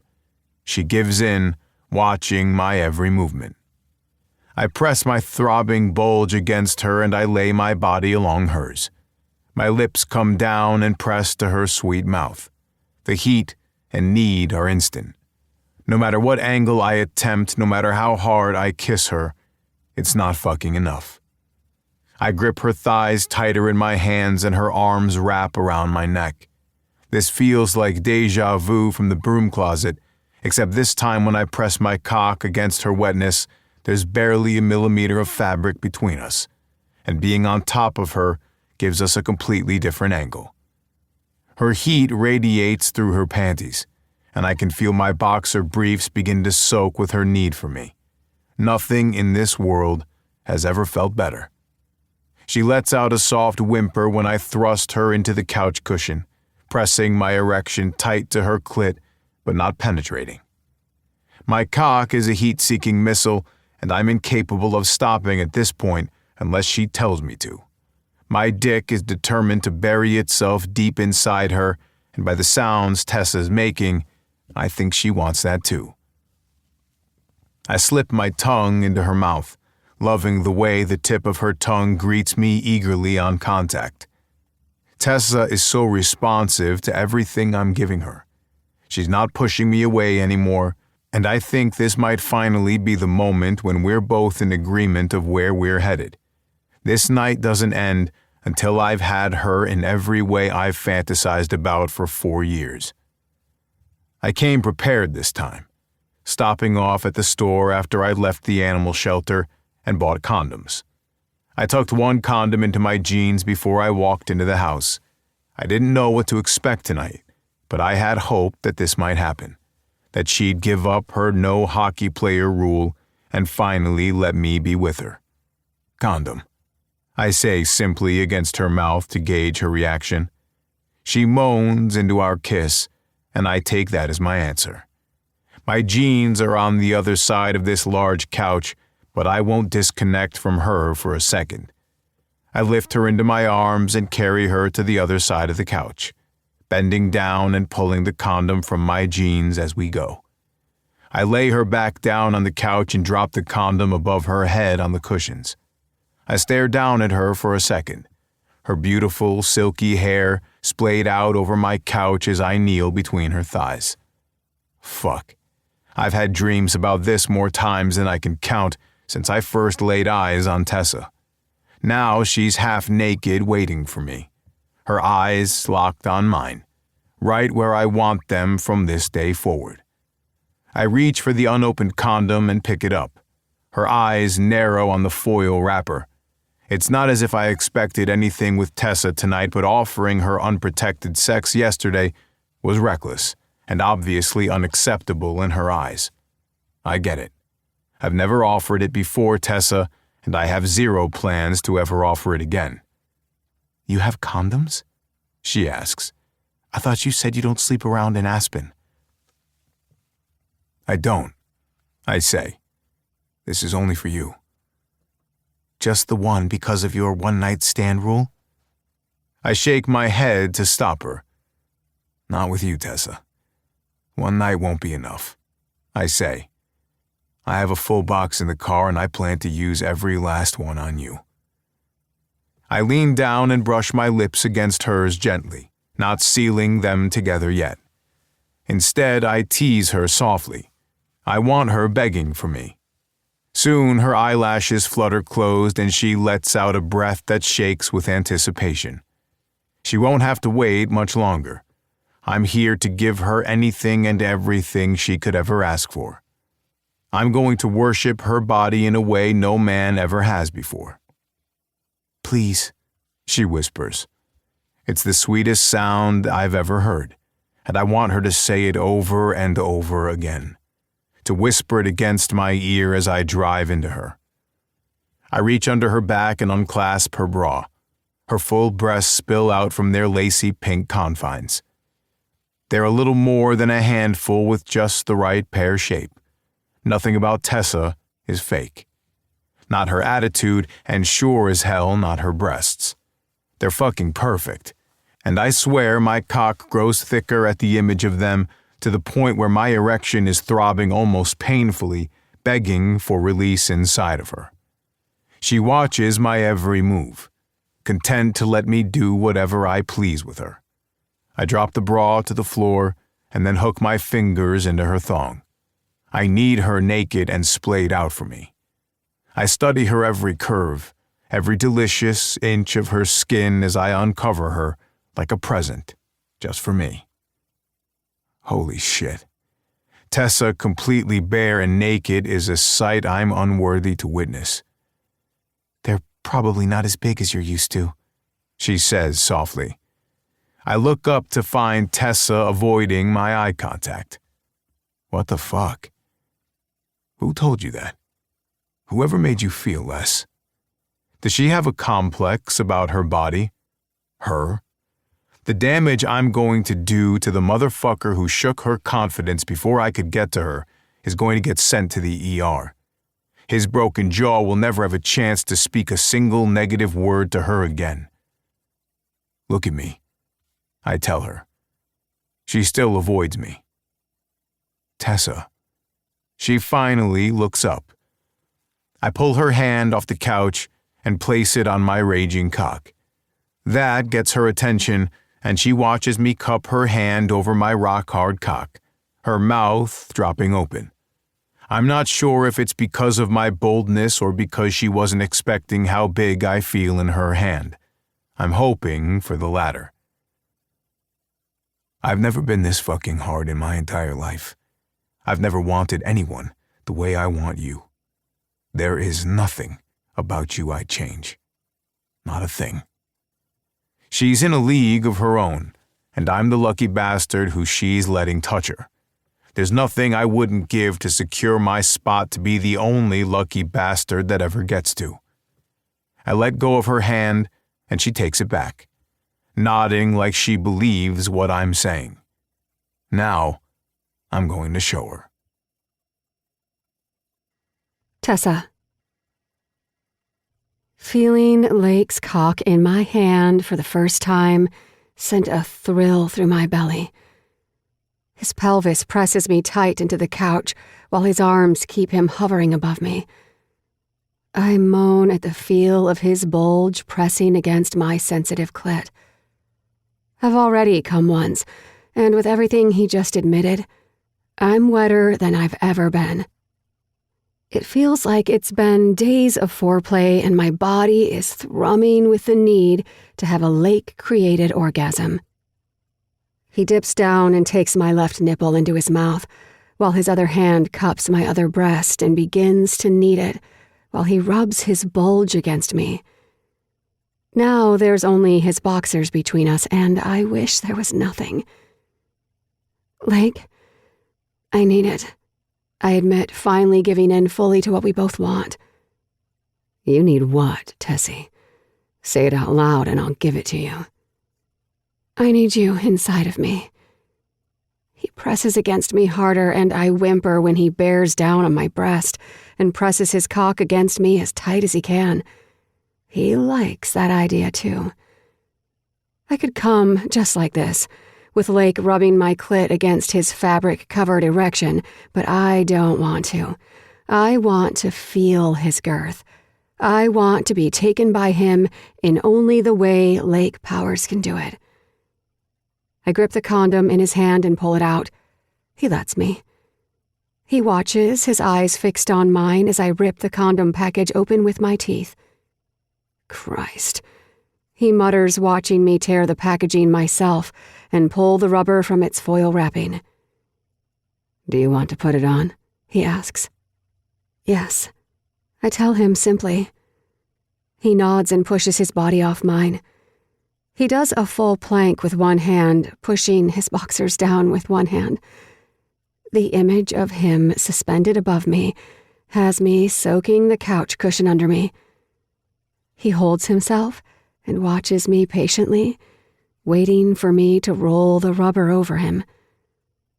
I slide the condom over his tip and then roll it down his thick shaft, my thumb following the feeling of the deep vein that runs along the side of it. My hand skims up and down once to make sure it's secure. He groans at my movement and his jaw clenches. Shit, he mutters, shaking his head. If you keep that up, this is going to be embarrassing for me. A small giggle bubbles out of me. I didn't mean for it to, but having this effect on Lake is the sexiest thing I've ever witnessed. He smiles down at my giggle, and then his body slowly collapses back onto mine, and he pushes a strand of hair off my face. It's so much more caring than I knew Lake could be. This is about you tonight. Tell me what you want, what you like, okay? He says, reaching between us and sliding his rubber-covered tip through my arousal, lubricating himself but holding back. I give him a nod to his nonverbal request to enter me. He licks his lips and then presses against me. I arch my back immediately at the overwhelming girth of his tip demanding entry. I moan as I grip his shoulder to steady myself. My body tingles everywhere at the first touch of pressure to my opening. This is what I need.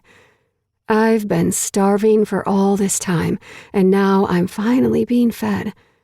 Fed by a man that has changed the way I see him since we arrived in Aspen. He's not the man I thought I knew. He's so different here. The Aspen version of Lake is the one I could fall for, and that scares me.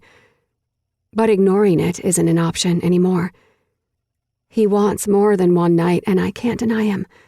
I'm not strong enough to resist. His right hand grips my hip to hold me in place. I grip the back of his neck, my hands folded over one another while our eyes lock. He rocks into me, entering me inch by inch, slowly, trying to give my body time to stretch to his size. I whimper at the pain and pressure of his size. He bends down and seals our lips, consuming the noises I make for him. He's so big, but I'm so wet. He slides in even with so much resistance from my tight body that hasn't had a man in so long. You're so damn tight. Am I hurting you? He asks, a flash of concern in his eyes. No. Keep going. Don't stop. I tell him, loving every minute of Lake's touch. With each advance he makes inside me, he glides over the sensitive spot that's already buzzing with need since my climax on the couch earlier. Lake's worried about his performance, but I'm not so sure my body won't erupt within seconds with the way his cock works me already. Magic stick has a whole new meaning to me now. Lake advances into me again. Each buck becomes wilder. He's losing more and more control the deeper he gets, and so am I. God damn it. He growls, his eyes hooded, his breathing becoming more labored. Seeing Lake fall apart above me has my body coating him in more wet arousal. His blue eyes brighten above me, and his blonde hair becomes more disheveled. He's so beautiful when he fucks. And if I had known how good it would be, I wouldn't have been able to resist this long. I grip around his neck tighter, and he presses against me harder in response. He wants me closer just like I want him. His lips lock down on mine. He kisses me with more passion than he has before. More passion than any man has ever kissed me with. I rock against him too, begging him for more pressure, more speed. He's hitting all the right spots, and my body is veering toward combustion. Like, I breathe out. Come, Tessie. I want to feel you grip me. Come on my cock, he demands. Keep going, I say against our kiss. I'm almost there, I tell him. He abandons my lips and dips down to pull my nipple into his mouth. I whimper at the sharp feel of his teeth sliding across my sensitive nub. I can feel the heat build in my belly as my orgasm threatens to release. I can barely speak as Lake's tempo increase and his thick cock hits the spot over and over again. He drives into me again and again until I'm a puddle of need. Go, Lake. Go, I beg. He thrusts again, biting down on my nipple one last time, and my body erupts. I scream out his name as I fall over the cliff. Lake holds me tighter, securing me to him as I pulsate over his cock, squeezing him continuously. Lake doesn't back down as he keeps the tempo. He's waiting for me to recover, but I can hear the grunts and groans as he tries to keep it together. My eyes open finally to see him watching me. I've never witnessed anything as beautiful as you coming, he says, thrusting into me again and again. I smile up at him for a moment, but I can see the pain on his face. He needs release, too. Come in me, I tell him. Fuck, he whispers and then kisses me again. His lips don't pull off mine as he rails into me once, twice, and then a third time until he groans into my mouth as he unloads himself into the condom buried inside of me. His face buries into the side of my neck as he pumps a few more times, slowly, as he comes down off his own climax. He peppers my neck with light kisses as he breathes through his orgasm, and I hold on tight to him still, not ready for us to separate.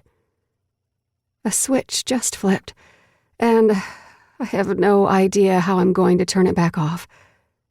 But with his promise to use the whole box of condoms on me, maybe I can enjoy tonight and worry about that another day. Tonight, I just want to be Lake's. Chapter 26. Lake. I stay inside Tessa for as long as I possibly can, and then after we both clean up and I discard my condom, I lay back down on the couch and pull her over my chest. She giggles when I do it, and fuck. I've only heard Tessa giggle twice in the time I've known her, and both have been tonight, on the couch with me. I hope that means something. Her left hand soothes over my chest while she lies on her side against me in the crook of my arm, her breast pressed against my chest, and I'm already addicted to the feel of it. She's choosing to touch me, and it feels too fucking good to have this version of Tessa. Her index finger glides down the scar over my left shoulder, and she stops for a second and looks at it. I don't look up to see her face. I already know the frown I'll find if I look at her now. I know when someone sees the scar and debates asking about it. Instead, I stare up at the timber beams in the 2-story vaulted ceiling. I turned her down last time, but I have my own unsavory question I want to ask. You want to know about the scar? I ask, finally looking over at her. Yes, she says softly, still analyzing the mark that's the only physical evidence I have of the worst day of my life. I don't want to tell her. She may never look at me again. She may jump off this couch and leave me when she hears, but I have to take that risk because I need to know who hurt her. I'll make you a deal. I'll tell you about my scars if you tell me about your scars. All I want in return is a name. I tell her, trying to lessen what information she thinks she needs to divulge. How do you know he left a scar? She asks, gingerly touching a spot towards the back of her head underneath her hair, as if there's no way I could have seen it. I haven't. I didn't know there was a scar hidden beneath her hair. Wait, he left an actual scar? I ask, my voice rising higher than I wanted. I lift my head immediately, trying to get a look at the scar, but there's no chance I'll see it under all that hair. I pull her closer against me instinctively, as if I can protect her now from what he did to her in the past. I can't. I know that. But I can level the playing field, and I can make him pay for what he did. Now the name isn't all I need. I need to know what the asshole did to her. It was an accident, she says, trying to defend the piece of shit. He laid a hand on you? I ask, my concern increasing. There's a flash of fear in her eyes, but not for herself. She's worried I might do something with this information, and she'd be right. It was a long time ago, Lake. I got out. I left. We no longer work for the same team, and now I'm in Seattle. Does Brent know about this? I ask, trying to get my voice under control. She's not going to tell me anymore if she thinks I'll do damage to the guy. I have to make her believe this is for information purposes only. No, I didn't tell Brent because I quit my job the next day and Brent offered me a place to stay and a new job. Brent would end up serving 20 to life if I told him. She's right. Brent would kill him. If there's one thing I know about Brent, it's that he'd do anything for Tessa. She's more than just his baby sister. She's the only immediate family he has left. My blood begins to boil at the idea of any of my old teammates landing a hand on Tessa, but I can't imagine any of them doing it. Well, except one. Who was it? Who hit you? I say as softly as I muster. It was an argument. He was drunk. He shoved me and I fell against the kitchen island. He didn't mean it. She adds quickly, pleading her case. Bullshit again. Who was it? I ask again, trying not to look like I'm about to rip a grown man to shreds with my bare hands. I don't want to be anything like the dick who hurt her, but an animalistic need to even the score with this guy and teach him that he fucked with the wrong woman builds in my gut. I can feel her heart rate increasing. She's feeling cornered and interrogated, but the more she tells me, the more her answer is merely a formality. I already know who it is. There are a lot of new guys who've joined the team since I was there, but I still know it well enough to know he's the only one capable, and has prior history with other women. All hearsay, but I believe he's capable. Noah Sinclair. It won't do anyone any good, She tries to argue. Like hell it won't. He needs to be taught a lesson by someone his own size. There's a glossiness to her eyes now, like she's trying to keep the welling of tears at bay. I'm making her relive the memory of it, and I hate that I'm bringing it all back to the surface. But if this is the reason she won't date hockey players, then I need to rectify it if I ever want a shot with her. Why won't you tell me who it is? I already told you. You play them head-to-head this season. Yeah, we do. Good. No, Lake, not good. You'll get in a fight. You'll get suspended, and we can't have that. The team needs you in order to make it to the championship this year. He's not worth giving that up. Protecting you is worth everything, even a championship. I tell her, gliding my thumb over her cheek and brushing her dark locks that have fallen in front of her face back behind her ears. My arm pulls her up closer and I bend down to meet her lips. I kiss her, pressing my mouth to hers. She kisses me back. My body thrums with a need for her and only her. My cock hardens uncomfortably thick, needing to bury into her again and show her everything I can give her. Things I swore I'd never give another soul. I have to slow this down. I promised to tell her about my scar, both visible and the one buried deep. I pull back from our kiss and glance down at her swollen lips, her eyelashes fluttering back open. I don't want to tell her this part because I'm not sure how she's going to feel about me after. Will she blame me like I blame myself? Will she pull herself out of my arms and never want to see me again? I wouldn't fault her, but I hope she doesn't. I know I don't deserve her, and if I could work up the strength to push her away like I have for the last 4 years, I would. But now that I've tasted her, held her, I'm no longer strong enough to walk away. I guess I have to hold up my end of the deal, I say. She stays quiet and watches me carefully. There's curiosity in her eyes as they scan over the tattoo that I got to mask the mark left behind by the seatbelt.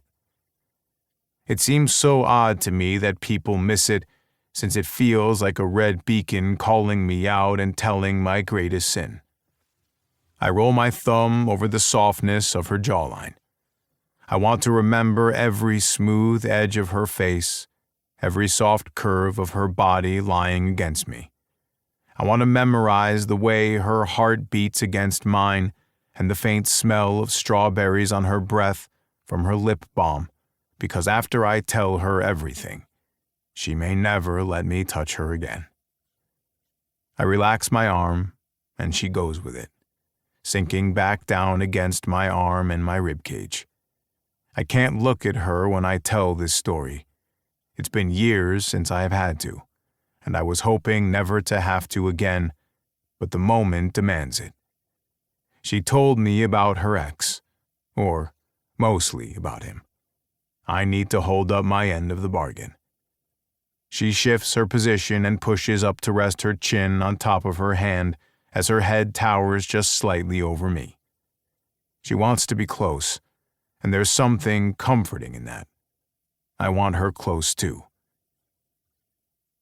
When I was a senior in high school, I got drafted as a rookie to the San Diego Blue Devils farm team. She nods as if she already knows. You knew that? A lot about you is only an internet click away. I search all of the players regularly to see what people are putting on the internet about them. Getting drafted out of high school is impressive. I might have looked you up. She smirks. Oh, right. I give a small grin. I like that she looked me up, but with the heaviness I'm about to unload, I can't enjoy that tidbit of information. In high school, I had a girlfriend named Shauna. Bobby and I both fought to win her over from freshman year on, but she ended up picking me our junior year. I still, to this day, don't know why she picked me. Bobby's a better person than I am. I say, my eyes fixed on the ceiling. Don't say that. You're a good person, Lake. Look at what you did with the animals today and with the women's shelter. She interjects with a softness in her voice. How do you know about the women's shelter? I ask, a little surprised. I know I never said anything about it to her. I might have seen you this morning when I was getting coffee down the street. I just nod. I'm sure from her outside view, I looked like a saint, but that's not the truth. Just wait until you hear it all before you make that assumption, okay? Okay. She nods against her hand still on my chest. Shauna didn't grow up in the best situation. She never met her dad, and her mom was a drunk. A few days after I got drafted, a storm blew in, and Shauna hadn't seen her mom in days. She was worried and asked me to drive her around to find her. The weather was fine when we left, but soon the weather turned. I didn't think anything of it. After all, we grew up in these types of storms. Tessa's eyes narrow on me, and I see her gulp down. She's already reading into how this goes. We got in her small red sedan she loved so much. I had a four-wheel drive truck at the time that handled better in the snow, but she loved that damn car because after years in foster care, it was the first time she owned something all for herself. She was in foster care? Tessa asks, sadness for Shauna's upbringing flashing in her eyes. I guess foster care could have been an option for Tessa too if Brent hadn't been old enough to be her guardian when their parents died, although Brent mentioned a grandmother and a great-uncle too. Tessa knows something about losing parents, something that I've never known since my parents are still very active in me and my sister's lives, and have been married for almost 40 years. A rarity, I know. She ended up in foster care at 13 when her mom's addiction got to the point where she was blacking out and not coming home for long periods. That's heartbreaking. She got a better deal than most. A widow from one of the churches in this small community took her in. When her mom would clean up, she'd show up to try to get back in Shauna's good graces. It was easy to do. Shauna was always quick to forgive. I say, grimacing at the memory of driving up to Shauna's foster house and seeing her mom's barely working car in the driveway.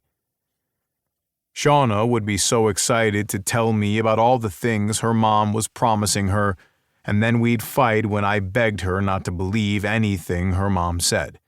She'd accuse me of not being supportive or that I lacked compassion for her mother's illness since I had a charmed life with two parents.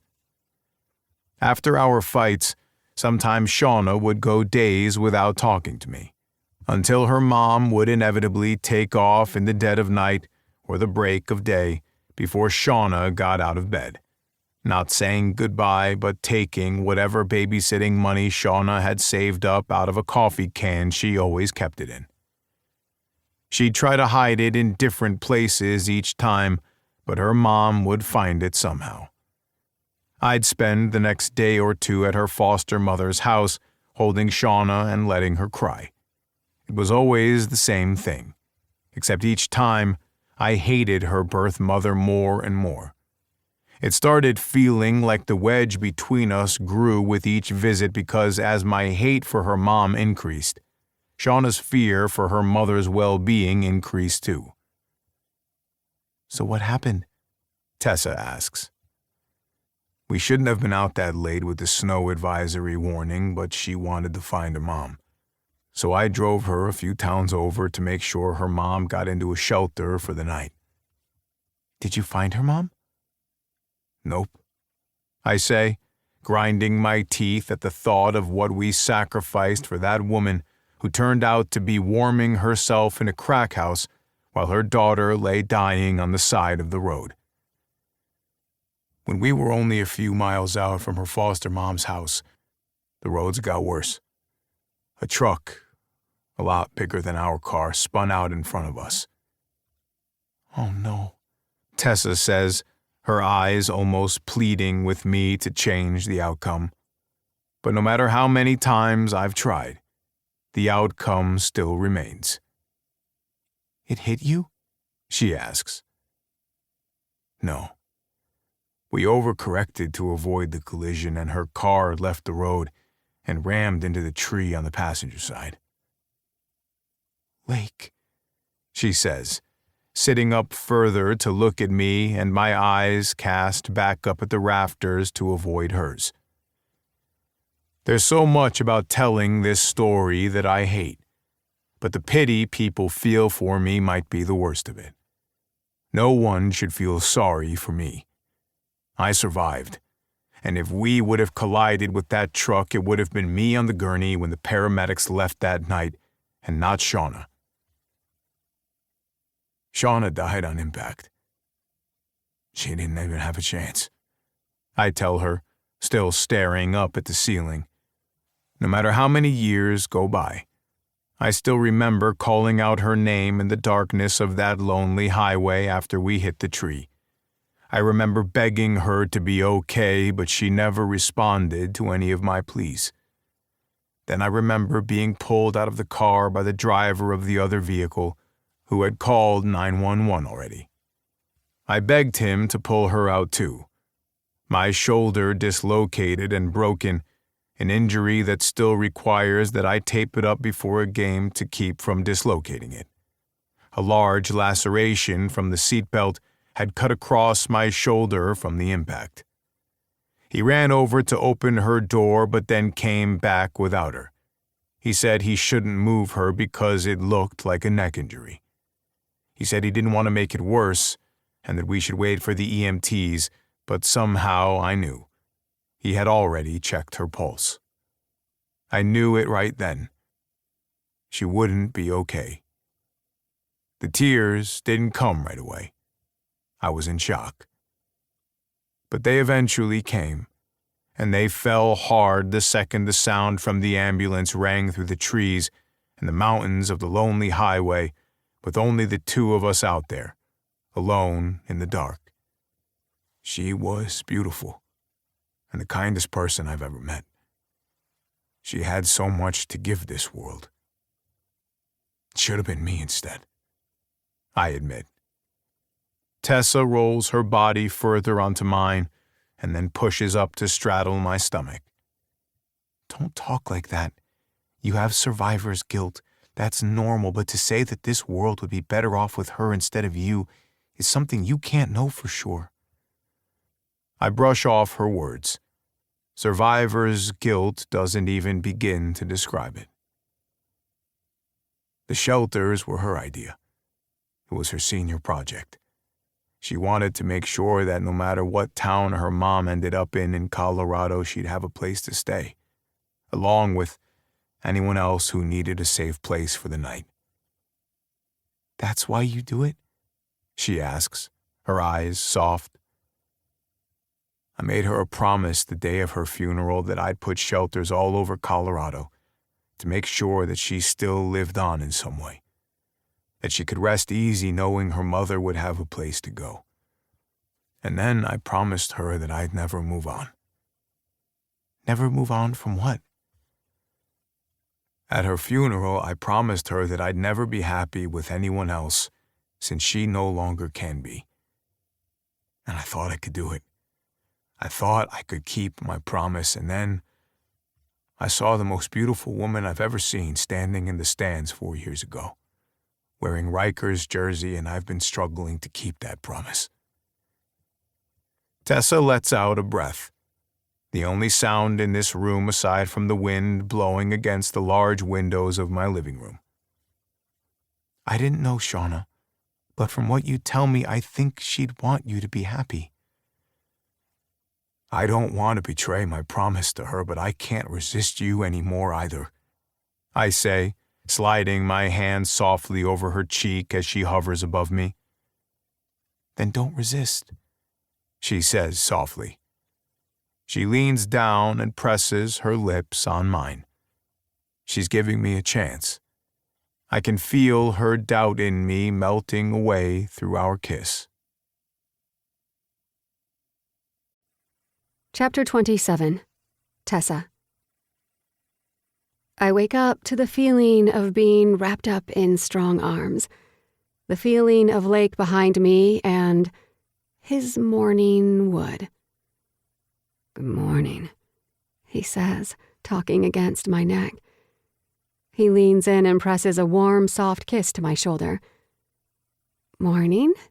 I say, a stupid smile on my face, thinking back on every toe-curling moment of last night. Lake lifts up his head and peers over at me. Is Tessa Tomlin smiling before she even gets her first cup of coffee for the day? This must be some kind of fluke, or the world just turned on its axis.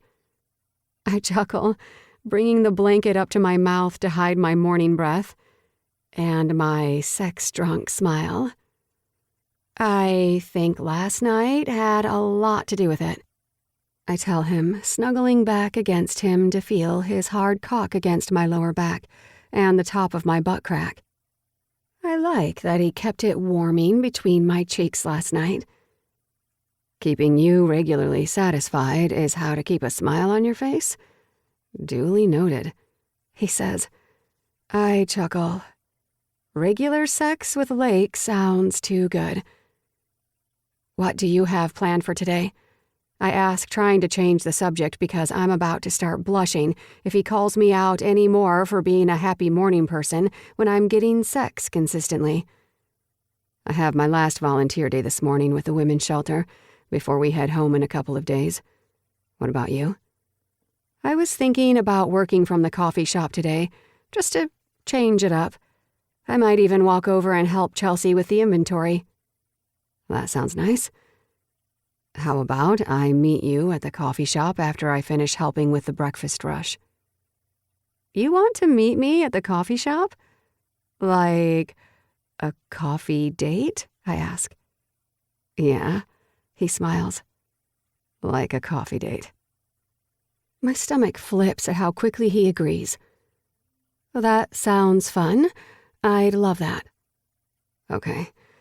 I have to go. The shelter opens in 30 minutes and I stayed in bed too long because I didn't want to leave. My cheeks heat with a blush I can't avoid. I never thought I'd see this side of Lake. Lake. It's only 30 minutes until I'm done with the breakfast rush for the shelter when my phone buzzes in my pocket for the 4th time.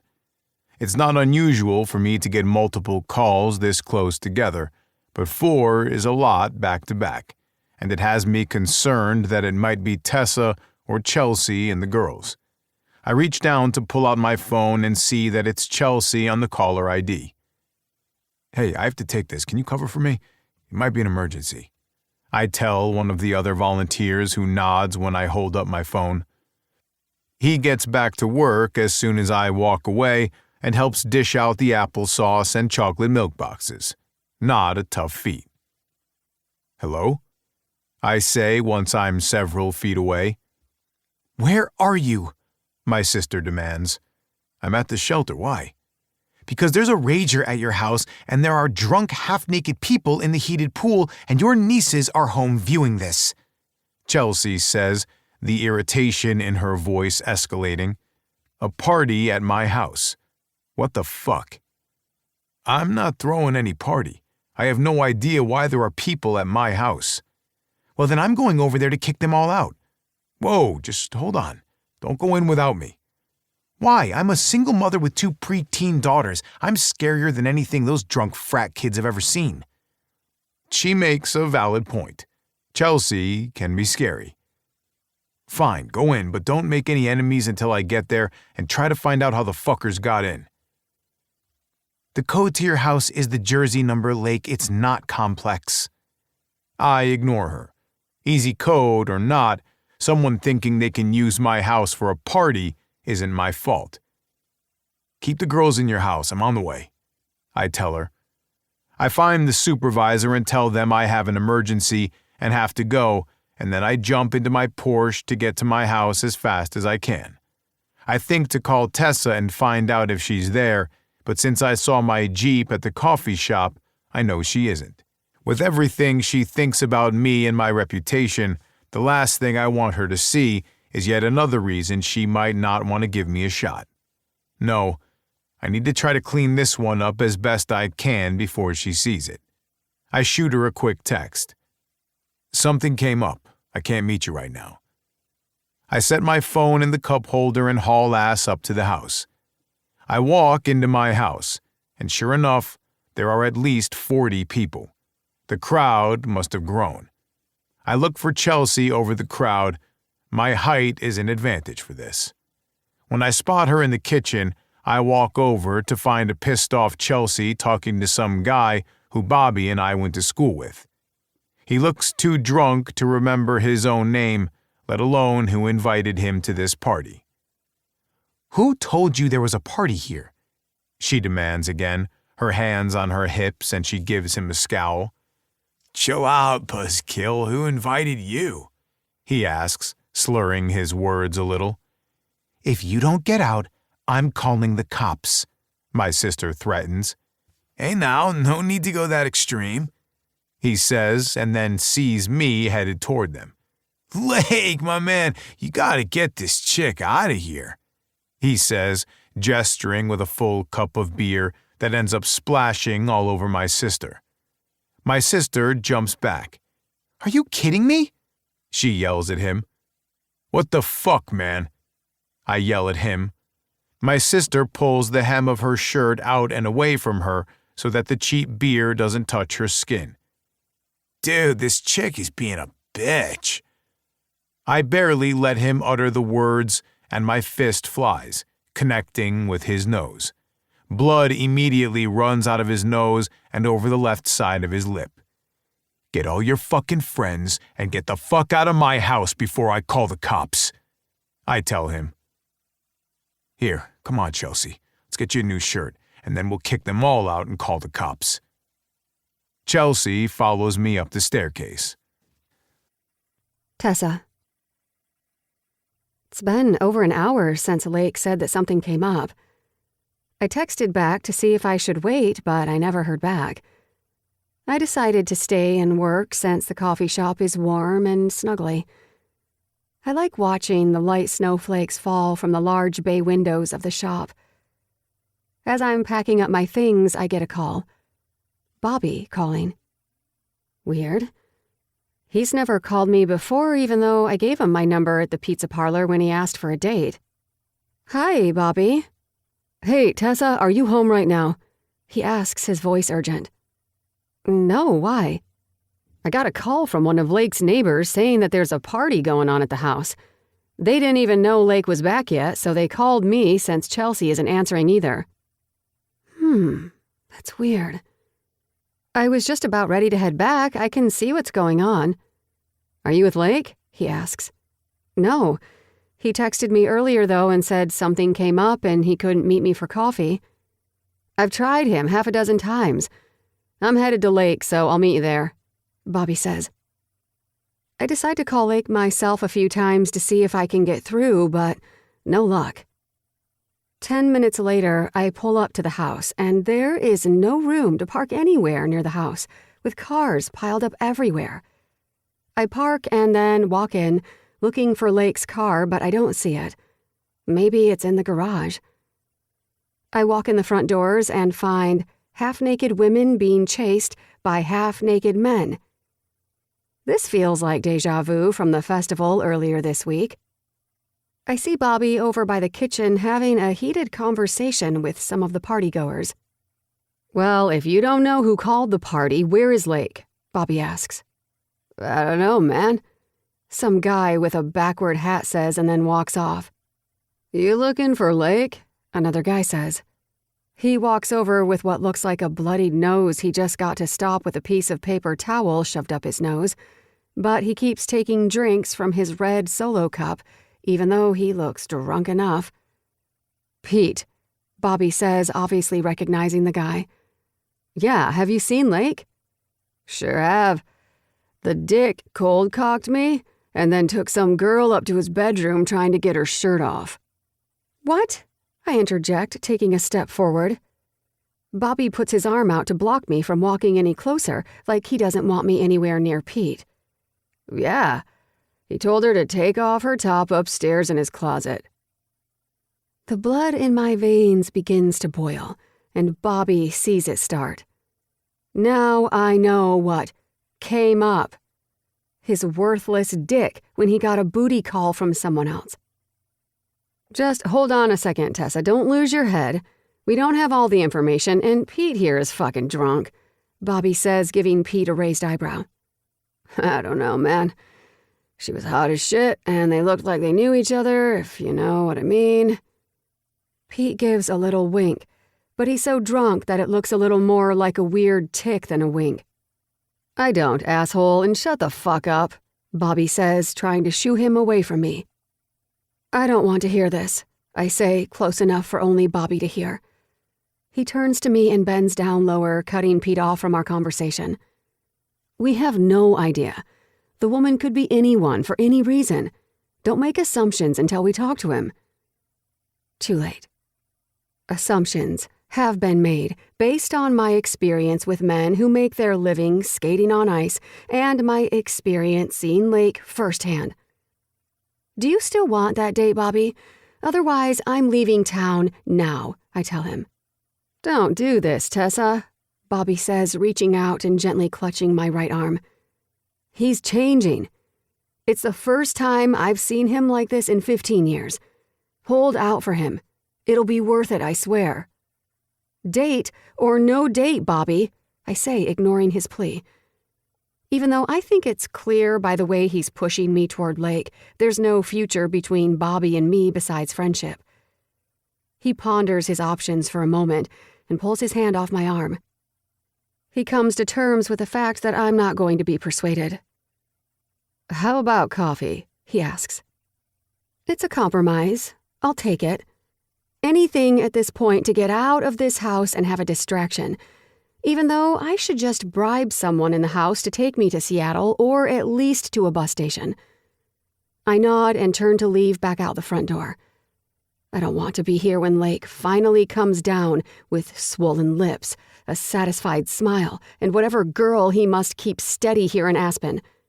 No sex in Aspen, my ass. I knew that was a load of shit. How many more things has he been lying about? I'm not sticking around to find out. Goddamn hockey players. The snowstorm that was picking up as I left the coffee shop is now dropping thick clumps of snowflakes the size of silver dollars outside, and the temperature feels as though it's dropped another 5 degrees. Let's take my truck, Bobby offers, following closely behind me. It might get icy out there. Now knowing Lake's story with Shauna and my lack of experience driving in cold conditions being from Southern California, I take him up on the offer. I walk to the Jeep and pull out the computer bag that I left in there when I first arrived, along with my purse that I had all locked up. They are the only 2 things I have to have before I leave town. He opens my door like a gentleman to make sure I don't slip on the flat black running board of his electric blue 4-door pickup. I slide in, and then I click the butt warmer on the inside panel for me, even though the truck is still warm, since he must have just barely beat me here. My emotions pull in different directions, sitting in the passenger side of Bobby's truck while he walks slowly around the front, staring back at the front door like he's hoping Lake will walk out any second with a full explanation that he assumes I'll buy. Part of me doesn't want to leave the place I know Lake still occupies, but the other part of me, the angry green goblin deep inside me, hopes he suffers from some sort of erectile dysfunction and the woman he has upstairs broadcasts it to every Puck Bunny blogger on the face of the planet.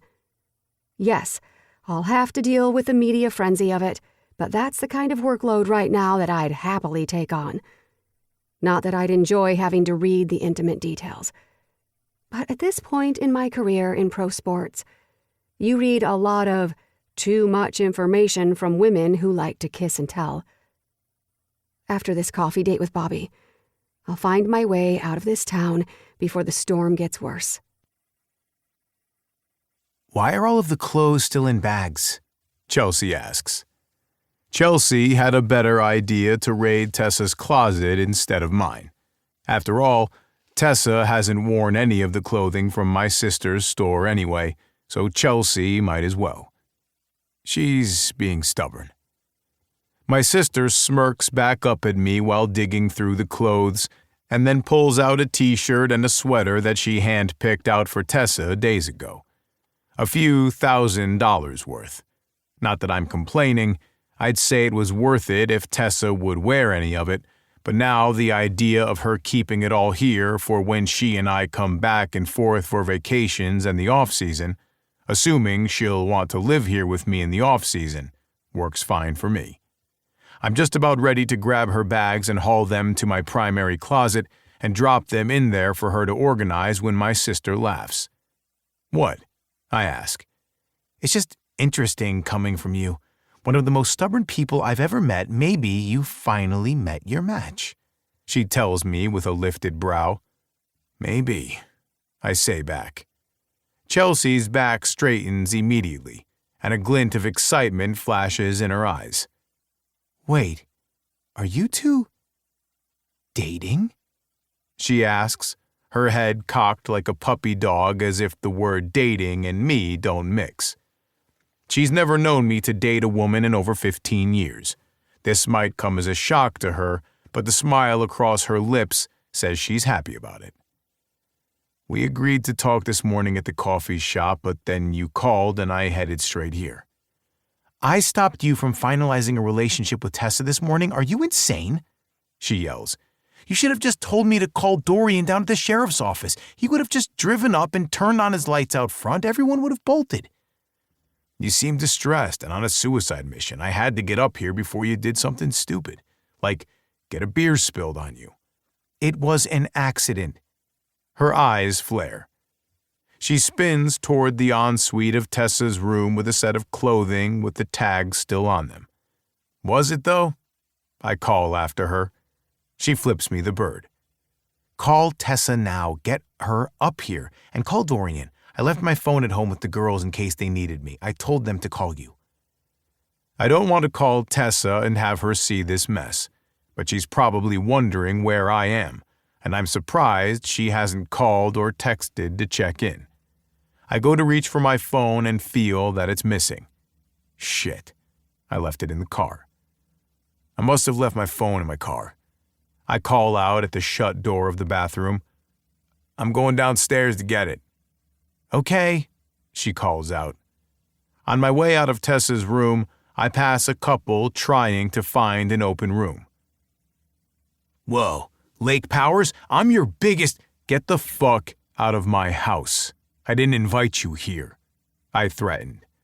The guy grips the woman's hand and they spin around quickly, hurrying back down the stairs. And tell all your friends too, I call after them. When I finally reach the Porsche, I duck in and retrieve my cell phone.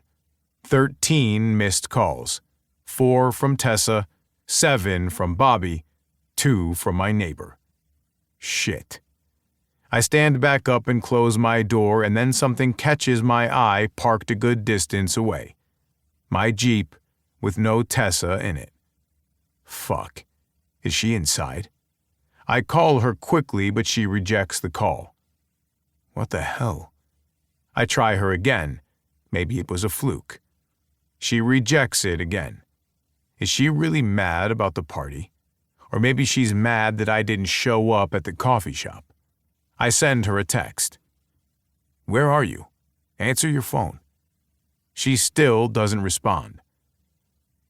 I'm sorry I didn't show up at the coffee shop. There was an emergency at the house. Nothing again. Finally, I call Bobby since I missed 7 calls from him. There you are, man. Where have you been? Your neighbor called and couldn't get a hold of you or Chelsea. I'm still at the house.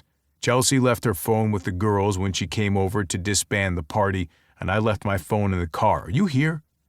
I ask, looking over the tops of vehicles for his blue truck. No, I left a little while ago. Did you see Tessa? There's a short silence on the phone, and I hear the clinking of silverware and plates like he's at a restaurant. Yeah, I did. And she's with me. What? I ask, the unmistakable sound of jealousy in my voice. Why the hell would she be with Bobby right now? Why? I ask, not able to hide my concern. I called her when I couldn't get a hold of you. She met me at the house and Pete told us you were upstairs with a woman. I hear Tessa whisper a scold at him. Don't tell him, it doesn't matter. A woman? I ask, still not sure why it's a problem. It was my sister. He said you took a beautiful woman upstairs with intentions to— Shut it, Bobby, Tessa says loud and clear. Oh, fuck. She thinks I took a woman up to my room and messed around with her like all of her cheating exes. Bobby, where are you? I'm heading your way. I'm not explaining this to Tessa through Bobby's phone. She has a history of unfaithful boyfriends, but I'm not one of them. She needs to hear it straight from me. Don't you dare, I hear Tessa tell him. I can't give you that information, Lake. Bye, he says and then hangs up. What the actual hell just happened? Not even a minute later, a ding hits my phone. The coffee shop. Come quick. She might make a run for it. I jump in my Porsche and dial the sheriff's office. My buddy Dorian from high school agrees to come down and park by the house with his lights on. That should be enough to scare them away. Then I ask him to check on my sister and make sure she's not pulling out some girl's weave. He'll do it. He's had a crush on her since we were in middle school. I ask him to go upstairs too and get a picture of my sister holding up her stained beer shirt. I have a feeling I'm going to need hard evidence to clear my name. Could this day get any fucking worse? Chapter 28. Tessa. I grip both hands around the piping hot toffee butter latte that the barista just brought me. It's a soothing feeling having something warm in your hands, with the snow falling even faster. The barista tells me that they're going to close early before the roads get too bad, but she says we have an hour while they close all the machines and clean the kitchen. Bobby pulls a sip of his black coffee, and I'll never understand how anyone can drink coffee without at least cream. Although, if I was deserted on an island, I'd make do and count my blessings even if I was only left with coffee beans to chew on. Okay, so it's a real addiction, but I won't apologize for it. And the fact that Lake doesn't drink it should have tipped me off that he's untrustworthy. How did he find us? I ask Bobby. Turns out Bobby might not be trustworthy either. I should have figured he'd side with blood over me. Please hear him out. I know Lake better than most, and he has feelings for you. He wouldn't fuck this up. You don't know that. And there is a string of women who would tell you different about Lake. I give him a side eye. He knows exactly what I mean. He can't be ignorant of Lake's reputation as a hockey player. None of them he's ever been serious about. I don't know what happened upstairs, but I promise you, whoever she was, he didn't touch her. Pete was wrong. Why do you care so much? I asked. Because this town didn't just lose Shauna that day, and I think you're the only thing that can bring Lake back. The chimes above the door ring as Lake pushes through the glass storefront entry. I don't look up at him. Instead, I pull my drink up to my lips and take a sip of my latte, hoping somehow that it calms my nerves. There's a little shake of my hands, but not enough for anyone but me to notice at this point. Tessa, Lake says, now standing over me to my left. His voice is low and smooth, like he's trying not to spook a wild animal. What? I say, setting my coffee cup down and wiping the little bit of lip balm with my lip print on the rim. I came here to take you back home. Your house isn't my home. That's exactly what we need to talk about. I want to change that. I turn and glare back up at him. You think I'll ever want to sleep in the same bed that you... He steps closer and cuts me off. It was my sister, he says, shaking his head. He slides his phone onto the table with a picture of Chelsea in the shirt I tried on at her shop while she holds up a t-shirt with her boutique's logo on it, covered in a beer-colored wet stain. A kid Bobby and I went to school with dumped a beer on her when she tried to kick them all out. I look back at the photo, and then up at him. Did you break his nose too? I ask, wondering if the idiot with the paper towel shoved up his nose had it coming. Yeah, I did. You're not supposed to hit people. They could charge you for assault, I remind him. He wouldn't want the cops poking around, trust me. He nods at Bobby like they both know there won't be an issue. You took Chelsea upstairs? I went up to find her one of my shirts, but she went through the stuff I bought for you from her store instead. I think she's a little offended you're not wearing any of it. It was your sister. I ask again, staring down at the picture again. It's not a serious question since I can see the evidence in front of my face. I just need to work out the mind screw of what I thought had happened. This isn't what I expected. Lake steps forward and then bends one knee to the ground and pulls my left hand off his cell phone and holds it in his. His warm fingers clutching mine, and the nearness of him has my full attention. I turn to him. He's so much taller than me that I barely have to look down at him taking a knee while I stay seated in my wooden cafe chair. Today didn't go the way I planned, and I wish that I hadn't put off what I wanted to say on our coffee shop date when I could have said it with you in my arms this morning. Bobby shifts in his chair and then decides to bus our table of items to have an excuse to bypass another man laying out his feelings. I need to know something, he says, his steely blue eyes gazing back into mine. If the stupid house party hadn't happened, and no drunk idiot misidentified my sister because there was never anyone to head upstairs with in the first place, and I had shown up at the coffee shop to have the coffee date as we planned, would you have agreed to date me? What? Is he being serious? Date you? Yeah, exclusively.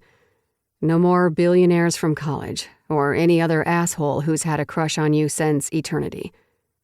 Just me. My heart gallops at his question. Would I date him? I definitely considered it this morning while lying against him in bed. And when's the last time he'd asked a woman that? I already know the answers. That's why I know this is rare. Maybe Bobby's right. Maybe something is changing in Lake.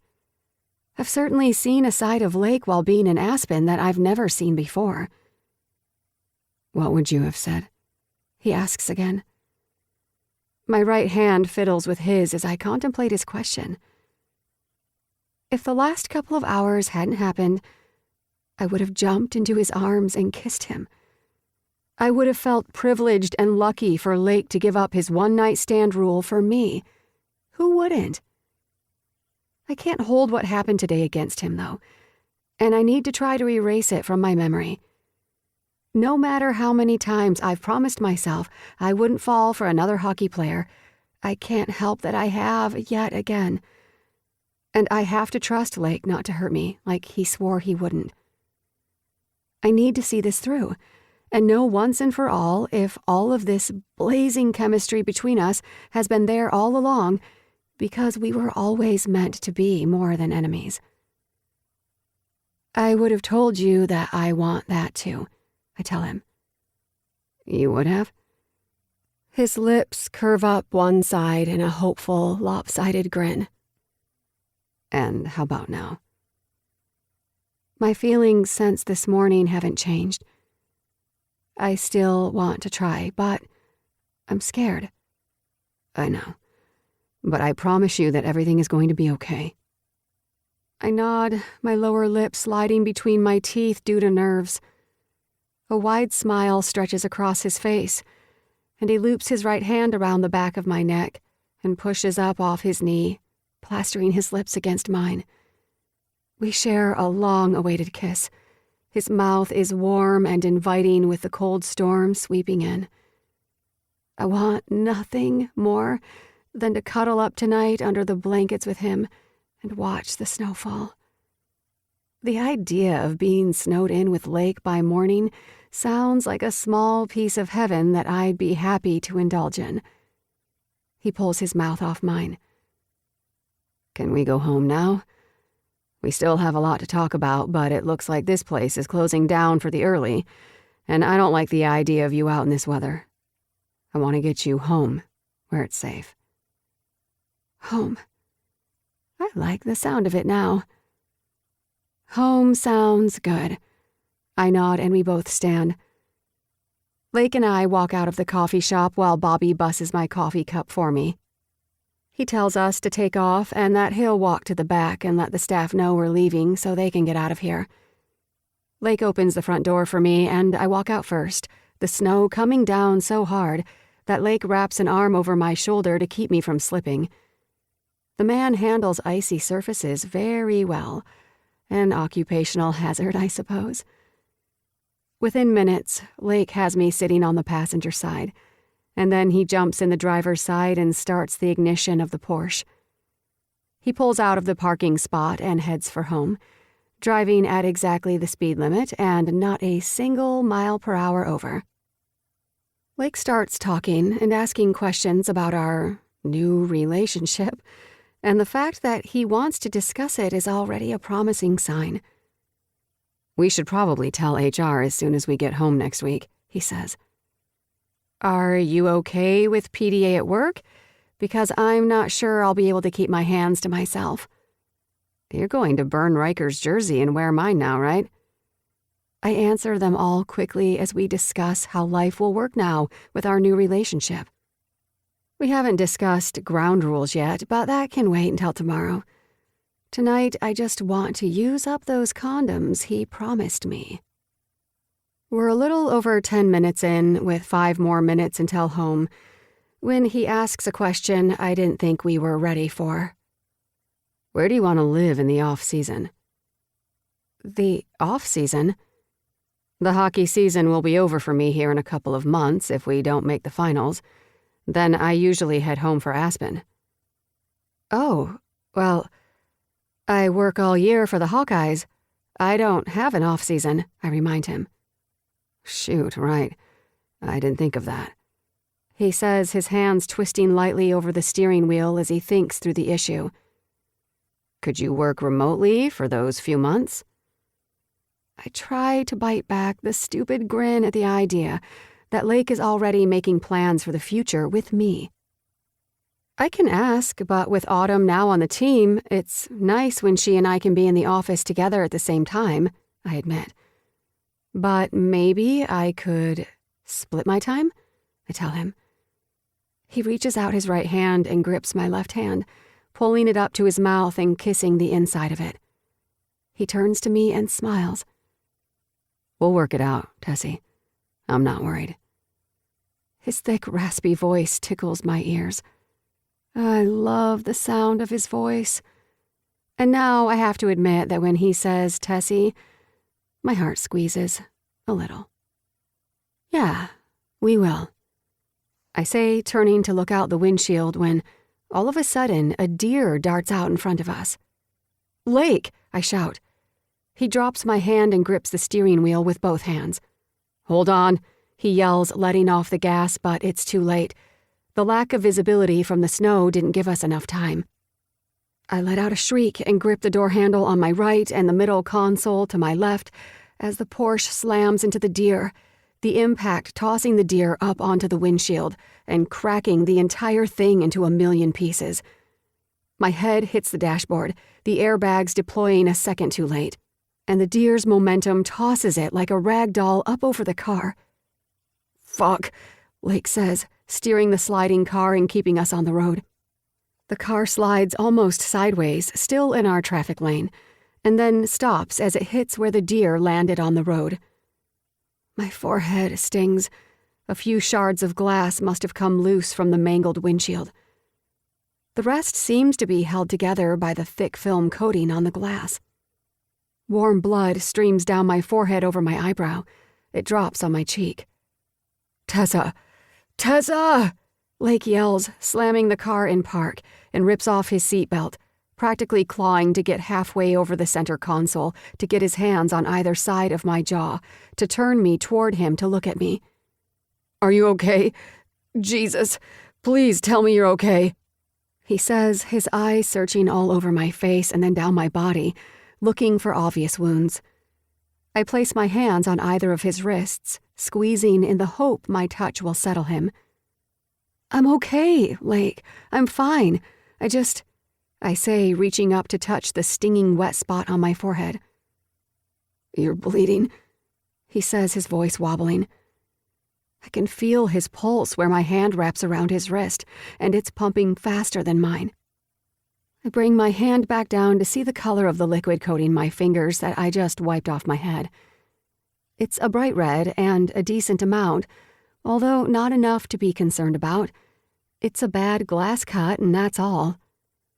I don't think I have a concussion, but bad whiplash and a giant goose egg where I hit my head will probably start forming in the next little bit, if it hasn't already. I think it's from the glass, I say, turning my head to look at the airbags that have blood on them, probably from the blood left on the vehicle's dash. He looks back at the windshield. "Shit." Then he looks back at me. "We need to get you an ambulance," he says with wide eyes and urgency in his voice. "You need a hospital." "Lake, I'm fine. It's just a cut," I tell him, trying to put his mind at ease. Lake lets go of my jaw and pushes back into his seat, searching his pockets feverishly until he finds his phone, still in the cup holder. He picks it up, his hands with a slight shake to them as he dials quickly and plasters the phone to his ear. It's adrenaline. I've never seen Lake shaken up before. Not during a bad fight on the ice. Not after Riker went to the hospital earlier this season from a blow on the ice by an opposing player. Not even when they're down multiple goals with mere minutes left in the period and the pressure is on to make some goals. Lake Powers is notoriously unshakable. "Lake, I'm fine," I tell him, gripping his right bicep with my hands to insist that he not worry. He looks down at me, but the worry in his eyes doesn't lessen. I can hear the 911 dispatcher on the other line faintly as I keep my hands on his arm. 911 dispatcher, what's your emergency? "We hit a deer on the highway in my car, and my girlfriend is hurt. Send someone now, please." His desperate plea distracts me from enjoying the fact that he just called me his girlfriend. There's fear in his voice. I can hear it, and now when I think about how Lake was on this same highway 15 years ago with a different woman and different results, I suddenly understand what's happening. I need to calm him. I need to reassure him. I run my hand back and forth over his arm in an attempt to soothe him, but it doesn't feel like it's working as his body still feels tense. "I'm dispatching help now. They're on the way. Now stay on the line with me so I can get a little more information to give them. Where are you exactly?" Lake looks around for a second, squinting through the broken glass. "Mile marker 15 is, maybe 30 feet from us. She hit her head pretty bad. She's bleeding. Tell them to hurry," he says, a little fluster in his voice. He looks back down at the gash I assume is open on my forehead. "I shouldn't have done this," he says under his breath. "You shouldn't have done what?" I ask, but his eyes almost seem glazed over, like he can't hear anything I'm saying. I feel almost like some kind of ghost he can see, but can't hear. "Is your girlfriend coherent? How bad is the bleeding?" the dispatcher asks. "She's awake, but she's bleeding badly." I shake my head at him. That's not true. More like I'm alert, and the bleeding is average for slicing skin across glass shards. He's making it sound worse than it is. She continues to ask follow-up questions to keep him on the line until the paramedics arrive. She asks him to walk her through the event, and she asks him if I'm sleepy or if I can remember the names of the last 3 presidents. Lake, I promise I'm fine. I try again. All of a sudden, flashing red and yellow lights from the ambulance show through the rearview mirror. They're still half a mile away, but I'm surprised they made it here this fast in this weather. I see the lights, they're here, Lake tells her. Okay, I'm going to let the paramedics take it from here so I can field more incoming calls. Thank you, Lake says and then hangs up. Before I can talk to him, there's a paramedic yanking open my door. Hello, ma'am. We received a call that you were in an accident. We're here to help. Lake. I stand a few feet away from the police to file a report. After ruling out that I was driving while tired or intoxicated, they ask me questions to put together a report I'll need to send to my insurance agent to get the Porsche fixed. It's fucking freezing. The snow is still falling, although not as hard as before, but the wind has picked up. I check back over my shoulder every few minutes to make sure Tessa isn't cold, but they have her inside the ambulance and covered in one of those foil blankets as they shine a light in her eye to check for a concussion. All right, I'm taking this information back to the station. Call in a couple days and I'll have an accident report for you to give to your insurance agent if they need one. Thanks. He nods and turns to leave. I see a new set of headlights in the distance. The sun is still in the sky, but with the dark storm clouds, the visibility is as if the sun has set, and it's harder to see than it should be at this time of day. I'm not sure if it will be someone I know, but the last thing I want is someone from Aspen seeing me on the side of the road in a car accident. Again. The closer it gets, the faster it seems to drive. It pulls off the road the second it gets close enough. The driver's door swings open, and I see Bobby jump out. What the fuck happened? He yells, running toward me. He doesn't miss the dead deer lying behind my Porsche as he looks past me. Holy shit, dude, are you guys okay? He asks, gripping both of my arms and taking a quick scan to see if I have any obvious wounds. I'm fine. I'm always fine, but Tessa... I tell him, the guilt of hurting yet another woman I care about, making it hard to fucking swallow, let alone stand vertically on my 2 feet. Tessa? He asks, looking past me at her.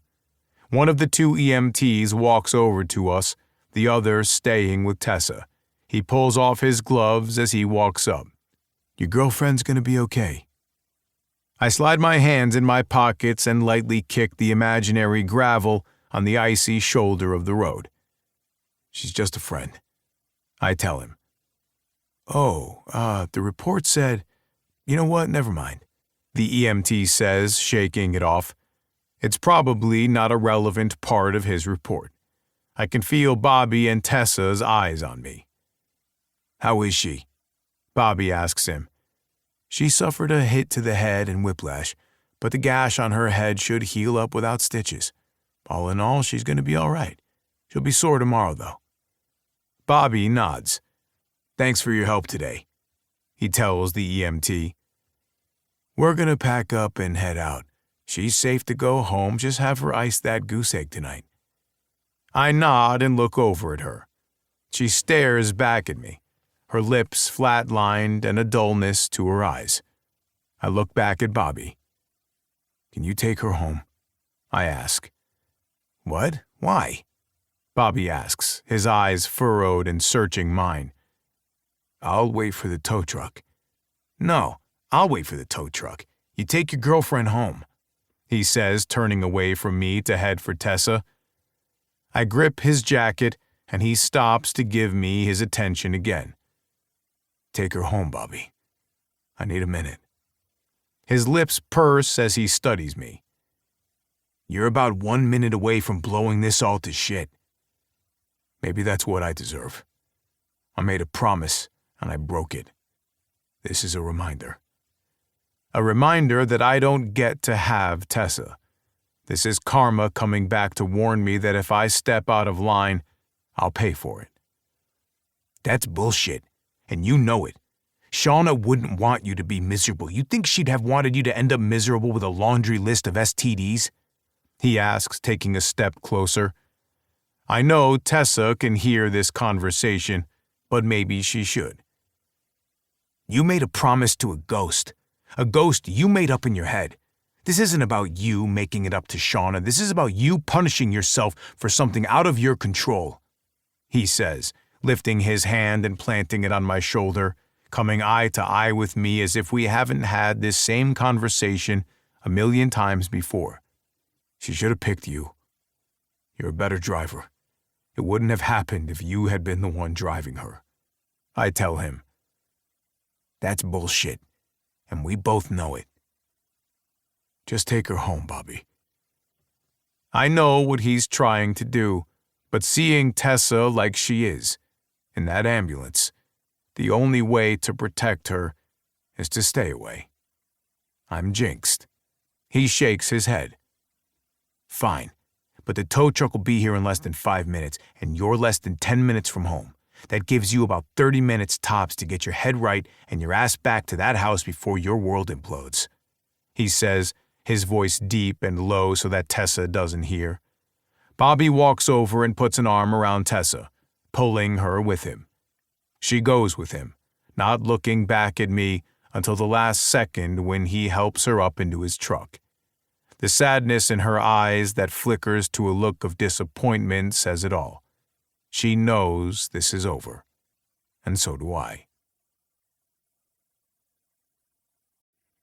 Chapter 29. Tessa. Neither of us says a word as Bobby drives me to a house that I left this morning blissfully unaware of how quickly my world would crumble before the sun even sets. Right now, my room at the Royal Inn sounds pretty damn amazing compared to the loneliness of an empty mountain mansion while I wait for Lake to return. The snow still lightly falls on the glittery white blanketed roads, but only barely as Bobby's truck handles the road smoothly without any trouble. I hold the ice pack that the EMT gave me to the right side of my forehead, where they gave me a butterfly wound closure bandage. He's going to come back around. Have faith, Bobby says, breaking the somber silence. If I hear Bobby tell me one more time to keep giving Lake more rope, only for him to hang me with it, I'll definitely consider blocking him from all forms of social media in the future. I'm not sure who you're trying to convince, me or you, I tell him, not bothering with trying not to hurt his feelings. At this point, I feel more like Bobby's sacrificial lamb, willing to give any victim up to Lake, hoping it will magically heal him from the loss he's faced. If anyone can understand losing someone you love at such a young age, and so tragically, it's me. I can't fault Lake for the damage it has done to him, the emotional and physical scars it left, or the fact that it's caused him to push love away in hopes he'll never get hurt or hurt someone else. It sounds like he made her a promise never to move on, because she no longer can. But I know the real reason he doesn't let another woman get close. He's worried that he won't survive the pain of a second loss. I know the very same fear. What I can fault him for is not knowing his limitations. However, I knew mine too, and just like him, I ignored the fail-safe I put in place to make sure I didn't fall for a player again. I made a promise to myself, just like Lake did, and we both broke those promises that were designed to protect us from this kind of hurt again. I guess some lessons are determined to be learned more than once. Bobby parks under the large, covered entry of Lake's house and turns to me. How much do you know about the accident? Enough, I guess. Did he tell you that Shauna jerked the wheel? He asks, his left wrist resting against his steering wheel. What? No. Lake left that part out. The other driver veered back out of the lane just in time, but Shauna panicked and gripped the steering wheel, yanking them off the road. They wouldn't have collided with the other truck like he claims would have happened. He claimed he wouldn't have made it. Why? Why would he leave that out? She begged him to drive her that night, wanted to take her car instead of his truck when he knew they shouldn't be out in that storm.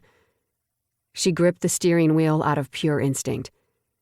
The other driver saw it happen. He says with a sigh.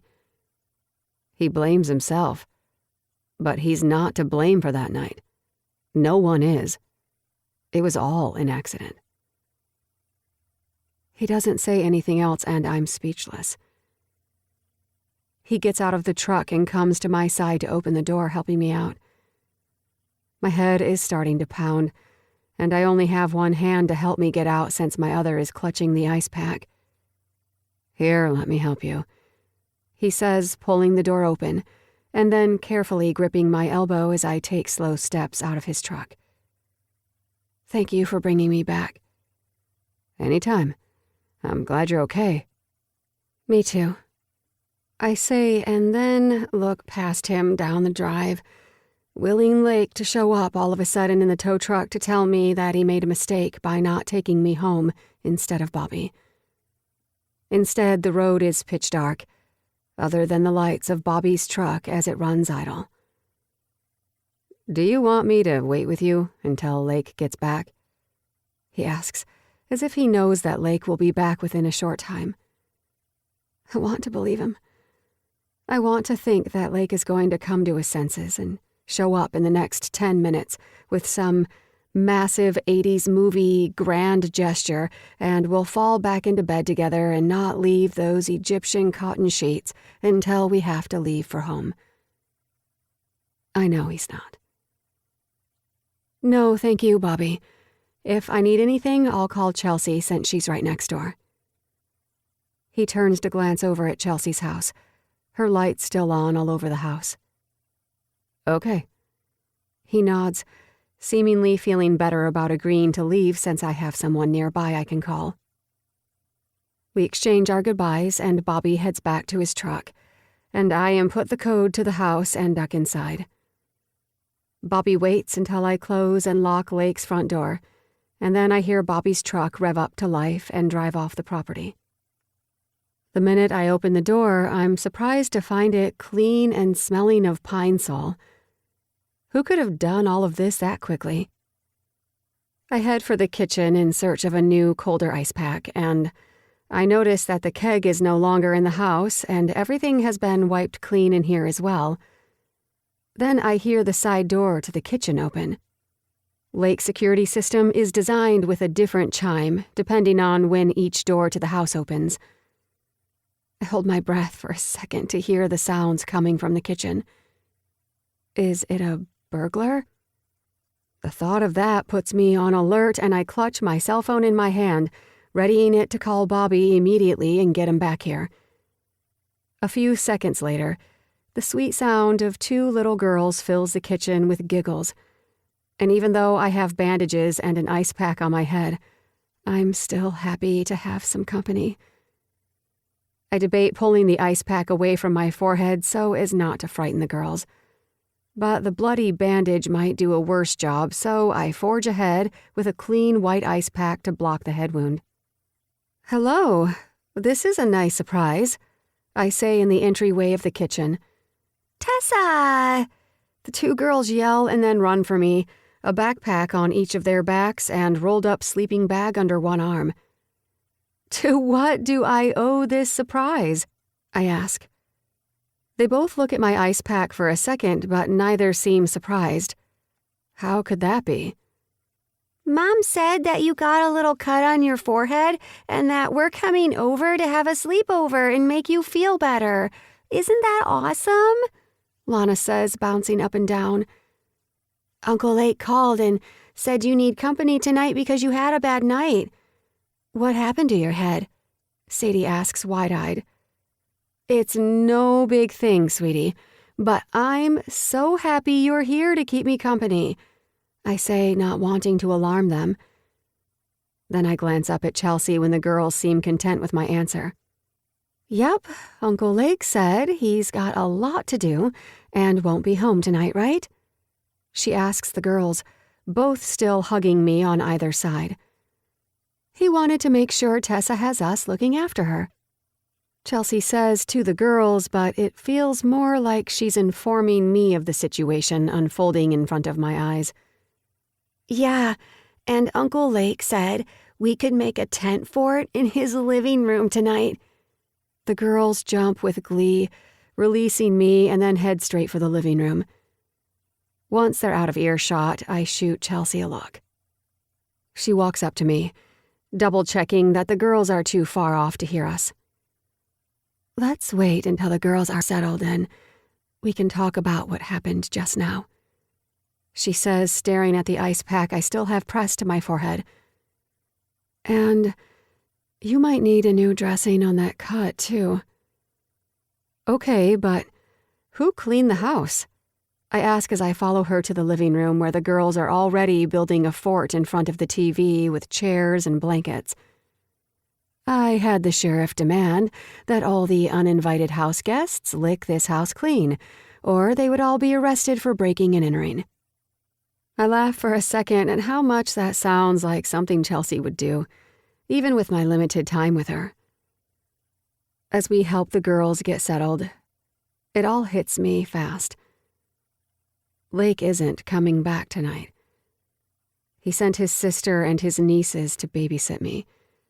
Or maybe spy on me to make sure I don't leave. I don't know what his true motive is, but whatever it is, I'm blowing it all to shit. I give Chelsea a nod to meet me upstairs, and a few minutes later she joins me in the spare room I've been staying in, as I pack up the very few things I care to take. When she walks in, she can tell that something has changed. What are you doing? She asks, seeing me pack the few things I have into my laptop bag. I'm leaving. What? When? How? I'm leaving now before the storm gets too bad and I get stuck here. Tessa, you can't leave. You just got in a car accident tonight. You need to rest, and you don't need to be out in these conditions. I'm leaving. So you have two options. Be a good friend and help me donate all of these amazing clothes to Lake Shelter, or sit there and watch me pack. Either way, I'm taking Lake's Jeep and I'm leaving. If Lake can't bother to show up tonight to babysit me himself, we're not here to babysit. He just didn't want you alone after the accident. He told me everything. I'm so happy you're both okay. He told you everything. Like how he made Bobby take me home and not him. Are we okay? Lake doesn't seem okay at all. Chelsea steps forward into the room and starts shifting things in the Juniper store bag she gave me using Lake's money. Tonight really threw him. He got scared. He just needs a minute. A minute. My eyebrows stitched together, as if she can't be buying her own bullshit. Well, he'll get all the minutes he wants. He loves you, Tessa. I can see it. Not her, too. I turn to her, and I give no fucks look on my face because I need her to understand something that Bobby can't seem to either. I'm not here to fix Lake. I have my own issues, and I don't need his too. Either help me pack or get out, I tell her. I don't like snapping at her, but this is about as much as I can take. Leaving Aspen and closing the door on what could have almost been with Lake is hard enough. Her lips twist in thought, and then she turns to head toward the door, but instead of walking out of the doors like I think she's going to, she closes us in. Okay, let's do this. Lake. I wake up on the kitchen floor of the soup kitchen, the smell of coffee hitting me. It smells like Tessa and I feel sick for what I did last night. I came to the women's shelter yesterday after the tow truck took the Porsche. I stuck to the separate cafeteria space that isn't connected to the women's clinic that's on the other half of the building. I don't really know why I came here. Maybe I was intending on making amends with Shauna for trying to move on with Tessa, or maybe I came here to finally close the door on that chapter of my life. The look on Tessa's face when she took one last look at me, and Bobby's words that I made a deal with a ghost all swirled around in my head last night as I couldn't find rest until the early morning. But by 5 a.m., the soup kitchen manager started the coffee and then promptly kicked me out. You look like shit, man. Go home, he said, kicking my boot this morning after he started the batch of coffee. I woke to the smell thinking it was Tessa, and when it wasn't, I knew in that moment I never want to wake up another morning without her. Little did I know, I had a rude awakening waiting back at home for me. What the fuck do you mean she's gone, Chelsea? I say, my hands planted on my kitchen island. I stare at the back of Chelsea's head as she starts breakfast for the girls. Watch your language around the girls, Uncle Lake, my sister says. We're back in my kitchen. It's morning, but time is a blur right now. My neck is killing me from falling asleep on the floor of the shelter's kitchens last night, only my jacket as a pillow after I brewed a pot of coffee, just to smell her. Yeah, that was a little weird, but it was a weird night. She packed her things, got in the Jeep, and left last night. Why didn't you tell me? I thought you were coming over to watch her. If you're about to blame me for the way you handled last night with Tessa, you'd better rethink that right now. I can't believe you let her leave. In this weather, I tell her, referring to the storm that started back up early this morning. We now have multiple feet of snow on the ground.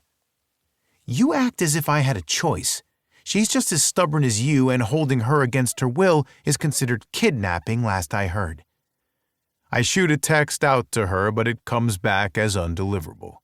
I try a second time, but it comes back the same. I pull up her number and try to call, but it says that the call can't be completed. She blocked me. What the fuck? She blocked me. I hold up my phone. And you deserve it. This is serious. She could be stuck on the side of the road, or worse.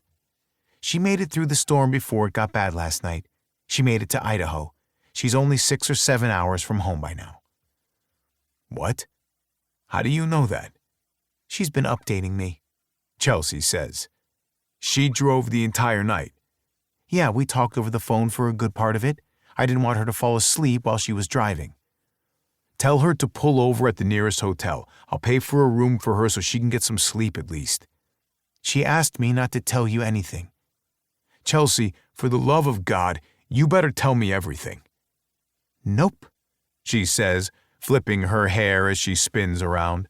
She heads for the living room where my nieces eat cereal they brought from home and watch cartoons on the big TV while still sitting in their tent forts. I pull up the airlines and quickly work to book a flight, but when I attempt to select my flight, I see the red lettering. Weather cancellation. It's on everything. I go to the weather report and see that the roads out of town are closed due to snow. There's no way out of here that gets me to Seattle. My phone tingles with a charge on my black card. It's a fuel charge in Boise, Idaho. Chelsea might not tell me where she is, but at least she'll leave me a trail to know where her route takes her. It doesn't solve the biggest problem. I'm stuck in Aspen, and Tessa is hundreds of miles away from me. Chapter 30. Lake. A few days later, I'm back home. I drove by Brent's house, but I'm too chicken shit to knock on his door uninvited. I have no idea what she told him, and since everyone's first day back is today, I haven't seen Brent or Tessa since I got home. I don't see my Jeep parked out front, but she must have it parked in the 4-car garage since Chelsea, at the very least, confirmed that Tessa made it back. I walk into the Hawkeyes conference room. The whole team, coaching staff and corporate, are all here to discuss the new merger that Phil signed with the big sponsor he was trying to win over. Tessa's little stunt worked. Our adoption numbers were a record, and it got huge news coverage that the new sponsorship wanted to use it to its advantage as well. Tessa can block me and avoid me all she wants any other time, but she won't be able to avoid me here. I take a seat in the large conference room. Lines of padded metal chairs make up 3 rows for more seating. People are still streaming in, but mostly everyone is here, and people are taking their seats. Only, someone is very obviously missing from the group. If everyone can find their seats, we'll get started on this exciting news, Sam Roberts announces, standing in front of everyone. People start scurrying from the craft table with disposable coffee cups, muffins, and bagels looking for a spot to sit. Briggs and Autumn come over and sit next to me. "How was Walla Walla and your dad?" I ask Briggs. "Seeing everyone was good," he says, clutching Autumn's left hand in his right, playing with the engagement ring. "The doctors are happy with their results, but there's still a long road ahead." I nod, then take a sip from my large water bottle. Why the hell can't Tessa live in the commons like the rest of us? It would be so much easier to accidentally bump into her if we lived in the same apartment building. "How was Aspen?" he asks.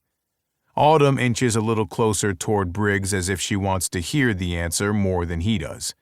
I guess I should have expected that the first thing Tessa did when she got home was to update her friends with all the shit that went down between us last week.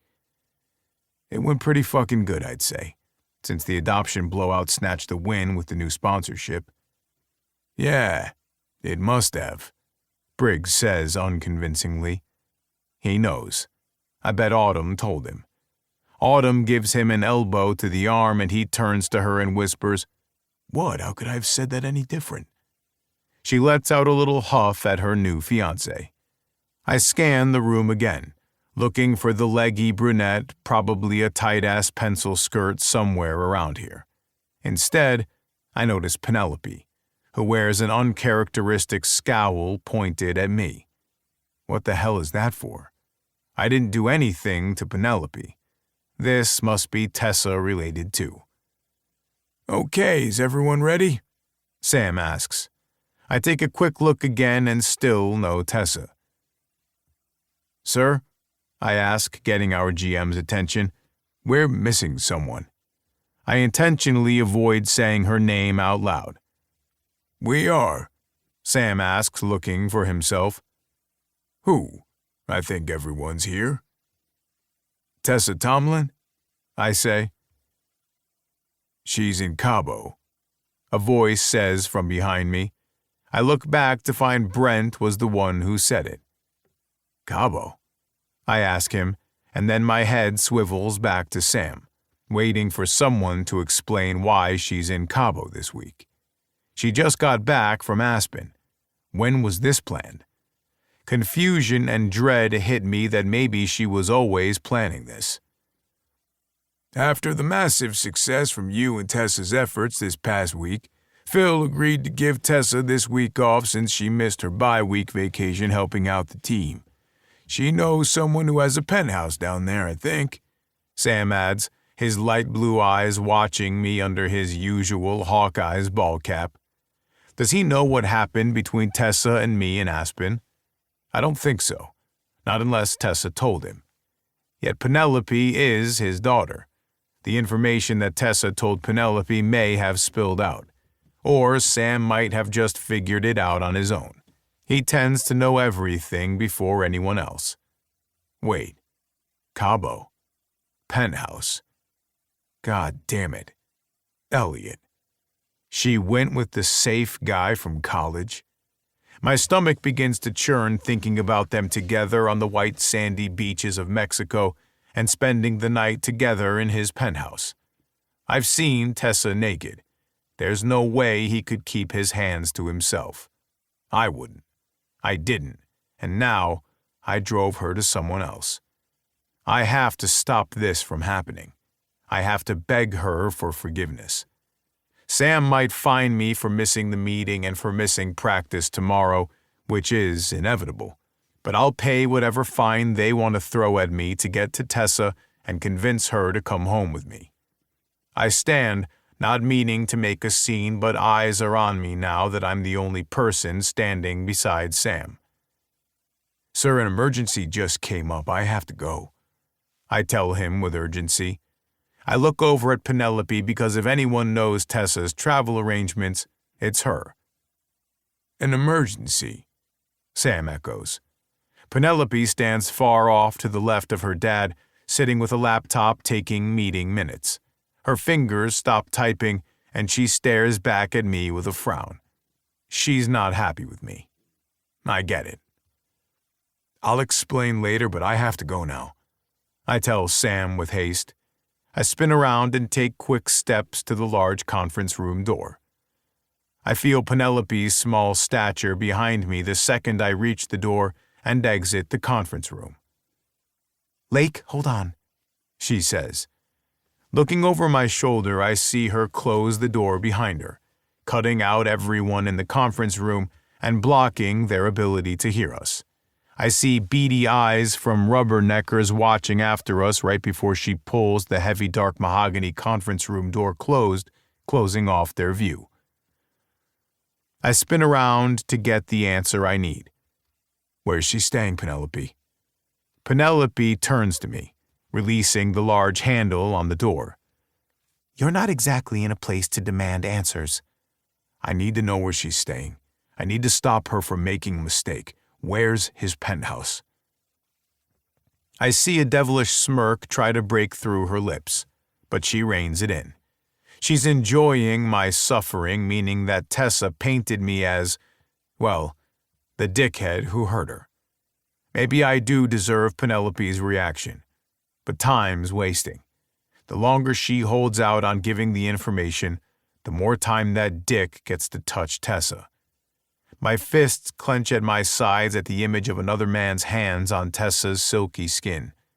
The sounds she made for me in my bed echo through my head, and the idea that those sounds could be filling his penthouse right now makes me want to punch a hole through the drywall of this hallway. I was really rooting for you, Lake, when she told me what was happening in Aspen. You were so close, she says, shaking her head at me. And now, she has someone who's willing to do anything to be with her. He's the safe bet. He's a better bet, she counters. Shit. Maybe she's right. But I'm too selfish not to try to get her back. If you can't offer her everything, then don't screw this up for her.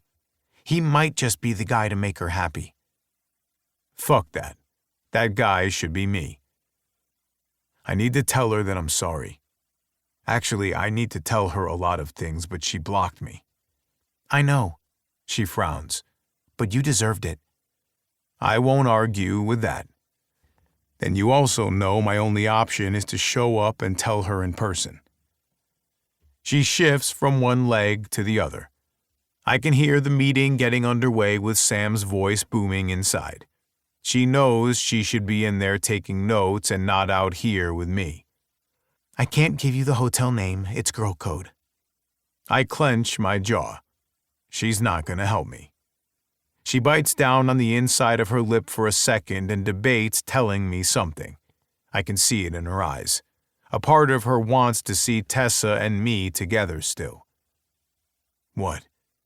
She takes a deep sigh. I didn't give you this idea if anyone asks, okay? Yeah, okay. I agree quickly, inching closer, about ready to grab her by the shoulders to keep her attention on me and block out all distractions of the meeting behind us until she tells me. She tends to post pictures and tag her location on social media. Yeah, she does.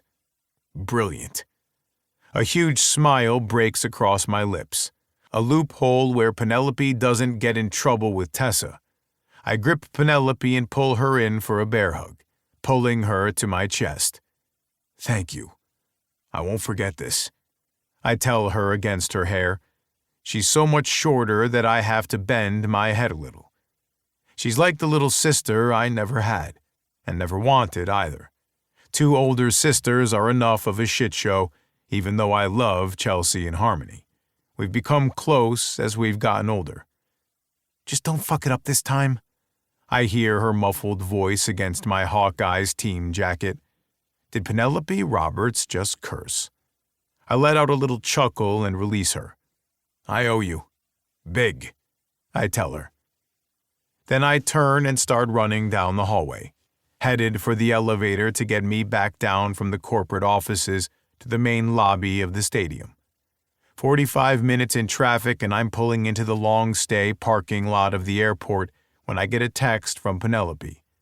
I couldn't book a flight since I was driving, and I'll have to run to the counter and hope something is going out right now. Seattle is a big airport, and flights are going out all the time. Got you a flight. Nonstop, leaves in 50 minutes. Run to TSA.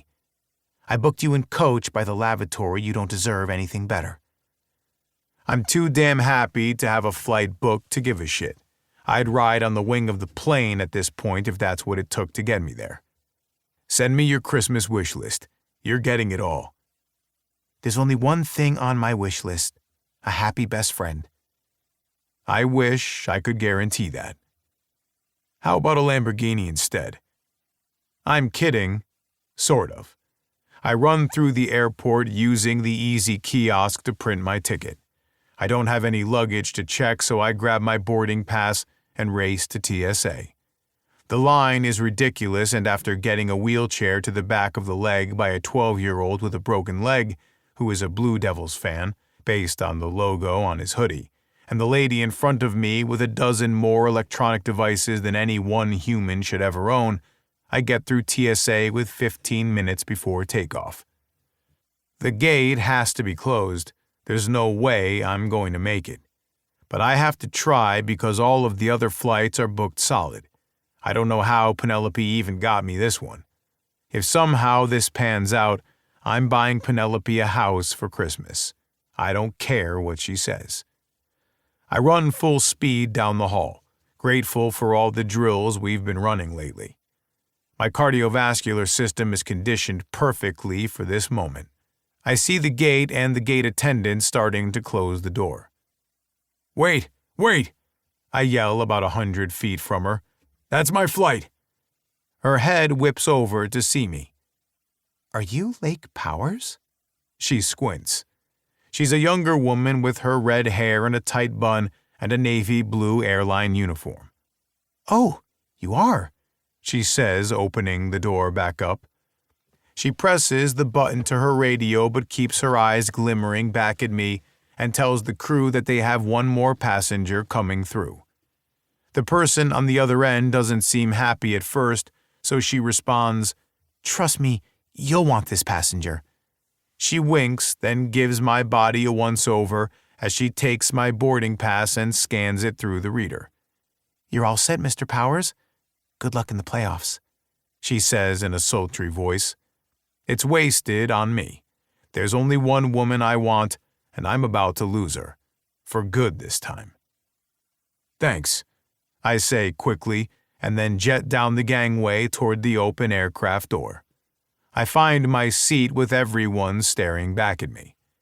There are a few gasps from people who know who I am, but there are plenty of people who couldn't give a shit who I am and are pissed about the oversized dude making them late to make their connections. Except we're all headed nonstop to Cabo. Shouldn't everyone be happy? 3 hours after sitting next to the kid with the broken leg who finds new ways to call me a traitor for leaving the Blue Devils, we finally land. I don't want to break the kid's heart and tell him that I was traded because the team was having money troubles and had to offload some of their better or more expensive players to keep the franchise afloat. He doesn't need to hear that, even though crushing his spirit right now might make my calves feel better after all the bruising he caused in the TSA line. After I've hopped into the rideshare on the airport sidewalk, I pull out my phone. Sure enough, There's a photo Tessa took sitting on a sunbathing chair from the tops of her thighs down on a white sandy beach, a Mai Tai in her hand, her coral-coated toes laid out and covered with bits of sand around the edges of her feet. She must have been walking barefoot on the beach. My fingers itched to run up those tanned legs, to pull her against me and beg her to forgive me for everything I've ever done to push her away for all these years. The one thing I don't see that has me hopeful is a set of hairy legs sitting next to her. Maybe he's getting food or a refill on their drinks. Or maybe he's the asshole taking the picture.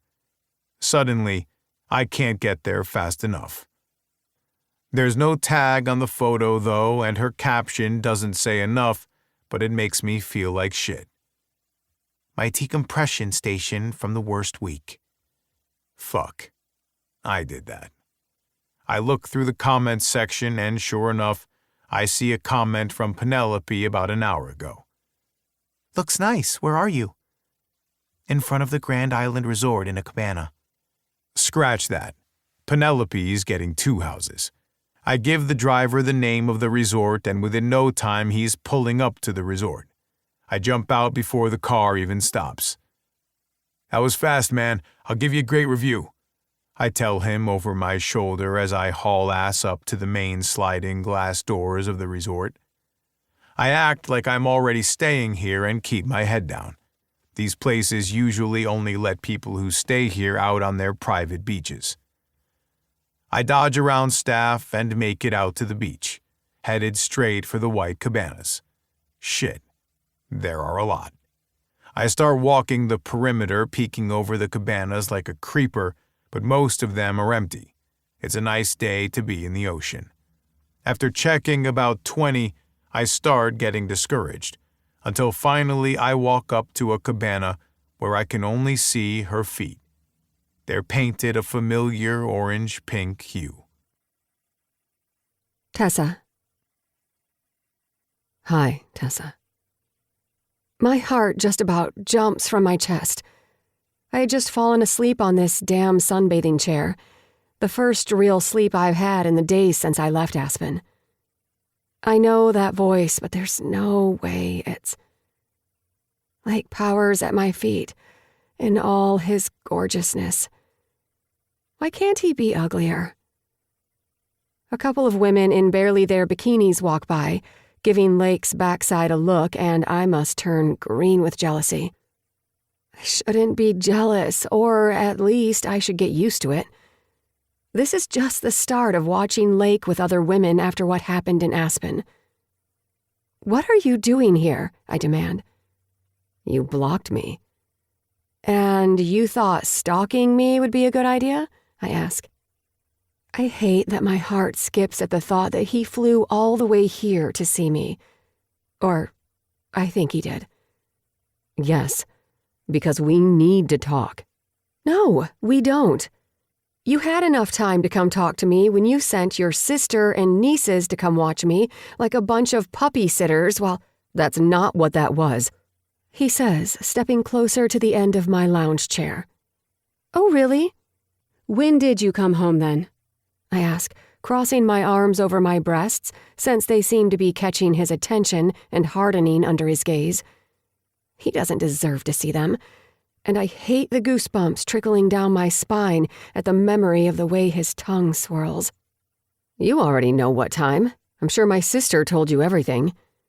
I lick my lips, tasting the sweet pineapple from my drink, the warm wind kicking up and sweeping over my stomach, and tousling Lake's perfect blonde hair that I had gripped between my fingers only a few nights ago. Why are you here?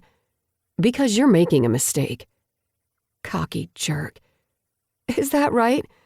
Because I think the only mistake I've made was breaking my own rules with you last week. He rounds the chair and comes closer, bending down to a closer eye level next to my chair. He's your safety net, and we both know it. He won't make you happy. Who are you talking about? I ask, my face scrunching at his comment. Elliot. You didn't date him in college because you already knew that he can't handle you, not like I can. How dare he say that about Elliot? He doesn't even know him. How dare Lake tromp into my vacation to put down a man I have known for years and who let me use his penthouse this week while he's back at home working, especially after everything Lake put me through. I won't let him get away with this. Elliot isn't a mistake, and he's a hell of a lot better a man than you are. Lake pushes forward, his hands gripping the lounge chair as he leans in closer to me. He probably is a better man than me, but any decision you make that doesn't put you and I together is a mistake, he says, his eyes searching mine. Please, Tessa, don't fuck him. My hand swings back and slaps him across the face. It was an out-of-body experience, and even though he deserved it, I can't believe I did it. I've fantasized about hitting Lake over the time I've worked for the Hawkeyes, but I'd never hit a coworker. I've never slapped any man, not even Noah. But something about Lake begging me not to physically be with someone else after his history with women just unleashes something in me. Maybe it's more because he lured me into a trap, making me fall for him in Aspen. He gave me so much hope, only to rip it from me before I ever got to truly feel it. He robbed me of the happiness I could almost taste, and now tells me not to move on. I hate him, and I try to keep the angry tears from falling. I'll do that alone in the penthouse later tonight while I video chat the girls and tell them what happened. Only after I order every dessert item on the room service menu.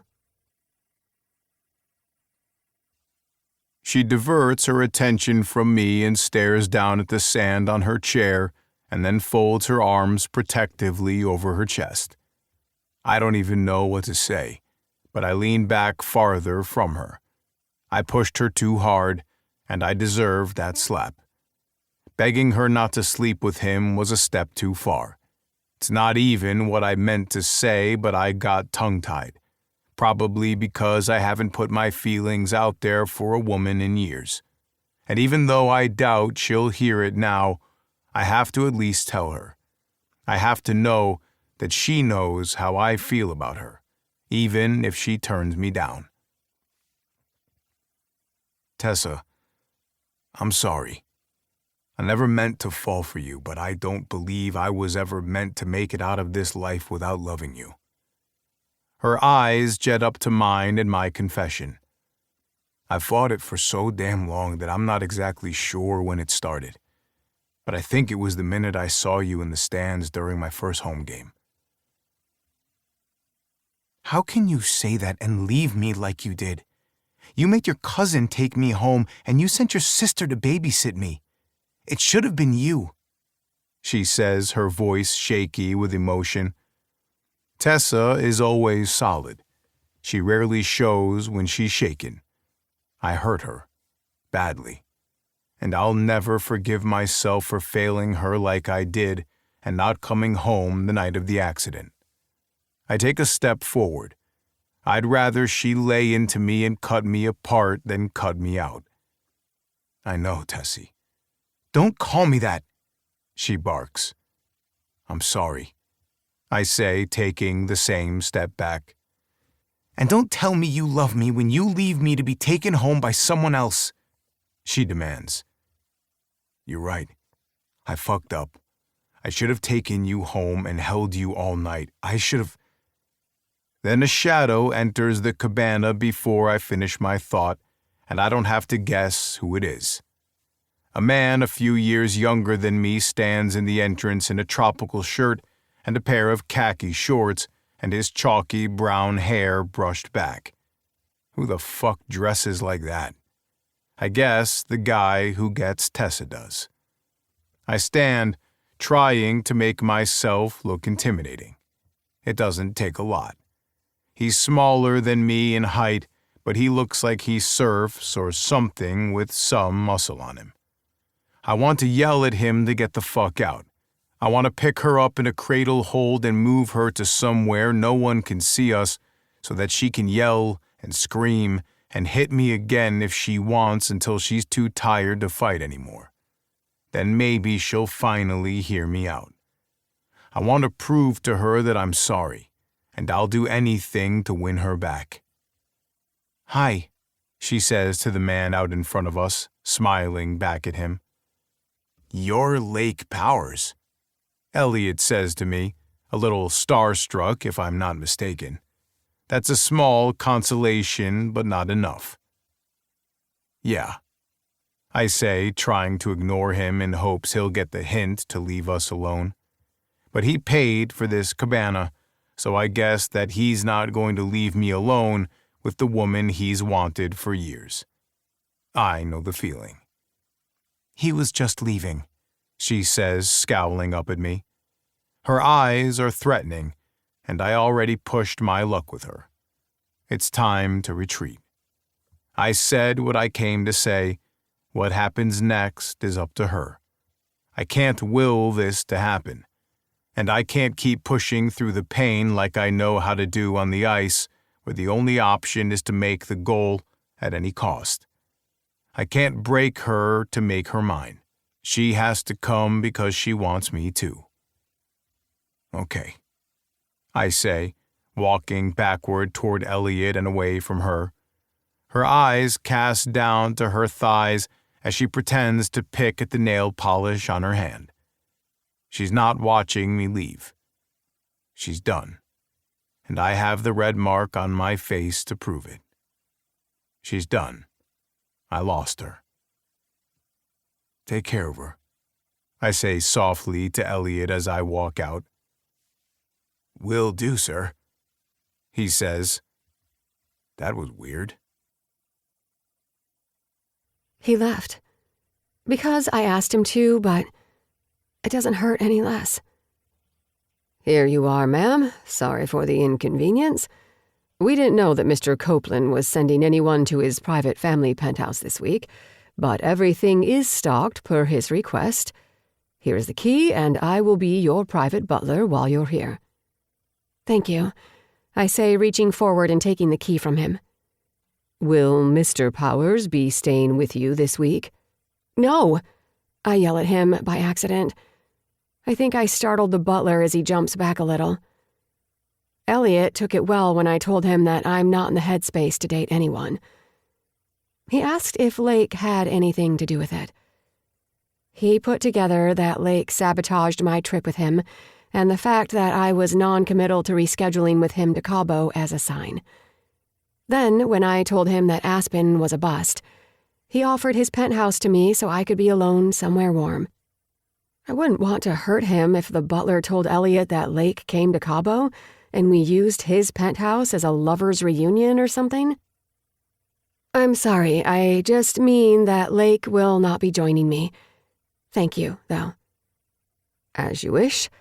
Let me know if there is anything else I can get you, he says with a guarded smile and then leaves. Now, all I want to do is go home. Chapter 31. Lake. It's been almost a week since I left Tessa in Cabo with Elliot, and I haven't heard a single word. Neither Autumn, Penelope, or Isla will give me any indication of what's going on over there, and Tessa stopped posting to her social media. Tonight, we play the Blue Devils, and there's one person in particular I'm anxious to get face-to-face with. Noah. She asked me not to do anything to him when she told me about him pushing her into his kitchen island, and I agreed. And since I'm in the doghouse, I'll play as nice as I can. But if he gives me any excuse to ram him against the plexiglass, I'll make it my mission to make sure it hurts. I walk out of the physical therapist's room all taped up and ready to play. I take a left down the hall, hoping to get a glimpse of Tessa in her office since I heard she got back into town last night and will be at tonight's game. I hear a voice I haven't heard in a while, but I know it well enough to know it belongs to the asshole I'm playing tonight. What, you're not going to wear my jersey while I'm here? He laughs. Get lost, Noah. We're not together anymore. Oh, I know. There's been more than enough women to take your place. I finally spot them in the far right corner near the break room. He has her almost corralled in the corner with no way out. Good, then you can go back to them, she says, trying to squeeze past him, but he grips her arm. I see red the second he puts his hands on her. I'm close enough now to see his fingertips biting into her arm. Ouch, don't touch me. Hey, let her go, Noah, I say, picking up my pace. The second I reach him, I wrap my hands around his shoulders to pull him back. He swings around and looks at me, fire burning in his eyes, and shoves my chest back. I take one step, but he's not strong enough to get more from me. Get the fuck off me, Lake. Know your damn place. You're in my house now, asshole, I tell him, and you'll learn some damn respect for women. I threaten, stepping forward. He does too, and our chests practically bump against one another. Stop this, knock it off, Tessa begs, trying to pull Noah's arm back since she's still blocked a little behind him, but he doesn't budge, and neither do I. Some respect, huh? I've seen you at work, Lake. You've got less respect for women than I do. That's bullshit, and he knows it. I've never hit a woman. Noah, stop this, you have a game to play, Tessa says, finally getting between us and trying to push us apart. I wrap an arm around her waist and pull her back, her dress swaying with the movement. She always dresses professionally for special media events, and since this is one of the last games until the playoff starts, the house is packed with cameras. I'm an idiot who hoped she'd be here in my jersey. Tessa, leave, I bark, sliding her back. Not a chance. You have a game. Both of you need to stop this, she demands once I set her down on her heels. Oh, I see. Lake's fucking my leftovers. Noah smirks.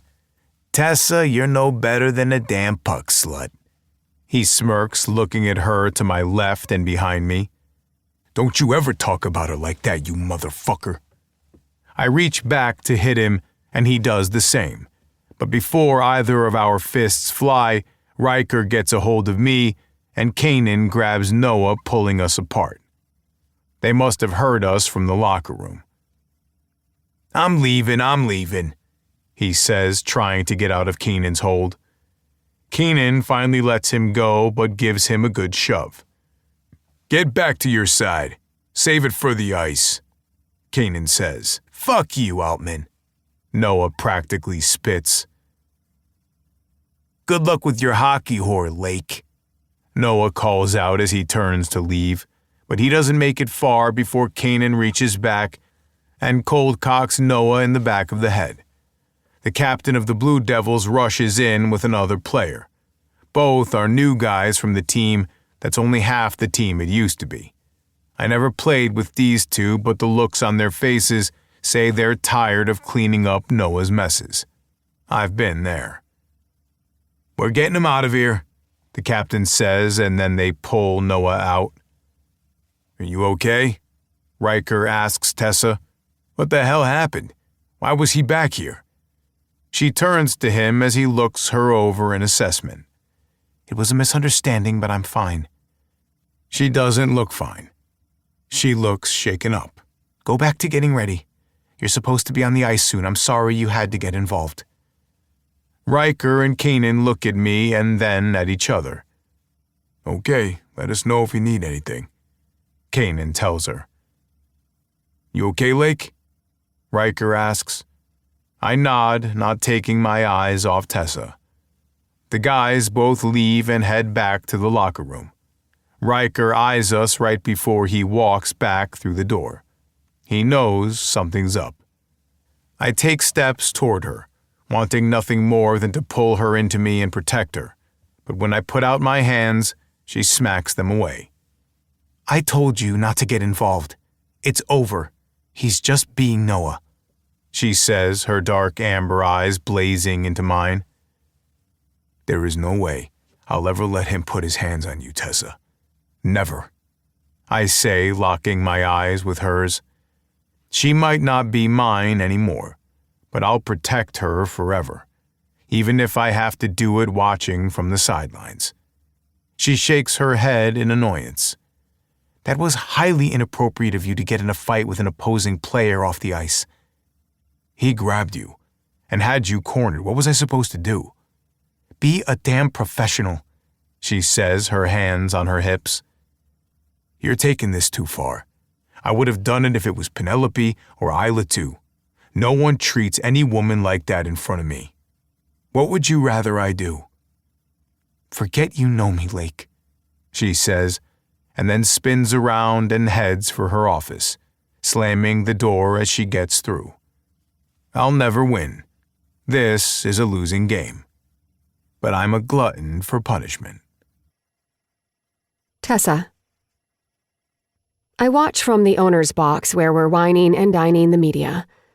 It's also warmer up here than my brother's season tickets, and I wore a dress since I knew I'd be the media's personal tour guide tonight. As the game starts, I try everything I can to shake off what happened downstairs. We're into the first period with a couple of goals made on each side. Noah gets put into the game finally, even though he's usually a starter. Maybe that hit from Kanan rocked him too hard and he needed a minute. Or maybe the coaching staff made him sit it out for getting in a fight with a Hawkeyes player before the game. Whatever it was, he's on the ice now. His eyes are on Lake, and Lake's eyes are on him. I bite down on my thumbnail. No one else in this room is privy to what just happened down by the lockers. I watch as the puck drops. Lake doesn't go for the puck at all. Instead, he and Noah collide on the ice like two magnets, shoving one another. "What the hell is going on?" Sam yells at the glass. A second later, Lake yanks Noah over and slams him against the plexiglass. Fists fly as Lake rips off Noah's helmet, both brawling, but Lake is getting the better end with his bare fists against Noah's face. Lake's a better fighter on the ice, and Noah's better at running his mouth. "Did Lake go straight for the attack?" someone asks. Before I can even blink, Noah's face is bleeding, and I'm too far up to tell from where, and the Jumbotron can't get a good visual.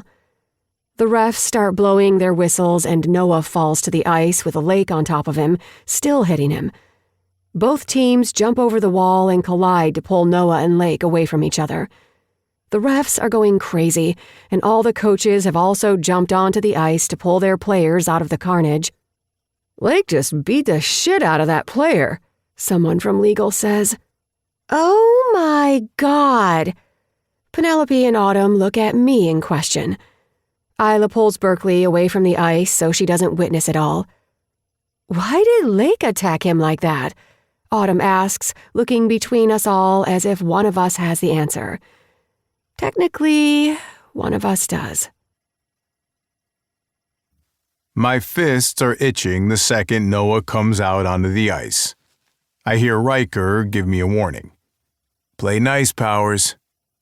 "I always do," I tell him.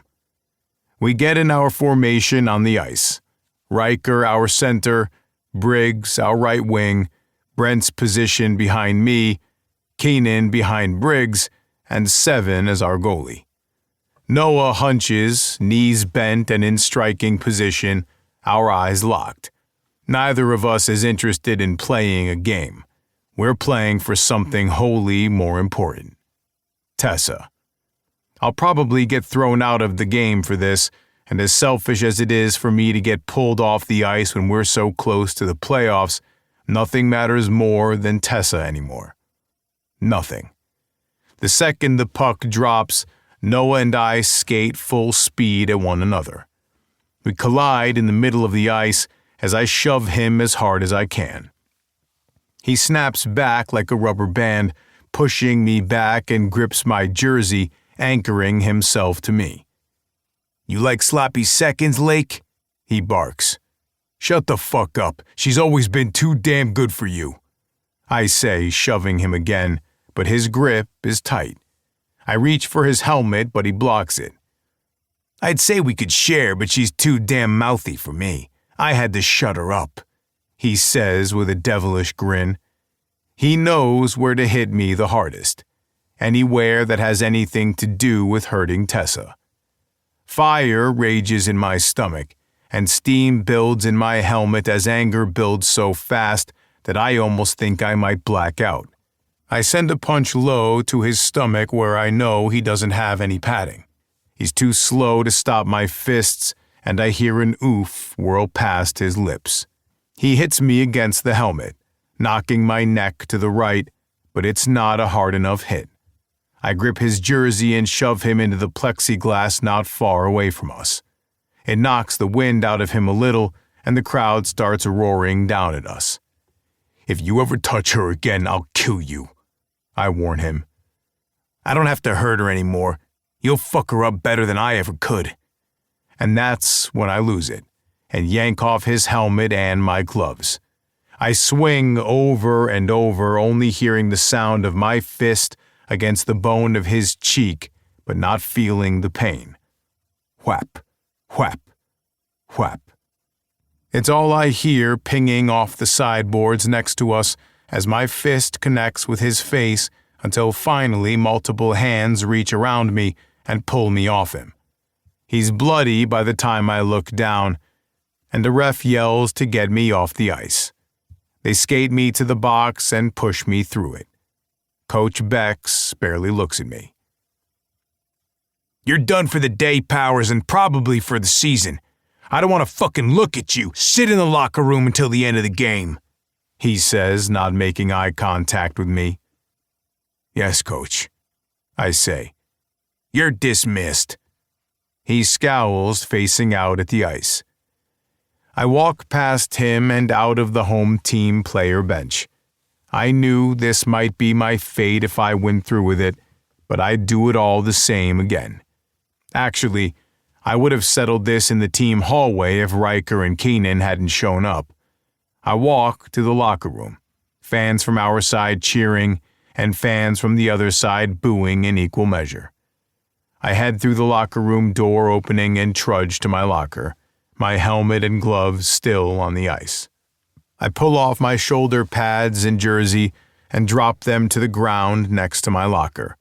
I sit down unlacing my hockey skates and yank them off. I pull down the pads off my legs next, until I'm only in my boxers, and then I can pull on my team sweats. I'd better get comfortable for the shit show coming my way. My thoughts run to Tessa, who's probably standing up in the owner's box fuming along with Sam and Phil. I'm sure she's pissed that all her hard work in Aspen all went to waste. The cleaner image she tried to create with the animal adoption shot to hell. And after our conversation in the hallway before the game, I know she's going to be pissed about this. Noah had it coming though, professionalism or not. That asshole can't be allowed to get away with it. I hear the locker room door open while I start wiping down my face and hands from the fight, but the clicking of the heels has me turning to see who's coming through it. Tessa. Time to face the music. "What are you doing in here?" "I saw what happened out on the ice." I shake my head. Of course she did. I couldn't get that lucky. She heads straight for me, her eyes fired up. She's mad, and I'm about to get the brunt of her anger. "I know you're mad," I say, shifting my weight from one leg to the other, waiting for her to tear into me. "I'm mad?" she says, the dress that stops at her calves and fits the rest of her perfectly, swooshing as she comes closer. "I know you think I was unprofessional, that I shouldn't have hit him, but fuck, Tessa. What he did to you today, what might have happened if I hadn't shown up?" Tessa takes one last step, and the way she's coming in full speed, I half expect her to slap me again. In one fluid motion, Tessa wraps her right hand around the back of my neck and pulls my mouth down against hers. The taste of strawberries fills my senses, and I'm home. It's the only way to describe it. I don't know what I did to deserve her sweet lips against mine again, but I grip her waist and pull her against me. changing the position of the way I lay my mouth on hers. We kiss in a feverish frenzy, as if this might be the last time, and for me, it might be the last time she lets me kiss her. I pull her up against me and she wraps her legs around my waist. I walk her to the lockers, pressing her back to it, my cock hardening under her. She opens her mouth for me, and I don't waste a second to dip my tongue in to taste her. She moans, wrapping her arms around me tighter and pulls me even closer. It's hard to imagine being any closer to her, but I can think of one other way we could be. My cock twitches at the idea of sinking inside of Tessa's tight body. I don't want to alert her to the fact that she just jumped me, but I don't know what's happening. And my cock is coming up with ideas on what she and I should be doing. "What's happening, Tessa?" I ask into her mouth. "I can't believe you did that for me," she says back, in between our kiss. "Sam said you could get suspended for the rest of the season," she tells me, breathless and needy. Hearing her say that even Sam thinks I might get suspended hits me, but not hard enough to hurt now that I have Tessa back in my arms. "I didn't protect you once, and I won't miss my chance to protect you ever again. You may no longer be mine, but I'll never let anyone hurt you again. I'll take any punishment they want to dish out if this is the reward for finally putting Noah back in his place. Getting Tessa's hot little body in my hands one last time." Someone should have beat the shit out of Noah a long time ago. "I didn't go to Cabo with Elliot. I went to Cabo alone to get over you," she admits, and then her tongue dips back into my mouth. "Wait, what?"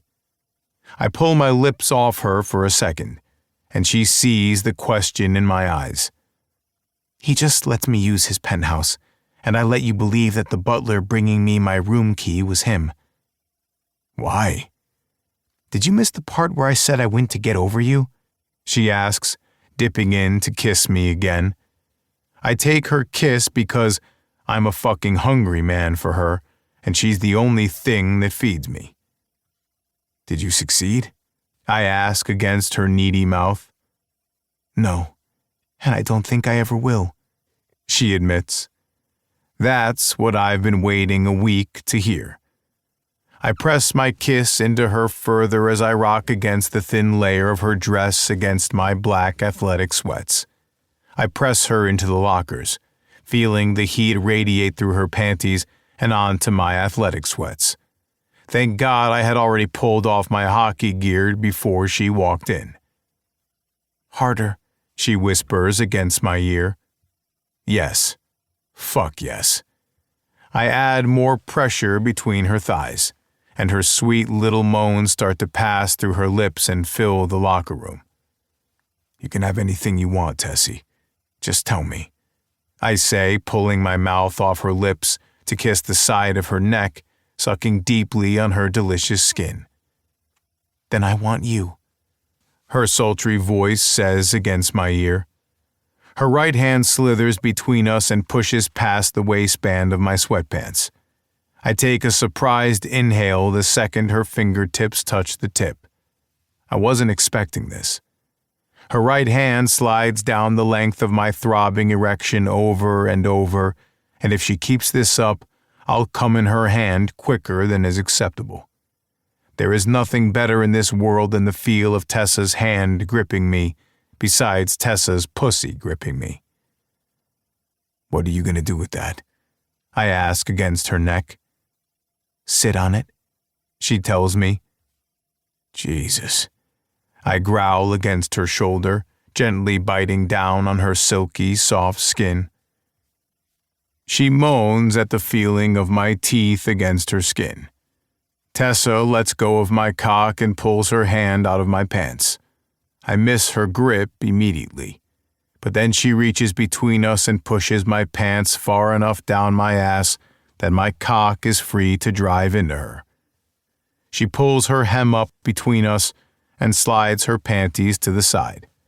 I watch between us as she does. I can't see much, but I can feel her actions as I hold her up against me. A realization hits me at the worst time. Shit, I don't have condoms in the locker room. I admit, disappointed at the missed opportunity. I'm on birth control, she tells me, eyeing me carefully. You sure?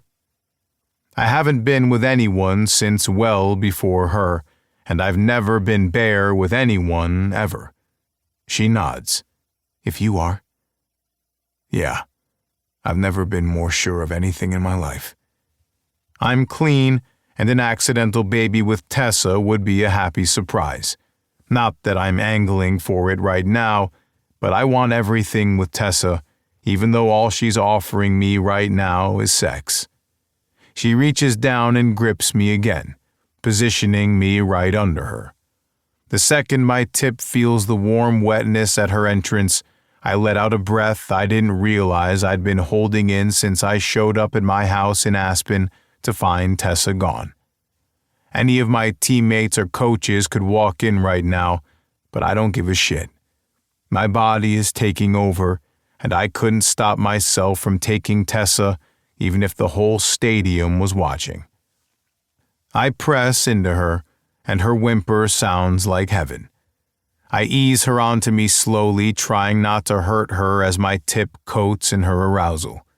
Her tight channel has my jaw clenching, trying to do anything but come in seconds. I can last. I'm usually a champ, but there's no condom between us, and the animalistic need to fill her with my cum has me seeing stars at the sensation of being squeezed tighter in her warm pussy with every inch I press in. Lake, she moans, tightening around my neck to give herself more leverage. I'm not letting go this time, Tessa. You're mine, I say, thrusting into her deeper, claiming her. Say it again, she whimpers. You're mine, Tessie. I grunt again, my advances inside her increasing with ferocity. Her fingernails dig into my back as she holds on. I love the desperation of her need for me. Harder, please, she begs, taking all of me as I bottom out inside her. Every last inch of me fills the woman I love. Oh, God, she cries out. Take all of me, I demand. I can feel more of her wetness coat my cock at my demand. Right there. Oh, she tells me at the position. I'm hitting the spot where she needs me, and I know she just needs a little more. I thrust harder into her, her body clenching around me. She's about to come, just a little more. No one will ever fuck you as good as I will, Tessie. Now take my cock and come. I want to feel that pussy choke me. Her thighs grip me, and her face burrows into my neck as she tries to muffle her scream. My hands grip her perfect ass tighter as I use my cock to get her off, thrusting into her harder each time. Her tight muscles around me pulsate, and nothing has ever felt better as Tessa comes on my cock, muffling my name against my shoulder. I can't hold on anymore. I've held out for as long as I can. I hear the buzzer ring out for the period ending, and I know we're about to have company.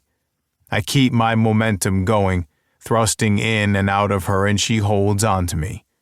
My balls tighten, and I know my orgasm is imminent. Come in me, Lake, she begs. That's it. I can't deny her any longer. I come. White-hot heat pools from my body and fills her full of me. My cock pulsates over and over inside her as I come. My own release takes over as I try to ride the wave as it passes through my body. Fuck. I've never needed someone this bad. Jesus, that was... She lets out a small chuckle against my neck when I can't finish my train of thought. I pull her closer, my mouth to her ear. It might be a cliché moment to tell her, but I don't give a shit. She's in my hands and a captive audience. I love you, Tessa. She pulls her head up and her gaze locks on mine. I took her by surprise. I thought I knew what love was before I met you. I thought I had it once and lost it. But this, with you, I know now that I've only ever been in love with one woman in my life. I've only ever been in love with you.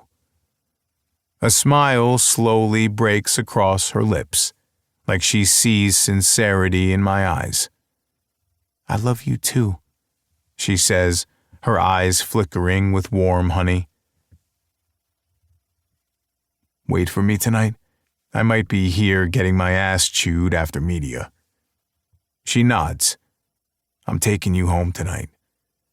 Then I hear the sound of players leaving the bench, and I put her down quickly, smoothing over the dress and then slap her ass as she runs out the door of the locker room, her heels clicking as she does.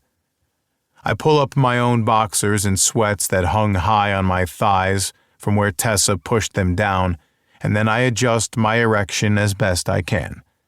I don't know if the guys heard her leave, but I don't care, and none of them mention anything.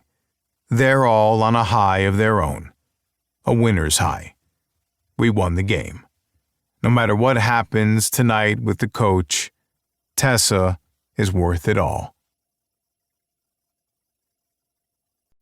Chapter 32. 1 year later. Bye week. Lake. Sitting in this cabana, I play with Tessa's engagement ring on her left hand while we watch the waves crash on the beaches of Cabo and smirk to myself at where we were this same time last year. Now, we're planning a wedding. Turns out Tessa left the locker room and went straight up to Sam and told him everything that Noah had done in their relationship and what he was trying to do in that locker room earlier that day.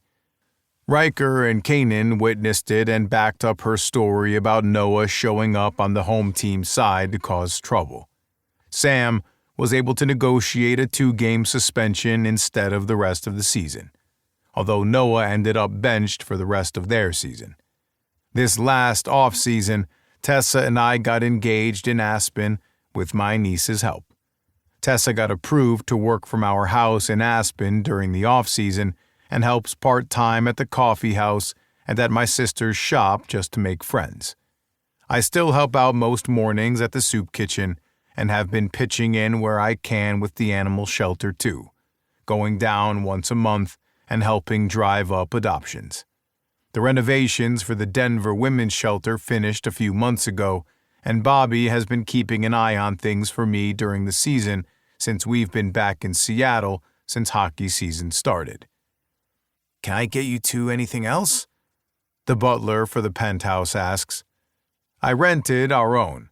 No way I was going to let Tessa ask Elliot for his, but we did end up with the same butler. Yeah, can I get a beer? You want a Mai Tai? I ask her. She's enthralled by some hockey romance book that Penelope and Autumn recommended she read and barely even looks up at me from whatever chapter has her attention.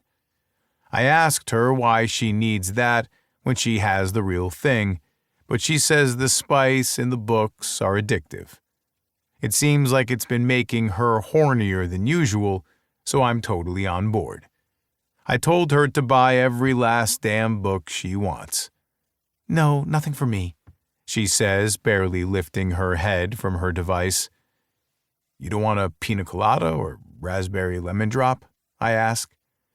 I wouldn't usually push her to drink, but she typically likes something while we're on vacation. She looks over at me. I can't drink, she says, her eyes locked on mine.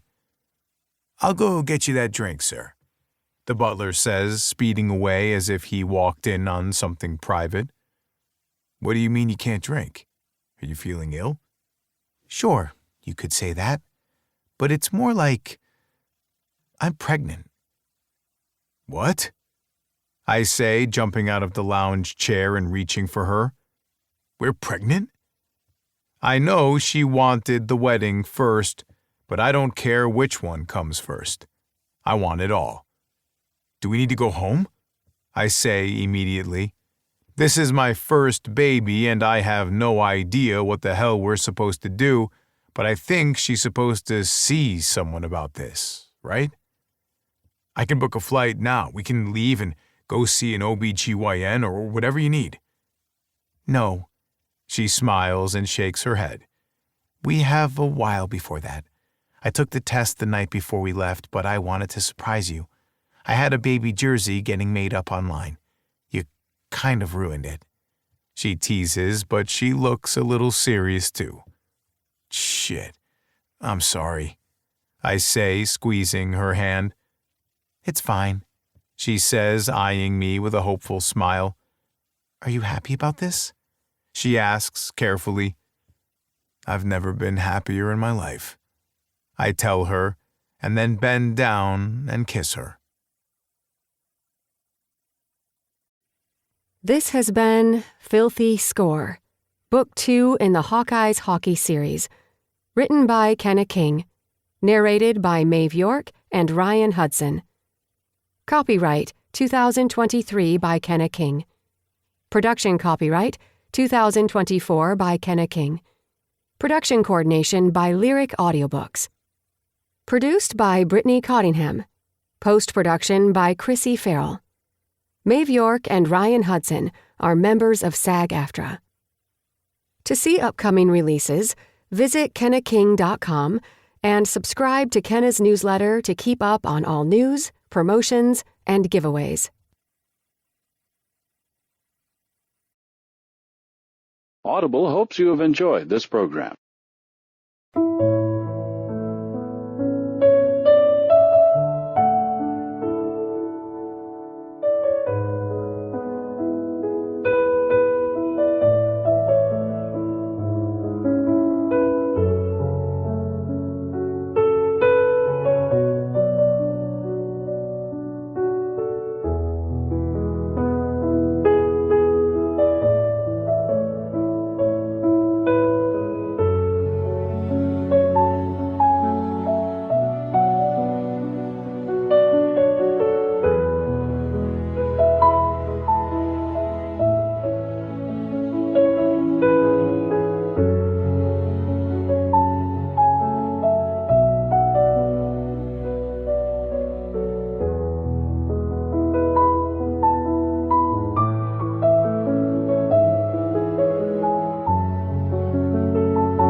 panties to the side.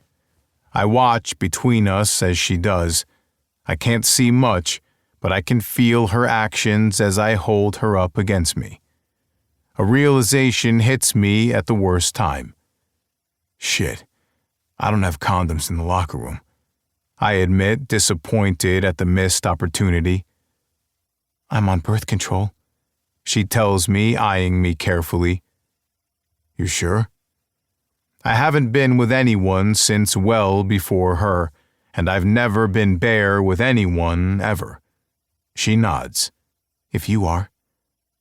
Yeah, I've never been more sure of anything in my life. I'm clean, and an accidental baby with Tessa would be a happy surprise. Not that I'm angling for it right now, but I want everything with Tessa, even though all she's offering me right now is sex. She reaches down and grips me again, positioning me right under her. The second my tip feels the warm wetness at her entrance, I let out a breath I didn't realize I'd been holding in since I showed up at my house in Aspen to find Tessa gone. Any of my teammates or coaches could walk in right now, but I don't give a shit. My body is taking over, and I couldn't stop myself from taking Tessa, even if the whole stadium was watching. I press into her, and her whimper sounds like heaven. I ease her onto me slowly, trying not to hurt her as my tip coats in her arousal. Her tight channel has my jaw clenching, trying to do anything but come in seconds. I can last. I'm usually a champ, but there's no condom between us, and the animalistic need to fill her with my cum has me seeing stars at the sensation of being squeezed tighter in her warm pussy with every inch I press in. Lake, she moans, tightening around my neck to give herself more leverage. I'm not letting go this time, Tessa. You're mine, I say, thrusting into her deeper, claiming her. Say it again, she whimpers. You're mine, Tessie. I grunt again, my advances inside her increasing with ferocity. Her fingernails dig into my back as she holds on. I love the desperation of her need for me. Harder, please, she begs, taking all of me as I bottom out inside her. Every last inch of me fills the woman I love. Oh, God, she cries out. Take all of me, I demand. I can feel more of her wetness coat my cock at my demand. Right there. Oh, she tells me at the position. I'm hitting the spot where she needs me, and I know she just needs a little more. I thrust harder into her, her body clenching around me. She's about to come, just a little more. No one will ever fuck you as good as I will, Tessie. Now take my cock and come. I want to feel that pussy choke me. Her thighs grip me, and her face burrows into my neck as she tries to muffle her scream. My hands grip her perfect ass tighter as I use my cock to get her off, thrusting into her harder each time. Her tight muscles around me pulsate, and nothing has ever felt better as Tessa comes on my cock, muffling my name against my shoulder. I can't hold on anymore. I've held out for as long as I can. I hear the buzzer ring out for the period ending, and I know we're about to have company. I keep my momentum going, thrusting in and out of her, and she holds on to me. My balls tighten, and I know my orgasm is imminent. Come in me, Lake, she begs. That's it. I can't deny her any longer. I come. White-hot heat pools from my body and fills her full of me. My cock pulsates over and over inside her as I come. My own release takes over as I try to ride the wave as it passes through my body. Fuck. I've never needed someone this bad. Jesus, that was...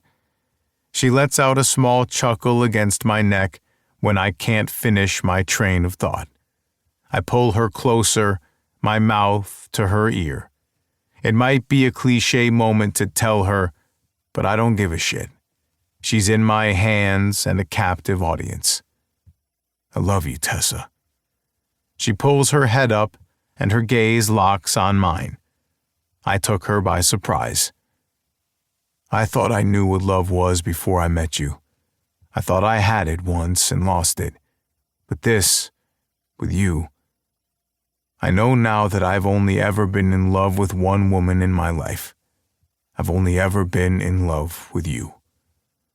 A smile slowly breaks across her lips, like she sees sincerity in my eyes. I love you too, she says, her eyes flickering with warm honey. Wait for me tonight? I might be here getting my ass chewed after media. She nods. I'm taking you home tonight. Then I hear the sound of players leaving the bench, and I put her down quickly, smoothing over the dress and then slap her ass as she runs out the door of the locker room, her heels clicking as she does. I pull up my own boxers and sweats that hung high on my thighs from where Tessa pushed them down, and then I adjust my erection as best I can. I don't know if the guys heard her leave, but I don't care, and none of them mention anything. They're all on a high of their own. A winner's high. We won the game. No matter what happens tonight with the coach, Tessa is worth it all. Chapter 32. 1 year later. Bye week. Lake. Sitting in this cabana, I play with Tessa's engagement ring on her left hand while we watch the waves crash on the beaches of Cabo and smirk to myself at where we were this same time last year. Now, we're planning a wedding. Turns out Tessa left the locker room and went straight up to Sam and told him everything that Noah had done in their relationship and what he was trying to do in that locker room earlier that day. Riker and Kanan witnessed it and backed up her story about Noah showing up on the home team side to cause trouble. Sam was able to negotiate a 2-game suspension instead of the rest of the season, although Noah ended up benched for the rest of their season. This last off-season, Tessa and I got engaged in Aspen with my niece's help. Tessa got approved to work from our house in Aspen during the off-season and helps part-time at the coffee house and at my sister's shop just to make friends. I still help out most mornings at the soup kitchen and have been pitching in where I can with the animal shelter too, going down once a month and helping drive up adoptions. The renovations for the Denver Women's Shelter finished a few months ago, and Bobby has been keeping an eye on things for me during the season since we've been back in Seattle since hockey season started. Can I get you two anything else? The butler for the penthouse asks. I rented our own. No way I was going to let Tessa ask Elliot for his, but we did end up with the same butler. Yeah, can I get a beer? You want a Mai Tai? I ask her. She's enthralled by some hockey romance book that Penelope and Autumn recommended she read and barely even looks up at me from whatever chapter has her attention. I asked her why she needs that when she has the real thing, but she says the spice in the books are addictive. It seems like it's been making her hornier than usual, so I'm totally on board. I told her to buy every last damn book she wants. No, nothing for me, she says, barely lifting her head from her device. You don't want a pina colada or raspberry lemon drop? I ask. I wouldn't usually push her to drink, but she typically likes something while we're on vacation. She looks over at me. I can't drink, she says, her eyes locked on mine. I'll go get you that drink, sir, the butler says, speeding away as if he walked in on something private. What do you mean you can't drink? Are you feeling ill? Sure, you could say that, but it's more like I'm pregnant. What? I say, jumping out of the lounge chair and reaching for her. We're pregnant? I know she wanted the wedding first, but I don't care which one comes first. I want it all. Do we need to go home? I say immediately. This is my first baby and I have no idea what the hell we're supposed to do, but I think she's supposed to see someone about this, right? I can book a flight now. We can leave and go see an OBGYN or whatever you need. No. She smiles and shakes her head. We have a while before that. I took the test the night before we left, but I wanted to surprise you. I had a baby jersey getting made up online. You kind of ruined it. She teases, but she looks a little serious too. Shit. I'm sorry. I say, squeezing her hand. It's fine, she says, eyeing me with a hopeful smile. Are you happy about this? She asks carefully. I've never been happier in my life. I tell her, and then bend down and kiss her. This has been Filthy Score, Book 2 in the Hawkeyes Hockey series, written by Kenna King, narrated by Maeve York and Ryan Hudson. Copyright 2023 by Kenna King. Production copyright 2024 by Kenna King. Production coordination by Lyric Audiobooks. Produced by Brittany Cottingham. Post-production by Chrissy Farrell. Maeve York and Ryan Hudson are members of SAG-AFTRA. To see upcoming releases, visit kennaking.com and subscribe to Kenna's newsletter to keep up on all news, promotions, and giveaways. Audible hopes you have enjoyed this program.